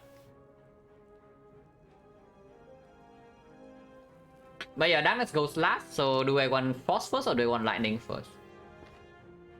Probably Frost first. Yeah, probably Frost first. We do want to block next turn fully normally, and then on turn 3 we buffer. If we can. So if we draw into hologram next turn, maybe hologram into buffer, and then we block with on energy somehow. So chill first, yeah? Chill, zap, and then yeah, Frost is in front. So it allows me to maybe play dual cast next turn. And zap Darkness last. Don't care about any of these. Maybe you can say charge battery. Maybe bullseye. Bullseye minus is not that good. It's still okay. It's actually pretty strong. Yeah, it's actually pretty strong with a big dark on turn 1 already. As long as we can evoke the dark with bullseye in play, it's already worth it. And it's not too difficult.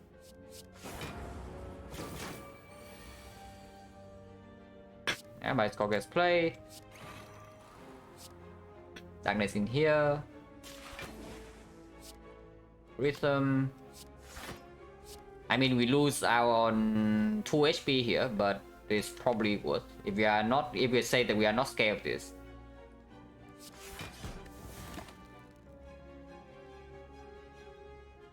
Choose a card, max HP red colorless, pick choose a card, yeah. Right, why not? Because if you only count like Hand of Grid, Apotheosis, and Master Strategy as the hits for Ray colorless, I absolutely do not count the bomb as a hit, yeah. I hate the bomb. The bomb is completely garbage. Then maybe you count like thinking ahead as a little bit of a hit, but even if you count like 5 hits, even if you include the bomb,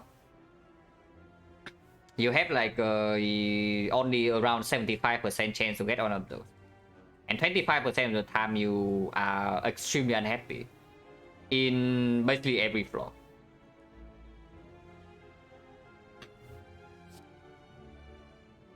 But yeah, cool-headed.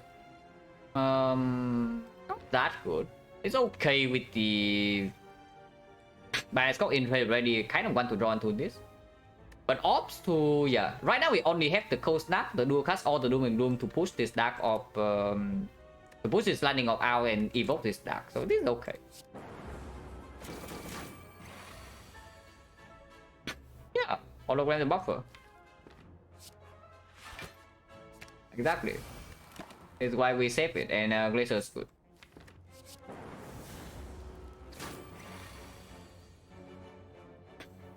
Okay, this turn not so good, yeah? For the first, if we don't to Glacier, it kills. If we don't into Panic Button, I'm thinking, is there any case where... Yeah. It's just Glacier draw, right? 1 out of 6. If I play Defect before the Guardian and draw into Glacier, I'm like extremely upset. So, Guardian first. Okay, so how much damage am I taking here? It's not even that much because next turn I have a guaranteed lethal. So I can block for 15, 19. That's exactly awkward. So I take 3 hits, minus 18 here. Oh, I can XecnaR to potentially save 18. Probably save 18, yes. It's worth, right, to XecnaR for 18 HP.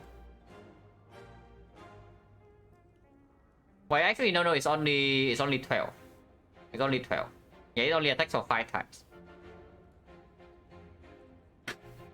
Yeah, so we buff for 1 hit and we take 2 hits, so it's only 12 HP. I should have gone... Not really, because if we draw into this, we are full blocking. If we draw into this, we are fine. If we draw into this, we are also killing, you know. So that's already 50% of the time that we draw into a card that just sold this fight. Oh yeah, now I can XecnaR for 12.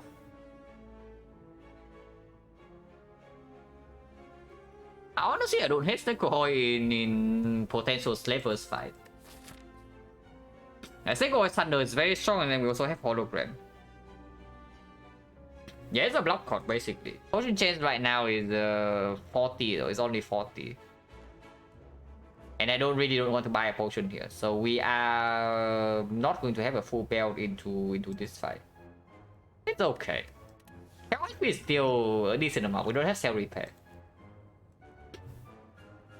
And you better hope that we don't get cell repair. I guess it doesn't matter because we wait for Echo Form anyway, right? So yeah, cell repair or not is the same. But if we actually see a real cell repair, yeah, we can wait to heal 21 and not 14. 82, yeah, it also can be torn. I mean, Glacier we just full block though. But Glacier we just block. It might not be lethal, but we also don't even take damage.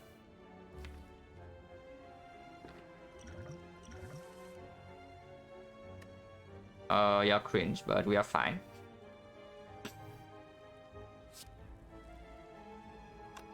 So cast 94 and then we just Blizzard or what? Wait, is it even killing?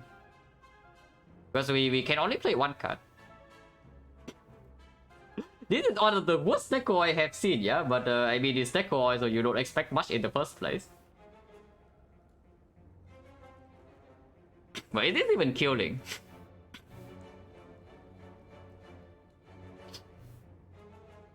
Because this is 94 and then we cannot play any block card, so it's actually 100. We need to deal 7, so we are still taking 12. Like, dual cast into Blizzard is still taking 12 damage here. Panic button, you want to die next turn. Oh, I don't know about that one. Because now we don't have a lethal next turn, yeah, if we play the panic button. And we also lose exactly the buffer. So you want to be hit for 42 next turn, or what is happening here? So how much is Glacier taking? Because dual cast Blizzard is still taking 12, so we are effectively using potion for, yeah, nothing. Thank you very much for the sub and the 15 months. Like Kosak, yeah, at least we did not use it in Slavers fight.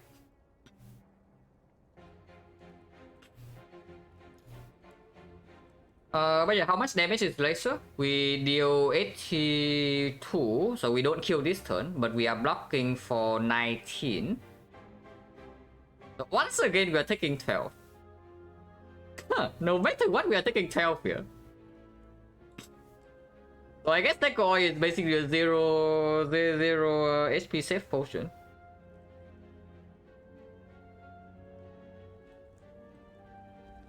Okay, if we are taking 12 no matter what, then we might as well pick the line that kills it, right? Which is dual cast Blizzard.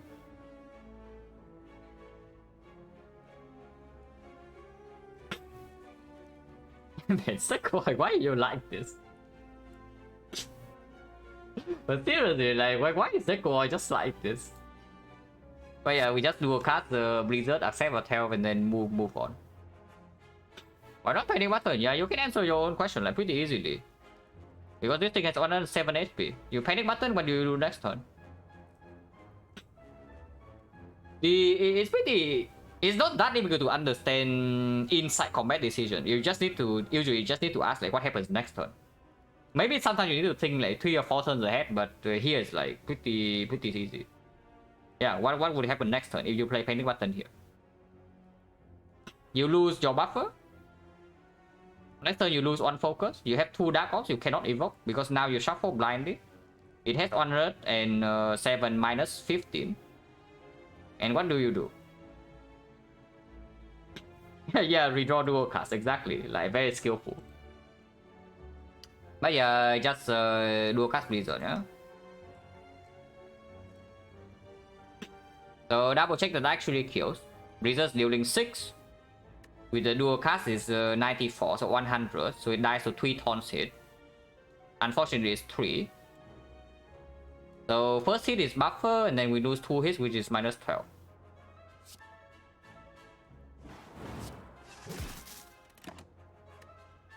Okay, Chaos will have evoke, but it doesn't block. Reinforced body is only blocking 21, so it doesn't block either. Ow.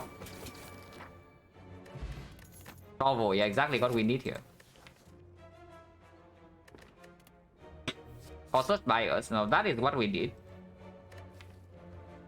There's also the compound driver on 3 energy, a little bit weird, and it's also common. This thing is rare, and we already have the bias core.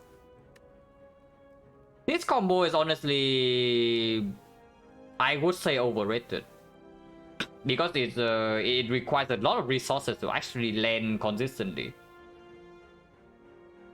But of course, it's the potential output for the deck. If we get a 6+, then sure, it can be good.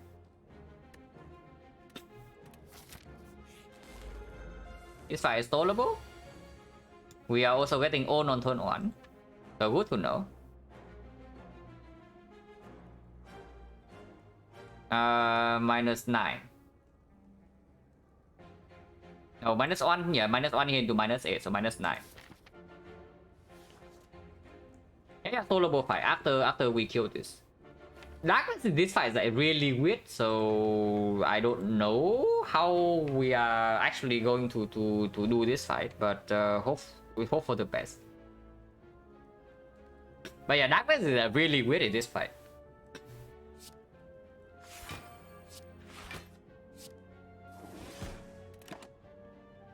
Hello World, Overclock. Hello World is actually quite strong in here if we can get it in place somehow. But this is probably just better. With defect plus actually in our deck. Yeah, minus 13. Like very cool. We can rest here. Now apparently our deck doesn't have block cards, but block, also a little bit of block. Card draw. I guess not. So defrag, zap, and yeah, like of course we wait for this, right? Do we wait for this? I mean, she doesn't heal this turn, but she will heal next turn. This guy cannot attack next turn. We have 1 free turn to do what we want. Do I even play the defrag? Because now with the Thunder, the Centurion's lower HP, so maybe we can kill with evoking this first Dark Orb. Probably stupid. Because lightning can also screw us over by hitting the Mystic.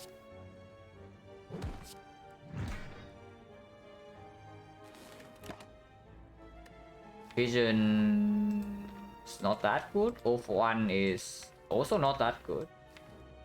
Over the eyes, like whatever. Vision is probably okay.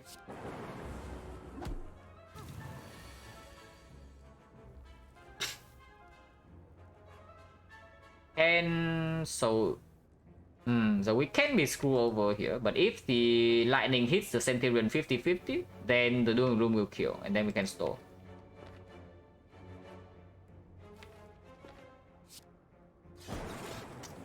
Damn. But that is very annoying, because now Doom Room kills the Mystic and not the Centurion. Yeah, thanks defect. Like, excellent job as always. We can fusion and maybe do some hologram into Thunder potentially, or we can draw into Colossus Bias and then we have chill and then we can slow a little bit more. If not the fusion, then it's just buffer right now. But next turn dual card doesn't land, so we need a damage card. Either we need to draw into Colossus or the new resist will give us something. We hit this here and then we dual cast this thing. Honestly, I don't even care. But I think I just want to play Fisher. Because now I can also play buffer. And I can get the Doom back.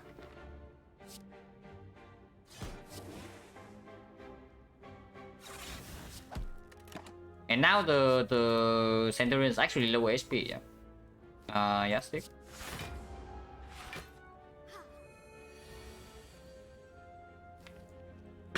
We have Colossus Bias in play right now. We can also get the dual cast.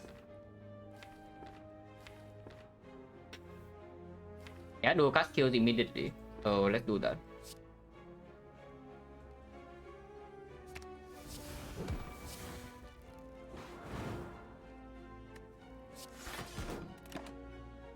Creative AI. That gives Echo Form eventually. Remove physics? No, you're crazy. Because you also see exactly what could have happened there. And yeah, we still have buffer to protect, so now we can play the AI.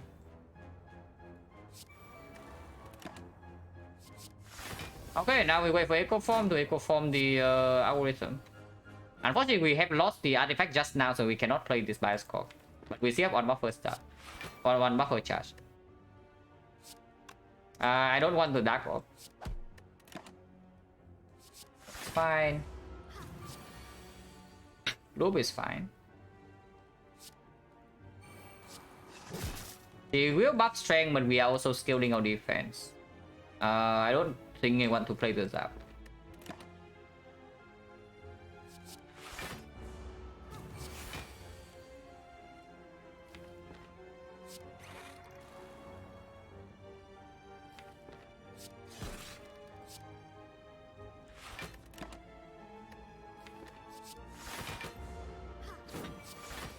Eventually Echo Form. What is eventually? It does heal this turn? Meteor Strike, yeah, sure.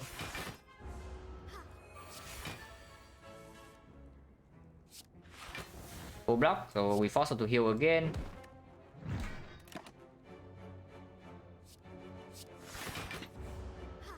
So close, yeah, we have two things to generate the Echo Form now, AI and the Codex.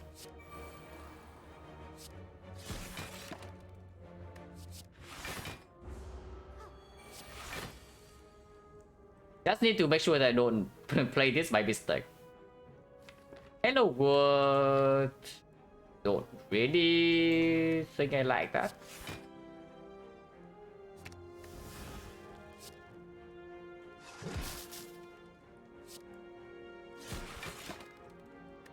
Okay, Colossus Bias.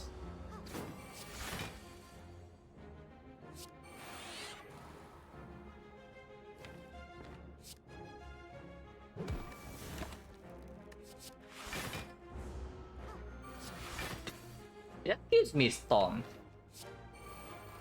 Interesting.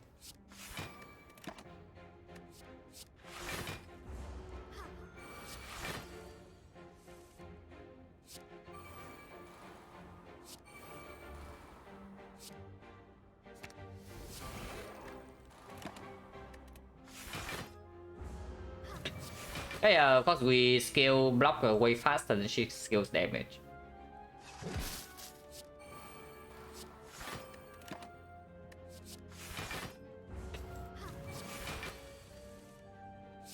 Someday Echo Form, guys, but we also draw a lot. So the moment we actually draw into our thing, we actually get Echo Form, we can get the algorithm pretty quickly.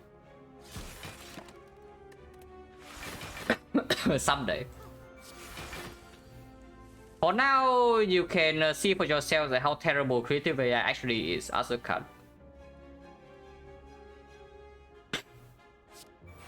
I don't know, really, you can see for yourself, like how bad creative AI actually is.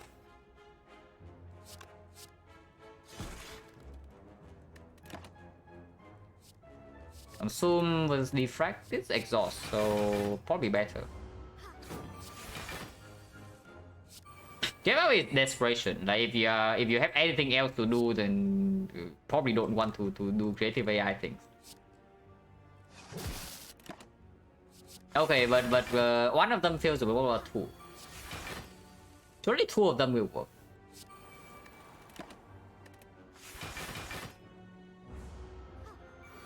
I think if you are desperate, duplication potion on creative AI in Act 4 can be your solution for the heart, for example. But yeah, it's not a good one.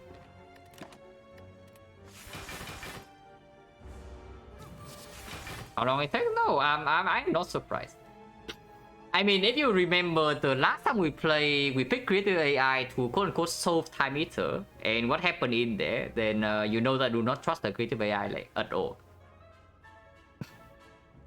In case you don't remember, that time we played the AI in the time eater fight on turn 1, and it gave me 6 static discharge, like 5 halo words, and I think 2 or 3 storms. Basically, the first 15 powers or so are not scaling defense. And I almost died in that fight. So if you don't remember that fight, like that was what happened.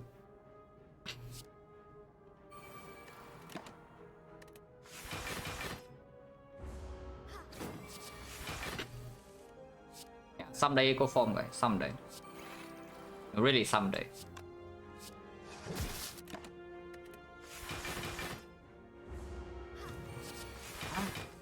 Is now. Unfortunately, we have just shuffled, so now we need to redraw into the algorithm while creating 4 powers every turn. So it takes a while.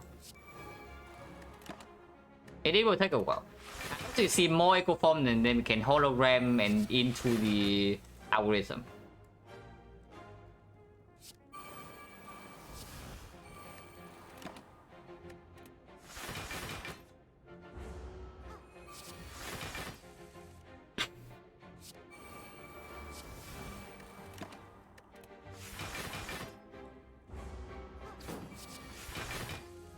Now we have it, but we also shuffle already.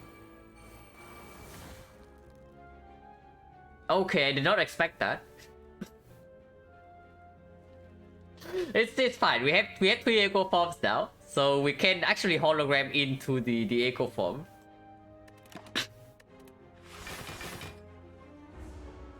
Okay, no, we don't need to wait that long. The moment we draw into a hologram, it's already fine.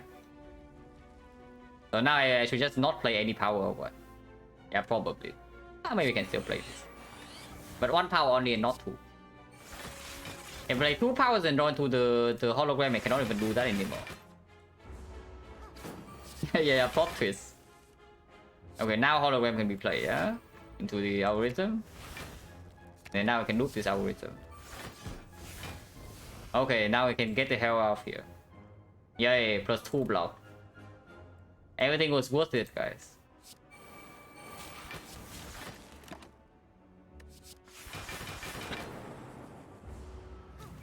It was all worth it in the end for 2 blocks.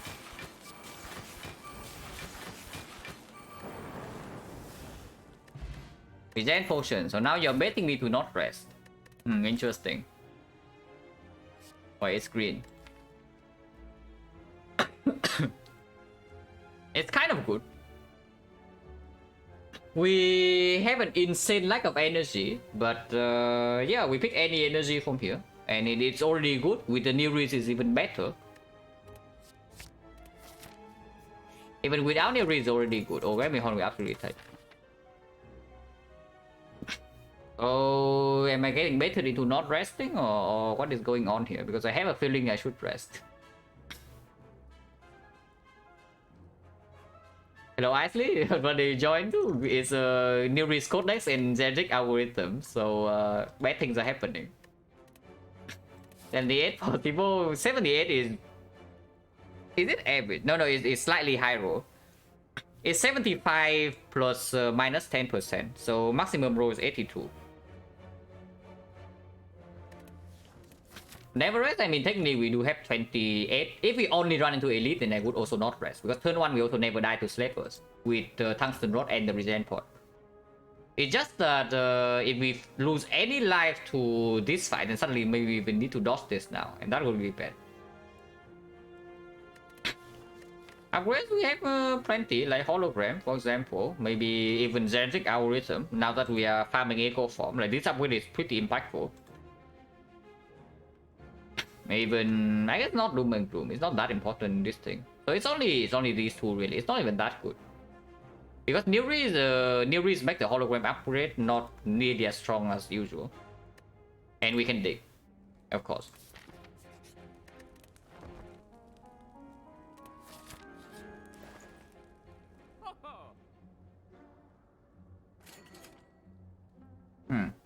Interesting.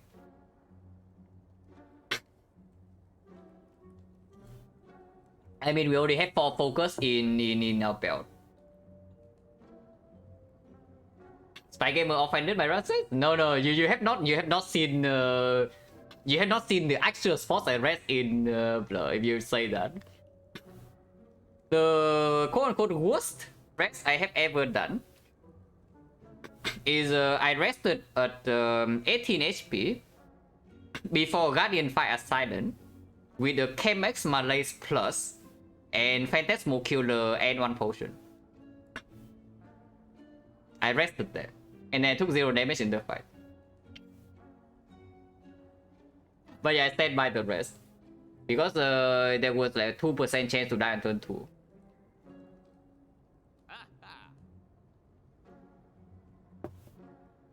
Makes sense, 2% only though, because with potions and the deck was also doing. I also had backstab, I think, but still like could have brick. This one's definitely higher percentage to die than that. I could expect. With no self repair in the deck and the advanced hole is coming up. I mean, die not really. If we don't fight this elite, we never die. But if you trade the deck for this one up for this one elite, I would like to take the elite because the shop is also empty node. We don't do anything else, right? Yeah, we don't really do anything else. Like potions, don't need to buy yet. The only reason the Lycos play defect differently than me. I mean, I don't know. You watch both and you tell me, because I think our card evaluations are not too different. I would probably say nowadays it's difficult because the way I play defect now compared to the way I play defect, let's say like 3 months ago is like 6 months ago is already very different from each other. But nowadays I would say that I probably build more for late game while being safer early game. So it's kind of like I want to believe in the defects late game, you know, but I don't know how correct that is, but we'll see. Hate Vision? I don't like Vision either, but I don't hate it so much. Yeah, here no, we don't play go for hologram. If we play go for anything in here, it's probably a turbo.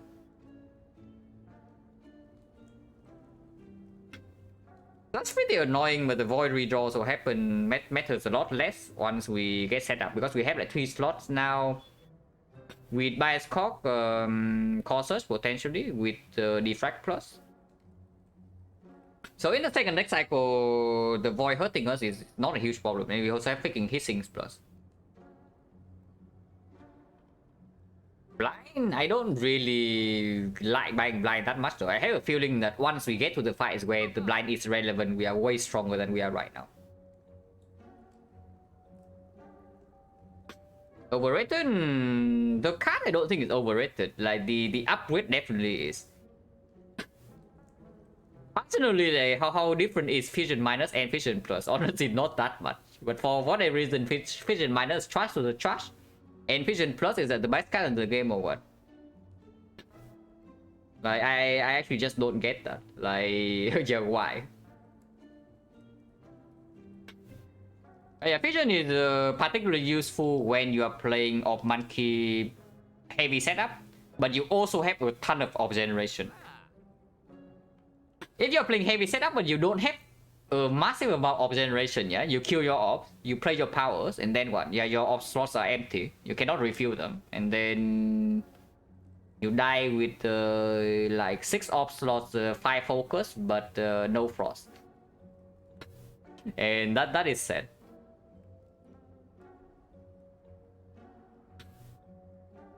But yeah, I don't hate this turbo. I don't hate this turbo. I would maybe even consider picking a second one. So buying this turbo right now into getting one for free doesn't hurt me that much.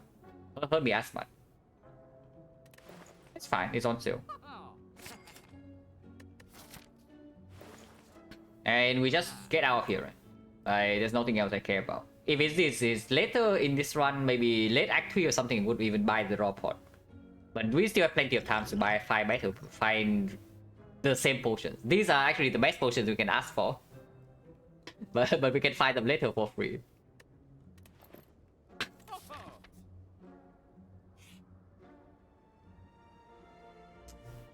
Yeah, imagine resting, guys. Oh, by the way, we are stuck in the new risk farming for a while here. It has to be self repair. It's actually plus 21 if we really want to wait. Yeah, if we really want to wait, it's actually plus 21.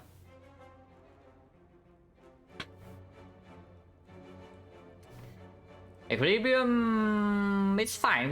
We are on 3 energy, so I don't love it so much. But it is good with bias core search.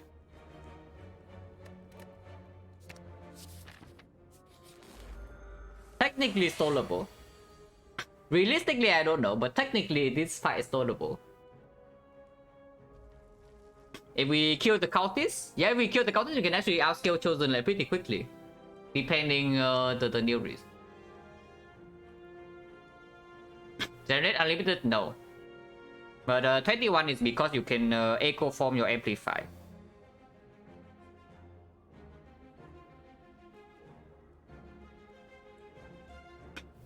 It's like you get 2 echo forms in play, you play your amplify first, and then you amplify, you double your cell repair. So your cell repair gets played by echo form twice, and it gets played another time by the amplify, so it gets played 3 times. But you need to generate 2 echo forms for that. And an amplify, of course. Defect shield strike the cultist and then regen pot. Don't hate regen pot here. Plus, this fight is technically stallable, but it's potentially not. Seripedia, new risk codex doesn't give you direct healing. Can be circumvented by some degen stuff on each of the first 3 characters. On Ironclad, you can wait for Exhume to exhume your healing cards. On Silent, you can wait for the Nightmare to Nightmare your healing cards. And on Defect, you can wait for Echo Form. On Watcher, you have nothing, so that is why Watcher is actually the best character. Like, Watcher does not need to bother with all this stalling nonsense. I guess you can wait for Omni, but Omni is only for... Omni Wish. Yeah, Omni Wish a little bit. But I mean, then you have a freaking Wish in your deck. Like, what is going on there? Maybe you're playing bad energy squads. Yeah, defrag chill strike on the cultist and just wait. Or do we play Bioscope right away? If we play Bioscope immediately, our stalling... the stall will not happen.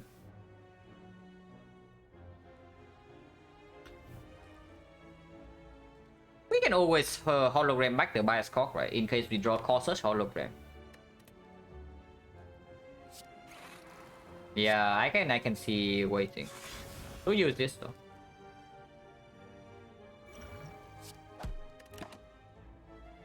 Yeah, more vision. Don't know how wood vision is here unupgraded, but probably not. Probably not very good. But Rush however is okay.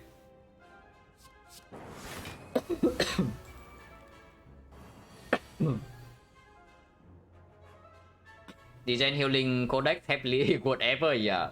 So staying away for me is also a pretty good choice. Respectable. Don't even want to do a cast right with the barrage in here. And also drawing days.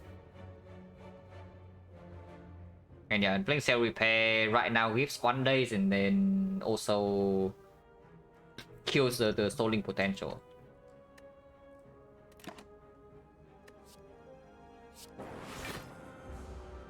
Do need to kill the cultist soon, no? If we want this to be possible. Unfortunately, we are weakened.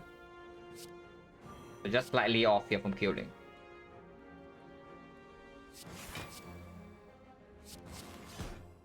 But sure. Actually, losing both buffers now is slightly annoying, but it's okay. Draw 2, draw 3, or just the defect. Don't need to kill the cultist, so I would probably prefer Compound Driver.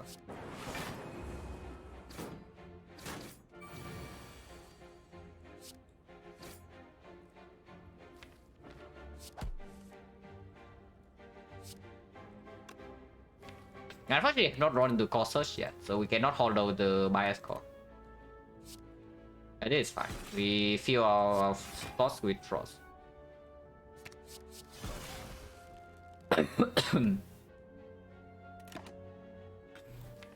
Stick is not even good in this draw pile. It's good later, but at the moment, not doing anything.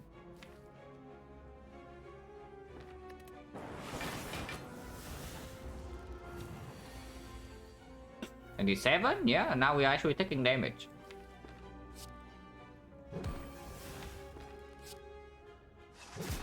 Don't want to play darkness. Ow.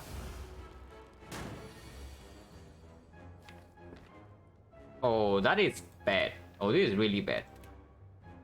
I need to be block vulnerable.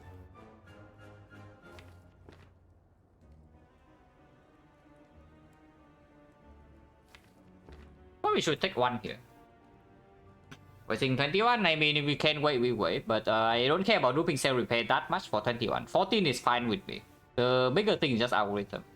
And if we already rest, we better freaking use our HP, yeah? Because this fight doesn't take away that much. Man, I'm just scared that we accidentally kill with these lightnings because I cannot push them out.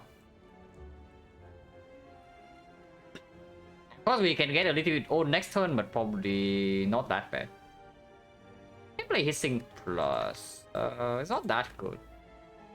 Probably don't play anything. Equi is good.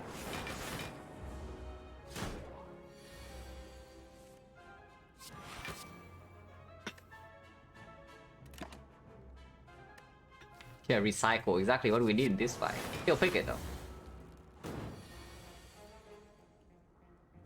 But yeah, like this lightning is actually just killing this thing and we cannot do anything about it. So I guess now we just play the things when we draw to them then. If it's actually like this. Like it's already 15 and then evoking this is 10, so we cannot save the chosen here. It's just dead.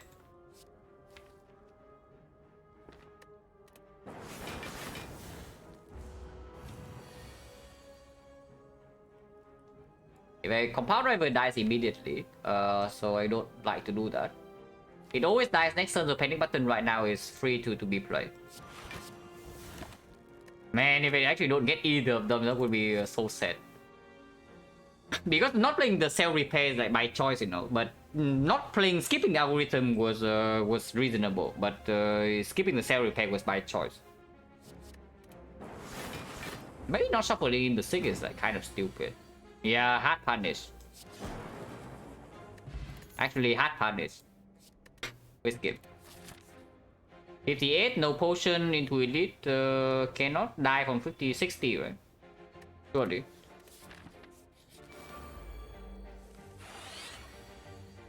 Yeah, surely not. We will never die here, guys. Like, come on. Surely not. There is no chance. Yeah, I'm scared. I'm actually a little bit scared. But nothing we can do. Thunder, she gains a little bit of bluff, but we still have Gremlin Horn, probably still good.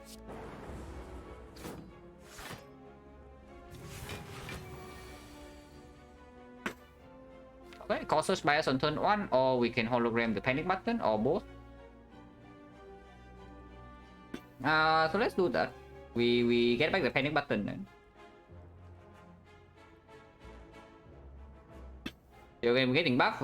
Yeah, but this thing being a shield gremlin means that killing these are also more difficult, you know. You can kill all of them, you can kill all of them. But yeah, here causes bias cold snap hologram seems like hologram the panic button seems like extremely clear to me. So we do that. And I guess we do put the damage on the shield gremlin. Do we? 17? Then the lightning can randomly kill and then we lose our draw energy next turn. Maybe that's not so bad. You can buff again, but we also have causes bias in play with some frost already. And this turn we are taking basically close to 0. Maybe just hit a little.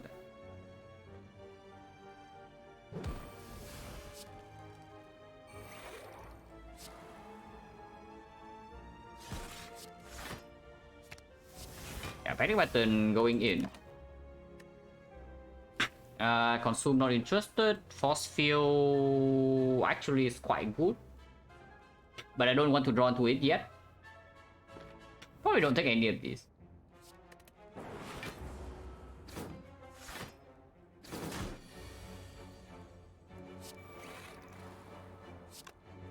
So chill is very good here.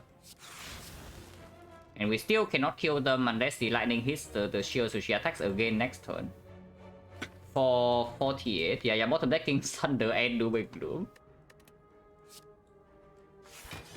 I mean, sure, if the lightning hits the shield gremlin now, we lose a little bit, but whatever, I accept that. Oh, missed the buffer. Yeah, not too bad, because now she actually resummoned.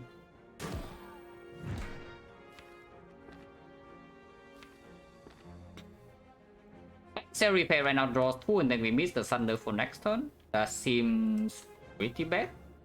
If that's the case, then it's just dual cast Turbo then. No, not Turbo, but dual cast Darkness.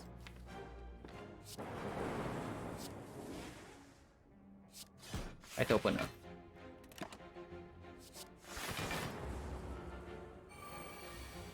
Still doesn't attack, but it's fine. We have a double Thunder now, so we get to clean up.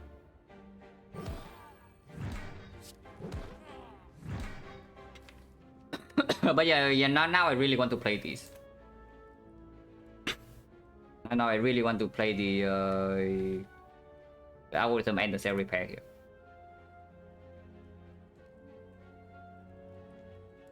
I was under, yeah, pretty good in this fight. Glacier darkness, glacier, maybe frost first. Maybe frost first. I don't even want to play this darkness. If she attacks next turn, I would like this frost. But we also need to kill her at some point. Maybe not. Yeah, maybe not. Now frost steel can be picked. Yeah. Now the frost steel is actually really good.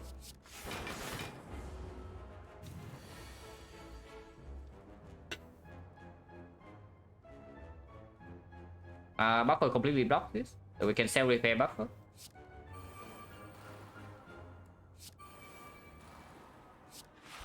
We don't even lose O3 buffer stack, so that's very nice.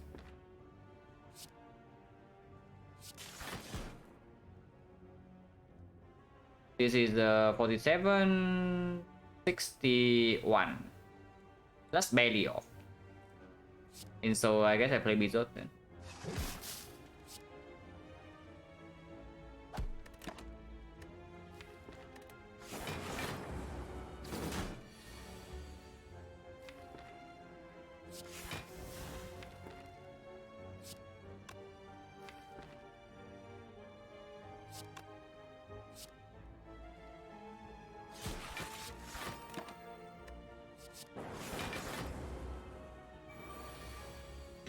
Yeah, get out of here.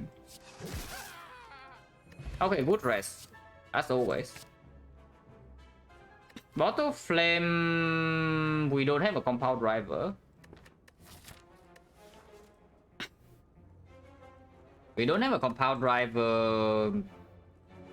Bottling Thunder doesn't... Yeah, bottling Costa is not that crazy. We double bias cock, absolutely. And in the hand we can also choose to block combo or not, because we have hologram. And with Cell Repair, when it bottle costs bricks us a little bit, it's okay. It's fine.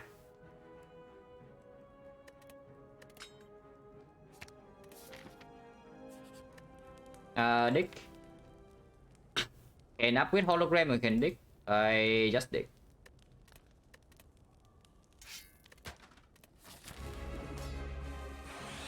This fight we definitely want to get out thing. This fight we definitely want to get our double algorithm here.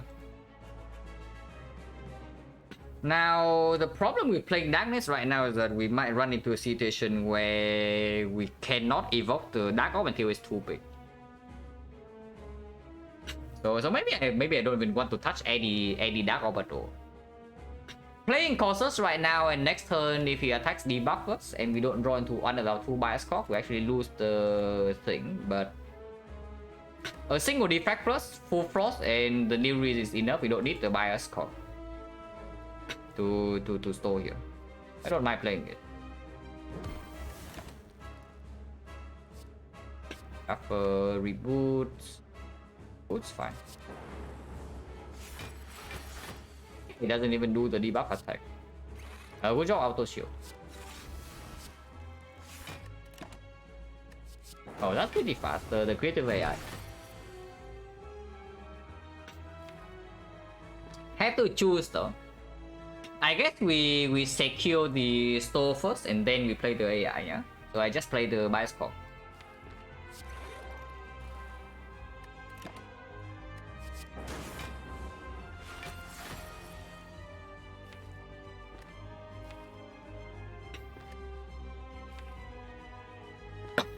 So cold snap, charge battery, or just cold snap, hollow cold snap. Maybe cold snap, hollow cold snap is just better.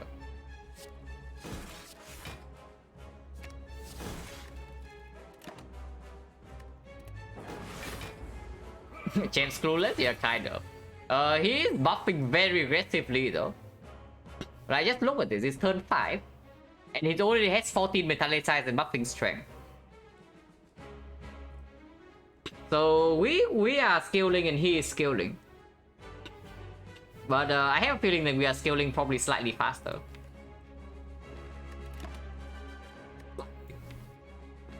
Need some rule block first though. Buffer is not in play yet. 33, yeah, cool. Capacitor, can we play later? Don't really want something that evokes dark. Now I just kill this. Well, good thing that we are actually playing this kind of degen deck, guys. Yeah, good thing. Good thing they're actually playing some degen stalling deck, because otherwise you look at this, it's turn 7 and he buffs 4 times. Like what is this champ doing? He's actually like scaling out his mind right now. But good news that we probably don't care. But holy crap, that is scary.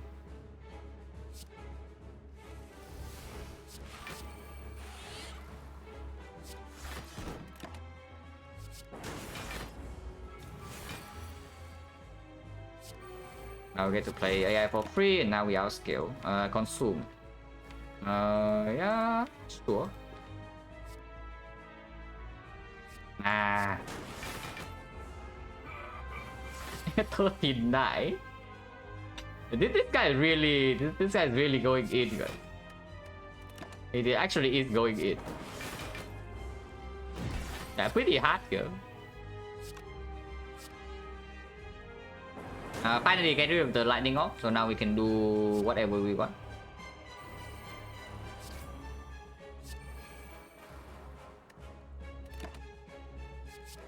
amplify for the thing already. So now we already have the setup for potential for the potential plus 21.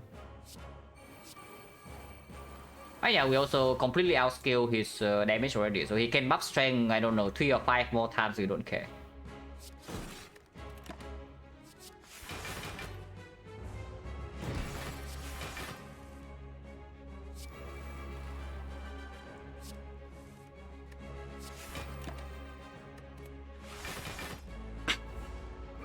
Yuri produces the head of me, just sure.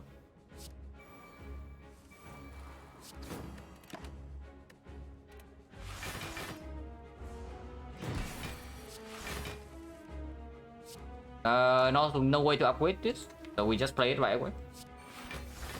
So now we just wait for the amplify on the cell repair, and then we get out of here. Of course, it needs a second echo form. That does require a second echo form, so it doesn't come that quickly. Can kill this at any point in time, so no need to even deploy any dark yet to build up.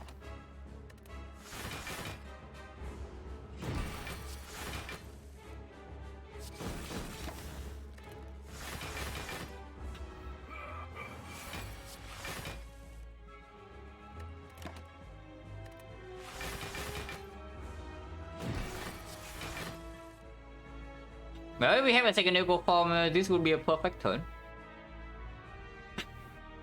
How much HP am I missing here by not waiting? It's just 14, yeah? So I heal back to 80. I'm missing 2 HP and I heal with Blood Vial.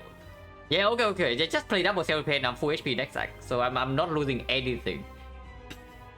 Yeah, just get the hell out of here then. And then yeah, don't subject ourselves to something that's just 100% unnecessary. I just get the hell out of here. Double storm, yeah, sure.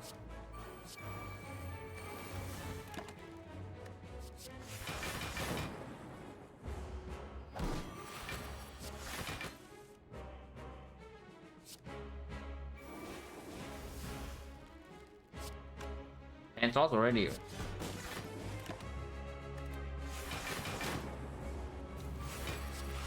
It's buffing again, but again, we don't care.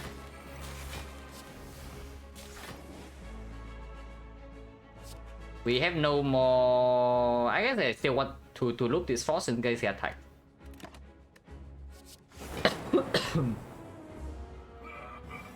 But we kill very quickly. He buffs again. What turn is it? This thing has 16 strength, eh? So what turn is it really? Then we have to check later because the rate of this thing is buffing is actually pretty absurd. Unfortunately for him, we don't care. We don't care about whatever he's trying to do. He's just dead this turn.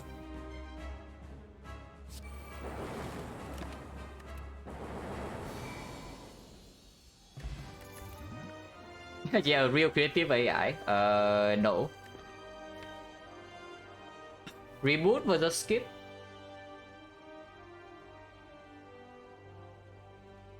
Reboot never gets upgraded. We definitely nicked before that. But basically the only upgrade.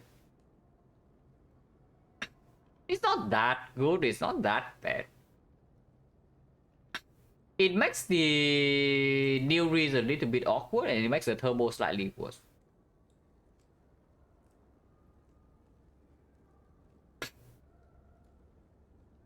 Yeah, this deck actually doesn't have any card draw, so a prime example of something that just dies in Act 4's defect, but hopefully we can fix that at some point.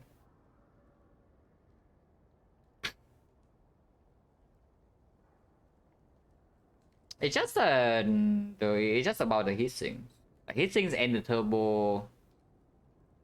Reboot honestly is like just neutral. It's not positive, it's not negative regarding whether how fast you get set up. It just makes the low roll really bad. But on average it's positive. So can we play towards the average or should we not? We have like, a lot of sustain with cell repair, blood vial, new risk.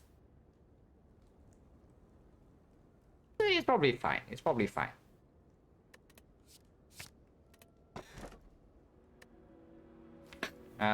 Digging.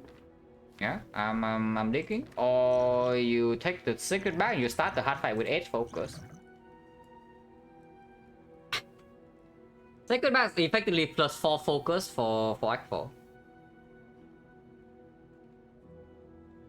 Gotcha. Okay, that's a good one. I actually haven't seen that before, but that's definitely a very cool input.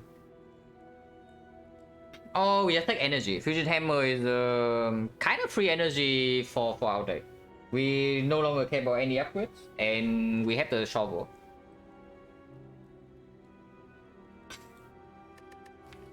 Energy is better, right? Energy is better. Like, sure, it's +4 focus, but we don't need this much. Like, if we just play what is in our deck already, we have more than enough. Max definitely gonna beat? No, not at all. In fact, like, we don't have enough Frost off the field, you see. This is exactly the thing I was talking about when I was saying the Vision maybe is not that good sometimes. That, yeah, we open 2 second back focus potion. We enter the hard fight with 10 focus. We even draw defect, maybe 10 focus, maybe even causes by us, 14 focus. And we have one Frost off. So how much does it really block? Like, yeah, better play more cards to fill your slots than overskill your focus. Because right now we already have to more than enough.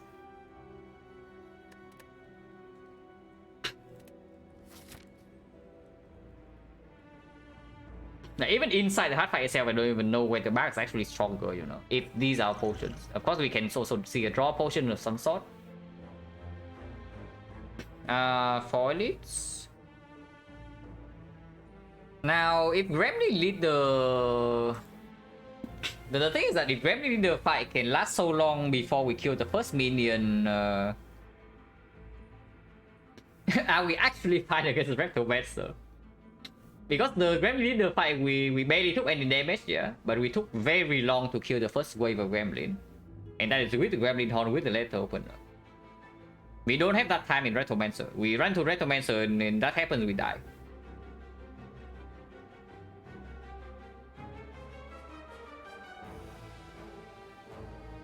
So, are we actually so good to farm every single elite here? Or is something else going on? Not passing towards the elite is probably still nonsense, no? So I would just do that. Do I want to shop in this deck? Because if I want to shop in this deck, then maybe there's a path that goes to like here. Like 2 fights into question mark, into shop, into here, into fire. So we skip on elite, but we get to go to the shop. Yeah, we skip on elite, but we get to go to the shop. And then the first elite is also later. Everything else optional. I like shop. I like the shop. If we see 999 gold here, one is a little bit weird, but it's not that bad because of the new risk.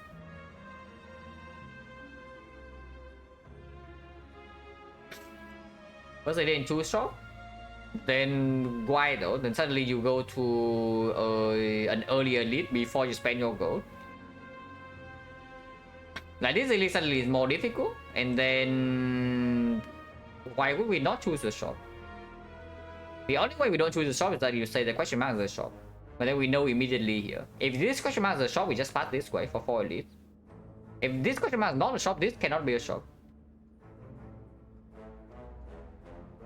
I got 10 days red card. I took a reboot over creative AI, and I don't even remember the 3rd card. It's like something pretty bad. Is it rainbow or is it what? But yeah, I don't even remember the 3rd card. Oh, for 1, okay. Question marks better than shop? No, but the point is that we want to go to 1 shop in this, like, at least I think so. I mean, it doesn't matter what happens, we just start this side always, right? This side is just more flexible.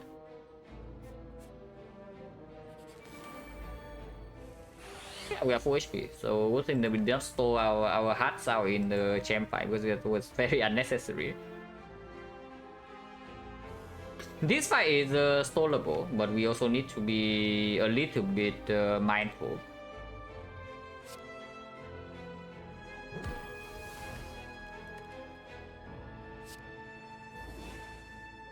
Can hologram and darkness again. In this fight, I don't mind having more dark orbs.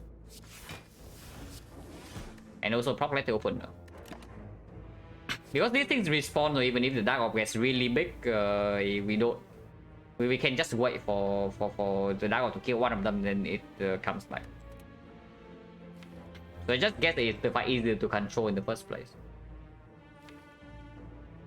Sweeping beam, psycho cell, machine learning, not really. Auto shields. Next turn is a complete garbage draw.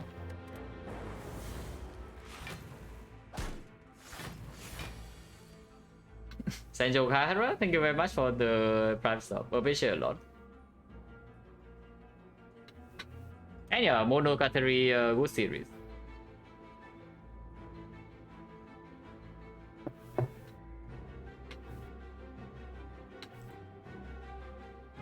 Oh yeah, good news, we have panic button. Bad news, we no longer have artifact for the bioscope, but at least we have the panic button this turn. Like, holy moly. We still don't full block, by the way. Yeah? They are hitting us for 54, and we are blocking for only 51. Even with panic button and horn clip, we are not full blocking this. And yeah, you can also see like the damage we have dealt. The Retromancer fight can go exactly like this. And then what do we do in turn 2? That's the thing. Just because we have Thunder, we have Gremlin Horn and Letter Opener doesn't mean that Retromancer suddenly is a free fight. It's definitely not. Dark first, Frost first? Frost first now is okay, I guess.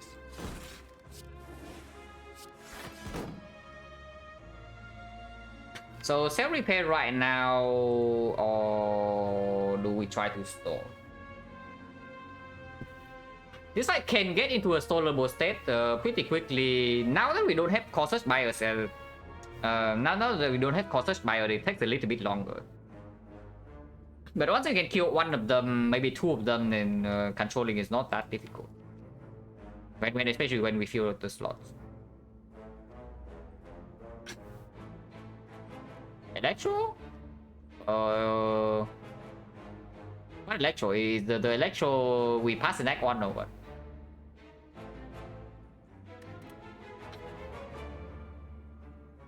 We are taking how much? We are taking 2 right now. So going to 80. So if we take 0 damage from here, the cell repair is fine.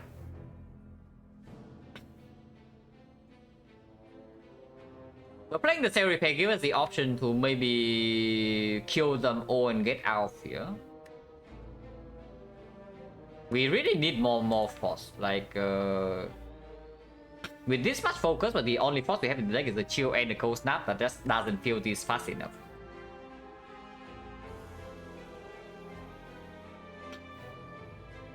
Yeah, sure.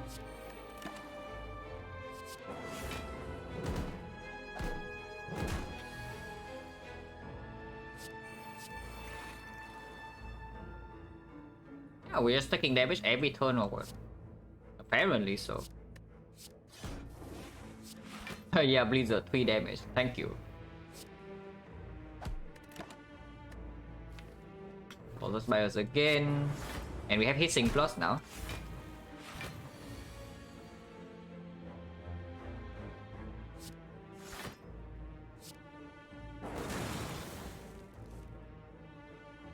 And yeah, this is why we also played the Dark one before. Now we can try to stall. At the moment, we are only missing 1 HP because I played Cell Repair early. So if we can get into a stalling state, it's still perfectly acceptable.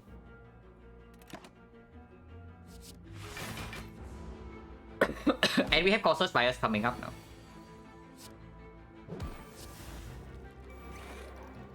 With the buffer as well. So we are pretty safe for a while. At least I would hope so.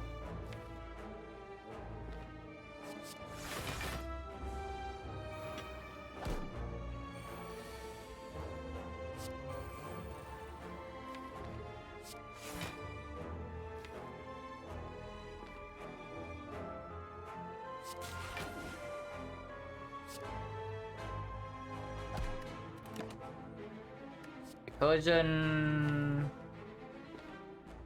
more hitting.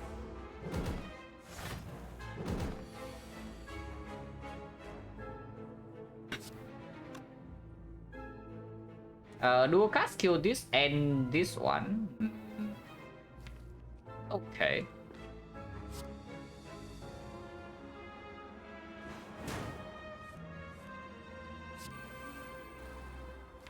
And get more frost.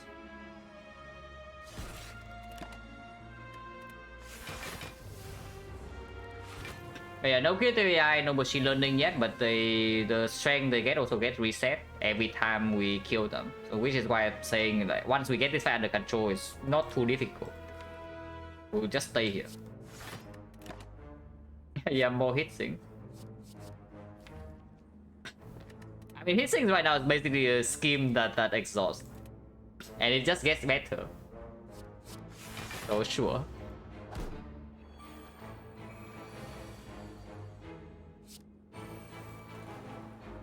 Dual cast kill this and this, so sure, do that.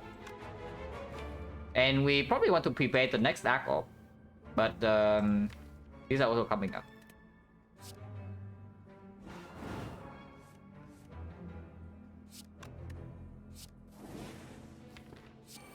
Yeah, we just rotate our Dark Orb, right, and then kill them slowly.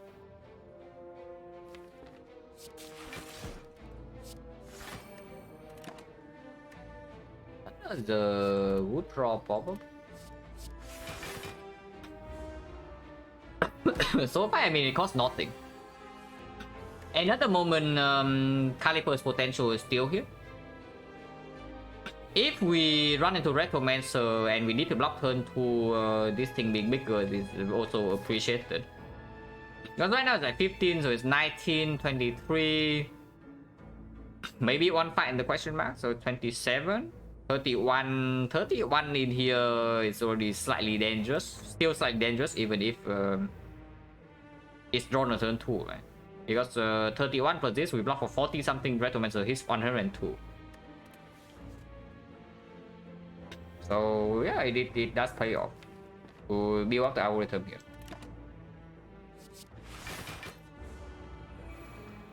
Finally some scaling though, the thing.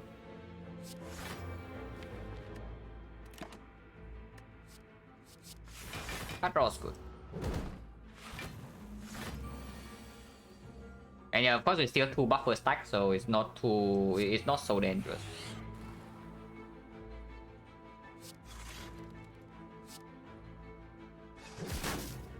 Blizzard going in.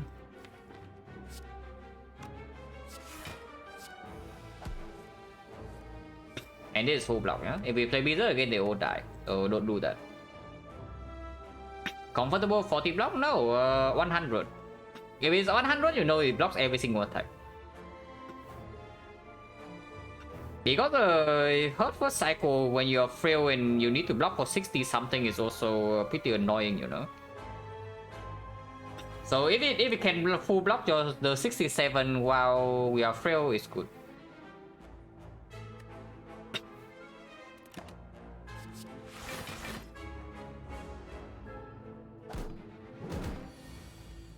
I mean, we knew what we signed up for, yeah? When the new release happened. Yeah, Electro, let's not grief ourselves here, they all die.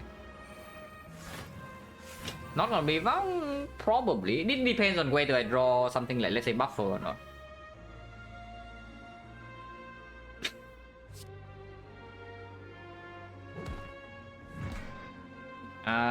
This will kill this. I don't think we should care.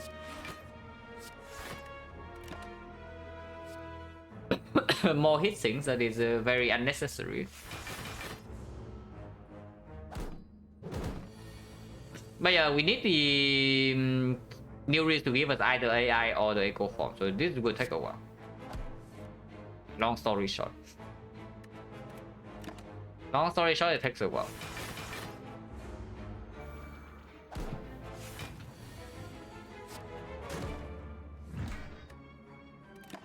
Meanwhile, we still need to pay a little bit of attention.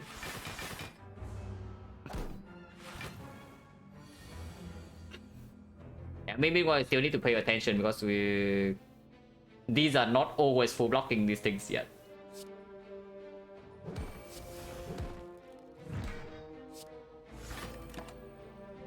Amplify only play cell repair, so this is irrelevant.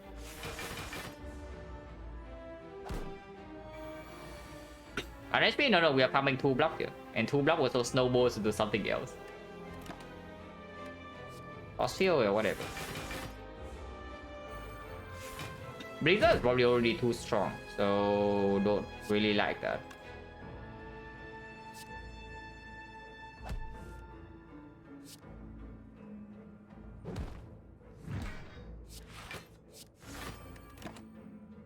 Hologram doesn't matter.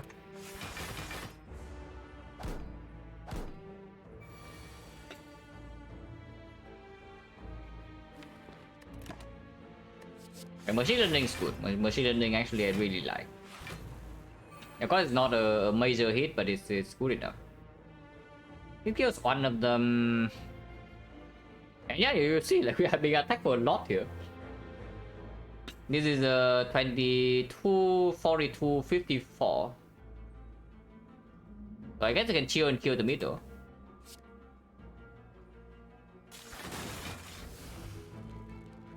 And this, I guess we can wait. Because we are going to have bias cock next already. So the block value increased by a massive amount.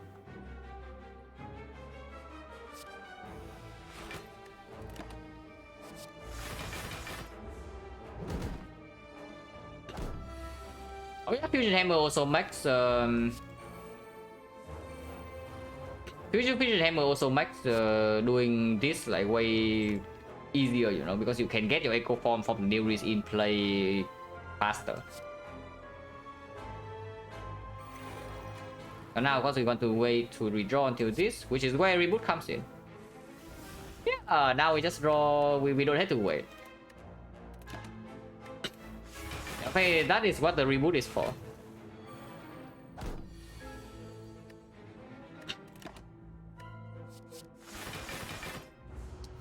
Need to be a bit careful though, because Gremlin Horn can draw into the algorithm, for example, by kill one right here, and then the Gremlin Horn draws an algorithm, we need to wait on cycle. So I don't do anything here, right? We block for it now.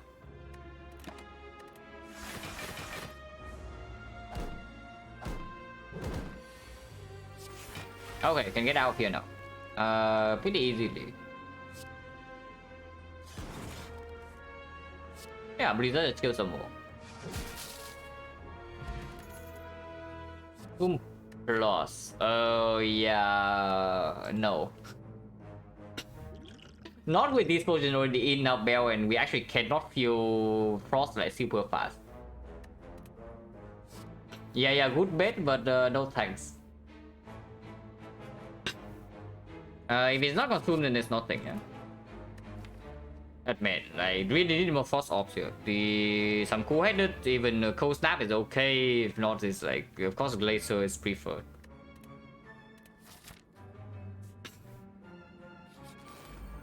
This fight is not stallable. Unless we scale super fast, because he does scale only by 5 per turn.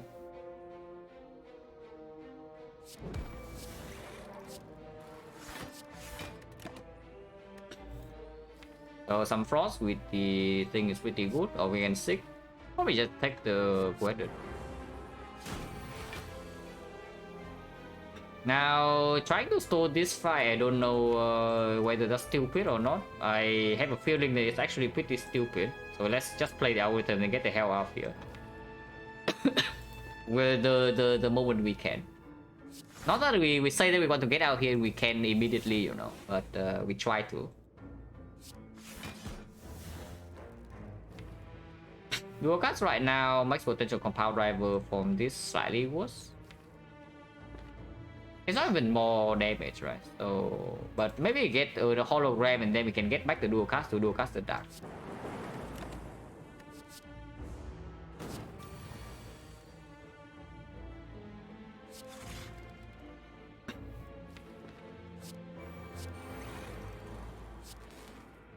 Taking another 4, but we have cell repair still. Like good. Attacking 3. Yeah, hitting plus is performing now. Next time we can scheme into 6 the dual cast and just kill. So perfect.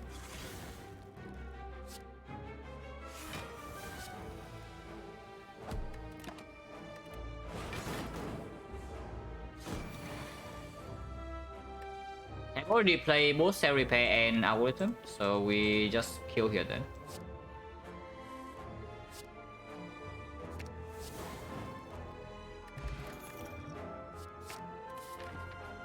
Oh, that is good.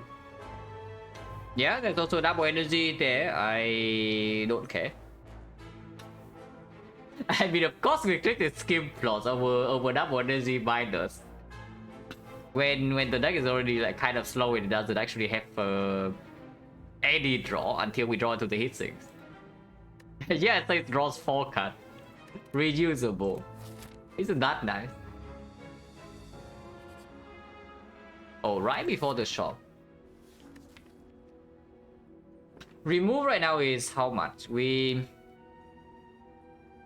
It's 125, right? Remove 125, so we are effectively gaining 100. 100 versus an actual card remove. Maybe slightly more expensive because we can technically remove an Act 4. It's not that good, but maybe it does allow us to do some buy some rare relic and just ignore the regret, because regret is actually not that bad. It hurts us like once per deck cycle. Our decks get bigger with the new reads, and then we also have Tungsten Rod to mitigate. Cannot be so bad, right? To take 275 right before the shop.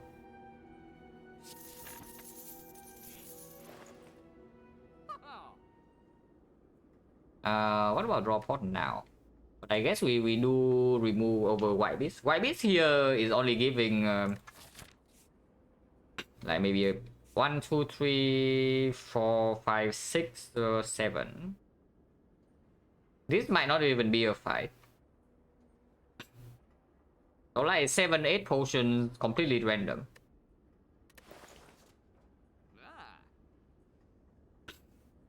Actual card removes 125 per 100 go opportunity cost, yes. But yeah, here we probably just remove them. But souvenir is good. The souvenir is very good. If we buy the souvenir, we cannot play the call search on turn 1 in the hard fight and then hologram it back into a buyer's call. Not having any frost in this shop is a little bit sad. We don't need the second cell repair. So I see souvenir, remove, and honestly speaking, now I want to buy the draw pot. I talked about it in the last act. In that shop, I do not care about the draw pot, but now I do. Because it's already middle of act 3. White Beast? Yeah, White Beast is definitely way too late. If you don't buy a cauldron here, you would never pay for this White Beast.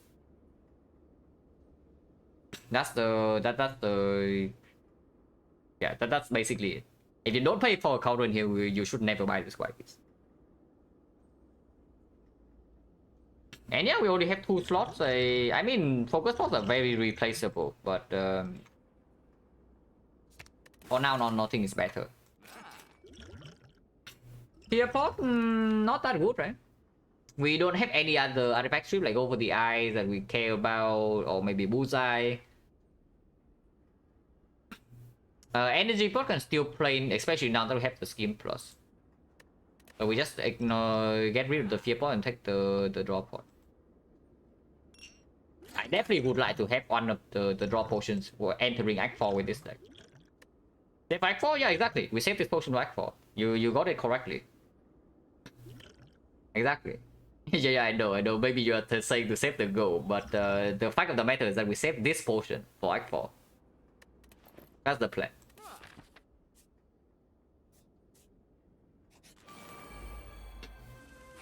Oh, deja vu, guys. I don't know about you, but I have a feeling that we just fought something similar to this before, like maybe 2 floors ago. But yeah, fun fact, yeah, Dark Link is in both the easy pool and the hard pool. So this is like the only fight in the game where you can fight exactly the same fight, two fights in a row. Yeah, this is the only fight where that can happen, right? The adventurer, yeah, the adventurer technically is you can fight the same fights two fights in a row.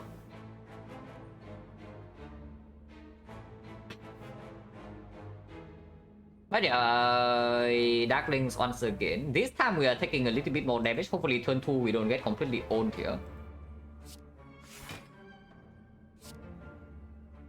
Hit this or hit this guy? Hit this guy, he doesn't have shield, so we maybe can kill it next turn, but without vulnerable, even Thunder 32, not really happening. And then afterwards this thing has strength, so I would like to kill it. Probably still hit this. Good job, Blizzard. Two are defect, but we already have these things and have no frost, so I don't really care about the third bias score. Vision, just a small acceleration, is not negative to draw into, for sure. Ow.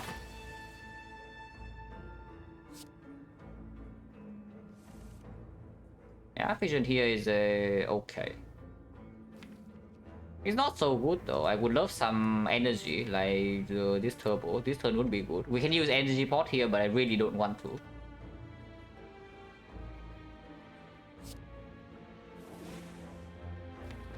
Do this first. I would like to have a frost at the end, so I don't really cold snap into vision. That makes 0 sense.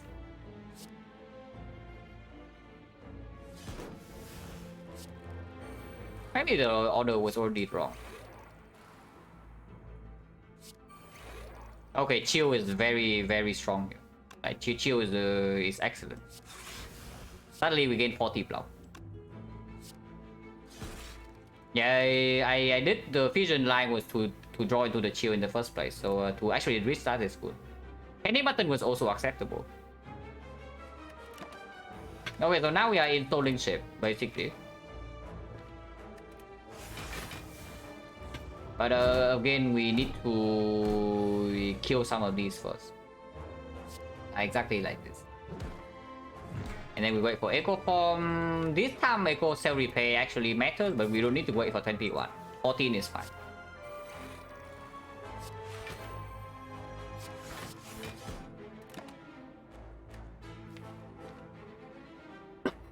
Sweeping Beam, don't care. Double Energy, yeah, don't care.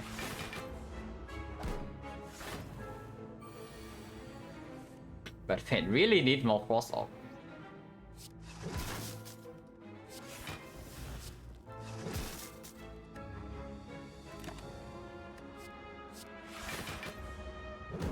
Like in a real deck, I mean.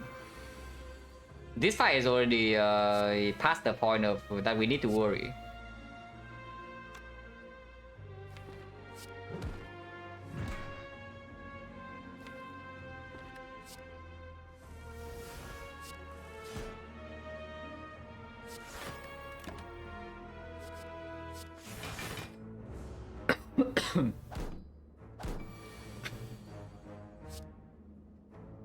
Sure, this guy has 2 strength, gonna have 4 next turn, we can just heal it.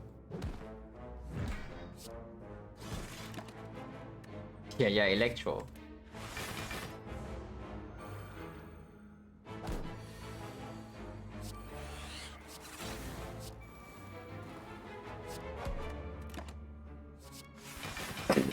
Okay, that can that eventually give us Echo Form.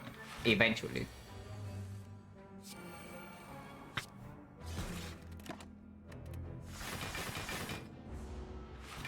Cell repair, yeah, not just cell repair, we also have an algorithm.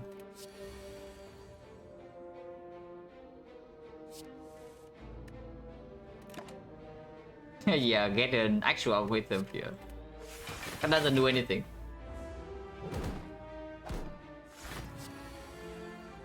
I mean, at least you don't have a spoon. Is what I would say. At least we do not have a spoon. This with a spoon would take quite a bit longer. Okay, Echo forms here. So now we just need to draw. It's pretty fast. It's actually pretty fast from here.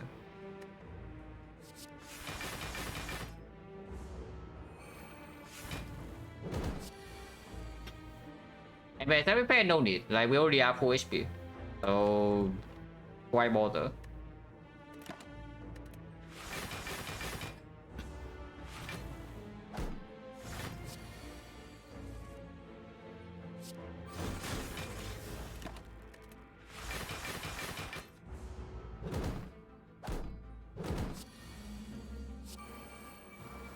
Okay, I was scared that it would draw into the algorithm, but it did not, so we are fine here.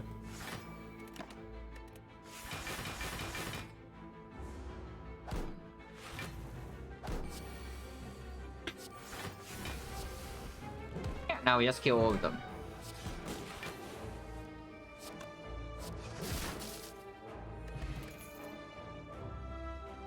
Yeah, more bits. You want bits. These are very juicy bits. No, really, they all come green. They are all upgraded. They are just betting, but they are also terrible. So let's not take this. The biggest problem with this deck right now is that it just doesn't feel slots fast enough. So yeah, I guess you can say consume is a way to mitigate this problem. How's capacity? You see how slow we do when... How many turns does it take for the 6 slots to be filled? How many turns? And now you got 9 slots. And -1 draw. And -1 energy. Interesting. This thing is slightly more reasonable than the capacitor. If you pick any card, it's the consume. But it's still pretty bad. So let's get the hell out. Hitsing for Kappa? Yeah. If we top deck hitsing, then every fight is easy or what? Yeah, just like the last run, that we just top deck our Dark Embrace, and then we play our Corruption, we play our Fear No Pain, we never die. Yeah, spoilers alert, we died. For better or worse, we died. Recall first or dig first?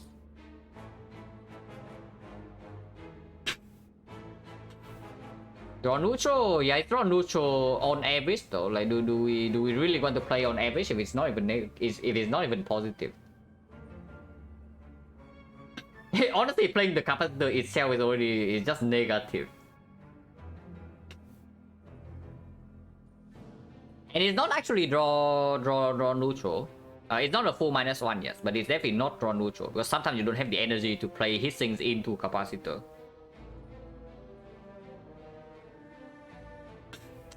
Nicking now, we can find more bang, we can find like prayer wheel. We can find some pretty bad stuff. If we dig on floor 48, it's floor 48, right? 48, 1, 2, 3, 4, 5, 6, 7, 8. Yeah, 48 is the last floor. So if we dig here, the number of relics you can get is from a smaller pool, and the pool is also guaranteed you don't get. Okay, not a guarantee, but lower chance of getting a useless relic. If we dig later. But if we dig now, I can find the courier, for example. It's not even good. So yeah, there's no reason to dig here, right? If we say that we don't need the power immediately. Maybe we get owned by an elite fight and we need to rest. Dig into Eternal Feather. Yeah, Eternal Feather is one of the ones you can still get here, which is pretty unfortunate. But White Beast already in the shop, so we cannot even dig up a White Beast here now. That's good. Yeah, dig later, it's just better, right? If we say that we do not need the power of the relic right now, we should dig later. And say that, then we die to Retromancer or what? Maybe I'm just talking myself into nonsense here, because Mobank is not even so bad. Mobank right now is what? 1, 2, 3, 4, 5, 6, 7, 8, 9, 10, 11, 12, 13, 14. 156. Yeah, how bad is that? It's not bad. Yeah, Yeah, they now, because it's true, I am a little bit scared Retromancer. And I really do not want to waste the draw pot. Oh sure, let's do. Okay, that helps a little bit against chip damage. Guess what, guys? This fight is soloable. So we do what we do once again. It's actually a curse cycle, you know, like every fight is soloable, but also every fight we're taking damage on turn 1. So we actually need to stall in order to feel heal to full, and then it just repeats. It's a freaking curse cycle.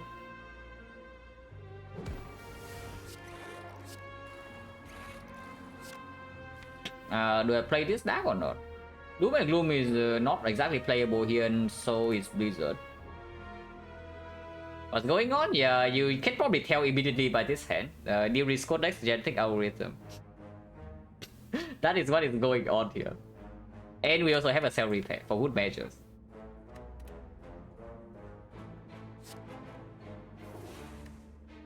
Man, I can't wait to get back to Silent and Alchemize again, man. Like, it's been a while. This is like kind of scratching my itch for alchemizing, you know. Funny, yeah, because it actually doesn't take that long. If you actually get into the fight where I do the alchemize store, you probably don't find it like very funny.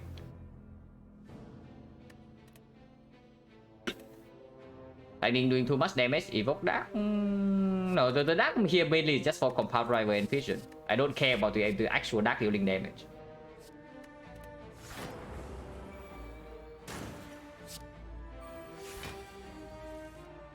Okay, Coast Down is very good.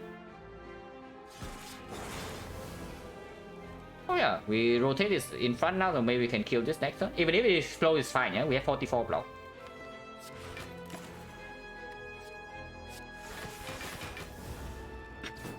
Our push bigger here is plus 2 block, yeah, plus 2 block and some HP.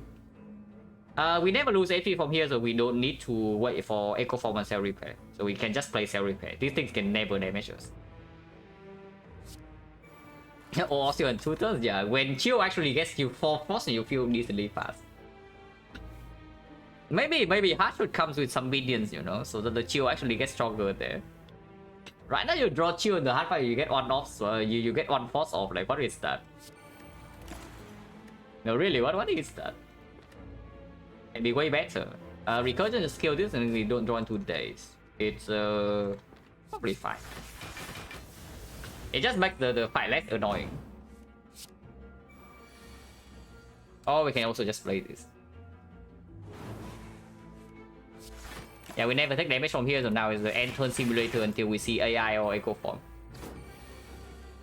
Summon Sphere and Shield, that is a little bit scary.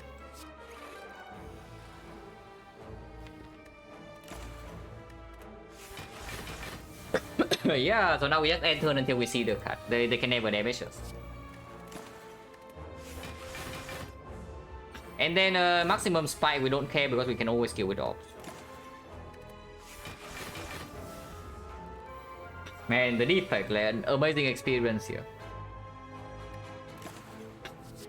But it's not that slow, right? It's not that slow because we actually have, I would say maybe like 1.5 hits.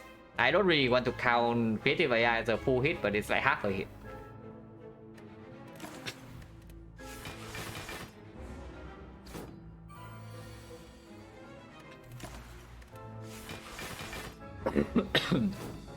So 1.5 hits and the card pool is at 73, so it's not that slow.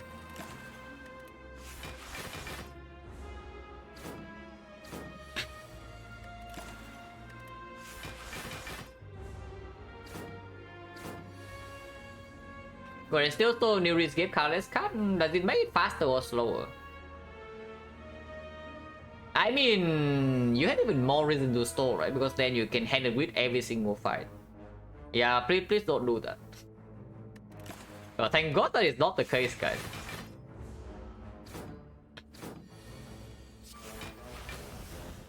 Would I do it? It runs undercuff enough, I would. And I sure am glad that that probably doesn't happen very often.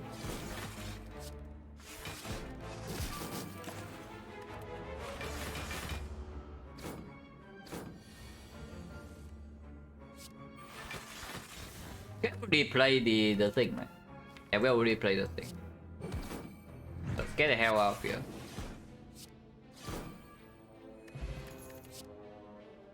Our power is probably good enough. And now even with the fusion hammer, this deck would really like another burst energy card. Like aggregate would be pretty sick. Don't really mind a second turbo, but aggregate would be better. Double energy is fine too. Fusion would it would be iffy. Yeah, fusion would be iffy. Quick potion is strong, but now that we added more draw to the deck, yeah, I think I keep the potions. As we have. Quick was pretty strong in exactly the hard fight. For other fights, it probably doesn't matter so much.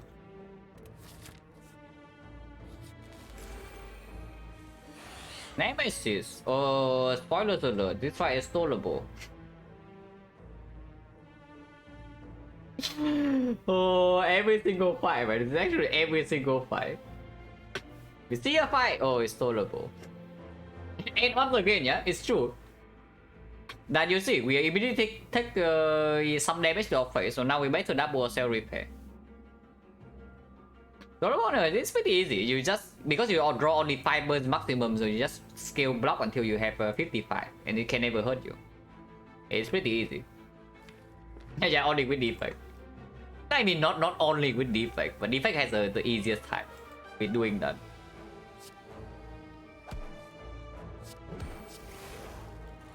Already drew the compound, so I don't even want this Dark Orb. Yeah, I want to feel 6 Frost. Capacitor way too early. Not really now.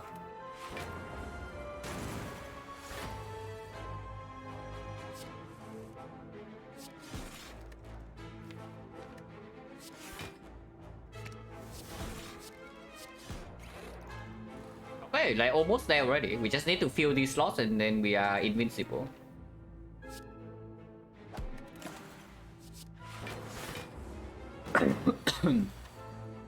Oh, it really is doing 45, but at least we draw one force off.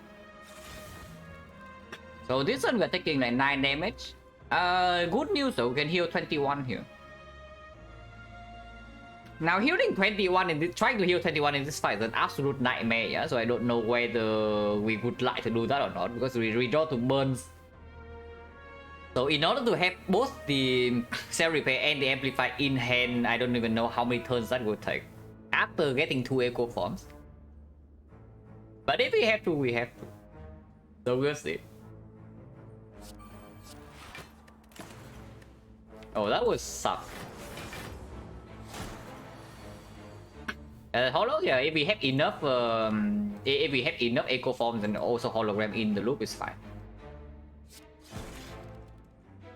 Need one more force for this to work, or we don't want to defrag, so I definitely don't want to reboot.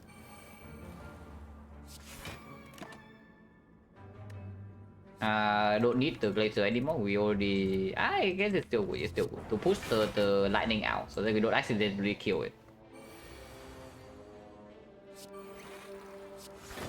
Yeah, we are invincible now, so now we just wait.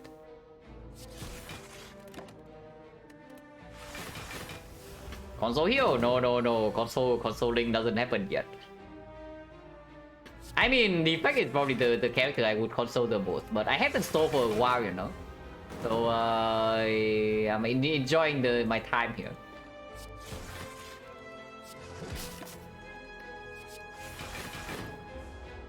Doesn't scale, it doesn't. Maximum output is 5 burns plus if you say we draw to all burns, then maybe you can say like 9 burns, 10 burns. With this it was maximum 65. We already have 72, so we can never take damage. Why even play that? But sure.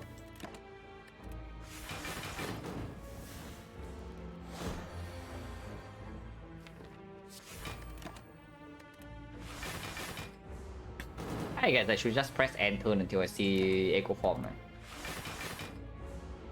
Now I'm missing 6 HP if I don't wait for the Amplify. Elite immediately.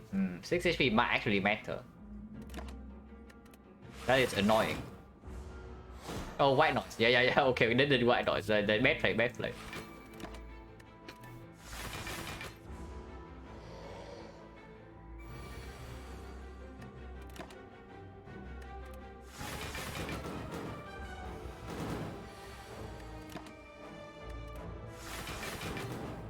Maybe we could have taken the Colossus so that I can exhaust the... Wait, I don't have mobile scope. Okay. It's whatever then. Oh, recycle. Recycle is good though. 1.51, probably slightly higher than that. There are only, I think, 14 towers, maybe 17. How many does defect have? I should know this. Yeah, 14 towers. So yeah, why not 7% to gain echo form? Do we not care about Norwich? No. Like what do you think we are doing? No, really. What do you think we are doing? Yeah. It's like so. It's like 1 hour of 14, but plus half, maybe 1 out of 10 and 10%.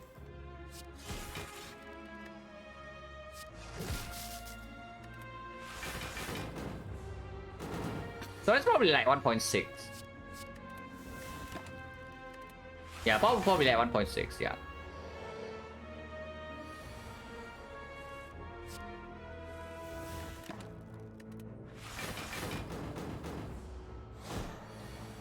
I mean, the longer we wait, the longer it takes to actually draw into the our cast when we want to.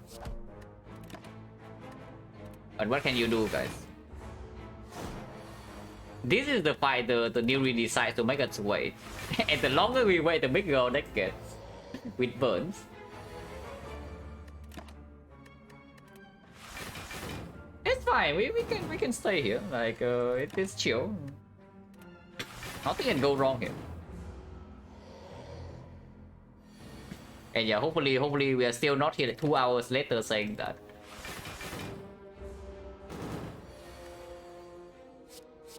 Yeah, recycle can reduce the burn load a little bit. Hello, was Janet Hollow? No. I would just pick hologram from the thing because you don't really want to add even more trash into this. Imagine doing this using discovery, yeah. Good sure play painting button.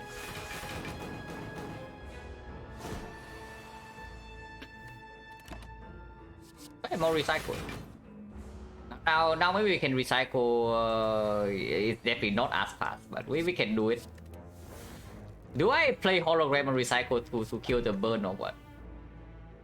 Because this burn doesn't matter until the redraw. And okay, that's a little bit too bad, dude. Oh, finally here, guys. The AI is here. So now we just need to draw into the AI and then echo form. Oh, so now it gives me the cards. I mean, I'm not complaining.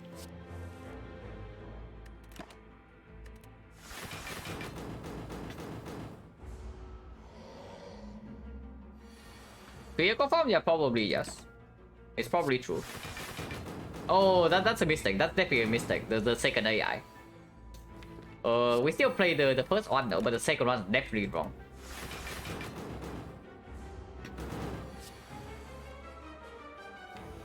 Yeah, the second one's definitely wrong. I don't take the third one.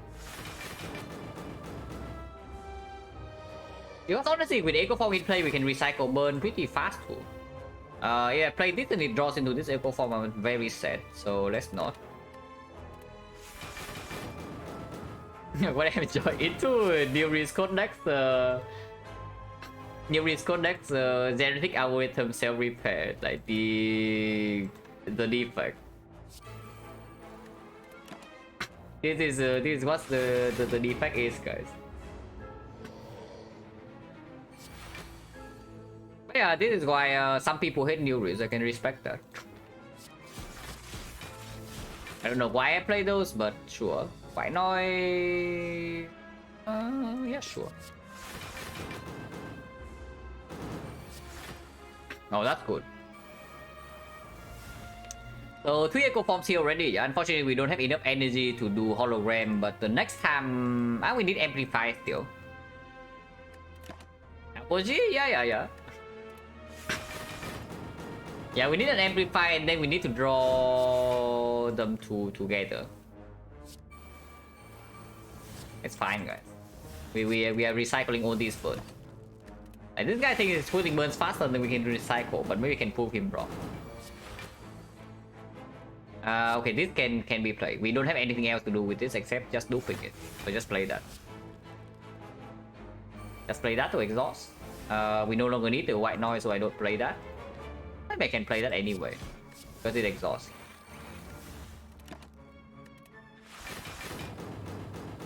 But the odds, yeah, not sure. But one hologram can already be enough, you know. Just like with 3 echo form stacks. I don't know, yeah, I just forgot. Like it's the same as the last time.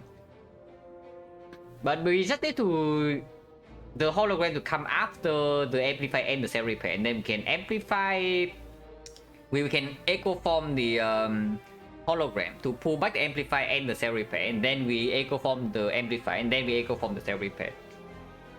Which is why we also don't want to play Halo World or more creative AIs, because we need hand space for this to pull 2 cards. Pass it 4 or 5 times. Yeah, I should actually also pick the hologram. Yeah, getting distracted here. Like that's not good. I mean, you can also just get the hell out of here and then do minus 6 HP, but I don't know, like recently have been dying by 1 HP, 3 HP pretty often. Like the last one we also died by exactly 3 HP. The run before that we died by 1 HP. So I don't know about giving up on my on +6. Yeah, I really don't know about giving up on +6.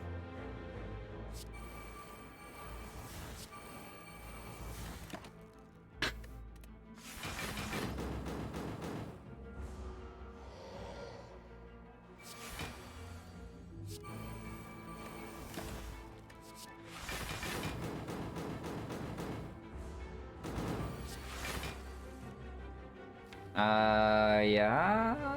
Cell repair is not here, but it is a hologram. And we have 3 echo form stacks.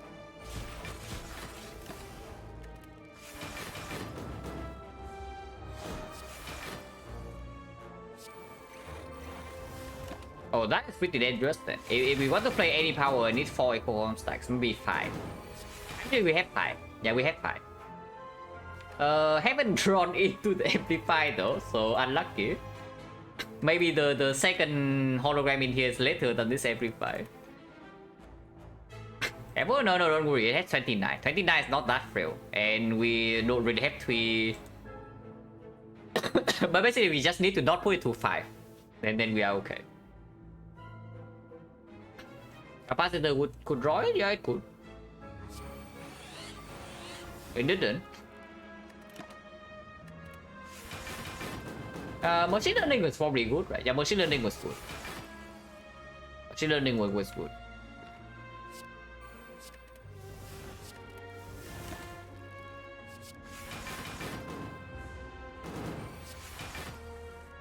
Oh, it's here, guys. Here, guys. +6. Oh, easy every single time. Does it? Yeah, it's not even intangible, but we cannot kill this turn anyway. Doesn't matter, it dies next turn. Yeah, 21. Oh, I actually died this turn. Yeah, give me a +6, please. How is this machine learning? We do have a hissing plus in the deck. The impact is not immediate, but turn after it already pays for itself. It's not that bad. Are we ever afraid in here? With our frost off, but we can chill. If we get to chill into Cold Snap for frost into bias core search plus the defect, that's probably enough block already. And then we kill the minions with letter opener, maybe some dark orbs, maybe thunder.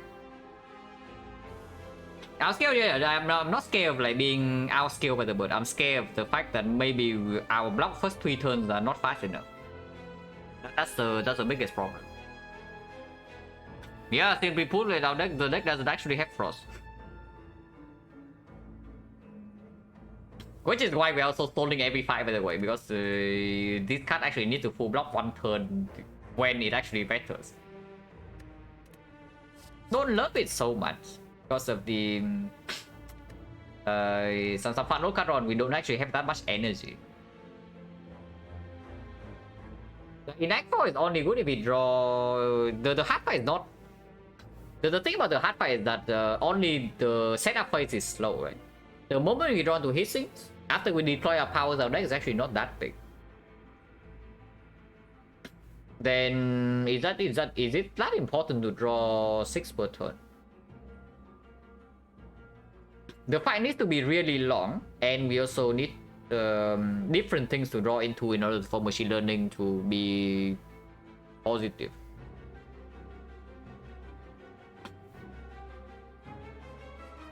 I don't think it's actually. I don't actually think it's good. It's definitely not fun load draw, it's just sustain draw, and when the fight goes long enough, we are already fine. So yeah, not really.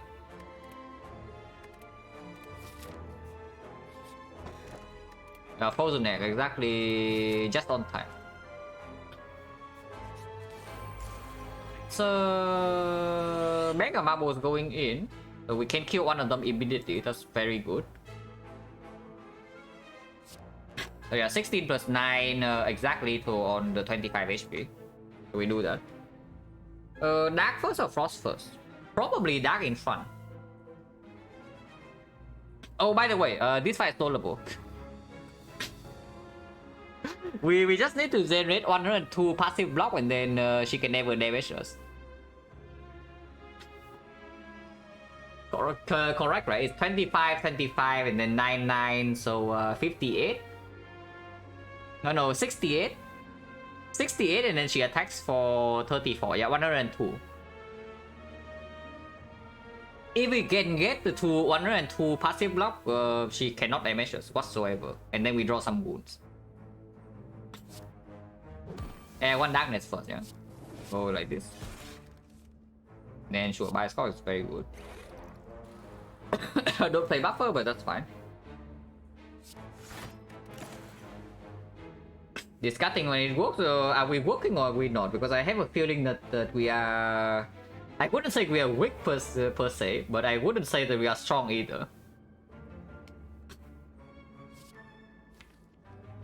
Here, don't think I want any of these, so probably just skip. Double energy is respectable. Double energy is actually pretty respectable, but if only if we don't draw into it with the hit-sinks or the scheme. Otherwise, it gives +1 energy. Probably not. I would just like to draw into some lethal here or here, or the chill, you know. Okay, Penny Button is fine, but playing Penny Button right now means that I don't get to play the second bias core. So getting to 100 plus block is tougher. But this turn we have how much? 48, 54, yeah. 54, charge battery 61. We are still taking like some hits. Am I playing reboot or am I not? I have a feeling the reboot is a terrible idea. Yeah, I don't actually want to draw these cards. But it makes me not float energy this turn. If I play reboot, I should only do hit sinks, panic button reboot, right? Because Thunder, if I draw, I want to play. And any power also draws 2 with the hit sinks. Maybe it's not so bad. Yeah, hit sink tower, panic button reboot.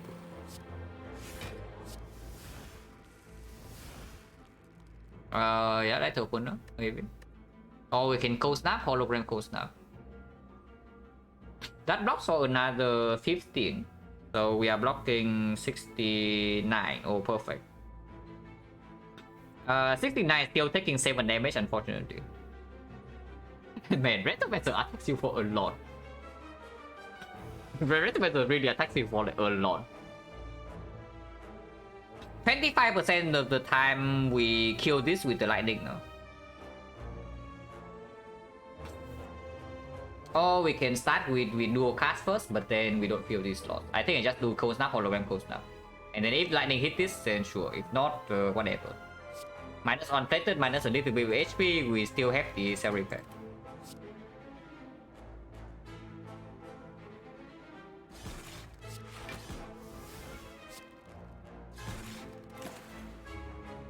Capacitor don't actually have frost to fill, but it does max stalling this more possible.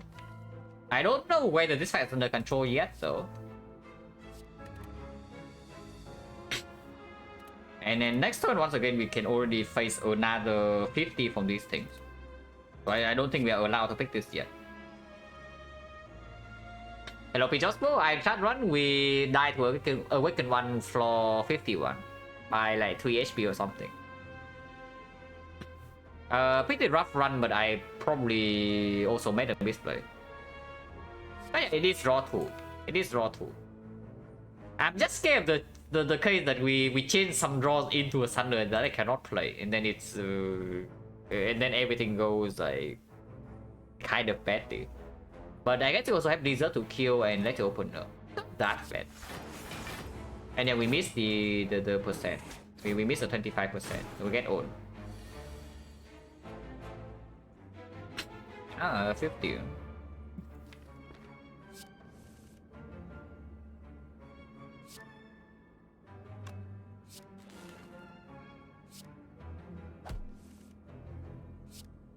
Okay, that's good. It's not that good, but it's okay. Because now we can play all the power.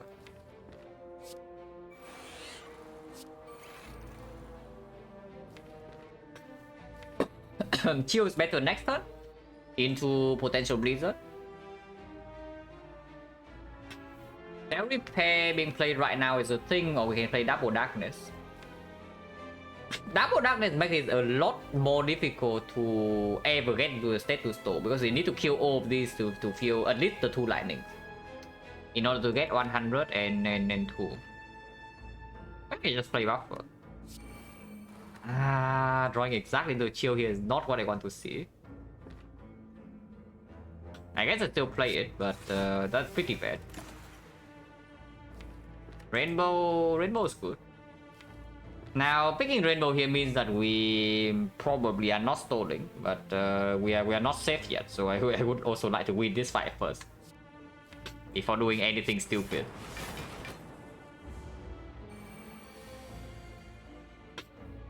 Okay, we are okay here. What Blizzard go, guys?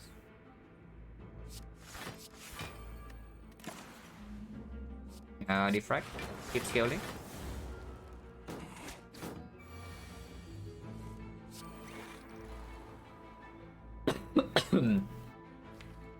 Missing the turbo, but now passive block we have like 49 already. And next wave of daggers can be killed this dark off, and we want to evoke all of these anyway eventually if we want to store.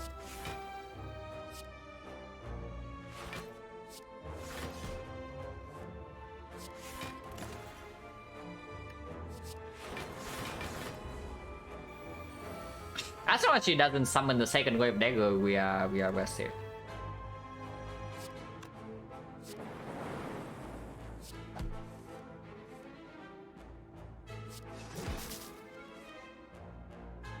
Oh, we need her to summon then, and pretty quickly. I mean it's fine. We can lose one. Yeah, sure, Electro, but we are probably not doing that. Quite nice though. Oh, she does summon. She actually does summon. So now we can kill this Dark Orb to damage a minion. Consume. Okay. Probably not, because I want to draw into Doom and Gloom next turn.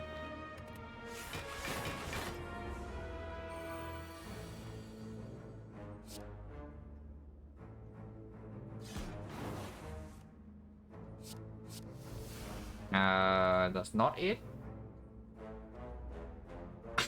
But how realistic is this plan to store? Because you need to channel like 4 frost in here before she dies to this lightning. probably just get the hell out of here. Like getting 2 is better than getting 0. Of course getting 4 is better than 2, but 2 is better than 0. And I have a feeling that if I don't play this right now, we are just actually not drawing into it in time. What card we are waiting for the potential echo form from Nereis to double algorithm, sometimes cell repair. Here we don't need to duplicate it. But yeah, probably just get out.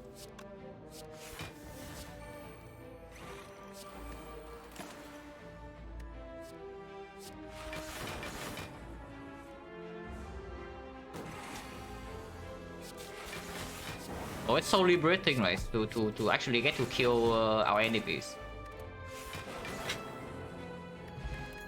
Oh, that is extremely good. Well, that's insane. One of the better relics you can see here for sure. The pocket watch. Yeah, boss relic, no kidding. Multicast, not a huge fan. It's like okay. Do we need multicast to kill the heart?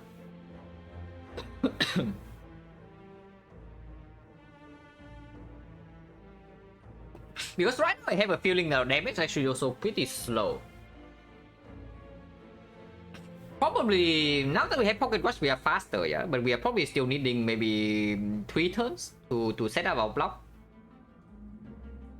And then what is our damage? Because when we are rotating the Dark Orb out by playing the Darkness Plus, we are also pushing the Frost Orbs, and we don't really have Frost to refuel. So in the hard fight right now, recurring Frost, we have exactly 1 Cold Snap, and that is not nearly enough. So do we need this multicast to kill the heart faster? And with the multicast, maybe 1 Frost Orb is enough block. Is another thing. It's not that strong though, because again this deck doesn't also have any energy burst either. Like maximum is a turbo into multicast times 6. It's not that good. Probably quite bad. Yeah, recursion would be much better, but I mean recursion is still common. We have 1, 2, 3 more fights. And this doesn't actually even solve a problem, so I don't actually love it. Yeah, probably skip. This fight is tolerable. We can also completely own us on turn 1. Turn 2 we have the letter opener, so I think this turn we just break the pocket watch and do our thing.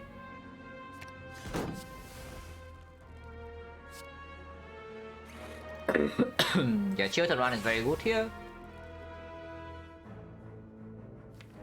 Don't need to wait for the cell repair. But if we kill 2 of them waiting for echo form on algorithm, it's pretty easy. I probably want to get this in thunder range. So 29 we block. 24, yeah, Cold Snap is already enough block, so I can just do this. I don't actually want to play this Zap, right? Because then this thing just dies. Yeah, I don't actually want to play this up. Defrag. Not so good. Full sequence is just better.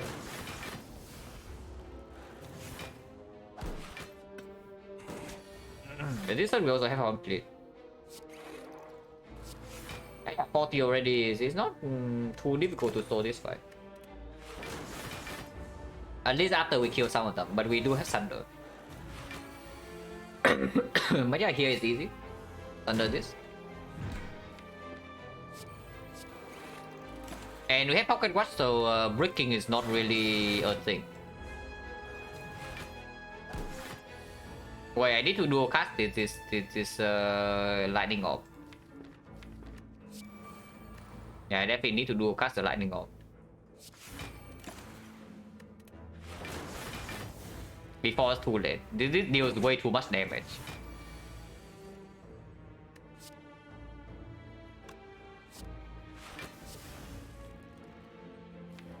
Next turn 13, 18, yeah, it's not killing.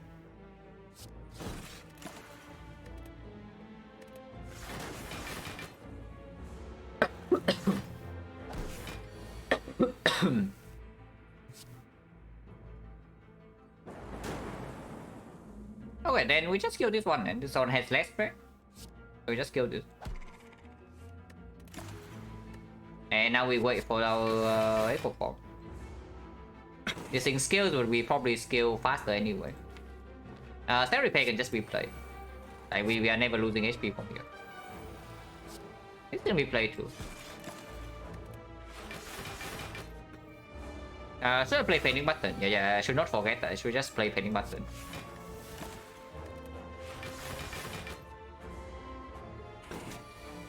We cannot buy calipers, right? But this maybe can drop calipers, and maybe this is a rare relic.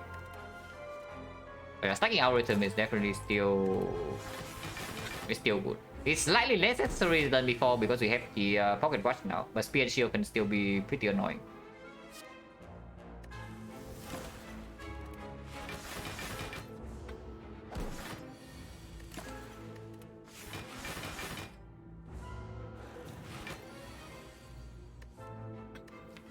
And it's actually pretty slow, right? We have to quite make a couple of fights for this already, and this only at 35 now.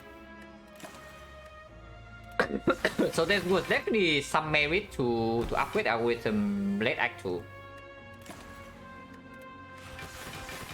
It would if we upgrade algorithm, it would probably be something like maybe 45 now, or something close.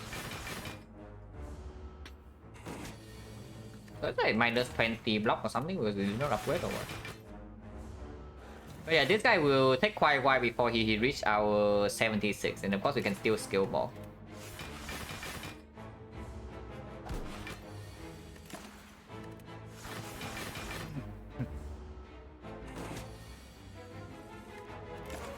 This is one of the strongest jawworm.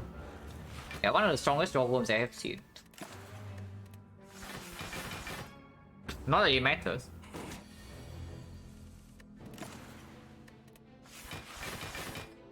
But yeah, it's like 1.6 hits out of 73 cards.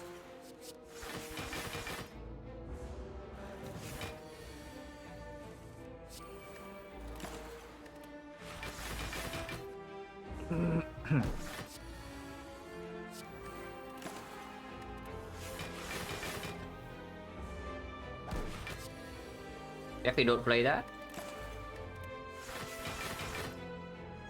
What are we doing? We are waiting for echo form or for this.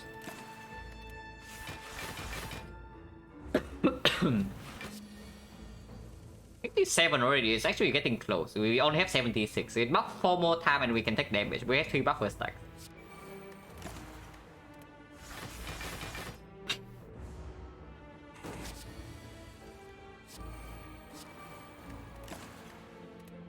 You can also pick more buffer, but we should get it soon. I mean, I hope.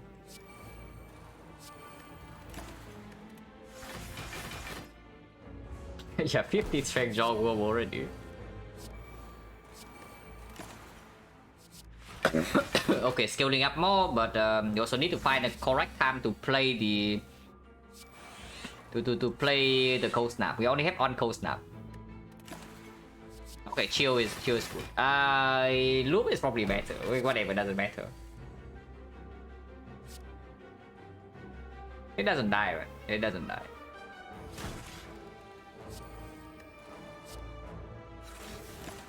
Okay, we have our skill. We have skill up by 5 more buffs from this. Yeah, creative AI is very good at creating itself. Echo Form's here though.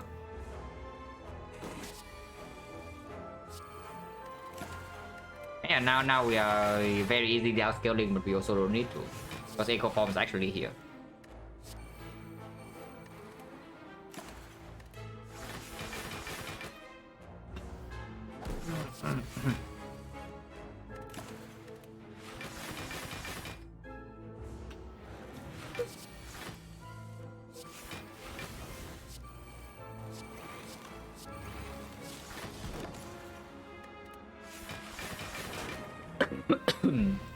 And go no potion? Oh, it has to be two-handed, bro. Yeah, I've been talking the entire time about how the deck only has exactly one coast now. So, and I mean, upgrade on this doesn't matter. Upgrade on this is actually relevant, but this is just better.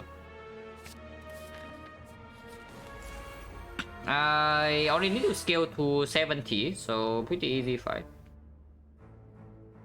In fact, I don't even want to play this cost search because I want to play the second bias cock. So I just play the bias cock here to get this artifact, and then I take the weakness, then hologram back the cost search in here and get the second bias cock, and then we store this guy again. Quoted plus, yeah, quoted plus could be 6. But this side we have the pocket watcher, so it should be, we should set up in time. Is what I said. Is what I mean. So I play this darkness. It makes the compound driver slightly better, but with pocket watch, not really. It thinks it's not that good. Don't like it with the watch. Yeah, could I play a strike? Doesn't matter. Oh, hologram is here, and he's weakening again. I mean, once he starts doing 40, he will not weaken us anymore. So that's that. And we still have buffer to do our thing anyway.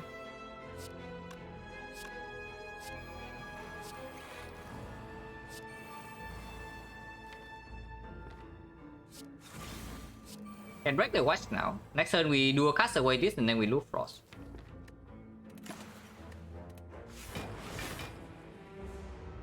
Limited, yeah, it is maximum 70. Maximum it is 70.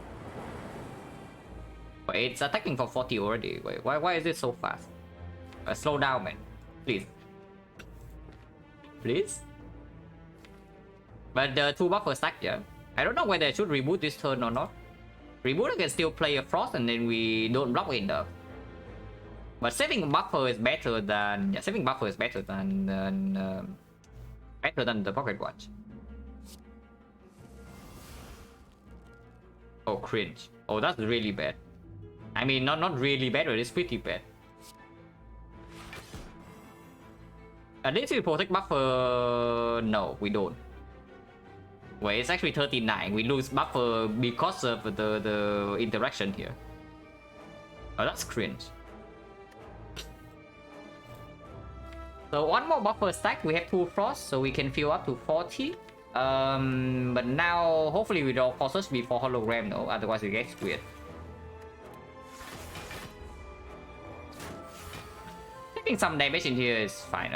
We draw hologram first. I guess we hologram the cold snap then, if that is the case.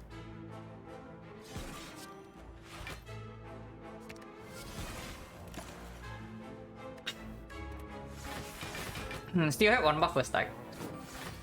And it's not even like this is blocking an irrelevant amount or anything. It's blocking a nice amount. Right here, you see, it's already... it's blocking 7, so blocking 60 already. This is cover for first, next 2 turns.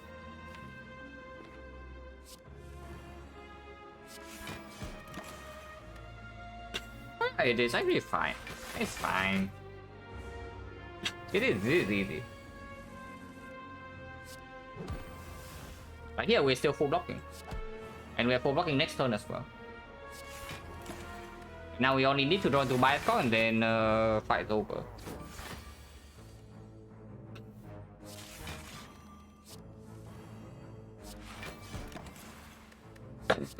Don't need that? Probably, yeah, why did I pick that? It doesn't matter.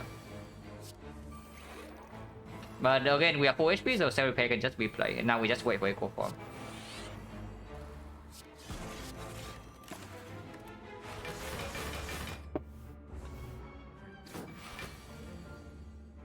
But yeah, surprising there's a surprising amount of enemies that actually don't scale ever in the Spire, right? We step into every single fight and actually in every fight just soloable like this. Also, when we decide to kill it's like super fast, so don't actually need to deal damage. Hoping that, sure, can. Don't need to, but can. It just makes killing afterwards faster, but I have a feeling that we are going to have some we are going to have some some storm and echo forms and all that anyway, so it just died. Oh, white noise. Man, you just keep missing white noise. It's fine, it's only 1 out of 7. Surely that's not the AI or the echo form. Surely not.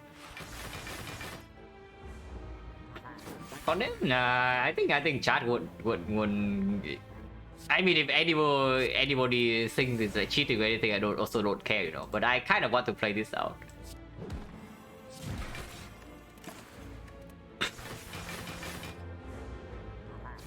Basically, I haven't stored a while on stream, and I have the urge to actually store.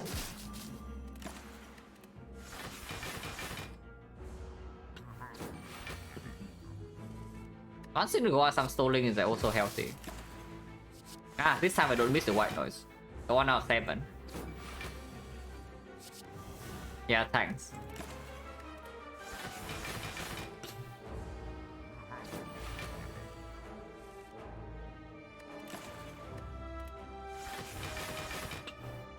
We can even put the dark in front now, but doesn't matter.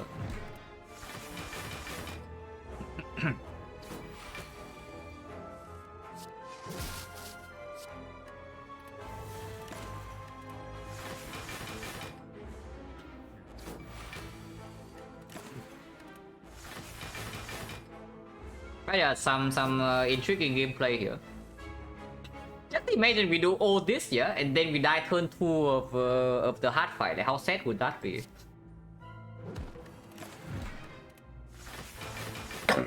No, really, how sad would that be?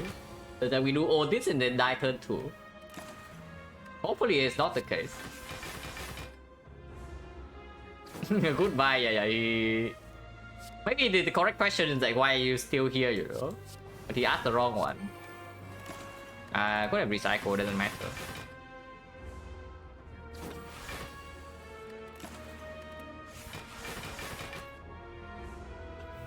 Hello Byron, how the class we die in Act 3 by like 3 HP or something. Yeah, it's actually by 3 HP.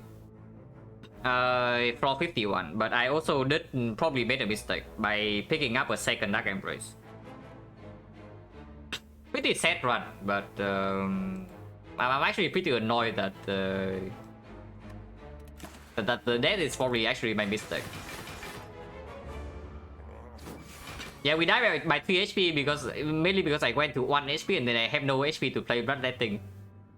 so we just get hand clock with Pyramid and then died.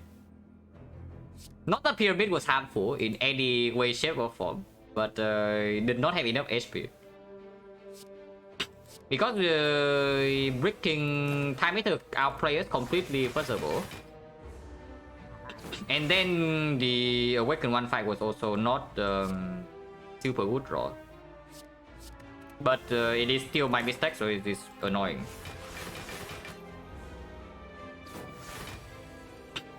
That run was like totally winnable.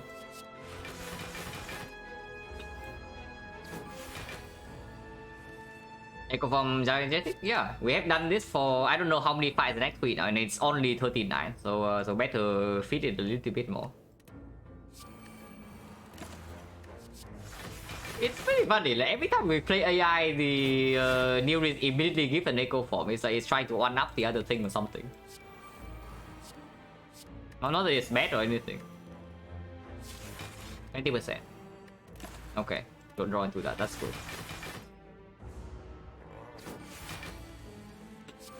Okay, now we can get the hell out of here. Yeah, this Dark Orb is 400 and it never gets used. Shuriken probably doesn't do anything. If we have a Barrage Plus, then it can play. Don't want any of these. Next spot is not... Taking Echo Form card more than twice, no. You use multiple cards 2 times. Yeah, next one is definitely not better than what we currently have. Right? So we just move on. Question mark? What did we see in this act? I already forgot the rest of this act. Like, what happened here? Okay, this is go. Yeah, this is go for regret, and this is the darknings. So we have no idea what this is. If we go to a fight, maybe we can get more algorithms. We have nothing to speak for question mark. So once again, the ratio for good to bad in Act 3 is 60 good, 40 bad.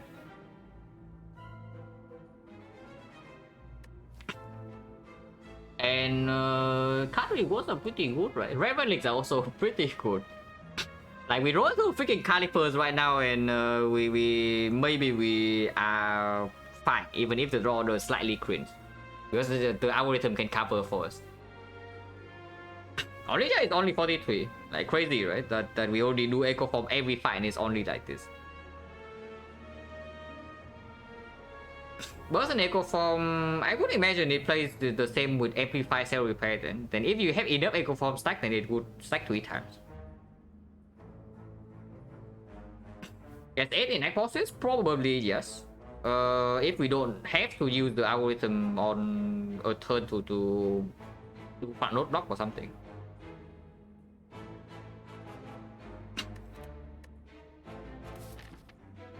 Yeah, question mark because the fight right now, even a normal frost orb, like any cool-headed, any cold snap is already somewhat decent, you know. Laser is very strong.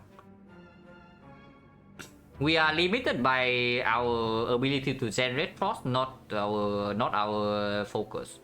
We have plenty of focus. Oh yeah, it's just 60-40, and then the difference between one fight for a common card is like 10%. If we say Glacier uncommon, probably closer to 15. That we miss out on a good force of card in here, probably like 15-20%, in order to take this question mark. But question mark is my bloom that it covers completely. Are we fine against all workers?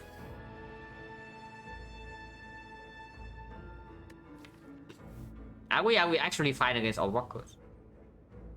Because if we are not, there's no way in hell we take this question mark. I have a feeling we're actually not fine against the workers at all. Now, it is a little bit better than before because of the pocket watch, but our output is simply just not enough, and they scale way too fast. We cannot kill one of them quickly. Yeah, it just doesn't happen. And if I do not take a worker, then it's absolutely fight over question mark.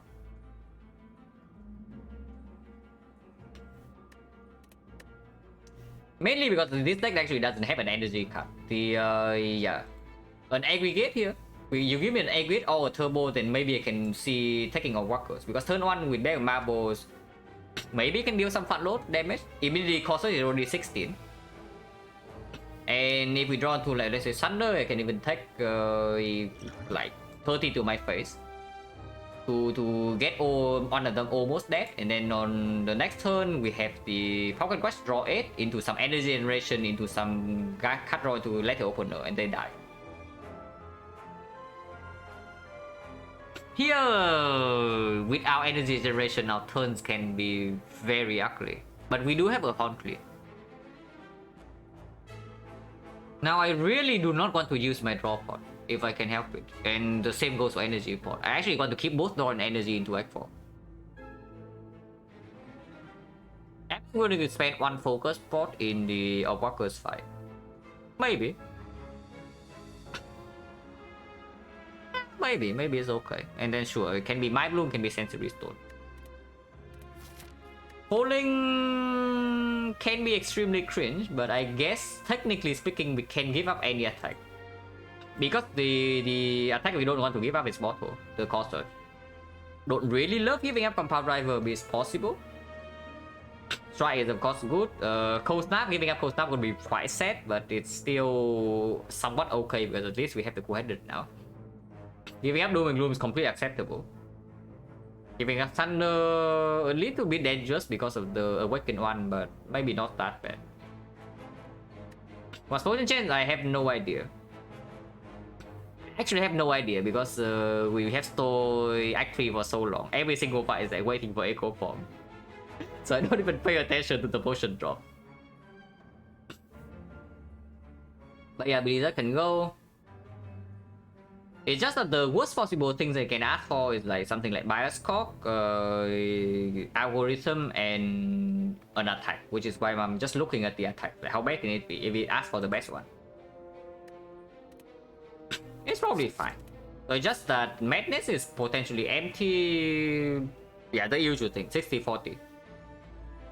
Can take question mark.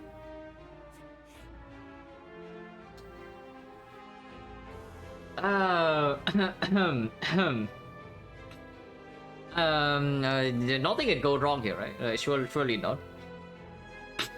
Yeah, nothing can possibly go wrong in this fight, guys. Like zero chance. But yeah, we take we take this fight.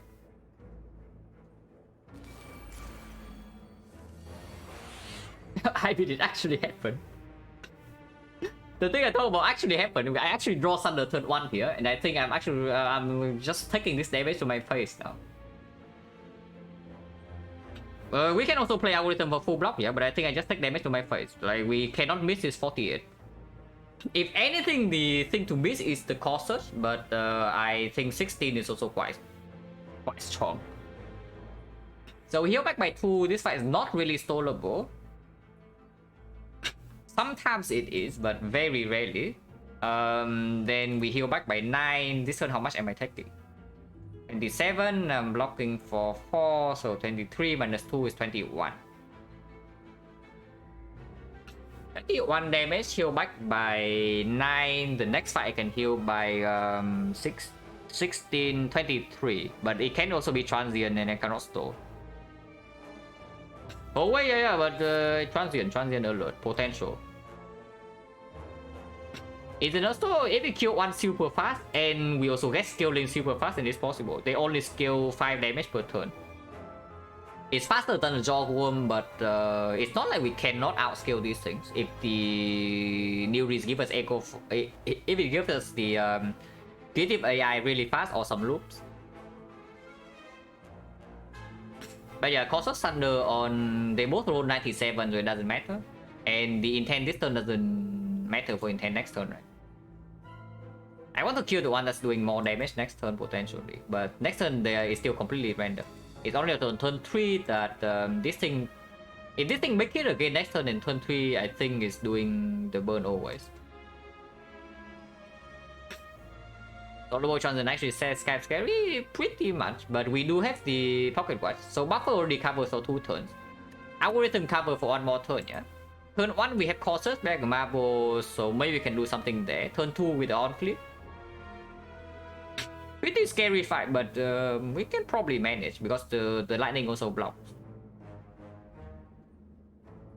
The lightning also blocks. Oh yeah, I hit this guy.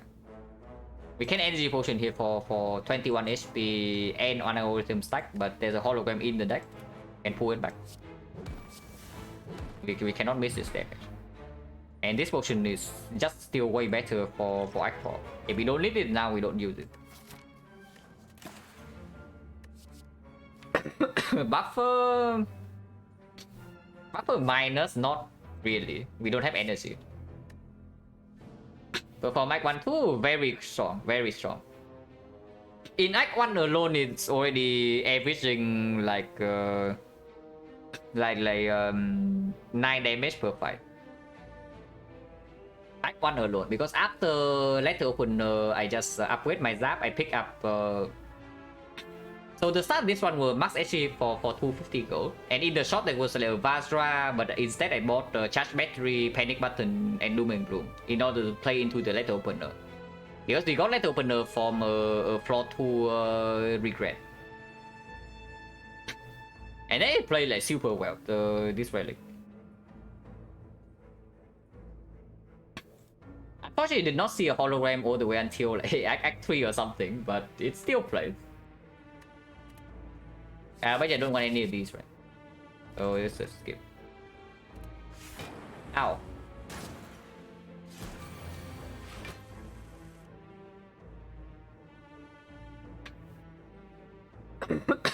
This turn we probably try to break watch.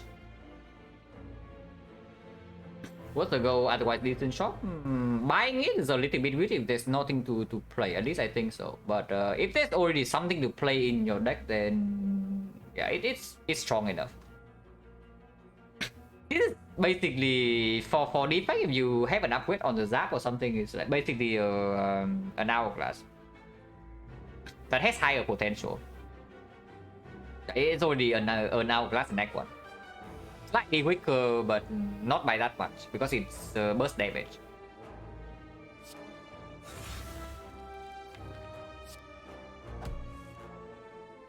Yeah, like exactly what I thought I said, right? Like we don't really have a burst of energy, so having Cutro in our hand in here is also not performing that well. I still draw. Yeah, thanks Auto Shield. Excellent job as always.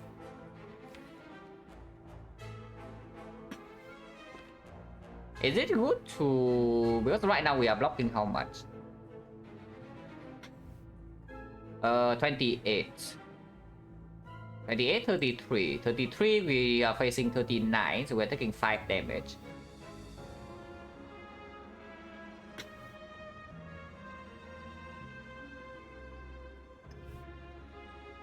Yeah, what about reboot? Reboot shuffles in some pretty good cards, you know, but it just means that hologram into Thunder is like not a thing. Next turn. But we only draw 5 cards. Some burns get shuffled in.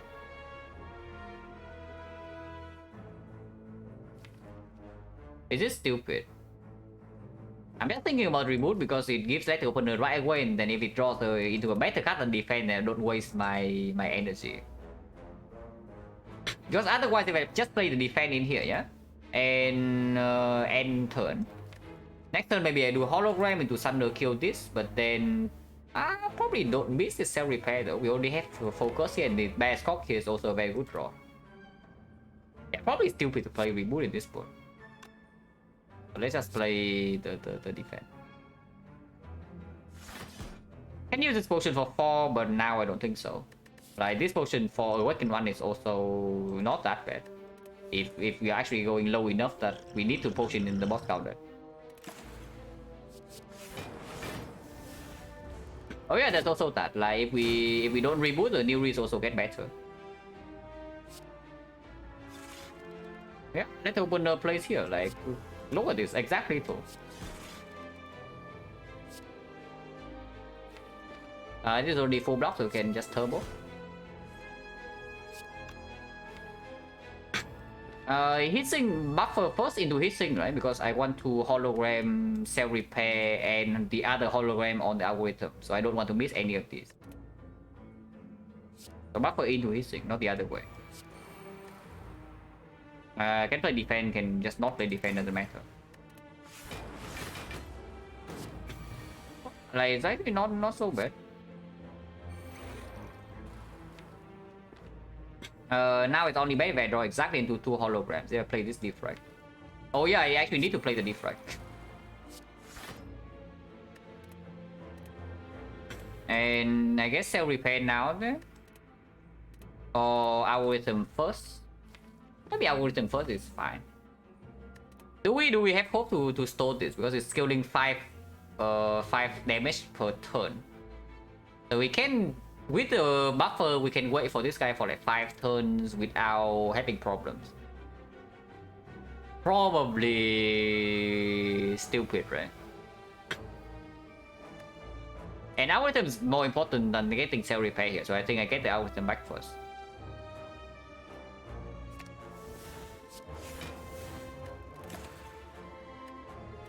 Yeah, fission. How to actually die from here? Simply pick a fission.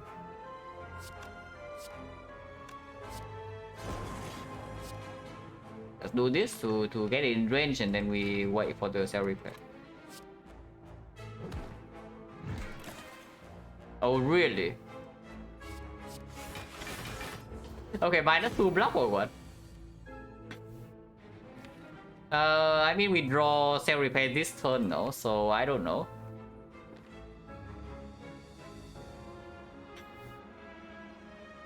Yeah, probably just play Therapy and get the hell out of here, right? Because Reboot is also no longer here. So how many turns do we have to stay here now? This thing is currently dealing plus 25, so it's 41, yeah? 41, we are blocking 61. So we have 4 turns and we also have some more block. Cannot be that bad, right? To wait. Can't be that bad. Like, come on, guys. Panic Button is totally safe to play here, so let's just play it. Hologram doesn't work. We only have one thing. Without the pocket watch, I would never do it, but with the watch, it's probably fine. Yeah, with the watch, it's probably fine.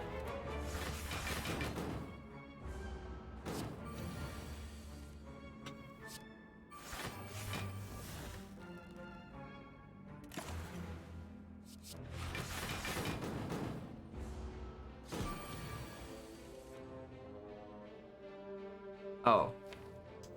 If I play machine learning right now, I draw 4. And then I draw to my cell repair one. Whatever, if I draw into cell repair, just get the hell out of here. Yeah, that doesn't happen that often, guys. This is better. Full blocks, but don't draw.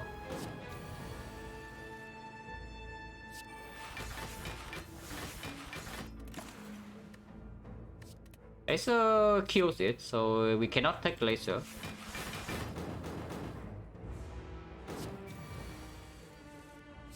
Yeah, easy fight. Minus 2 block. Not calipers, but I take that. Yeah, that is certainly not a calipers, but no complaints there. So snap, yeah, sure. We are still severely lacking frost.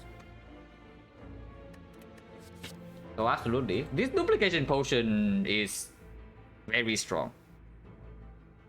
Over what though? Probably over a focus spot, right? I honestly don't care about this focus spots. Like, what are they even doing here? No, really, what are they even doing here?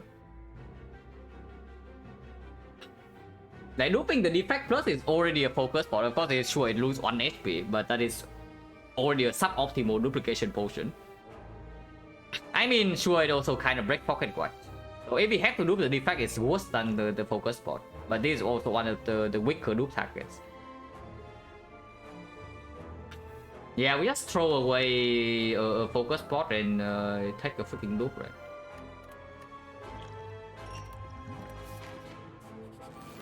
Oh, really? It is transient. It is actually the freaking transient. So there's no stalling in here, yeah? And I sure hope that I don't actually lose HP here. Panic Button is basically full blocking, and we still can play 1 bias scope. And in this fight, negating the downside bias scope doesn't matter so much. So I would maybe save the Panic Button here. So let's do 3 cuts like this.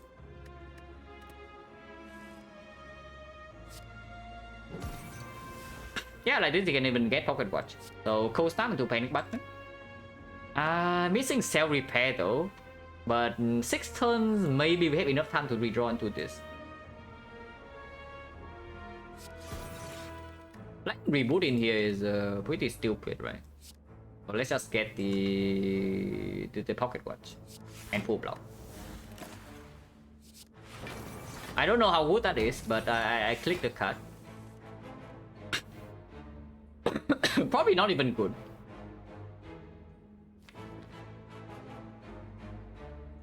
Like this turn, probably have to play the algorithm already, you see.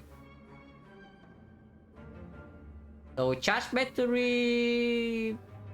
I want to play 4 cards now, but then it kills the pocket watch. Without buffer in play, I'm not feeling safe yet to kill the watch. If I don't play charge battery, the echo form is basically impossible to play next turn. If I draw into it. But if I play the algorithm already, then I also don't need the echo form. There is an option to also skim right now and then just play the cards. Because turbo can be great. Because effectively if we draw buffer this turn or next turn is still the same. And with this we reach 4, with pocket watch we reach 3. So in theory it's fine to skim if our big miss with the if the goal next turn is to draw into buffer. And any of the bias clock drawing right now is also fine too. It's probably okay to just go in. It is an echo form. And playing this echo form is actually so risky. Over just playing defect 2 more frost and then the algorithm. And also digging 1 card deeper. But if I play the echo form, the moment I draw into buffer, the fight is over. I cannot take damage. Next turn, potentially getting owned, but double thunder is also good. And then I get 1 HP extra. It's actually 1 HP. Super. Then defect or cold snap. Probably defect. Game's good. We double hit things then.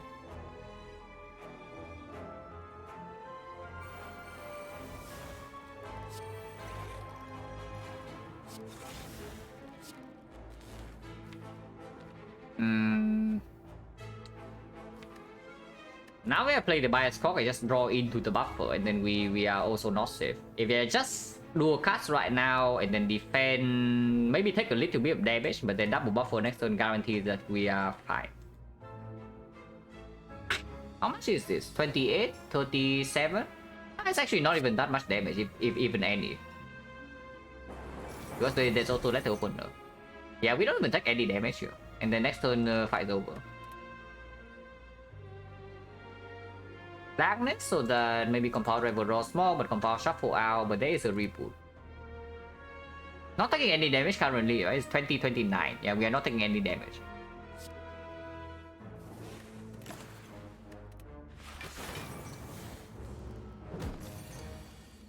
Look, Repair, if I don't draw into Repair right now, yes.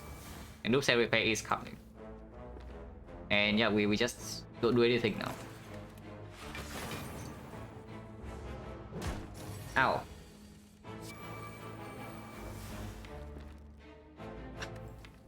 So algorithm 47, hopefully we can actually get +4 in each or +8 go to 55. 55 in Spear and Shield is barely enough to full block turn 2. And also barely enough to full block turn 3. So it's okay.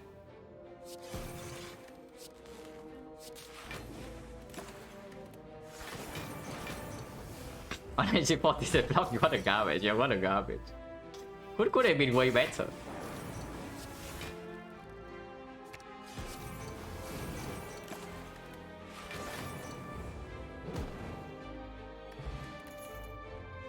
Recursion. I mean, I did talk about that. I did say that recursion is probably better than multicast. We take it, right?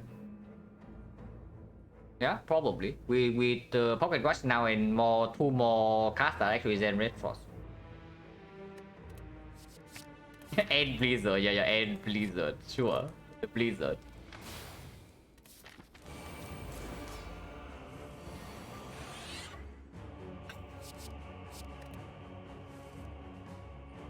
Shuriken stack.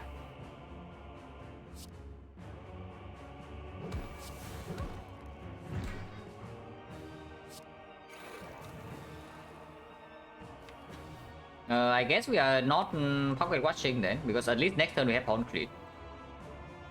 Taking some damage here, but we can heal up with Cell Repair after the first phase is over.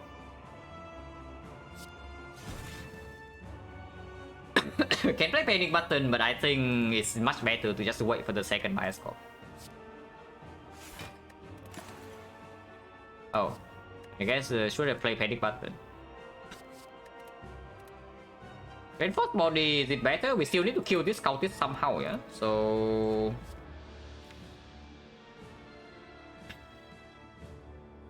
I mean, this just gets... this just prepares us to do more bias corp, but we don't need more than that.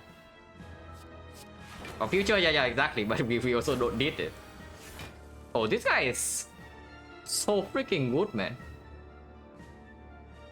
He's way too smart for us, and yeah, thanks auto shield. Thank you for your service, auto shield, as always. Like phenomenal job. So we get owned here. Yeah, hurting quite a bit. But hopefully the second fight is easier. It's just that this deck takes damage in the first maybe 1 or 2 turns. So if the second fight is done in deck, we're probably fine because on clear already almost cover the turn 2. But if it's time turn is nasty, we can have some trouble. Especially if it debuffs on turn 1 and kills like 2 artifacts. That would be really bad.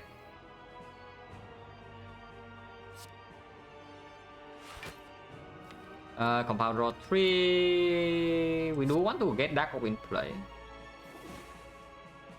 And do I dual cast? I probably do, yes. Let the opener and we also get to kill this. Ow.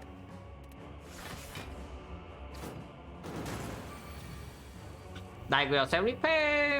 I mean, we have not used a single potion actually, and we have full HP. And I also duck in instead of resting, so at the moment I'm pretty sure we are still alive. It's just maybe Spear and Shield will take enough damage that we need to heal by 21. And yeah, Spear and Shield are extremely stoleable, so if we can kill the Spear first somehow, pretty difficult because the Dark Orb hits the Dark Orb usually hits the shield first. But if we can stall that fight somehow, we can heal by 23, so it's actually basically we have a pentagram.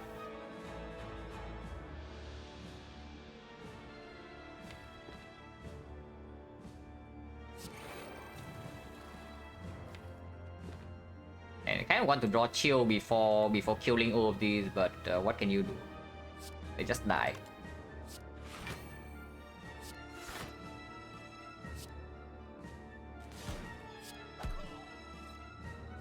Yeah, very funny.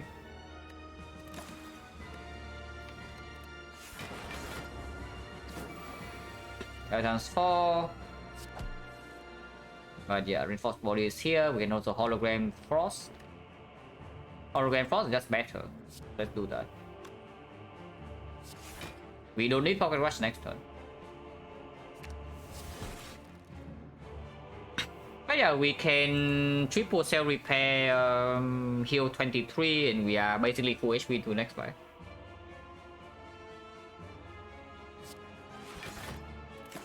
Exact full block as well here.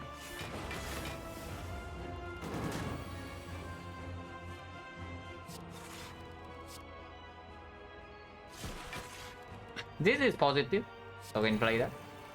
That was neutral. That was very good. In this fight, that is.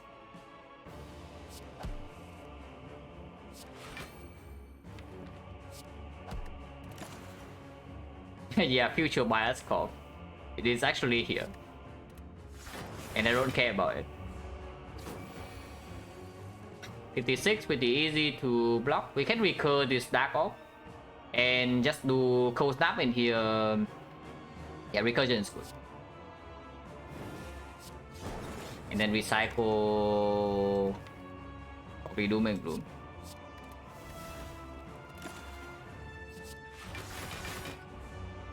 We definitely play that. So now we can just duplicate the algorithm the next time we see it. Proof is positive, even being double. But to make the fight like a lot easier, we can just kill this thing first, and then we kill this thing first, and then play double loop.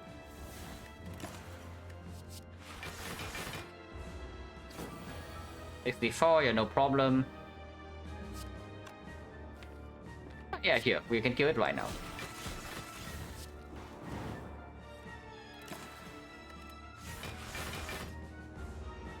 So yeah, fight's over, and we are basically full HP.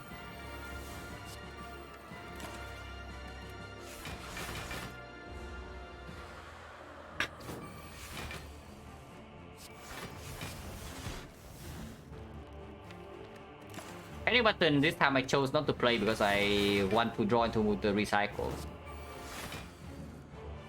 Thinking I was the screenshot. Okay, let me see. Okay, 3 of them, and then how big are they? Yeah, okay, fine, sure. Yeah, they're definitely one of the ROG runs. You can see that.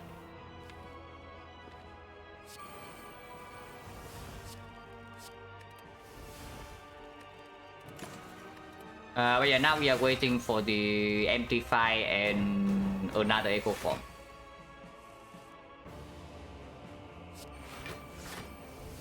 Let's exhaust the thing.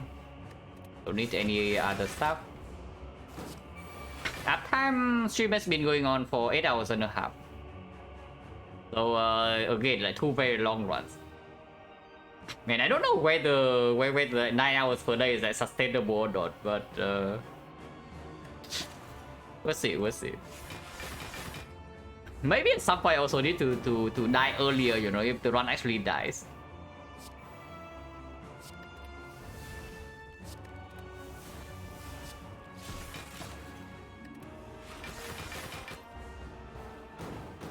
Because Act 4 is also the most complicated Act for this deck, like for sure. Hopefully we are strong enough with the potions that we don't care, but Spear and Shield is a massive pain. Effect stronger than Clad? I mean, depends. Like, at the moment, win rate per 50, win rate per 100, and win streak, like both all favors the Ironclad. So at least defect. At some point, if defect has something higher than Clad, then maybe it can be considered. Over past few days, it's true. Not wrong. Should I pick the hologram? But I guess we also recycle a bunch of things.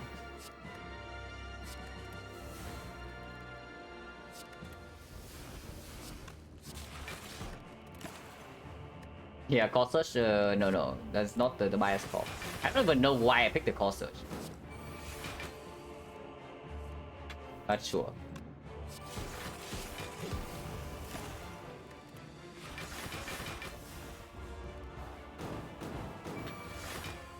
Yeah, this HP is real, right? We don't have any healing relics in red side, and we don't have Meal Ticket, and we are definitely digging in that for fire. So yeah, this HP is real. No Blizzard, yeah. I also have been like playing Frost on purpose whenever I can to scale out the Blizzard. Kill the Thunder can go.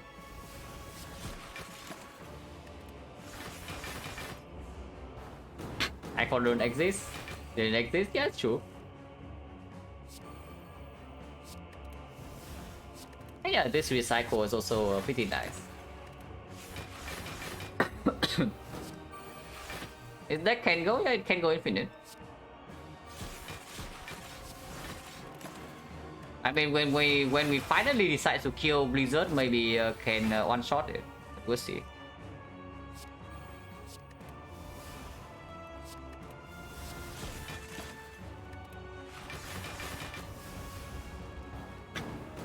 Okay, how big is it now? It's Blizzard Plus, by the way. Yeah? Oh, 74. Wait, what a garbage. Oh, it's only 74, really?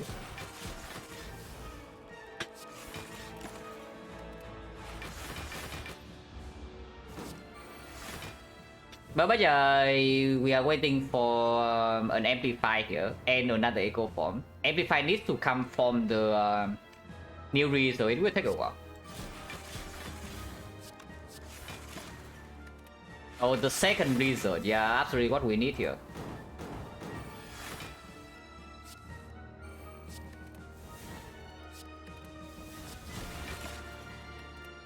Just need to be careful to not recycle the cell repair. That would be very sad.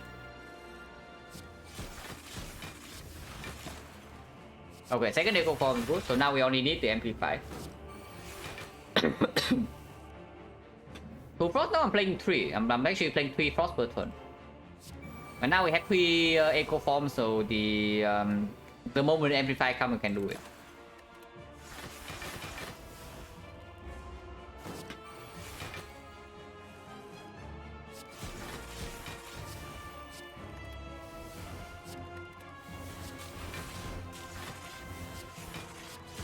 Yeah. Like look at that, 123 already.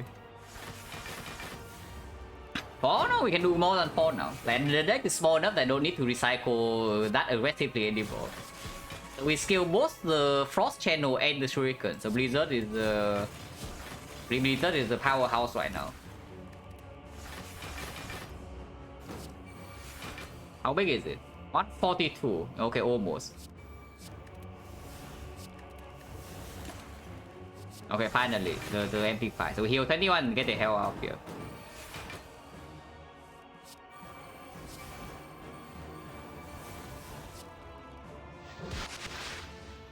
Oh, that's glorious.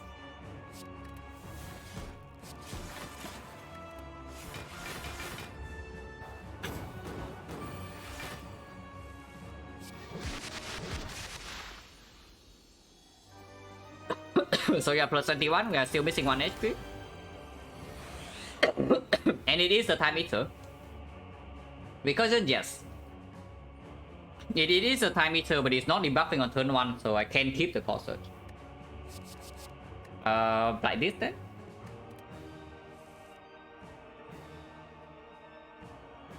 Costas, defend, right? I don't care about the Thunder. And we absolutely keep the Pocket Watch.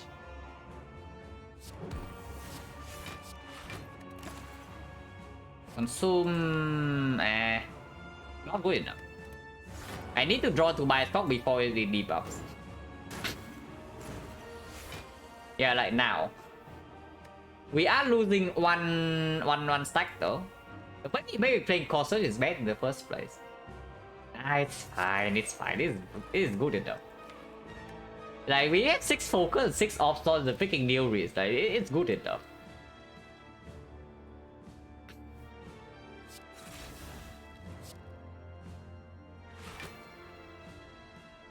I don't think watch here, otherwise I take more damage, but I think watch is more important.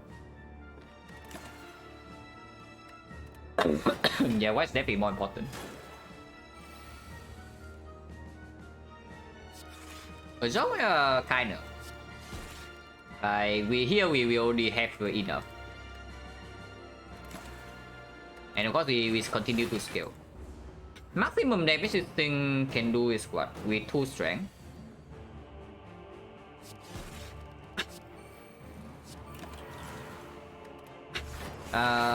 2 strength, so 10 times 3 becomes 15, it's 45, the other one is 51. So yeah, 51 is the number.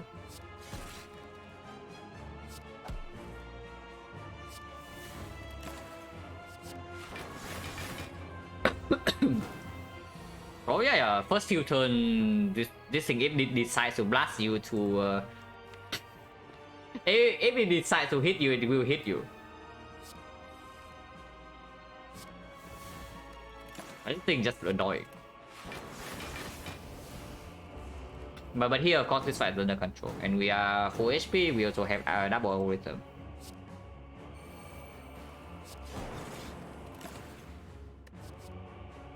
Capacitor technically better than loop. Sure.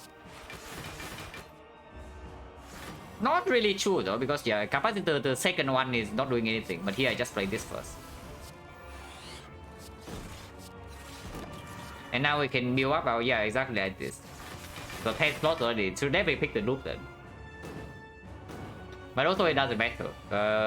Cell repair also doesn't need to be triple, so we just double cell repair and then kill it somehow. Like, yeah, with this.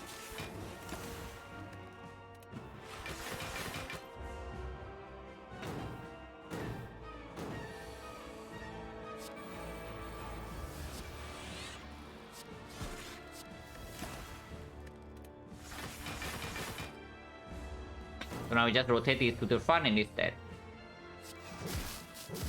Wow. The Blizzard. Amazing, guys.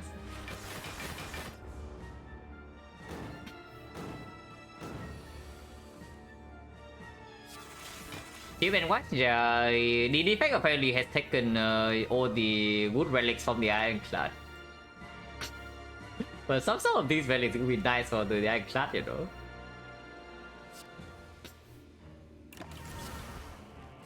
Don't need the Echo Form.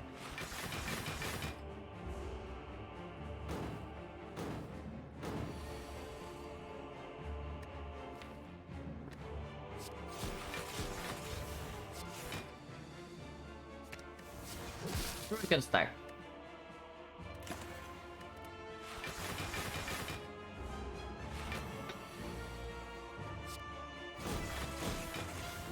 Also, you can stack.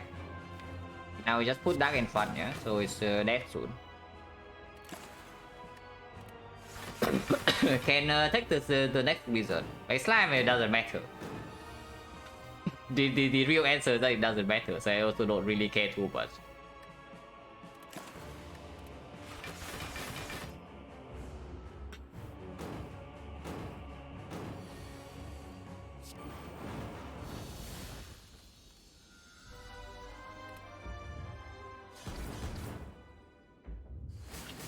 Okay, 4 potions, big shop, full HP, 88 even. Hopefully we don't get completely owned by Spear and Shield. Otherwise, like, what is the defect even doing? If this is getting like completely owned by Spear and Shield, then it's pretty sad, you know. Okay, that doesn't do anything. There's a glacier on sale. Okay, I take a short break and then we talk about this shop because there are definitely good things here. But yeah, be right back.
Okay, so Glacier is like super clear, yeah? But after Glacier is between like toolbox, there's data disk, there's card remove, there's maybe a apotheosis, there's a compound driver. Okay, I missed a lot in chat, I see. So let's see.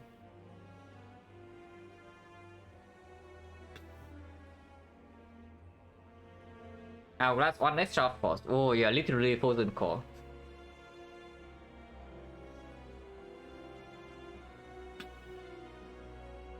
This plus box, yeah, 331. So we are left with one gold. Like very cool, but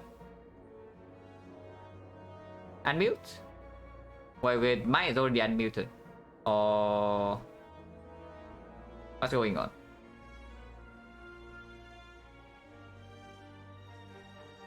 Yeah, okay.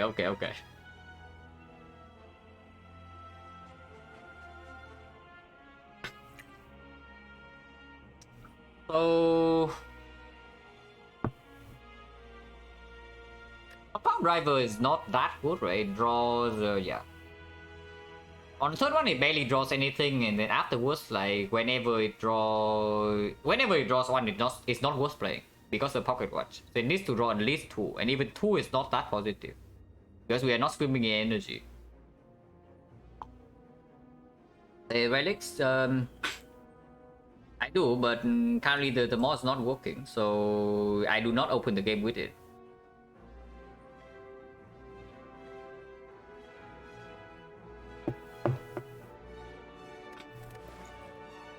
I think toolbox is quite strong. I think Glacier is the strongest thing in this shop, so we take that. And then from here I can see toolbox or remove, or if you buy one of these you cannot buy anything else, yeah. So I choose one of these three. It's probably not the data disk. It's most definitely not the data disk. Like we have enough focus. We have enough focus. It's just that we are slow in setting up. What does apotheosis do? It heals us for 6, potentially 9.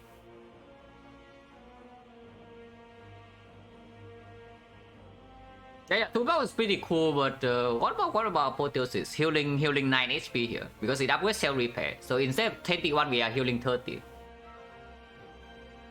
And what else does it give us? Plus 1 energy, reusable holograms, like whatever. I don't care too much. Plus a little bit algorithm, also don't care too much. Recursion 0 cost, it's okay. Plus 1 draw.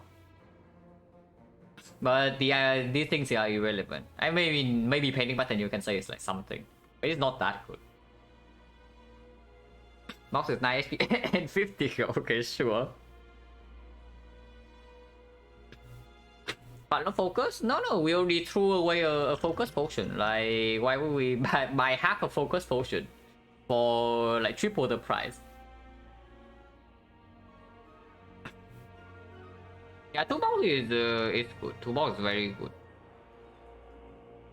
But after 2 box, we can actually replace 1 potion, yeah? So it's any potion here worth replacing.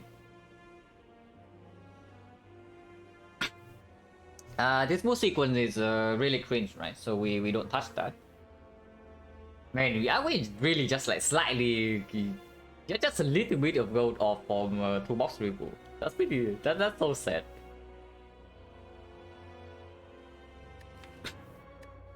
Apparently, we should have bought kind of greedy deck one instead of these cards. Apparently. Oh yeah, 2 box is 2 box probably just better. Because the difference in between, yeah, the difference in getting ready on turn 1 or turn 2 in Spear and Shield versus on turn 3 is already, I don't know, like 40 HP or something. Too late for E-Dead deck, yeah. Is any potion here like cool or what? I don't think so, right? And now we're actually just floating 133 gold.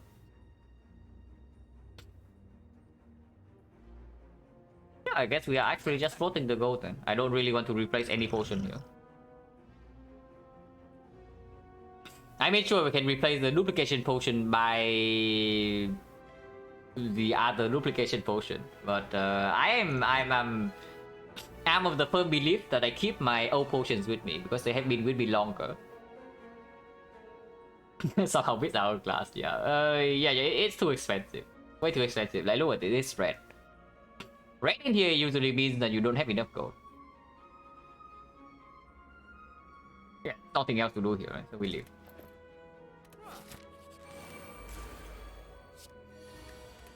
Secret technique. Frozen Eye would be good here.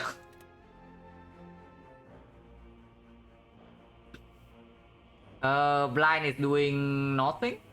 So Enlightenment is probably doing nothing. So it's only the secret technique. And secret technique can get Glacier turn 1. Probably okay. Oh, we can leave the secret technique in order to hologram the secret technique into the algorithm turn 2.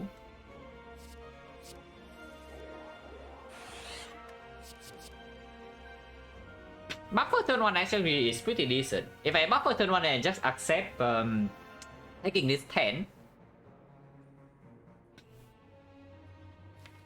then maybe you can do something, but buffer turn 3 is just better. How much is Glacier blocking anyway? Also, I do want to play cautious because this thing is killing the souvenir artifact already, so I still want to be able to play Bias Cock the moment I draw into it. Just like this, probably. I'll probably just discard 3.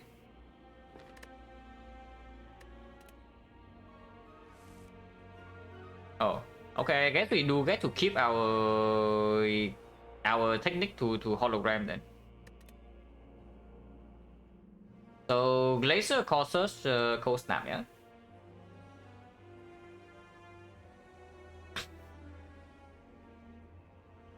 And I guess we don't play Scheme then, if that's the case. Like, Pocket Watch is probably... We run out of energy, basically. So, unless you tell me that we want to do a big turn this turn. But I don't think so.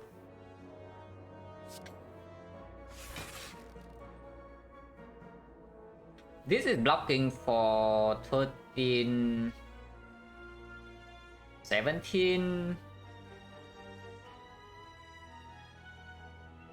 So I should turn around.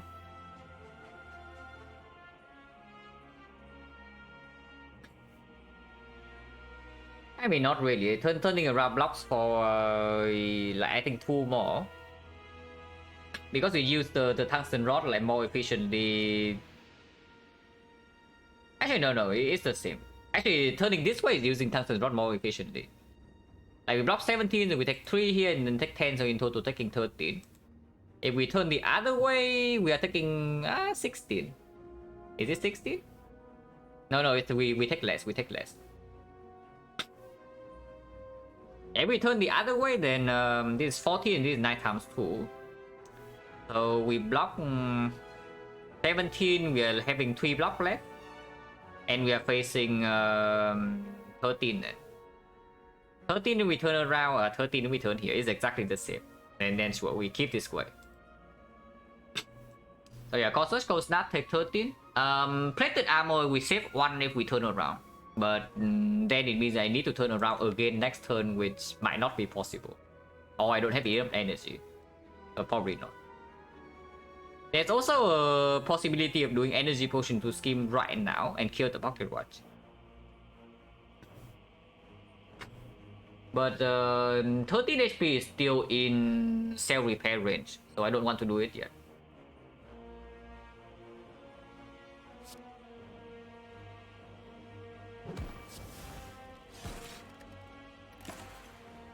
Psycho is okay. It's not that good, but it's okay.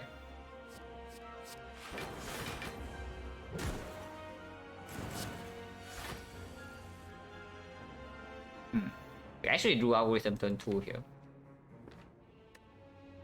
Then hologram buffer then. Algorithm full block, hologram buffer. Next turn we are guaranteed to be fine. And then Bias Cock can come in, defect can come in, chill is still in here.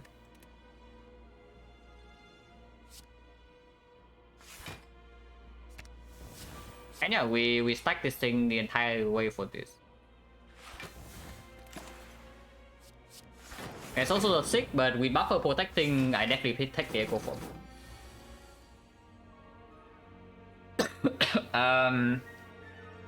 Could it first, probably, because if I draw into Echo Form, I could play that over this bias call.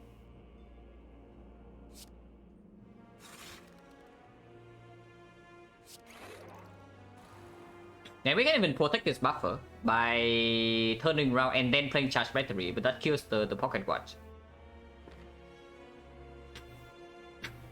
Hello, Fantasy? How bad is killing pocket watch? Because at some point we also need to deal damage. I don't know how fast we need to deal damage from here because of the Echo Form in the draw part already. And also here for Frost, 5 Frost if I play this coast now. And we still have on buffer stack left with the panic button.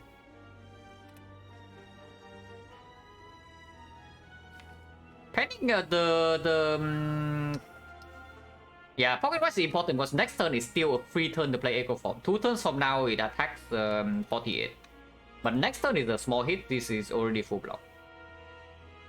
How many times we dig? I think 1 or 2. Yeah, 3, okay. Actually that 3 times. And so 21, I mean, you tell me. Like, it all depends on how fast we kill this thing. And at the moment, 14 is full heal. So if we can just win this fight with the Echo Form, we just do that. But yeah, Cold Snap here into Pocket Watch is probably just better than the charge battery.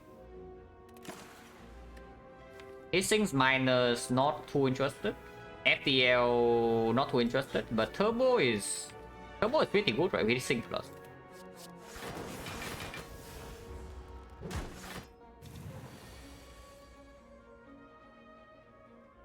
Can recycle Thunder.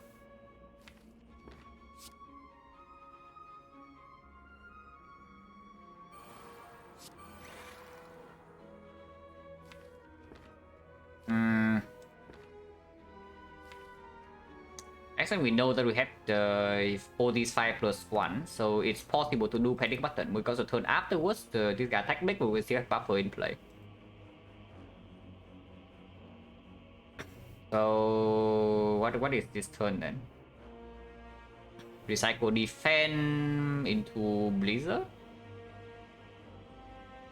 No, just playing Blizzard or recycle where I need pocket watch, of course. Then do I care about 15 damage or do I care about this defend gone? Probably defend gone is better. After Echo Forms in play, our damage is also way faster. And this is also damage. Don't care about Hello World.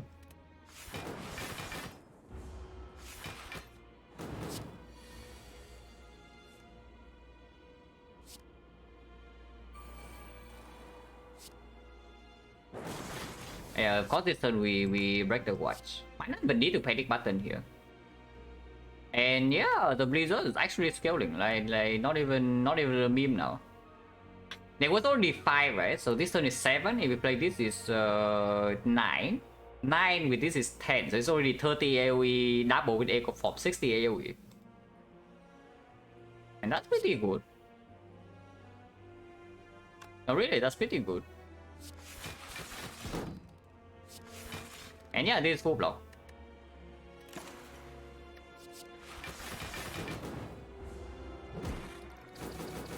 We are losing focus with that though, so... And this guy is apparently being annoying. But it's fine.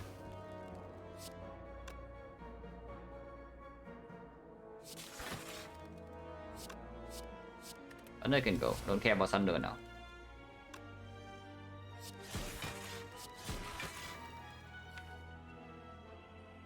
Yeah, drawing into Blizzard is good, yeah. 1, 2, 3, 4, 5, 6. 73. We are not full blocking at the moment unless they do a cast. So let's reboot.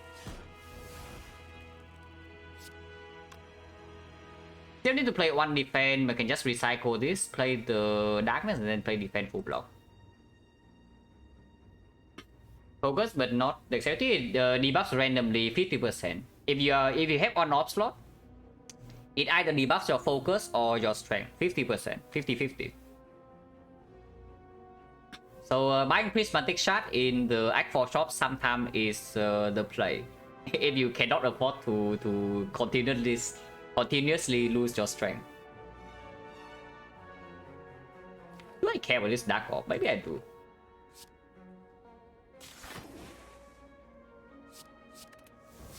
Right opener also doing something.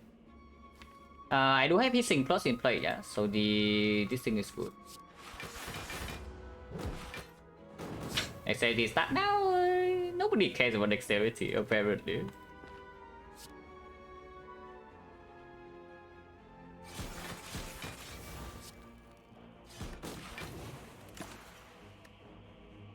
Rainbow? Not really, right? 56, no problem. Ooh, look at this, guys. Okay, this is real damage, yeah? Like before it's not real, but this is real damage. It's freaking 90 AoE here. Now, unfortunately, if we do that, we are actually taking damage, right? If I actually double Blizzard here, I'm taking quite a bit. Because I'm blocking 35 only, 35, 30... No, it's 28, 38, 38, 38, 39, 39, 35, 35. I'm actually taking 13 if I double the Blizzard. So double recursion, and then... Yeah, double recursion, unfortunately. Or we potion, but when the fight is at this point, I don't really love the idea of potioning.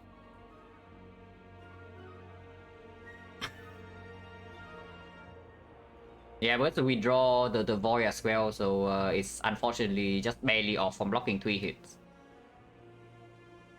If we don't draw the void, we can play defend. If we don't draw the burns, then we are also not we are buffering the last hit. But here, if we just play double blizzard, we are taking 13.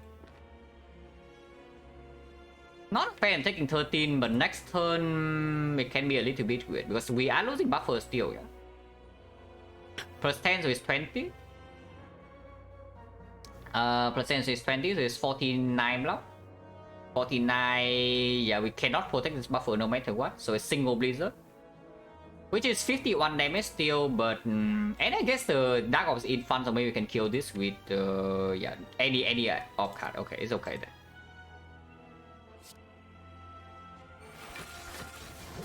And yeah, Pocket Watch is still intact.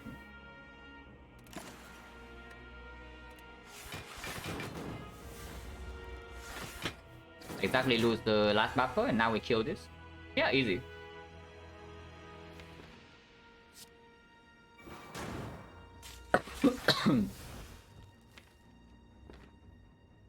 Okay, very good fight then. If we actually get out cleanly, but this looks like we are totally fine. Still Pocket Watch or what? Maybe I can seek for like zap or something, but probably not. Now I can play double bias cocking. I guess if we draw into double bias cock, we can play it. Or we can just no. See, this is not sick. This is actually secret technique, but we have a secret. Yeah, we have a 6, so we can actually seek for Blizzard now. So we just kill this turn then. Or we just seek for dual cast. we can just seek with technique for dual cast and it dies, but I mean, if you're not killing with Blizzard, like what are you even doing, right? Right? Don't care about Sundial, yeah? Just get the hell out of here. 54. Okay, I got you, Blizzard. Don't worry. Okay, very good. No potion use. Oh, a cost search. I mean, I take that. And now I want a second hologram, but this cost search is still good. yeah, 2 cost search, 2 bias corp. And I guess at the end of Act 3, we finally found some orbs.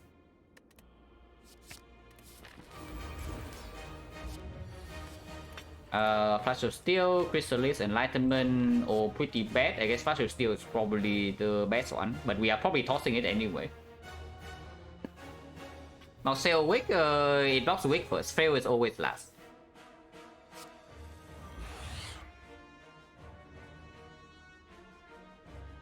So we have a dupe on Bias Cock this turn, if we would like to do so. I think I would like to block Vulnerable though. So Cautious Bias, something else. Ideally, probably a Frost Orb, like maybe Glacier. Frostfall.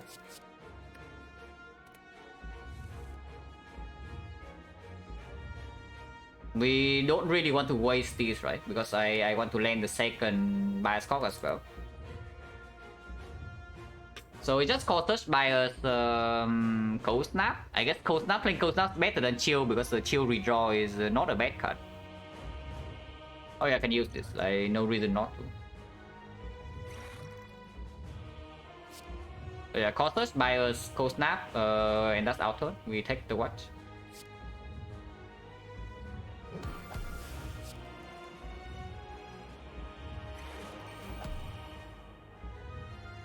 No.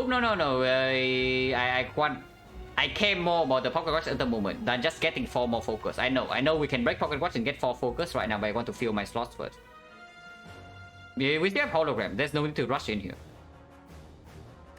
Like, yeah. Don't be focused monkeys. We have tossed away some.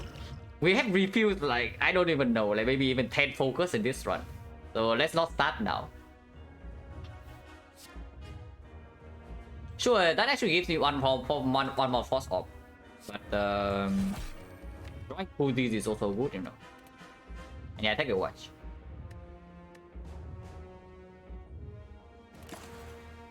Yeah, I don't care about this.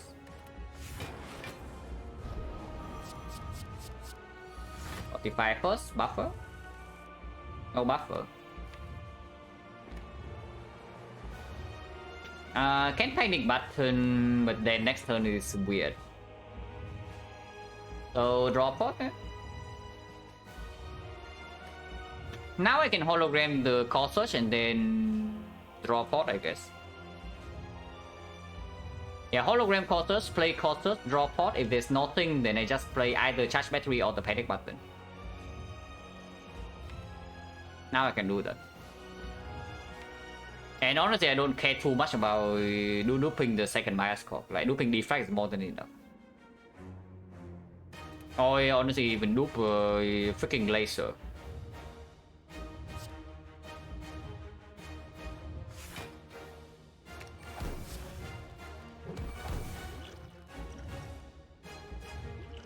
Yeah, duping Glacier.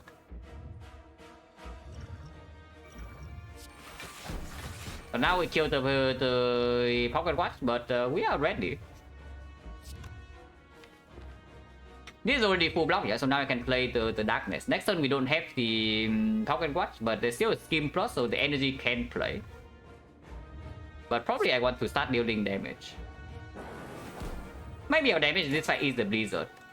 But yeah, we are set up on turn 2. So that's very good. Yeah, that's cool. So auto shield by a cold snap. So hopefully this fight is over. I mean, if this fight is not over from here, then our deck just completely sucks. Okay, capacitor now has to be good, right? We have freaking 10 focus, about to be 12. Capacitor now cannot be that bad. We are already set up, and the slots are full.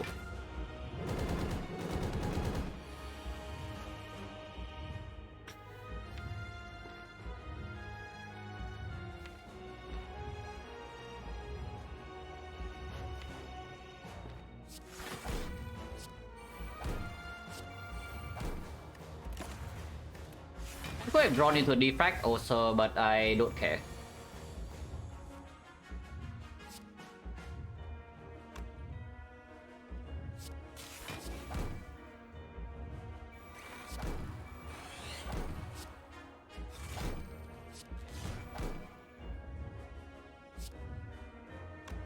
That's a burn, so turbo, slime, cell repair, killing one buffer, but yeah, whatever, you can also stop the turn here.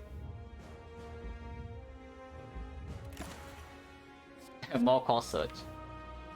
I don't know why, but sure. It allows me to play panic button. Cannot be that bad.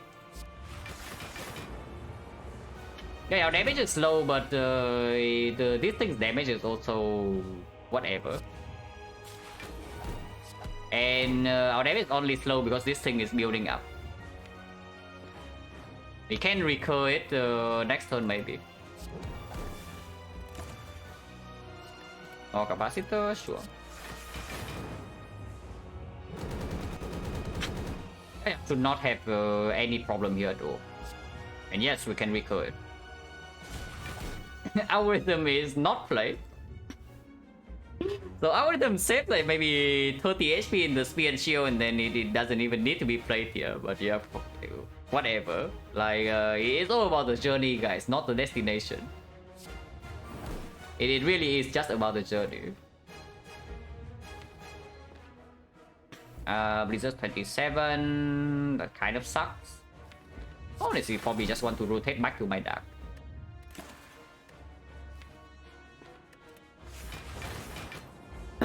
yeah, we skill RG forever and then it's just bench. Oh, it's not bench, it's not bench. This turn we actually needed to block. Okay, needed is a strong word, but sure, it fully blocks here. So let's do that.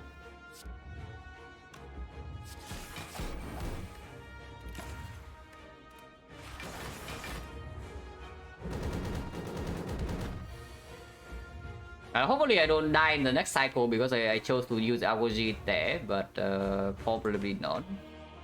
I hope.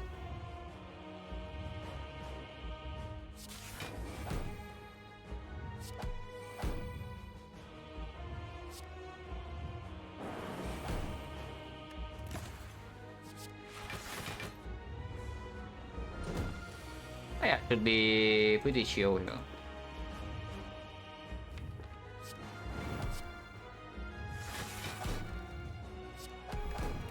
Yeah, so we just evoke this and it's dead. So I can even do it with Tempest. Oh, Thunder procs, amazing.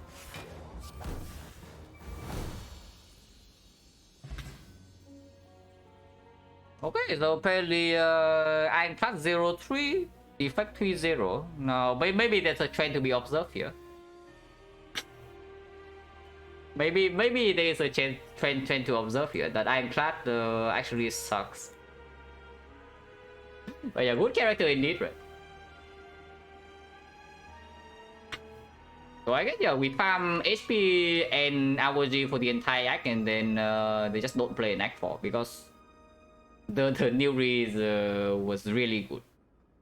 Yeah, new Reese giving Echo Form immediately in the Spear and Shield fight just make it like way easier than it could have been. Pause, yeah, probably longer than it should be because of because of this crap. But this run is fairly strong. This run is not a weak run that needed this much time.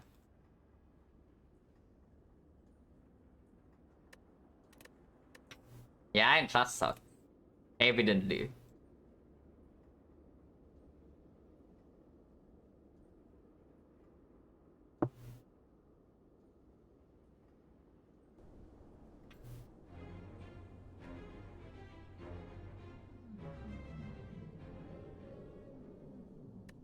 Yeah, I mean, this run, what happened here? The lab was buffer Blizzard Darkness, so it's not amazing, but it's not terrible. This relic is very good. And then New Reese, Book Stabbing was also a good fight, and then we get the Gremlin Horn before the second lead fight. So there's actually never a point in this run where we are like super threatened, right? Maybe this portion of Act 1. Maybe this portion of Act 1 is a little bit annoying. But even if we have to take 2 hits from the knob here, we don't really die. I mean, also we ended up rolling sentries where the knob would not kill us. And then yeah, Act 2 never in danger really. And then we get sustained. And Act 3 is when we we farm all things. What is the longest fight that we found? Okay, 40 minutes Darklings, 10 minutes here, 5 minutes here, 50 minutes Nemesis. Yeah, Nemesis is pretty long. Rhetomancer was an actual fight, so this is not the stalling time. Giant Head is a stalling fight of 15 minutes. Yeah, it's like 10 to 15 minutes per fight. It adds up. If you do it every single for Act 3, then it adds up. Boss is pretty easy, and of course when you throw 4 potions, you save the entire run into the hard space, then you should kind of win. So, oh yeah, I think we did stole Retro. It was a real fight, but then we stole anyway. Right, it's true. Well, worthy, I don't know, we don't even use it. But of course that was because this fight went really well. I did not think the hard fight would be bad at all with all the potions in our belt and the pocket watch and the core search and the horn cleat. I was thinking the hard fight was always going to be pretty easy, but it's just about how much resource we are going to burn here. But yeah, we're ending up using no potions and taking like 0 damage, so it's just over.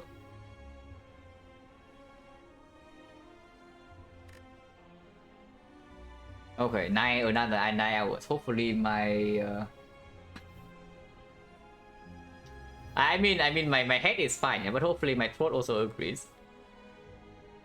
But right now it's not too bad. Definitely not doing any more stuff, so I get out of here. Before that, I send you guys somewhere.